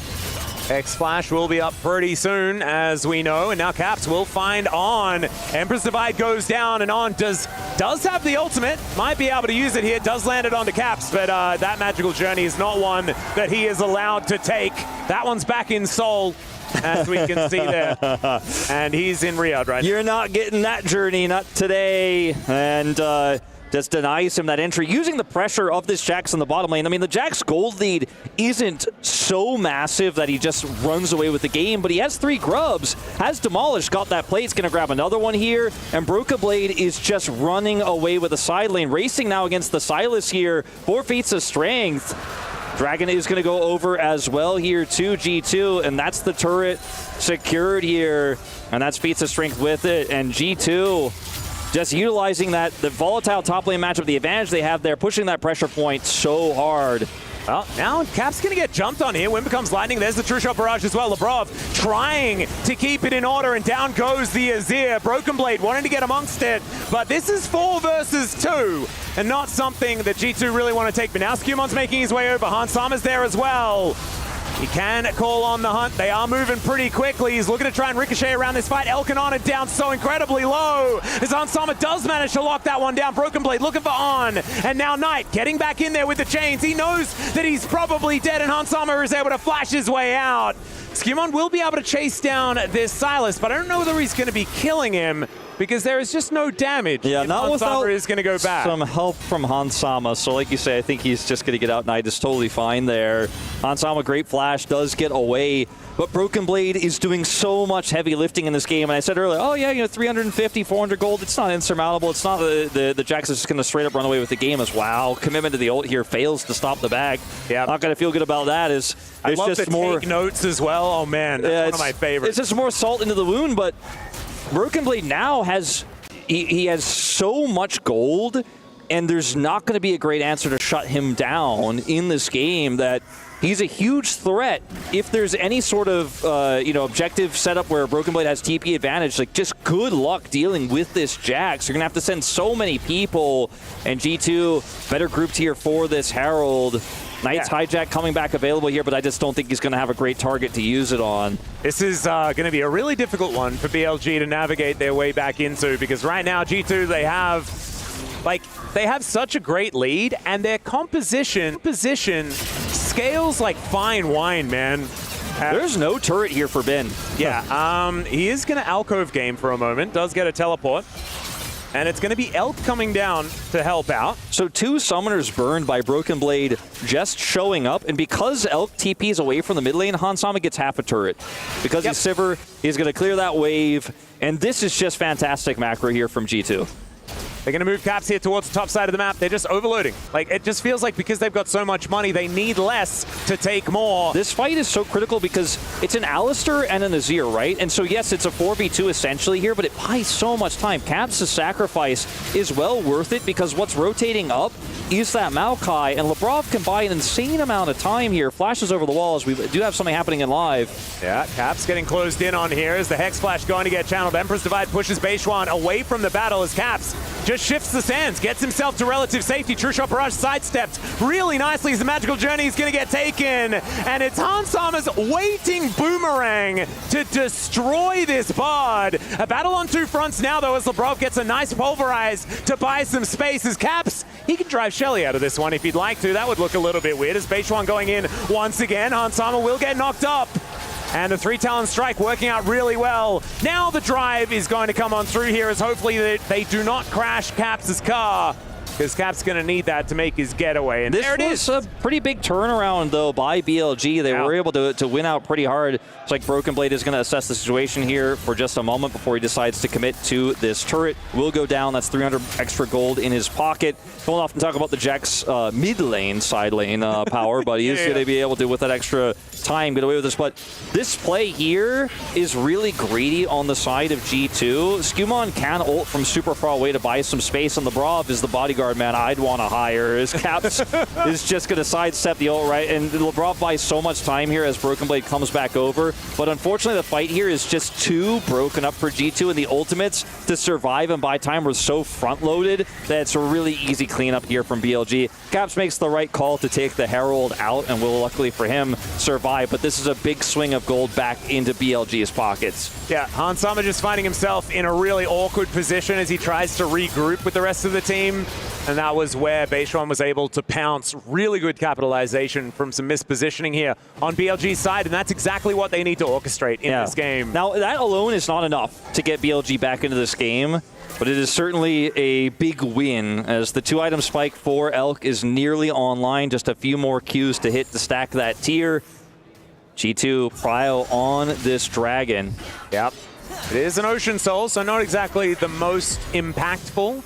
It does mean that the Rift is very pretty. Caps with TP pushing this turret in the top lane. All G2 need to do is to buy time here for the Azir to pick up a turret and TP into the fight. I feel like BLG are just going to look to try and start it as quickly as possible as there's the Nature's Grasp. They're looking to lock down Bin, but he's immune. The old Gwen Adage. But it buys time, and Caps gets that turret. Now he's going to continue to push, and BLG have to make some tough calls here. On in trouble. Yep, On is just going to get ripped to shreds. Oh, not quite enough there with the Boomerang Blade, but it is going to be the sapling that burns him down. The immediate trade, though, Jungler for support. You probably take that if you're BLG, and they're looking for even more. Counter-strike to come down as Broken Blade looking to get out. Caps. G2 trading even at this point? I mean, Caps, not what they want. They don't end up, though, TPing Caps in, and he's going to get a second turret there in the top side. Yeah. Maybe I spoke too soon, as now Hans Sama is just going to get ripped apart. Elk just looking great now, I believe, just picked up the 2-item spike. And he is able to put on that pressure. That's going to mean the BLG move over. They're going to look to take down their second dragon of the game. And man, the momentum swing was ridiculous. Their utilization of the fact that they had the man advantage. And I hope that top inner turret was worth it here, G2. Yeah, it was definitely a losing situation there for G2. They could have opted to TP Caps in and try to turn the fight. But with how scrappy it is, and any teleport location is just going to make you vulnerable, obviously, to all the CC that BLG have. They decided to just kind of kite it back. Everyone's super low health and say, Caps, I mean, get that turret as fast as you can because things are going to hell down here on the bottom side of the map. It is a dragon that goes over to BLG. I think the thought process behind this, though, utilizing the fact that, as you pointed out very wisely, it's an Ocean Soul. This dragon itself isn't that valuable, but an inner turret and all the scaling damage that's going to come with this Azir that's now massively ahead is definitely the right idea, I think, with this. Got a little bit dicey for a moment there, but I still favor G2's position as the dust settles here. Yeah, and I think that I was doing the play-by-play thing where I'm like looking at what's on the screen, and that didn't look good for G2, but I wasn't factoring in that they were out of a pigeon. And look at how much time they could buy. I mean, they've just shown it in so many of these fights and skirmishes, right? It's a Jax that's got Counter-Strike. You have the ult here to come through. Yes, Gwen is immune and not going to kill her, but they pull everyone off the dragon. That's the first turret that goes down. And then BLG are like, all right, I'd love to group over here and start taking this dragon. Broken Blade's like, I'm going to push on.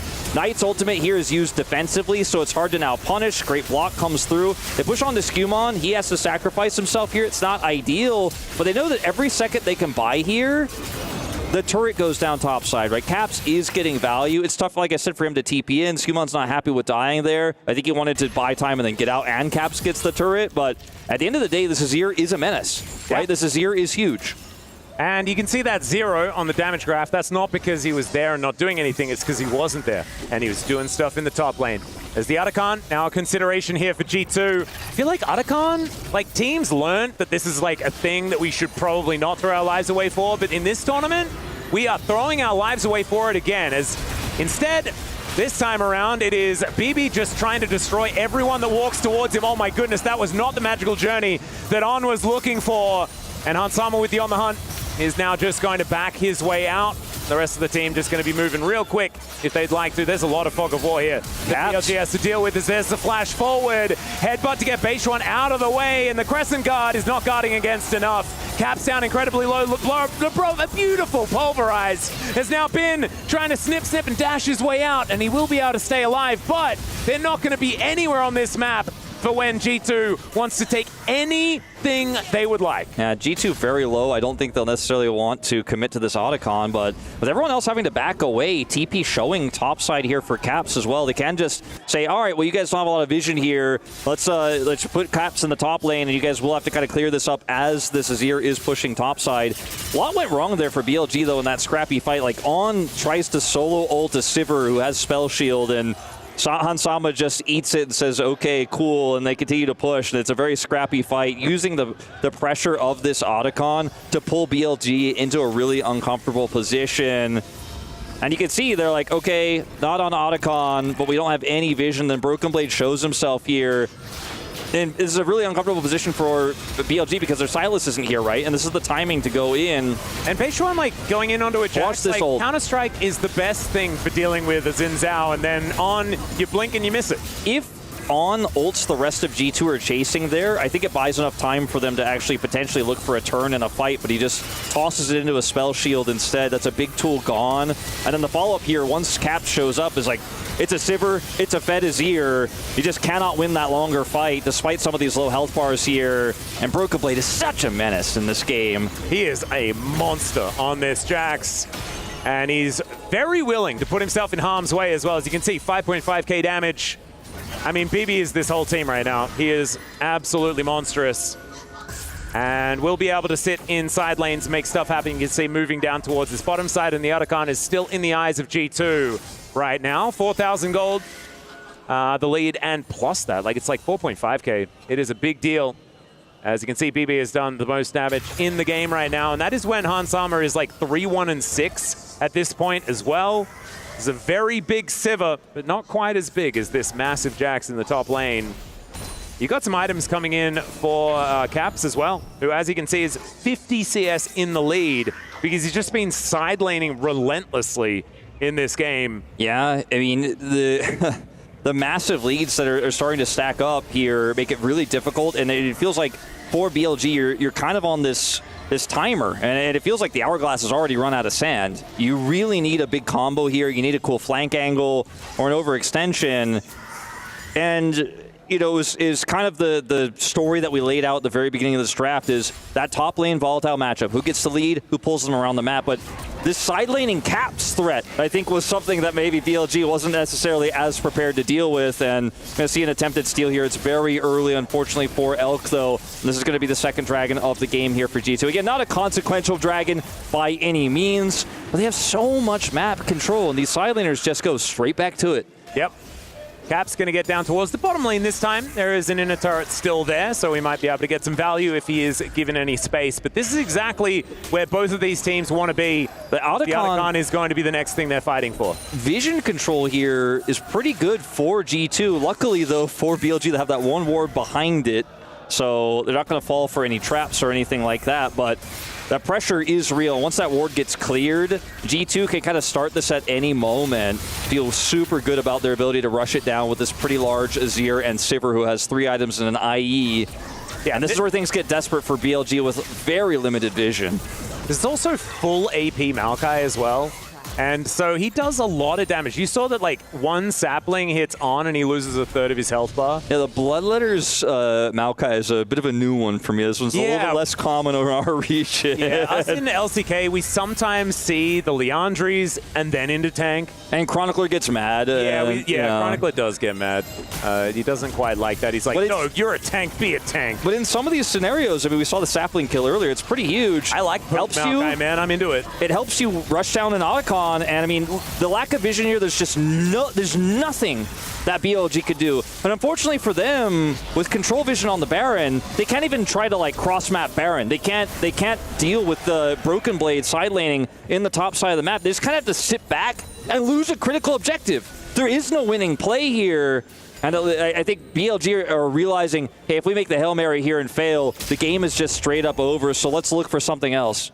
Yep, and maybe, just maybe, there's no beating G2 5 times in a row. Yeah, perhaps.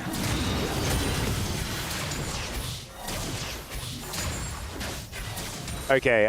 We had someone to told us a little secret. Yeah, he may have broken his arm guard. Yeah. He didn't buy it from Boris, and it was pre-broken. Sometimes, you pull it out of the box, and unfortunately, something happened in transit. So we can just say, we make up a story and say, yeah, he just got a faulty one. He's known to collect broken blades, not usually the arm guards, though. Man, it's thematically right. Yeah. He was just giving BLG a chance. But I mean, he was just a little bit too strong. It's a huge loss. It's a very expensive item that is about its active more than it is about its stats. Matter. Yeah, exactly. But guess what? I was going to say, he's got a ton of money, and he's going to have his Zonias and not care, and that's already happened. Maybe he just did it as a flex. Yeah. Or maybe he was trying to see whether his arm guard flexes, and it doesn't. It just shattered. No, so it's not as flexible as he originally thought. Why would something that goes around your arm then turn into a timepiece? Well, you would think after he tried to bend the blade last time, he would have learned. Let's look at this map control here for G2. They have so much vision control around this Baron threat. There's a control ward in the pit. TP flank is going to be a desperation move here for BLG. Knight on the flank. He does find the angle, though, as now you can see Broken Blade in a lot of trouble. The flash over from Bin as they are getting into the Thunderdome. The Zhonya is going to be utilized really nicely, and the Empress Divide as well as On just flashes into point-blank range of Caps, and Hansama just cuts him apart. The Baron is going to deal with Bin. Cue the yakety sax, ladies and gentlemen, as BLG just fall apart at the seams, and G2 say, all right, I guess we'll take this purple worm. Yeah, it looks like G2 are going to rewrite what happened at MSI and at least strike back here in this second game. We're going the distance tonight, it feels like, as Bejuan looks for a desperation steal, but he's zoned away, and he is going to die as well for his crime.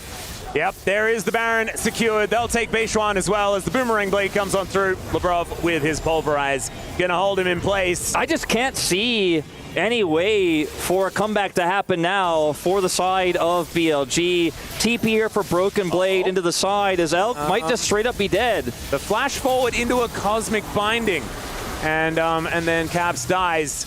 Sorry, I meant to say Caps just might straight up be dead. It's fine. It's okay. Broken Blade is he's gonna two-shot the turret.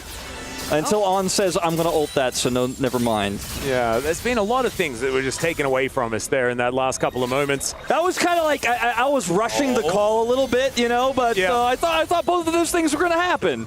Well, at least, BB does the wraparound, not going to be able to kill On, so the disasters don't continue too much. We are going to see things kind of slow down momentarily. Dragon going to be up in 5 seconds' time. It is Soul Point here for G2. And Finn is just going to get dove on by this big old Jax. The Needlework not going to really be doing anything at all. As he parks himself back in this lane once again. You got a tree, and Xena taking down this Dragon. And now Broken Blade moving on over to try and get this last auto attack. There it is, On moving in as well to try and protect Ben. But they are just bleeding objectives all over the place as BLG. I mean, Caps is a death cap. He's almost got his Void Staff. He's just heading straight back to mid lane. Broken Blade walks at 4 people and says, what are you going to do? As the rest of G2 continue to clear these waves, now mid lane's getting pushed through. And G2, it feels like at this point, could do no wrong, just sieging up. An incredible wave clear with Hansama on this Sivir. They've got Caps set up to even potentially put up a Sun Disc turret here for safety. And it's just a matter of time before this base gets broken open. Yeah, Labrov on a great flank angle, but there is a magical journey to try and catch him out. He does have an unbreakable will, but he decides he's just not going to use it. May have needed to almost, as Elk with another couple of Mystic shots would have killed him, but they didn't quite have that, as there's the Tempered Fate. It is only on to Caps, as now they all get in. The Emperor's Divide is going to stop it, and the Boomerang Blade is going to be the finishing blow onto On. They take down Caps once again, but Knight into this backline and has nowhere to get out, as now BB and Bin continuing their battle, and Elk trying to hold on to this turret, but I don't think he's going to be able to do so. And G2 will break the base here in Game 2 and look to bring us to a third game once again here on our first day of knockouts at the EWC. And this is just a dominant performance here from G2. Had some pretty big leads in game one, but this was something different. This is very different from the look we saw from this team at MSI just a week ago. And they're bringing us to 3, the full distance here. And the Maokai first pick absolutely worked out. And I think eyes bigger than their stomach for so many of those fights for BLG where they had a man advantage, but underestimated how much time the Alistair ultimate, the Maokai ultimate could buy for rotation over. Cap side laning, just constantly putting the pressure on those turrets, building up such a big lead. And Broken Blade, they played through him. The G2 fans praying and hoping here to win this third game after what was such a tragic loss in game one. Yeah, BLG gonna have to get back on the horse after that one. It is going to be tough because this was G2's game from the very beginning. You can see every single number is going to be in the lead, and the fact that Broken Blade just obliterated Bin in that top lane matchup, that is going to be the biggest deal moving into game number 3. And remember, guys, it was four losses in a row in the last couple of weeks, right? And G2 going to buck that trend and look to see whether they can take another one. A big win here for G2. A lot of relief, you have to imagine, after that one. Taking a look at some of these damage numbers here. Caps and Hansama doing a ton. Broken Blade, though, matching an Azir in a 32.5-minute game just really tells the story of how much impact this Jax had. Yep, exactly right. But there is still one more game to go. An even series here in our last one of the day, as we are going to take a short break. When we get back, that last game.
If I could remove one champion from League, it would be Teemo. Zoe. Every time I invade into this champion, Vavel comes, I die strong.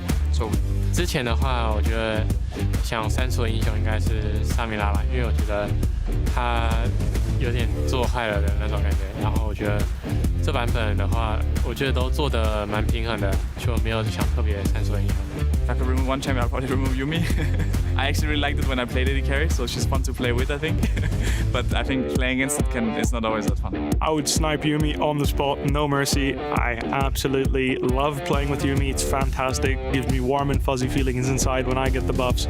But by God, when I have to kill something that has that cat on it, I hate my life. Yumi. Tại vì Yumi là một vị tướng mà có lối chơi rất là lạ, nên là cũng chỉ theo phong trào thôi. Tại vì mình thấy rất là nhiều người muốn remove Yumi, là mình cũng tương tự. I don't wanna say Yumi. That's what everyone says. I'm not sure. I have to go with Yumi. It's just unfun, unskill. Like she just does nothing. 如果我要删掉一个英雄的话，我选择 Briar 吧，因为我都还没玩过的英雄。 Probably be Sona, because just in solo queue I get so many Sona supports, especially in NA and EU. I feel like in the West they like playing it a lot, and doesn't really do anything, so probably Sona. I would remove Sona from the game. So it's not on my team anymore. No one wants blind pick Sona on their team. The chance you get piked or blitzcranked is too high. 탈리아로 하겠습니다. 왜냐면은 항상 대회 자주 나오는데 탑 챔피언 상대로 거의 좋아가지고 좀 까다로운 것 같습니다. Would be King, especially Blue King, because it ruins your solo queue. The guy just picks King, doesn't even know how to play jungle, like farms everyone around the map, just keep flying. I hate this team. 카밀이란 챔피언을 삭제하고 싶습니다. 왜냐면 원딜 입장에서는 좀 불합리한 스킬셋을 가지고 있다 생각해서 删除卡牌这种影响吧，因为觉得大招是全图的一下帮灭死，就玩的比较累一点。 I would remove Garen. He has no mana, he has infinite HP with his regen, so he doesn't really have to recall that often. He has so much tenacity and damage resist built into his kit. He's not fun to play with, and he's not fun to play against, because his kit's just a little too linear, so just I don't like the design. 딱히 뭐 삭제시키고 싶은 생각 없습니다.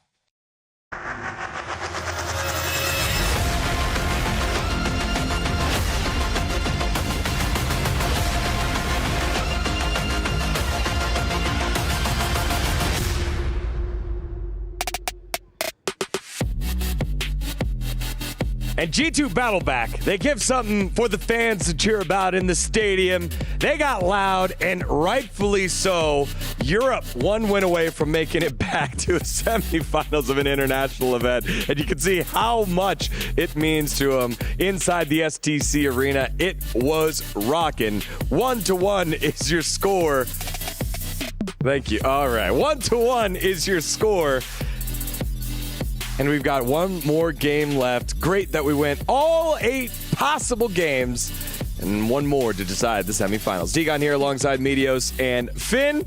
And just like that, which one were you, Finn? You were all of those emotions. I was all of them, man. I'm so happy. Like BB is smurfing. I feel like, honestly, if you ask me which team has played better today, I would say it's G2, honestly. I feel like both game 1 and game 2, they kind of had like control for the majority of the game, and in general they've made smarter map moves. They've been getting caught less, and their team fights have been more solid. It feels like G2 versus Knight right now. I think Knight is the only person showing up for BLG right now, and even game 1, his Orianna steal with just QW on Baron is pretty much the entire reason why they were in it. So I definitely feel for him. It's been really tough. Yeah, BLG in game 2 was very surprising to me. Oh, maybe not, because they are really inconsistent. But anywhere from their draft prep, I think it was really strange to give Scuman Maokai. Like we were saying beforehand, you know, what does G2 want? They want Maokai, they want Azir, and they got him. And it's one thing if you give them, because, you know, you got to give them something, but they banned out, I think, Pantheon and Vi to give Maokai. It's like, they probably would have taken Maokai even if those other champs were open, so why did you ban them? You could have done better bans. So that was really shocking to me. I think the bot lane as well for G2 is performing way better. It definitely had an off game. Oh, no, absolutely, this Bard was a little bit reportable. So yeah, you know, feel bad for Knight on this one, honestly. Yeah, Knight putting in a shift there, doing what he could. I feel like maybe the Sylas had to be one of the ideas as well, just to be like, okay, if they take Azir, we'll take Sylas. If they take Sylas, we'll take Azir. But definitely a lot for him to hijack. What did you think of this draft here, Finn? I mean, you know, it makes kind of sense on paper because you obviously, I mean, in LPL, they don't really care about Maokai as much as we love it in Europe. Like in Europe, Maokai is pick and ban. You should ban on red side every single game. This is our main jungle, and this is what is being traded back and forth. But meanwhile in LPL, they really lean towards the skirmish-heavy jungler, and of course, the Gwen. So I think BLG, they were like, okay, we give them Maokai, which we don't really value highly, and we get Gwen and Xin Zhao, and we get Knight with a really good side this game. I think they were super happy with this draft, but I feel like maybe they didn't have the correct read, or maybe Europe is his better meta read, you know, I don't know. But in general, I really felt like it ended up being very favorable for G2 because they got everything they wanted. All right, let's take a look at our first highlight here, because when Bin made it onto the international stage, he was known as one of the best Jaxes in the world. But let's not forget Broken Blade, where he's able to turn it around and remind him, I was pretty good at that jab too. Yeah, I mean, this is the issue. When you have a prior pick in your mind, which is the Gwen, and it gets countered, nullified, solo killed, and gets completely put down like this, that is an issue. I felt like Bin had no presence this game at all, and Broken Blade was just everywhere in every fight, jumping in, diving, doing so much for G2, and really spearheading this victory. Yeah, absolutely amazing game from Broken Blade. Definitely silencing the haters and doubters, because this is one of the highest skill matchups there is in top lane right now. Jax versus Gwyn, we see it all the time, and it's not something you can, just kind of play passively through. You have to be constantly fighting, and every trade can be the difference between winning and losing the lane. And you saw there, he got the solo kill on the Gwyn, which is massive, and he just, was able to run away with the game. Yeah, and he did it with that step back on the last couple of snips. So just an understanding of what was going on there, and a very needed outplay for G2 and Broken Blade. As we take a look at our second highlight here in the mid lane with the Zir hitting away at the tier 2. Yeah, this is kind of what I want to highlight as well when I said that G2 is actually playing the map way smarter. Caps has gotten the tier 1 already, and they are the one engaging this fight. Kind of like daring BLG to commit to this team fight.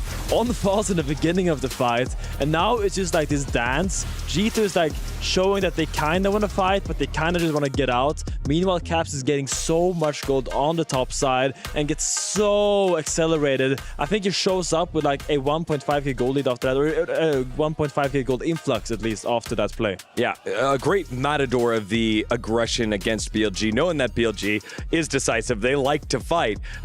This is the G2 that so many people have gotten used to and wanted to see. And then finally, over by Baron, it was the decisive fight here. Yeah, I mean, it looks like Broken Blade is getting caught almost. He has to jump over into the pit. Bin flashes to try to chase him, but he has the Sonias, and he buys so much time and allows all his team to come and help. He has the Thunder Sky procs and then goes out the other way. And now BLG committed so deep to try to kill him that they're kind of left standing here, completely clueless of what's going on, and it's just an easy cleanup for G2 with that gold lead that they had accumulated from previous plays. I like Lebrov just keeping Bin in the Baron pit and letting him get killed by Baron. That's a rough way to go. Yeah, Alistair and Baron on against him right there. Also, great wall by Caps to block off the rest of the team from going in, so it turned into a de facto 2v4 for the rest of that one. G2 with that victory gets them one more notch on up head-to-head against BLG. We touched on it earlier, one of the big talking points. These two teams seem to constantly find each other in international events. It was like the groan heard round the world when they got drawn against each other, as it was 2-1, and every single time it has gone the way of BLG, but G2 now on the cusp of flipping it on their head. I think this is looking real good for G2. Like we mentioned, in the first 8 games, they've been outperforming, I would say, on average, even though they dropped game 1. I think it's looking really good for G2, and I think BLG is really going to have to figure out something going into this final game, because to me, the jungle and bot lane for G2 have been performing much better. I think that on game 1, putting Beishuan on something like Nocturne was a really good idea, because he's able to just have so much pressure from his ulti alone. But when he was on the Xin Zhao, I didn't really feel any pressure from him, especially like one thing to me that stood out a lot was that BLG went for the normal invade bot side on red. You split the map and then you can pressure the dive on bot lane, but they didn't really execute it that well. They weren't able to deny any XP from the bot lane. They were able to get level 2, and then Xin Zhao used his smite, so he wasn't even able to secure Krugs and get level 3. So G2 just handled that pressure really well and didn't fall behind at all, which in most cases that can be a super terrible early game if you're bot. So I think, maybe some misexecution by BLG, but also a good response by G2. Yeah, I mean, it seems kind of similar to what Whippo was talking about with Inspired, when they plan up to a certain point and then handled the pressure and then allowed their playmakers to make a play. Finn, 1 more minute left. Final thoughts before we go to this decisive game number 3. My mind's just like last game. It's like I'm thinking about draft, right? Because I feel like G2 is kind of, they have chosen, they are on red side, right? Because BLG shows blue side, and they have so many bans that are locked. I'm thinking you're probably banning the Pantheon, you're probably banning the Varus, and I think they might ban Aurora as well. And I feel like that gives BLG kind of a big avenue to work within, because there's so many champions that almost are guaranteed to be taken out that they can kind of do whatever they want and kind of find any kind of advantage in drafts. Medios, do they get over the hump? I'm going to say G2 for this one. I don't know. I don't think BLG is playing that great, and I think G2 is playing really well. So, yeah, I think they're going to take it. We saw the graphic on the screen earlier. The last 4 meetings have gone the way of BLG. G2 looked better in Game 1, did not close it out. They were dominant in Game 2. Will they be able to do it for all of EU? Let's find out. Game 3, as we send it to the... Thank you very much, gentlemen. You can understand why Finn was absolutely elated. G2 finally picking up a victory against BLG here in 2025. Has been struggling to put on his headset just a little bit here, but also struggled a little bit towards the top side of the map up against Broken Blade. Yeah, there were a lot of resources given to get that Jax ahead. He ran away with the lead. They had triple grubs. The side lane pressure with the Azir, who also had triple grubs, was just immaculate. It was just a good macro game from G2, but now they're not going to have that blue side. This time, BLG will have side selection. We'll see how that impacts this draft. Yep. And what Broken Blade gets his hands on here for Game 3. Exactly right. I'm also going to be glued to what Scumon's going to be able to play as well, because the Maokai looked great in Game number 2, and we know that is an EU favorite. Not necessarily something that we in the East put as much priority on.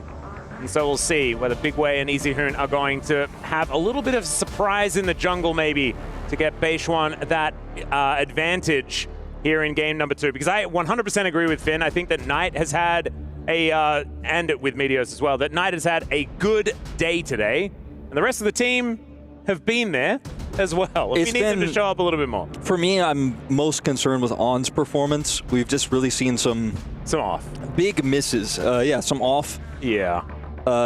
Some weirdly timed ults, some positional errors. And this is partially why we've seen Hans Sama generate big leads in lane as well, consistently. Yep. Is they're winning the 2v2, and then outside of lane, On just hasn't been making the same impacts that Lebrov has made. 2 supports who were heavily criticized for their MSI performances, to be frank, but it feels like Lebrov is really winning out today in this really important knockout match here at EWC 2025. So let's see what happens as we move into Game 3. All right. And so now we'll just have to see what is going to happen here as we move into the 3rd game. And we'll do our very best to get there as soon as possible. That's right, as everyone's just setting up for what is the final game of the day here on this Thursday evening in Riyadh. The sun has set. There are tons of fans outside around the Boulevard watching multiple esports here that are going on at what is a celebration of esports across multiple titles here. And we have 2 of the most legendary orgs to ever touch League of Legends. G2, the kings of Europe, the most successful team, and BLG, arguably in the latter half and post-modern LPL, the most consistent org to appear in international events. Not to mention one of the biggest brands as well. So very, very important stuff. And of course, G2 with many teams across a lot of different games as well. I'm not entirely sure how the club rankings look right now. You'd have to expect that they're feeling pretty good about picking up some titles in a lot of them. We have to remember as well that the club championship, you need to come first in at least one of those games. That's right. If you are going to be the champion here at EWC. So you're going to have to find one of those avenues in. We'll see whether it is going to be BLG or G2, or whether one of these teams, well, which one of these teams is going to be going home at one of these teams taking that one further step forward to semifinals. Puts them 1 series away from potentially making that grand finals and taking it all. There is so much on the line in terms of prize money. Every single step up you can take. Winning this 3rd game is a massive jump in prize money. So it's tense.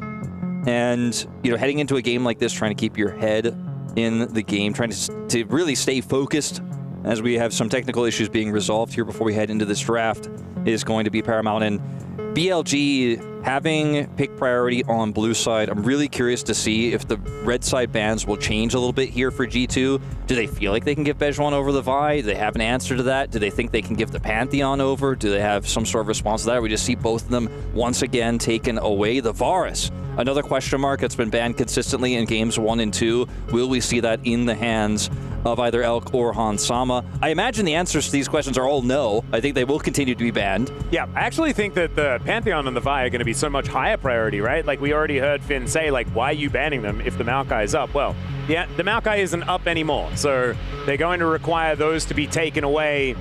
And I think that we are getting closer and closer to the final draft of the day, and possibly the final draft for BLG or for G2. We are going to be getting our players in and getting things underway. It's so tense here, and you can really feel it. You could see it on the players' faces. It's a massive G2 crowd here that have traveled all the way to Riyadh to support this roster that had such a rough time at MSI, a hardship against this very team. Yeah. Now trying to get that revenge and be the ones to conquer, the ones to walk away. Or will we see BLG do it again, albeit a little bit less dominantly than what we saw at MSI, but to take it twice and to advance forward here. It's time for the draft. Yep, here we go. We are finally in there. And the Galio, Annie, and the Wukong all taken away here by BLG. Definitely a big change-up. Yeah, and Poppy Varus, meaning that one of the Vi or the Pantheon, or potentially both, I think likely both, will make it through the draft here so that you can get one or the other. They pick one, you get the second, and on red side, we'll get to get something with it. Instead, however, they actually will ban the Pantheon and leave open that Vi here to BLG. I think this is really, really scary because Knight is pretty good at Ari. That's still open? Yeah. And they banned the Annie. But is there a way? Like, I just don't feel like there's necessarily a jungler that you feel like with this game 3, with all the jungle bans we already have, the Xin Zhao is gone, that you could pick away the Ari here. You know, I don't think you're going for an Ari Viego lock away. Ari Lee Sin? And then flex Lee Sin to top lane and play Kindred? No, don't, please, no. No, that's not good? You don't think that's good? What do you mean? A real professional team may have played that. just sent one of our region's teams home playing that, in fact. Oh, is that what happened? Okay, never mind. The Trundle answer here is pretty interesting. It's not the first time we've seen Vi given over for the favor of the Trundle, even though Trundle's interaction with Vi and his subjugate isn't the highest value into Vi specifically. It can, if she ults in, isolate her. Ah, yes. Yumi is the perfect answer. It's harder for you to then get hit by the cease and desist. There we go. That is not what they're going to lock in, as actually going to be holding on to that mid lane pick. See what Knight is going to be playing, as the Rel will be locked in. This is an interesting draft here. While I feel like both of these picks aren't necessarily as highly prioritized as G2 are putting them here, it puts a lot of questions into your mind as BLG as to what the game plan is going to be, and it makes the decisions you make a little bit tougher. Now, they're just going to go for the tier list. They're just going to say, all right, we're going Aurora Rumble. We have the Vi set up. Vi Rumble, so incredibly powerful. And then the Aurora is just going to be a lane bully into almost any matchup there in the mid lane. The answering Ornn, they already were prepared. They have the Trundle pick themselves. They can just lock this one in. It's considered a counter to the Rumble, but it doesn't mean you're going to get lane prio early. No, and the two, best picks into the Rumble are actually banned away in the Galio and then the pick away of the Aurora. It's actually kind of cute. Of course, the Ornn has been pretty popular as an answer to the Rumble as well, like you mentioned. So good that G2 are at least able to lock that one away. But still, I feel like this was a well-orchestrated beginning of the draft here for BLG. An obvious game plan is in there, and that top side of the map is looking very, very frightening. You can feel the weight of the blue side against you here in this, Dylan Falcon draft here, where they've got a lot of great tools and there's still a lot of flexibility here, but the tier list definitely leans towards BLG. That scale has tipped. The Braum ban can completely, if you don't ban the Braum, it can completely nullify your Ornn, so that one is kind of a must ban in this situation. Decent into the Rel as well. Victor is taken away. I think that's a great scaling mid lane pick that works well with the ornaments later on, so that makes a ton of sense. You can kind of keep up with the range of the Aurora as well. Yeah. Death Ray, so it does make some sense to maybe that one out. a Rise ban to follow here. Yeah, that's what they're going to think and take that one away, because That's another one of those pick similar situation. Great wave clear. Can kind of buy some space into the Aurora, just out wave clear her early and just not interact with her in the side lane. So what's it going to be here? This is where things get really interesting. I feel like Misfortune works well with Rel, but I don't think this is the kind of draft where you want to be picking that one up. The Corki I like a lot more. And it's a flex pick as well. Absolutely. That's kind of cool. Yeah, it could go either in the mid lane or into Hansama's hands. I think it will probably be Hansama's pick in this scenario, but this is something that BLG can't know for certain. Yep, and there's not a lot of magic damage just yet, so Cap's probably wanting to be on a caster champion, perhaps. As Oldia, oh no, it's the champion that everyone has hated throughout all of MSI. Renata's up. And the Kalista Renata will be locked in here for BLG. It's so good into Trundle and pretty good into Rel as well. And you already have so much AP damage on the top side, and both the Rumble Ultimate and the Aurora Ultimate work so well with this low-range Kalista, plus the Vi lockdown. No way. That's LeBlanc. LeBlanc, long time no see on this pick. And man, I have to say it, I have to be honest, I feel like this LeBlanc pick doesn't fit the identity of this comp in really any way to me. You're strong into the Rumble, you're strong into the squishy Renata, if you can isolate her, maybe even if you find Vi in a scenario where if you're ahead, you can get into the jungle and harass her and push her away from some of her camps. I mean, the burst damage of the LeBlanc is real, and she will get somewhat empowered by the ornaments, but it's not the kind of scaling damage pick I thought that with this Ornn pick G2 were looking for. I thought we were going to see something with consistent damage. Sure, the Victor and the Victor and the Rise were banned away. Azir is banned as well by Fearless, so there weren't a ton of great options. I do think that you have so much mobility that a lot of this ground location-based damage that is there for BLG is going to be less effective against Caps. I think it's a good idea in that front. Of course, you do still have a dash, so it's the coming back that's more blinky, right? So you go in, you start a fight, and then you can sort of get out of there without any sort of answer. That could certainly work here for Caps, and we know that this guy is just really, really good at LeBlanc. Has been in the past, at least. LeBlanc is the type of pick, too, that could just completely take over a game, regardless of what your comp is. If you just get ahead enough with it, it doesn't matter what the enemy team is running. It doesn't matter what you're running. Yeah, she's a magician, right? She's like, and this one disappears. But to put it all on the line in this final Game 5, this red side counter pick of the LeBlanc was a bit of a shock to me. And it's a pick that has just fallen pretty significantly out of the meta for quite some time. And she had the visual update, right? So it has the different icons. So, I was expecting that she'd sort of, come back into the meta because, we're going to play her because now she's changed a little bit. And just wasn't. Just wasn't a thing at all. At least definitely not in the LCK, and haven't really seen her internationally either. So Cap's going to be bringing that one out here. That's why we love Fearless. You really do have to get a little bit deeper into these champion pools. Yeah, I mean, the only other pick I was thinking about that maybe would have been strong with their comp, scales pretty well, has good wave clear, was the Hui, but again, not ideal, right? Not perfect in this. Not perfect in this scenario. There's a lot more agency, I think, in this LeBlanc, and Caps, man, he has to be the main character of this game. I think if G2 are going to close out the series. I think he's pretty used to being the main character for G2, so I wouldn't put it past him. That one can certainly happen. As here we go. G2 onto the Rift once again. We are finally here as the keys loom over the Rift here now. One of them about to get crushed immediately after this game right here. As, Knight and Caps facing off. Lebrov and On also going to lock eyes here in the river. Not too much more going to happen. Electrocute proc, the name of the game in this mid lane matchup. Lebrov's going to get the crash down. Yeah, crash down coming on through there. It's the logistics protocol actually picked up from On, so not able to shake anyone's hand right now as a electrocute does come on through from Caps. Yeah, Caps is like, you electrocuted my support, but I electrocuted you. Haha! Favorable trade in the mid lane, but then walks over and takes a lot of damage. Yeah, I'm like, well, maybe that wasn't quite what was going through his inner monologue at that moment. Must have been close, though. Everyone's going to back and reset. Yep. We need to talk about skin choices. Of course, it is not the baseball Trundle, so I'm kind of okay with it. I think that one's kind of illegal because it's so boring, but there's a lot of other really cool skins. Traditional Trundle, always okay because you still get the Pillar of Filth. This one, a little bit different, a little bit newer. Speaking of Skumon, and we're talking about skins, but let's talk about the pathing here. It does have a lot of vision control set up with this deep ward here, and this is going to start their Raptor cap. and look for a 3-buff start as the full wraparound to Hansama and Labrov is here. Might be a bit of a hint to Bejuan as to what has gone down here with the pathing that they took. They will catch this wave here, but just playing around the Calistas, not interacting with her at level 1, and then allowing for this clear for Skumond. This is kind of crazy as well. G2 actually able to pick up every single minion in the wave because BLG cleared it so fast.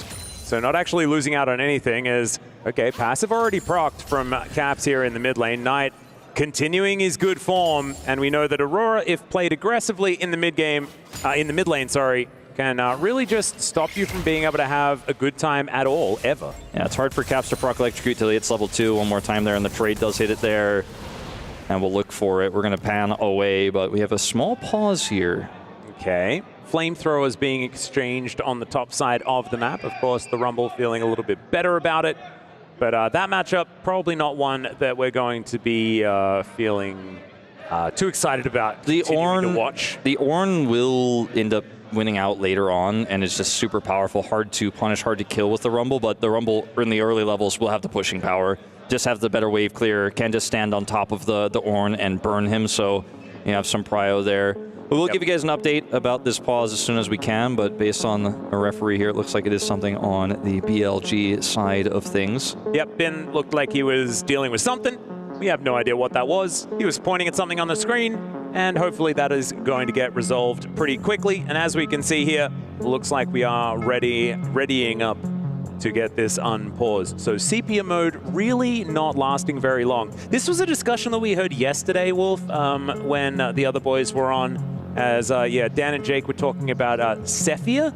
Is that what Dan said? Did he actually say Sepia? I don't know. Sepia mode? Sometimes, you know, Ox, when he says things in his accent, I wish I could say them as cool as he does. Oh my God. I think he actually said that one just wrong, though. That was my opinion. And I do want to say that Jake did get that one right. And yesterday was a day of not getting a lot of things right. So that one, that was right. So he absolutely... Bejuan, though, is coming up here. Broken Blade. Okay. Well, the face melter might actually come on through here as Broken Blade going to get punished for his great performance. That flash was the right one. It absolutely was. He still has to use flash, right? As Knight is dead. What? Huh? Yeah, I'm going to need to see a little bit of a replay. That's why Ben paused. He's like, what the hell? That shouldn't have happened. Great knock-up here from Broken Blade as well as his army of minions comes on in. And the aggression continues here as Labrov's having to flash away from Elk and on here on this bottom lane. And Caps looking for a bit of an angle, and my God, that is so much damage. He actually decides to move back in, though. That was the reason why Caps does this, is because he has TP advantage, so he wants to get as much damage done as possible before he just TPs back. Oh, the flash out is on. Actually, he predicted the flash, but his handshake didn't go long enough. Yeah. He needs a longer arm. Not quite able to make that one happen, but both flashes down here for the G2 bottom lane does not feel great. At least Hansama is quirky and does have Valkyrie, but I feel like sometimes in like the last game of a series, you know, in the deciding match, teams decide that they're not going to play as aggressively. You know, they're going to try and be careful, don't want to make those mistakes. That's not these teams. I mean, these teams just want to throw themselves at each other throughout this entire early game. Caps has this really nice lead because they killed Knight for somehow mysteriously when Knight was on Raptors. I don't know. We'll get back to that later. But then Caps was able to trade with him and then TP back in here, so has a pretty significant health advantage. You can see how he's trading here, how aggressively he knows he's in control of this lane and the wave state that's there. Like, Knight is struggling to play the game, and Caps is just chilling. Skumon here is going to go, all right, well, with all this mid-prio and Knight, who's TP-less, who has to back now, I'm going to go over here and start putting the pressure on this Raptor camp, and I think On will be able to do very little to stop this. Bejuan over here is going to take a Gromp in return, I suppose, but maybe not. Yeah, they know that he's here, and Broken Blade going to move on up as well. There's a lot of stuff here on the ground, and Bejuan, he flashed, but where are we flashing to? This is such a weird start to this game, and it's not good for BLG. I'll tell you guys. I would put it in the cons column, Wolf. I'm going to put that one in the cons column. Cap's going to be able to pick up that kill. He is on 300 health. At least Bejuan was able to do some damage back. But I am perplexed about how this game has started. I think it's really just a snowball here that happens from the mysterious death, right, of Knight that occurred. I like it. It's still a mystery. Well, I mean, he was on a Raptor. I guess he was trying to put some pressure on, then just got punished there by Skumon because Skumon was able to pick up the kill, right? Yeah, maybe baited by Caps. But right after that, Caps ends up getting the trade before he TPs, and he plays super greedy but gets away with it. Then they get the Prio there, he gets the trade once again, so Skumon can do anything. So Bejuan feels like he has to cross-map, and so he does, but then gets punished for it because it's pretty obvious to G2 what's going on, and once they spot him there, there's just no way for the Vi to get away. So if you look at the gold leads here, I mean, Caps picks up the second kill there onto Bejuan, so he has a pretty significant lead himself, but the lead for Skumon is massive because he took so much of the jungle away, denied the cross map from Bejuan, so he's 20 CS up right now. It's like 5 whole camps up, and he is just huge on this Trundle, and this Vi is so significantly behind. So G2 loving this start so far. They really are. I want to give a shout out to Skumon as well. Game 1 wasn't his best performance, but then he gets onto the incredibly comfortable Maokai, the European special in the tree, and has now continued that momentum forward onto this early game play with the Trundle. Here's a crash down as Bejuan, great angle, handshake is going to be there to put Labrov down, but unfortunately the bailout doesn't happen early enough, so they're unable to benefit from that kill. Elk still bouncing around the fight. Caps is not coming able to up. find any sort of reset here as Caps is walking his way forward. Skumon and Hans still in position. I think this ends up being a relatively even trade. The kill for the Callista feels better than a second kill on the Trundle, but the fact that the Trundle is this big means that it's kind of okay at this point. A relatively even trade. They do respect the fact that Caps was missing. Knight communicates that to them, and they do back away as we have a bit of a fight here in the river. Yeah, Knight coming on through. Oh, that pillar placement was absolutely gorgeous. Skumon still wanting to try and mess with this one, though. Does have the subjugate available, but it is Caps that's the target. He is just going to back away to clear out this mid lane, and I just feel like this game is always just a little inch away from a full-on brawl at all times. Absolutely. We're constantly walking the tightrope, but with the prio that G2 have, Skumon just keeps taking the Raptors rinse and repeat, and there's just not much that Bejuan can do about it. He doesn't have level 6. He's a whole level behind this Trundle, who has ultimate, and this should just be the Dragon over to G2. They don't end up securing the Raptors away, but Bejuan's finally able to farm his camp. He's like, thank God. Yeah. But look at his player cam there. He's not super happy, and perhaps maybe it was related because to the something pause. was going wrong. Yeah. I'm not entirely sure. We're going to check out some replays, though. We've got a lot of them. I actually kind of like the fact that there's a pause. Often don't do this time because it means we can check out some of these plays, and maybe we'll see this Knight mystery, as we do see the feats of warfare going on over, and it was a decent handshake to start things off. The bailout just not quite able to get the value. Yeah, not timed well enough there. It was a kill for Callista versus a kill for the Trundle there. Target selection a little bit split for G2, but they end up getting the kill anyways there and deny the bailout value. Right now, it feels like this low econ Vi and the Aurora that's been put significantly behind are not going to operate the way that BLG wanted them to. BLG by no means aren't able to, it's not like they're in a situation where they can't fight for objectives right now. They're not that far behind, but fighting for prio is so difficult that they are always going to be behind in the vision game when they're trying to set up for these big fights, which gives such an inherent advantage to LeBlanc. The number one thing that LeBlanc wants, besides money, obviously, and items, is vision control. And when you don't know where the LeBlanc is and she can pop out and kill your support or catch you, especially when you're running a squishy support like the Renata, Caps is feeling really good about what this mid game is going to look like because they have so much map control. It's going to take a big swing in a team fight here and some injection of gold into these big carries here for the side of BLG for them to get back into this game. They're down, they're not out, but G2 really building a significant jungle lead in this game off of just a little bit of prio, and a lot of this on this Caps pick. He's getting value out of LeBlanc already. He certainly is. And we were talking already about the fact that the Vi is such an incredibly important pick throughout this tournament, throughout this patch, just in general.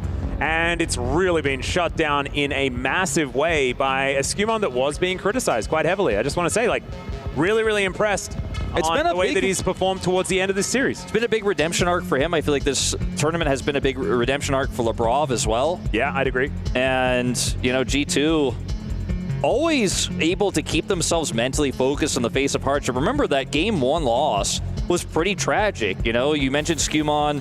They messed up the timing with the feather pullback and the smite, and what felt like an unlosable situation just turned on its head and it fell apart.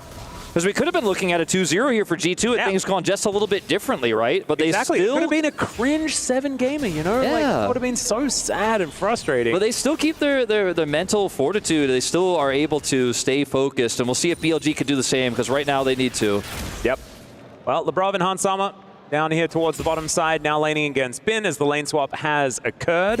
Yeah, we haven't Blade taking a bit of damage towards the top side of the map as the Equalizer is going to be employed just to grab some tempo back. We haven't really get on these grubs. touched on the fact that this Ornn, who's laning into a Callista with 2 null magic mantles, is really behind. And we can talk often about how Ornn doesn't need gold that much because he's going to get value with ornaments later. He's a low econ champion that could do a lot with his ultimate in team fights, even if he doesn't have items. But being this far behind starts to raise your eyebrows because it also just gives such a free lane setup here to Elk, who's just going to be pushing into him constantly. Has a lead he already picked up because of that kill that happened in that top side skirmish.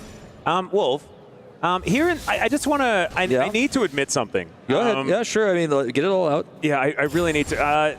So we've got a bigger TV here that we're casting off. So I feel like things are in a lot higher definition that I'm watching in comparison to maybe the cast monitors that we have back at home.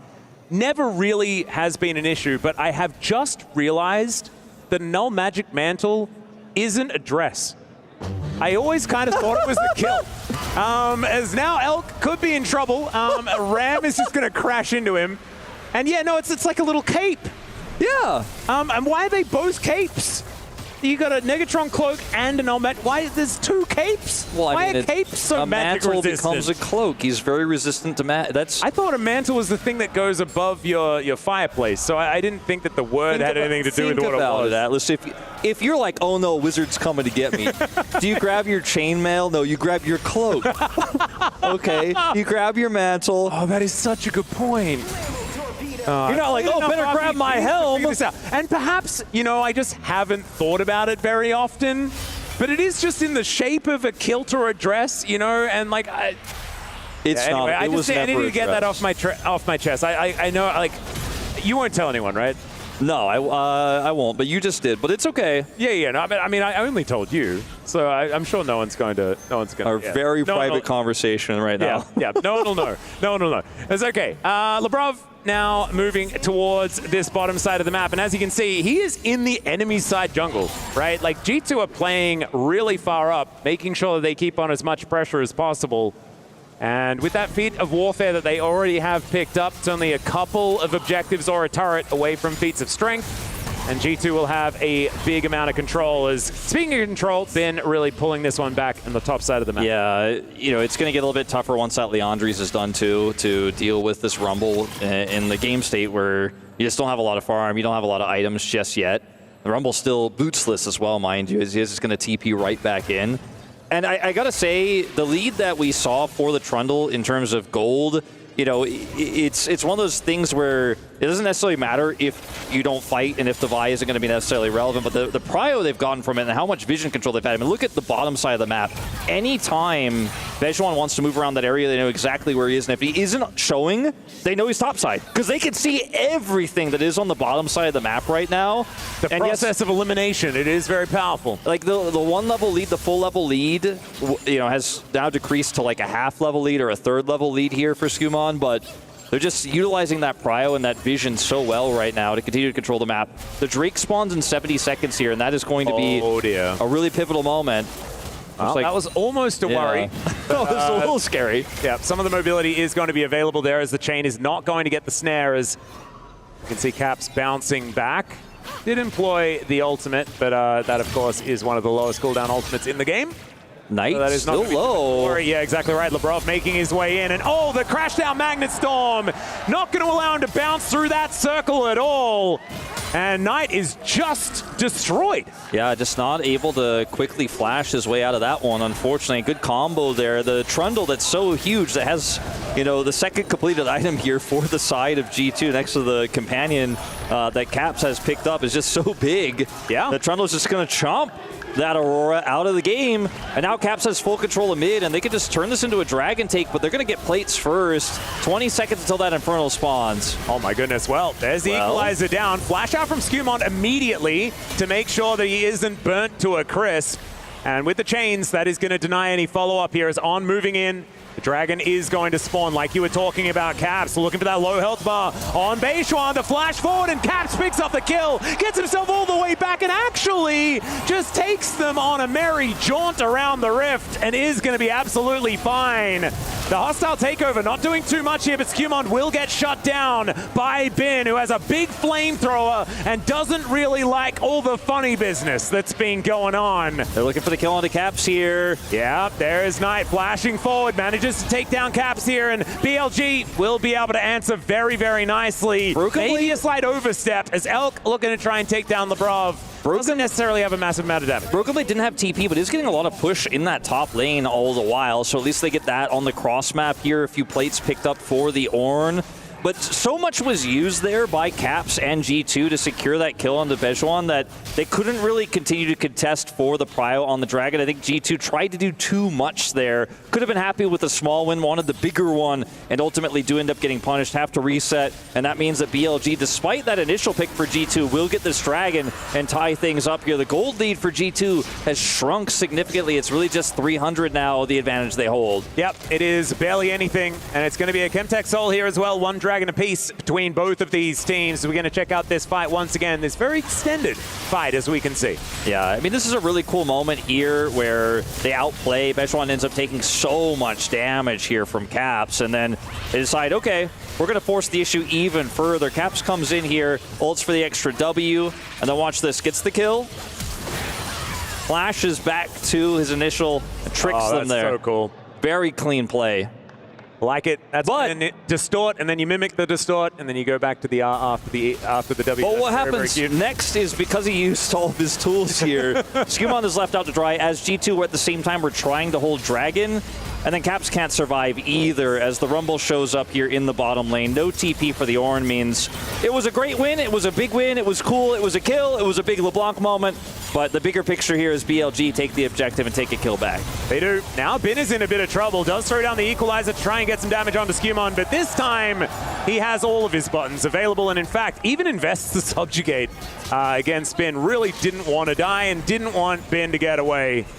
That is going to be successful as now Lebrov and Skewmont looking to wrap around once again as Beishuan is here towards his top side. The Mega Cone going to bring them in. There's the Magnet Storm, but Beishuan able to get himself out of the way because the focus is on this turret. That is going to be feats of strength going over to G2, but can they keep themselves alive as the rest of the BLG cavalry turns up? The Fate's Call was optimistic at best, and they do manage to take down the Trundle. Yeah, he sacrifices himself to get out there. They end up getting a kill in the turret, though. On top of the kill they already picked up onto Bin, so it's still a big trade up here for G2. You can see their gold lead now as extended again, so they dropped down to 300 and then quintuple that back up to 1,500 for the play. And a gold lead actually accumulates here for Broken Blade, who's just been given so much additional time in the side lane. He's kept it even. His Kanik Rokon was just completed, but now has another Negatron Cloak. That one I know is a cape. I didn't think it was a jellyfish ever. Like, not one time, I promise. But he's going to be building into that item number 2 pretty quickly. Herald will go over here to the side of BLG. We'll see how they utilize it, but we'll go back to this play here. So when you look at the map, you can see that unfortunately the Renata is just too far away here to make an impact. And then they kind of do this interesting thing where they back away and then say, well, Bejuan, you can take the farm. But that's a Vi, though, and I think this call is a little bit suspect, just simply because alone, if it's just a Vi and the rest of the team has vision, they could just collapse on her and kill her, and they get the turret as well. All right, well, an equalizer goes down as Caps was trying to keep that chain in position. That was gorgeous, though, as Broken Blade comes in and says, thank you very much for all that work you've done, Caps. You can get out of here now, and the G2 fans feeling pretty happy about how this game has headed over the last little while as On going to get stunned up. There's a Magnet Storm once again as he flashes to get himself out of the way, and Beishuan was thinking about going in, but decides instead that Vault Breaker needs to be used as an escape. They're losing in mid. They're going to lose this bottom turret to a split-pushing Ornn. Oh, very dangerous. I mean, the Ornn lead is starting to become very real. Like, he's cresting nearly 1,000 gold the advantage over his lane opposition here in the Rumble, and Bin has been focused. He's been targeted. And, I mean, this is just a huge problem here. Look at the gold lead. Yeah, there was that big dent after the disaster that happened bottom lane for G2, but they just bounced back and continue to put that pressure on. This wild card pick of the LeBlanc, we didn't doubt it because we know it's Caps. We know what he's capable of, but we didn't think it necessarily with this composition and team fights it was going to work out. But with the early game control, how well he played around Skewmon, how strong the counter jungle was, the trapping of Knight, right? That snowball with the teleport takeaway, the kill they get there. It's just been kind of this domino effect that's given G2 full map control from start to finish in this game. Now they're going to take even this mid turret down that they dented earlier.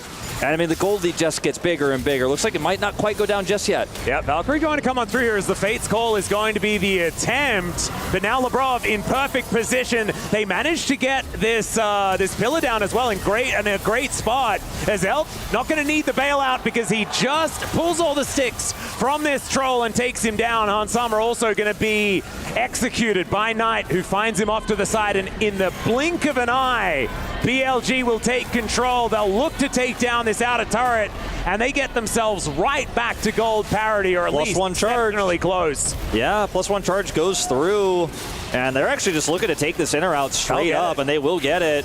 A big turnaround there. And we've seen LPL Callistas do big work across the years, and Elk is, man, 3-0-3 now on this Callista. Did so much damage there, forced the flash out, so the Rend couldn't connect, but he just changes targets and takes out Skewmon. And I mean, at this point, BLG should just be able to get this dragon straight up for free. Yep. There's nothing that Broken Blade can do about it at this moment in time. And the rest of the team is still licking their wounds from that double turret take. And like you said, back to gold parity here. A Drake lead now in the hands of BLG.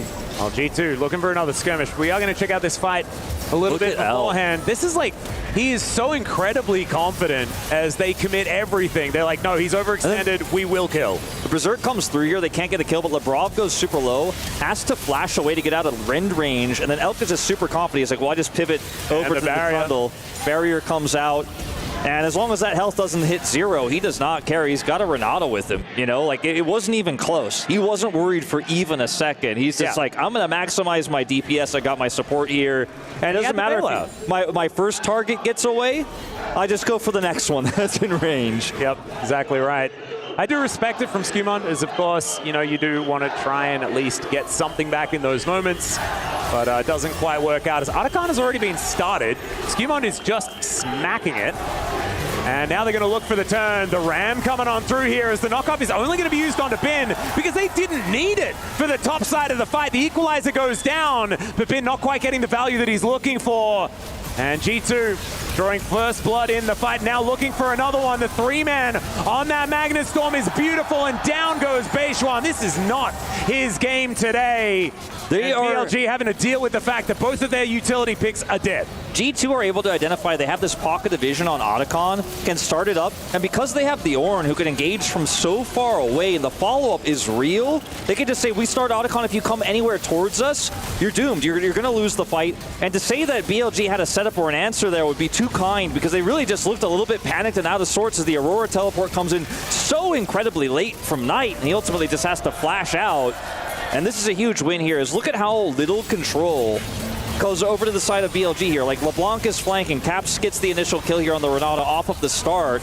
And then they're just so split up. Like, yes, the Aurora is going to show up here to try to bail out this fight, but it's just too late. Can't actually get in. And then they look for the turn here with the Magnet Storm, and it's just a flash from Knight out. Vi goes down. And it's a huge win, not only in kills, but also, as you mentioned, the Otacon going over 27 petals to 12. The numbers here and experience are starting to stack up, which is so valuable for an Ornn who wants to get those ornaments as quickly as possible. Yep, Spirit Visage is now completed here for Skewmon as well. Such an important That's not item a dress, for by the the Trundle. Yeah, that one isn't. I know that one is actually just a shirt, right? Like kind of a shirt. That's the one armor, the glowing armor. You're like, okay, Wizard's coming for me. I get the glowing armor. And Force of Nature was like that as well. Force of Nature, I understood. Kanik Rookern, is that one of the Gutcha Claws? Scientists are still trying to figure out what a Rookern is. I think it's a Gutcha Claw. I think that's what it is, as we can see. Like, you can see it there. Like, now that it's off cooldown, it's a Gutcha Claw. I think that can be confirmed. That one I'm not silly about. I thought it was a utility belt, but I don't know. And Triforce is obviously a misbuilt fan. As G2 do get the knock up here onto On, but he does have the hostile takeover. That's used only onto Broken Blade, though, who is looking borderline immortal at this point in time. I mean, Bin get the TP. getting in there with the teleport. You're exactly right. Equalizer and a choke point is normally good, but Caps goes in, gets a distortion over everyone, and look at them. They're all grouped up in G2, turning their own situation against them, as the Magnastorm only onto one isn't necessarily what they want, but it's Elk who has to use a fair bit to try and get himself out of there. All of the health bars on the Rift are so extraordinarily low. And they were so close to having an incredible bailout moment there. I mean, he had the flash. I thought for sure he goes in and looks for the reset there, but they are too timid to do it. How did the fight is so split up. And the Ornhorn there cuts BLG in half, even though it doesn't secure a kill. Caps goes in. You don't think about LeBlanc's distortion as a big AoE damage ability, but in moments like this, when everyone's so packed up in that tight ball in a choke point, actually ends up doing a big amount of work there. It was a very close call there for G2, though. With those low health bars and Elk running amok, that could have actually gone disastrously and given BLG back the lead. They are just narrowly able to escape. However, still a significant lead here for Elk, 1,300 on this Kalista pick. That's going to have a little bit of longevity in this game, but man, G2 just will not give away map control. They have all this pressure every single time there's a neutral objective setting up. They're like, all right, we're gonna get vision around it. We're gonna push them away. We're gonna take those jungle camps. Cap's gonna take a back timing here. As his death cap picks up the arm guard, can TP in if he needs to, but I think he's got just enough time to walk over with 10 seconds to spare. And this may be the last stand here for BLG if they get wiped on this fight, which is, by the way, just for a second Chemtech Drake here for G2. They should not overextend into this. Yep, the Manazane actually completed here as well for Hans Sama, just in the nick of time as On is taken so low. Fate's Call going to be used though, and we'll see whether BLG can get the turnaround as they do decide to throw him in on top of Broken Blade, and the bailout does absolutely nothing. The Ornhorn, BB's a god today, and down they all go. G2 are looking at semifinals. I mean, it looks like they really are.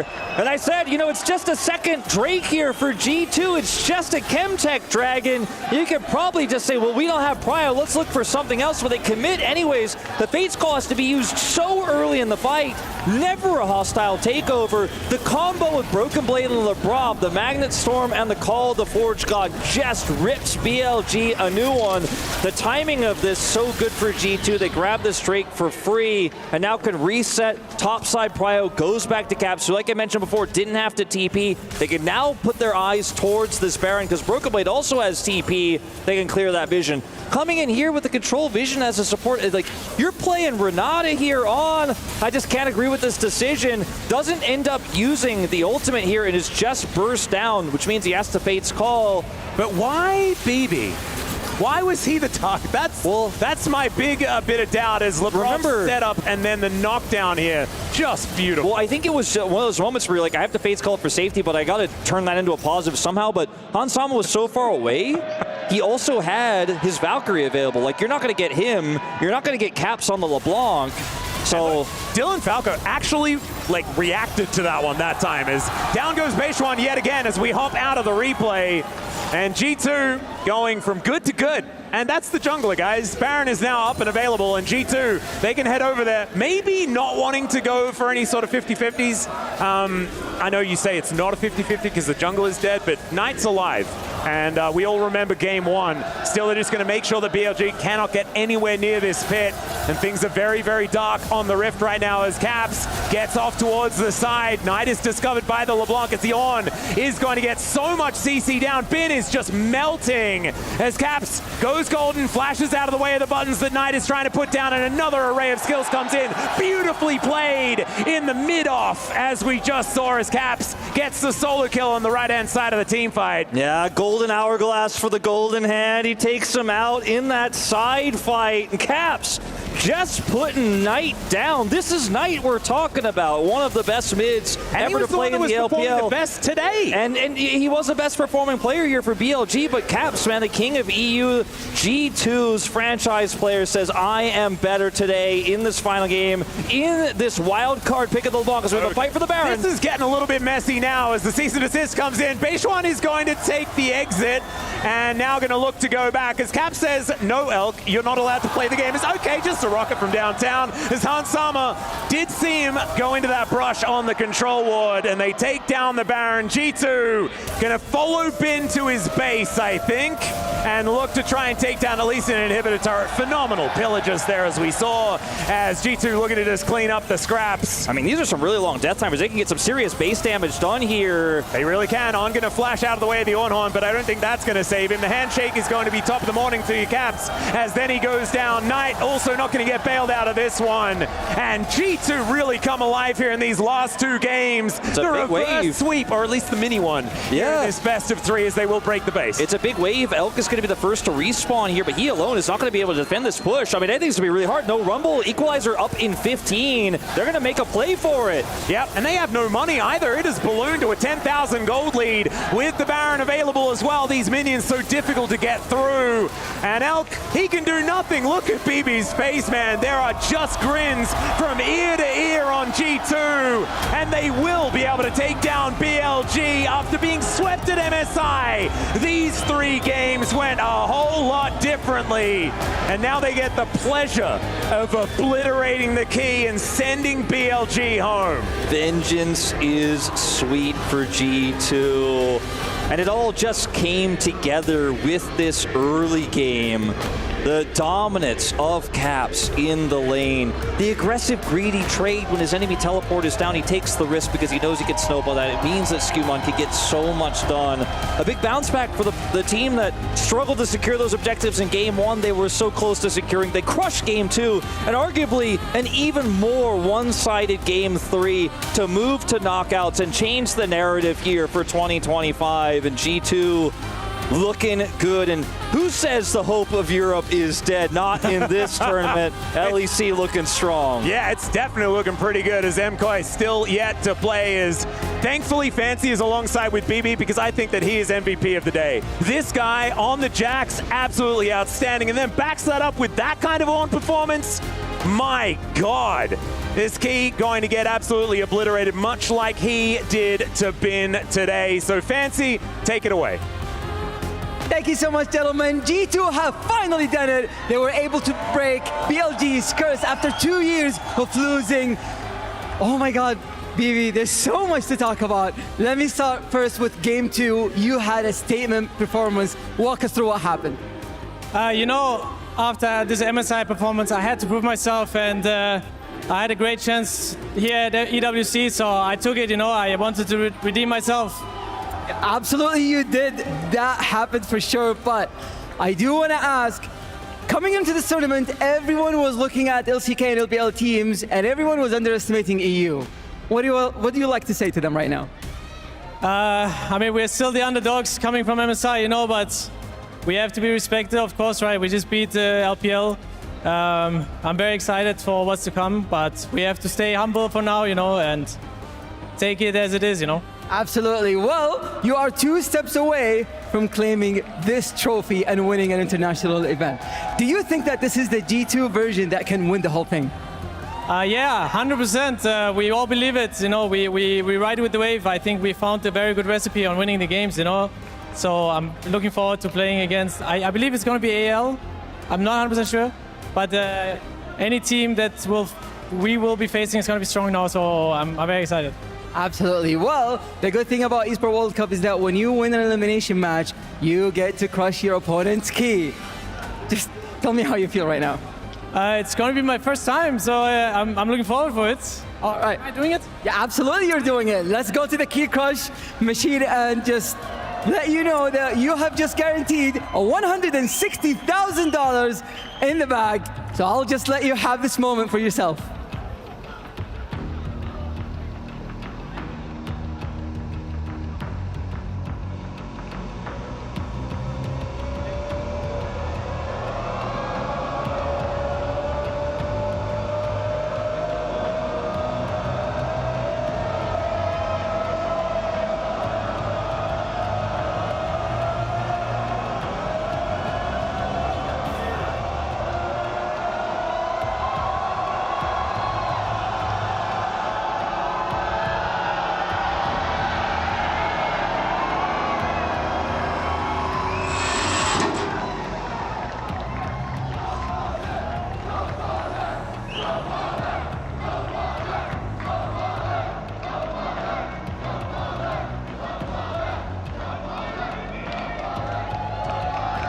And the G2 faithful have been rewarded. It has been multiple years of losing, coming close, whether it was a best of 3, a best of 5.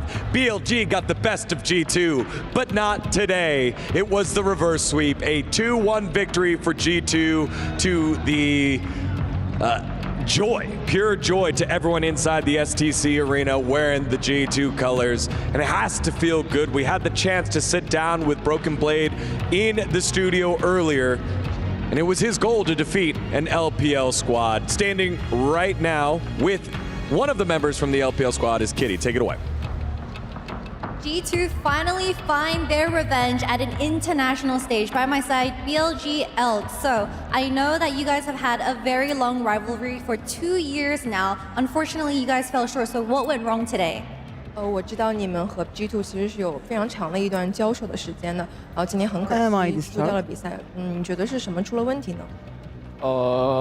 就是以比赛内容来说的话，就是我们打得没有对面好吧。I just think that we don't play that well comparing to G2. And I do want to talk about the Game 3 draft. So we saw that you guys decided to go with the Kalista Renata, and ever since the start of MSI till now, the second international that we've seen in the past few months, Kalista Renata has had a lot of controversy around this bot lane duo. So why did you decide to go with this champion duo? 我们想聊一下第3场的这个 BP 选择。我们注意到你选择了卡莉斯塔和列娜塔这个组合。从 MSI 开始的时候，其实这个组合就饱受争议，然后一直很难拿下一个胜局吧。然后你在这个 BP 上面是怎么想的呢？首先我觉得我们整体阵容在4、5楼能够选出卡列，然后就是以两边阵容来说，卡列肯定是当时的最优解吧。然后胜率的话，其实我倒觉得就还好嘛。然后，但是因为我们在第3局的比赛内容其实就是比较差吧，所以说导致输掉游戏。I do think that the composition of Kalista and Renata doesn't really matter during this match, and I do think that it's a good pick when we were choosing the meta for this particular match. I just don't think that we performed that well during the game itself. The Kalista curse continues, and there are a lot of BLG fans here at the arena. So do you have anything to say to the fans as you exit EWC? 就是可能比较可惜，但是其实现场有非常多的 BLG 粉丝，你有没有想跟他们说的？就是我觉得比较可惜吧，因为我们以这样的一场比赛，然后输掉这一次就 EWC 之旅，我觉得很可惜吧。然后就希望我们在下季赛的时候，就第3赛段的时候能够就是打得更好吧。然后也非常感谢就是现场来支持我们的粉丝，谢谢你们。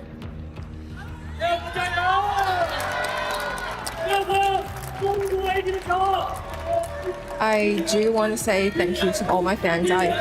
Of course, it's a bit sad to actually lose and stop right here at this EWC. I just want to thank again to all my fans, and we'll do better. Thank you so much, Elk. I'm looking forward to see you back in the LPL and back to you guys at the desk. Thank you very much, Kitty and Cheryl, for the translation. Elk, again, the goals for BLG were getting back to the mountaintop like they did in the World Finals in 2024. They fall short, though, after a resurgent G2 finds some answers. And like Kitty said, the curse of Kalista continues. I know that, Midas, you've had strong opinions on the bot lane here for BLG. And just like in this clip here, just not able to get it done. Yeah, I mean, it certainly was not On's day. Here, it looked like he got caught, and then, you know, Kalista has been that controversial pick. Not only having a low win rate, having no win rate, has not won a single game from MSI till now, especially with the Renata pairing. And it looked like, you know, okay, my support is a little prone to getting caught. I'll play Kalista to pull him out. And that didn't last long. He went right back in. His ult wasn't even up. So kind of rough for BLG, not gonna lie. Yeah, strong emphasis there on the gameplay, not necessarily the draft by Elk. BLG will head back on over to the LPL in the upper group and try to make their way back onto Worlds, their next opportunity for international play. But here they finish in the quarterfinals, the 8-5 slot. And for G2 and Finn, all right, one more time. We gotta get the zoom here on a satisfied Vin. We saw a sad Finn, but now we got to see Yeah, yeah. Clip it. We're back, baby. We're back. I never doubted them. 2 years of losing, and they're back.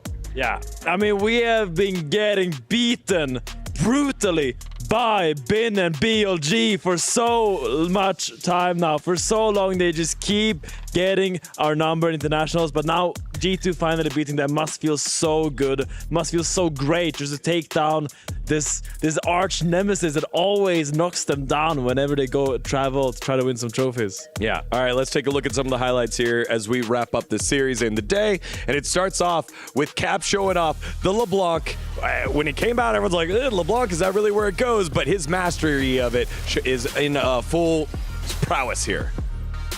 Yeah, this play was sick. I mean, Vi gets away with low HP. Caps goes back in, flashes to get the kill on him, and then reacting to use his mimic distortion to get away from the rumble flash was just crazy. It shows how much mastery he must have on this champion, because LeBlanc is definitely not something he's playing very often. It's not a champion that we've seen really anyone playing, but he's still got that muscle memory, still has all of his skills on it, so it was cool to see him pull it out.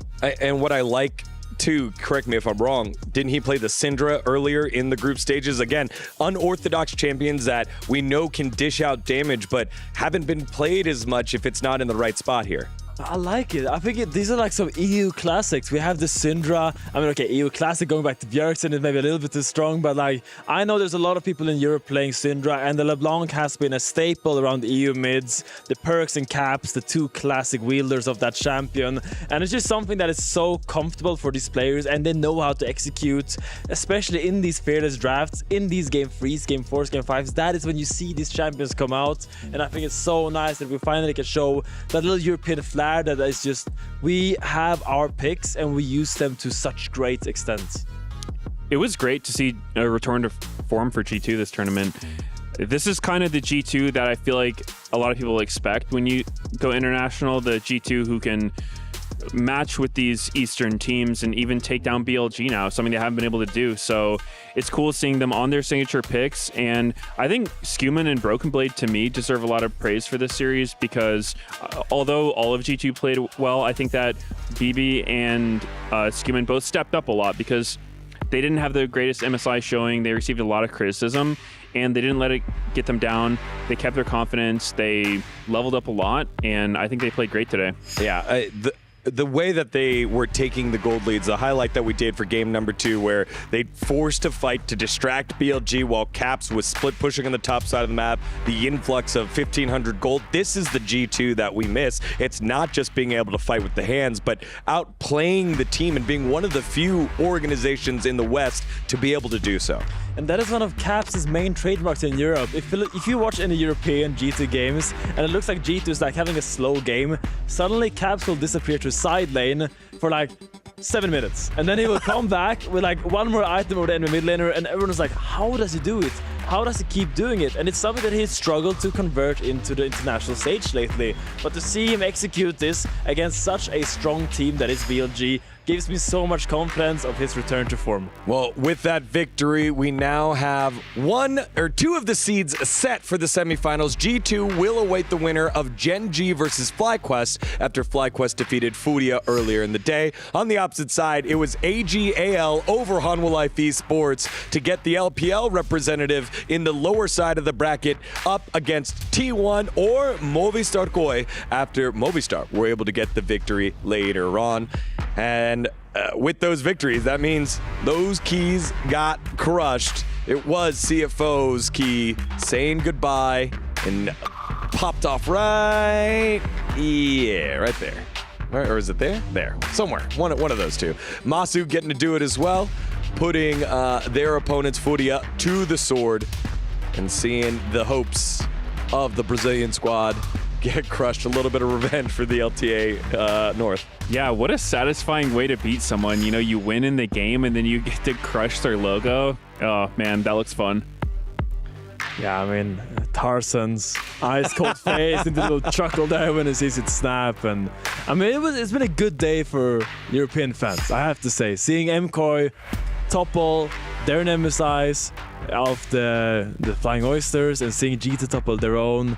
with the BLG. It's like, it's an upward trend, and I really hope we can snowball this into some momentum and going into this tournament's finishing touches. Yeah, after the best of ones, it felt like an older order was put back into place. It was 2 European teams making it on in, 1 North American team making it on in. But then after that, I think AG.AL, we weren't sure what to expect because we hadn't seen them. It was Hanwha Life taking one of the games. You're like, okay, all the momentum's with Hanwha Life. But then one man stood in front of the way of Hanwha Life and dragged them across the finish line. It was our Sony MVP of the day. Flandre in the top lane had himself a heck of a series and a heck of a day.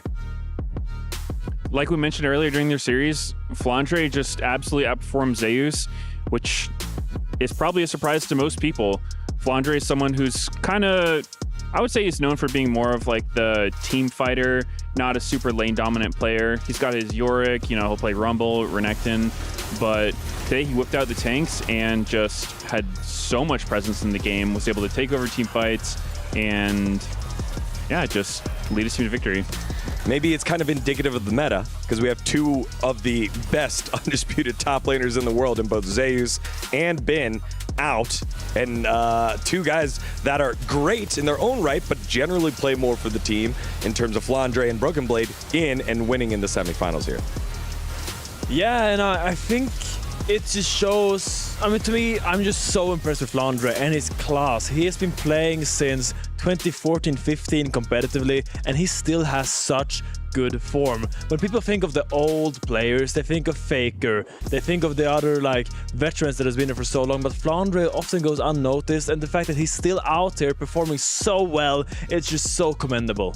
Yeah, absolutely. Let's take a look at tomorrow's schedule after we finished another big day. We now settle into just best of 3s, and it is the other half of the quarterfinals. It all kicks off with the reigning title winners, the reigning League of Legends World Champions T1 up against the reigning champions of Europe in Movistar KOI. Then it is FlyQuest, the LTA North representative, up against Gen.G.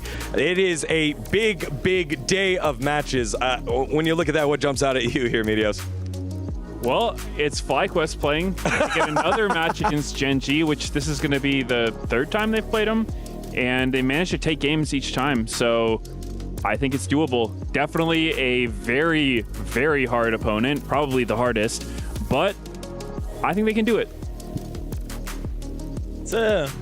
It's a tough series for both of these teams. These are the 2 MSI finalists and the reigning best 2 teams in the world right now.